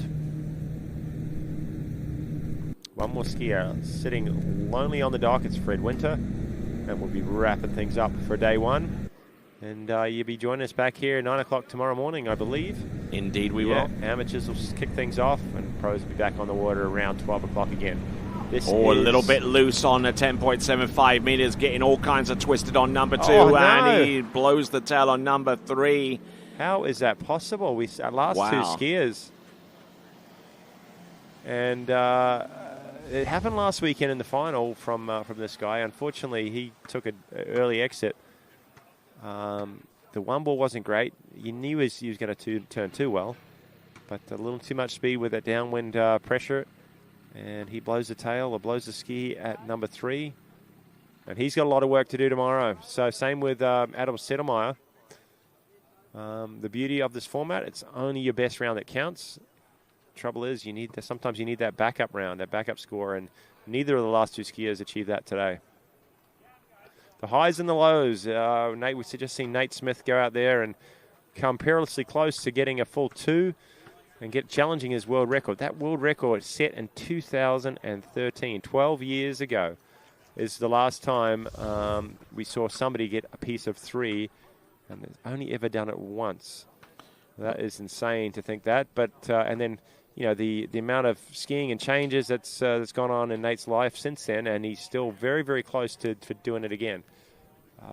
And I think, to be honest, this year he's gone as close as I've ever seen him.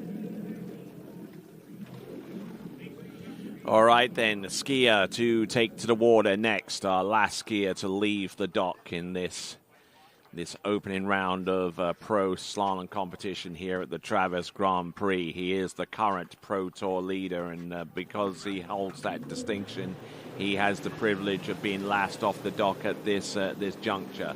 He is the current leader on the Waterski Pro Tour on 217 points, as you can clearly see on the bottom right-hand corner of your screen. He is none other than two-time World Slalom Champion, Freddie Winter. And we all know his the last year of skiing for him has been a bit of ups and downs. The femur injury last year, crazy sort of crash into a dock. Didn't know if he'd ever be skiing again, but made a huge comeback and some big events, titles this year, and still sitting on top of the leaderboards. So Freddie Winter leading on the Pro Tour and hasn't won a season-long title on the Waterski Pro Tour since its inception 4 years ago. Crazy that, isn't it? I think I thought he would have, because he's got second every year apparently. Because he dedicates his life to this. He travels, he goes to every single event, that he can when he's injury free. He really gets after it, and just come up short. But this year he's sitting on top. This last event to go, is he reachable? Can he be caught? It's close. Okay, so looking around and seeing our camera folks there, we've got Jeremy Scholl.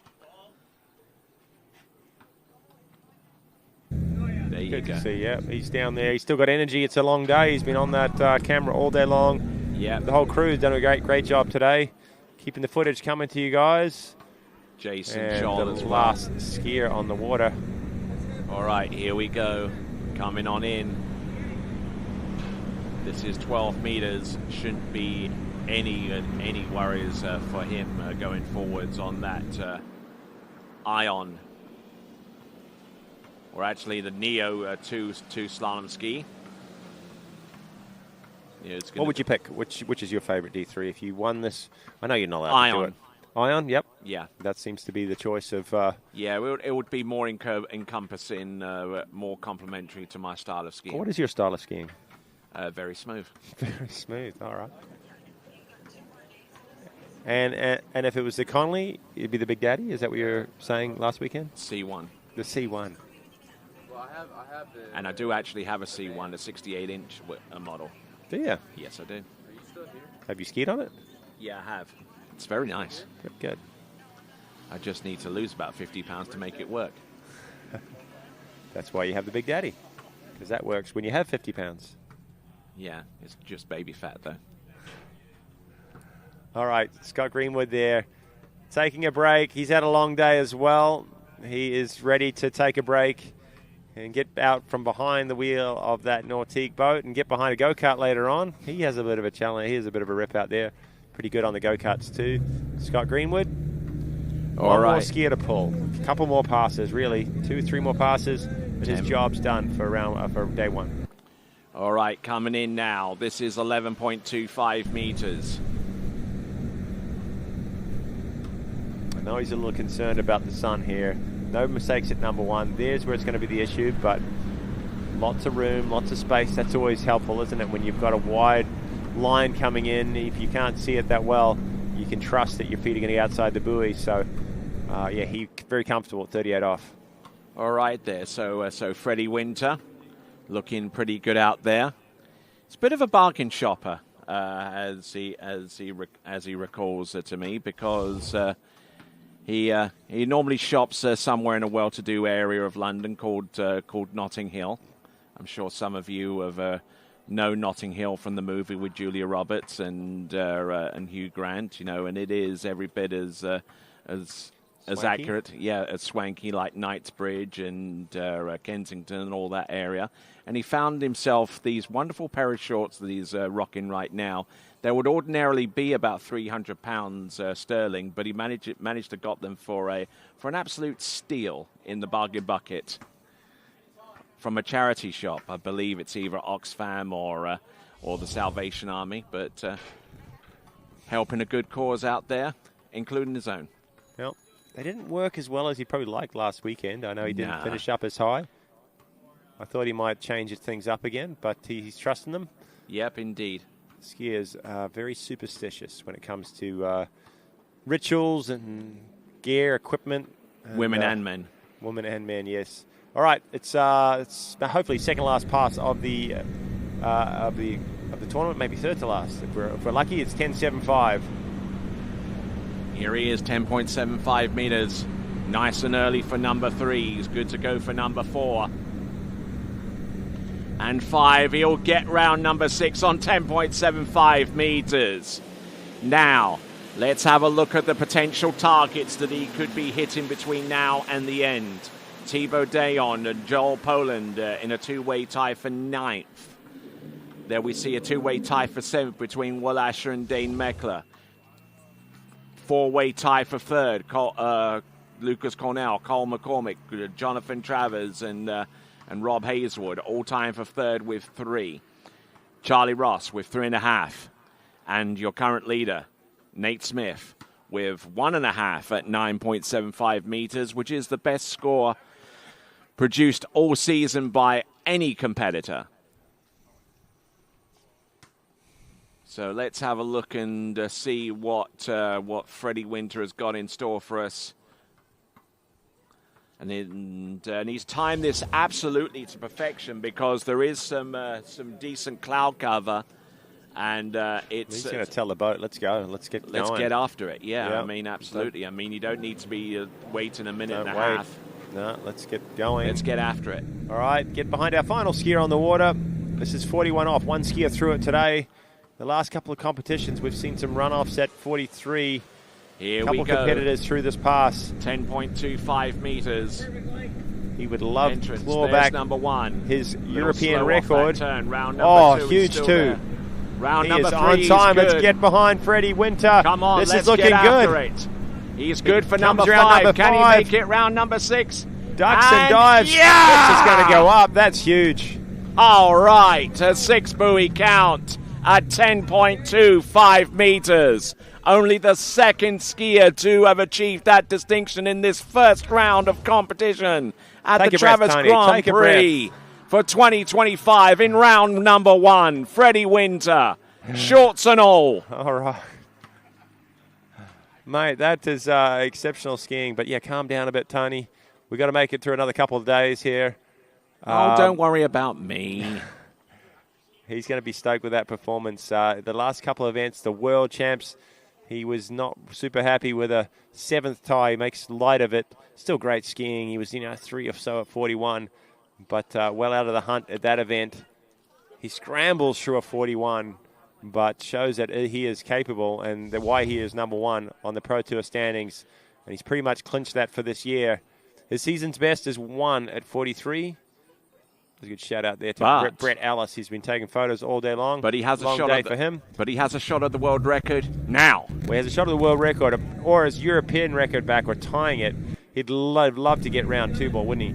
And yeah, hold absolutely. on to it. It might be the top seed into the It's easier event if he said could than get a done, full though. 2. It's a 1.5. Takes the lead right now with Nate Smith. Here he comes. This is Freddie Winter, 9.75 meters. Entrance gates, buoy number 1. Oh, and he explodes over the front of the ski and takes a dive. Half a buoy at 9.75 meters. Currently in runner-up spot at the moment.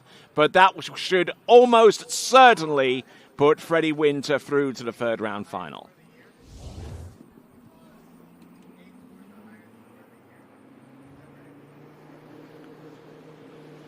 So, wow, we've got not 1 but 2 scores into 9.75 meters.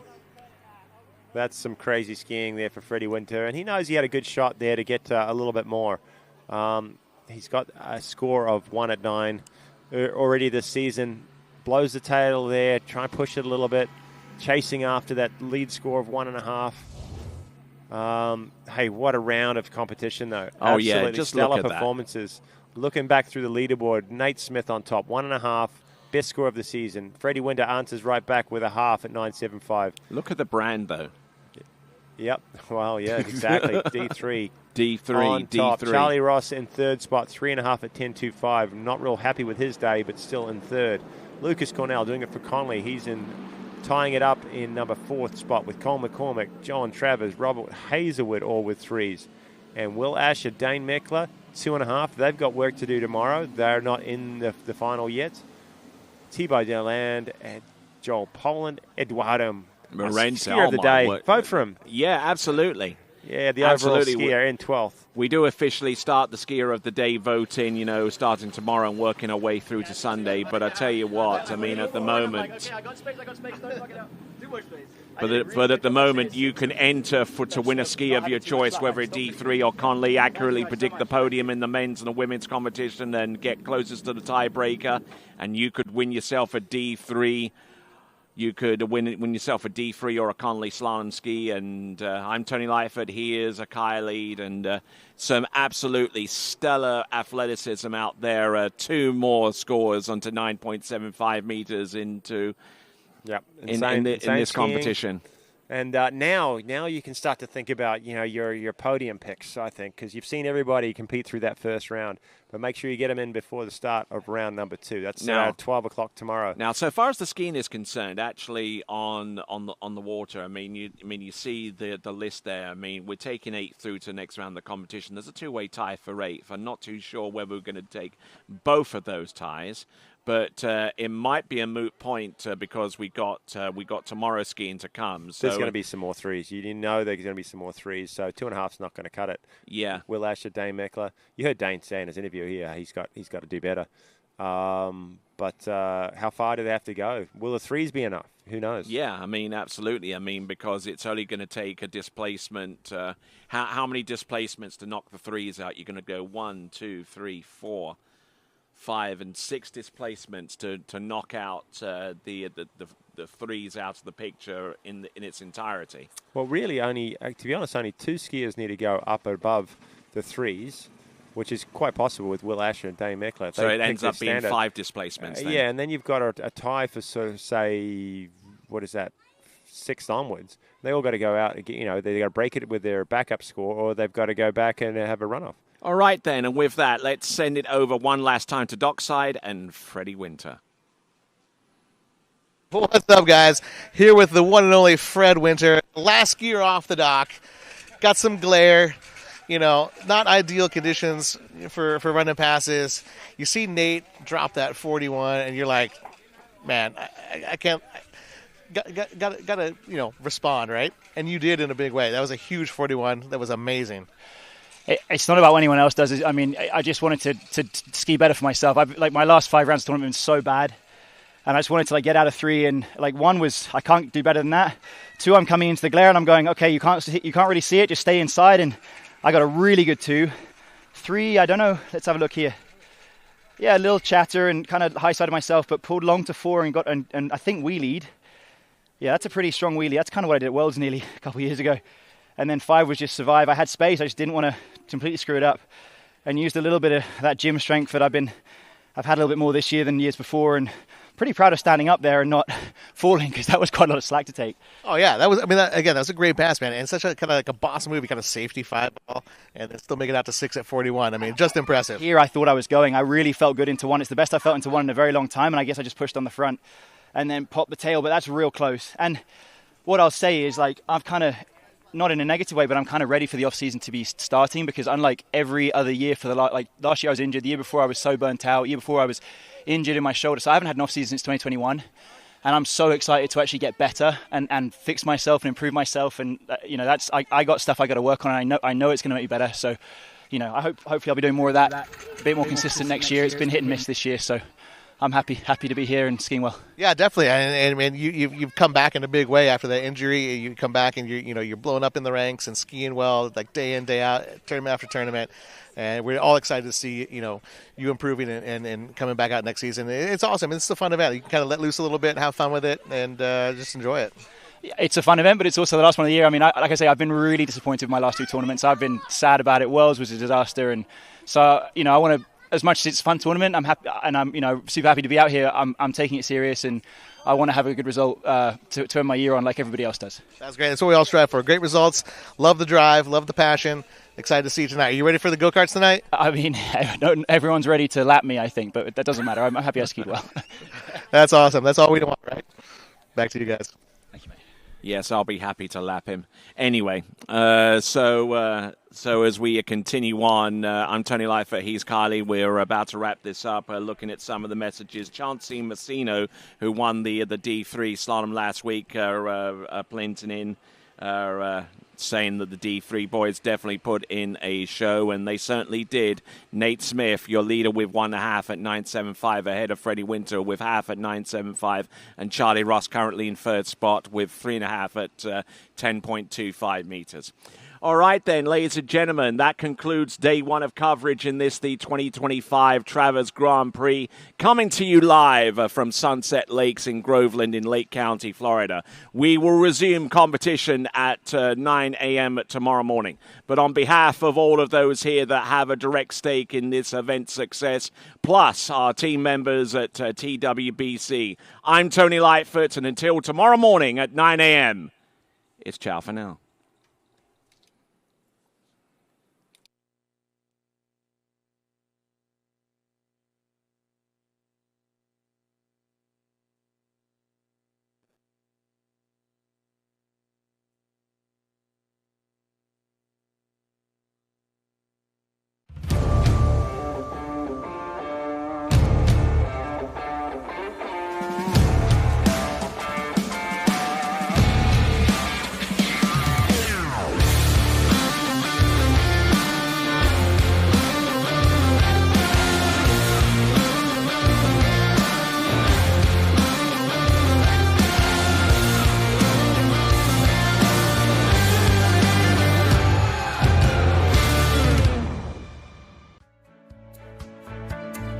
Welcome to Sunset Lakes, home of Jack Travers and the Show Ski School.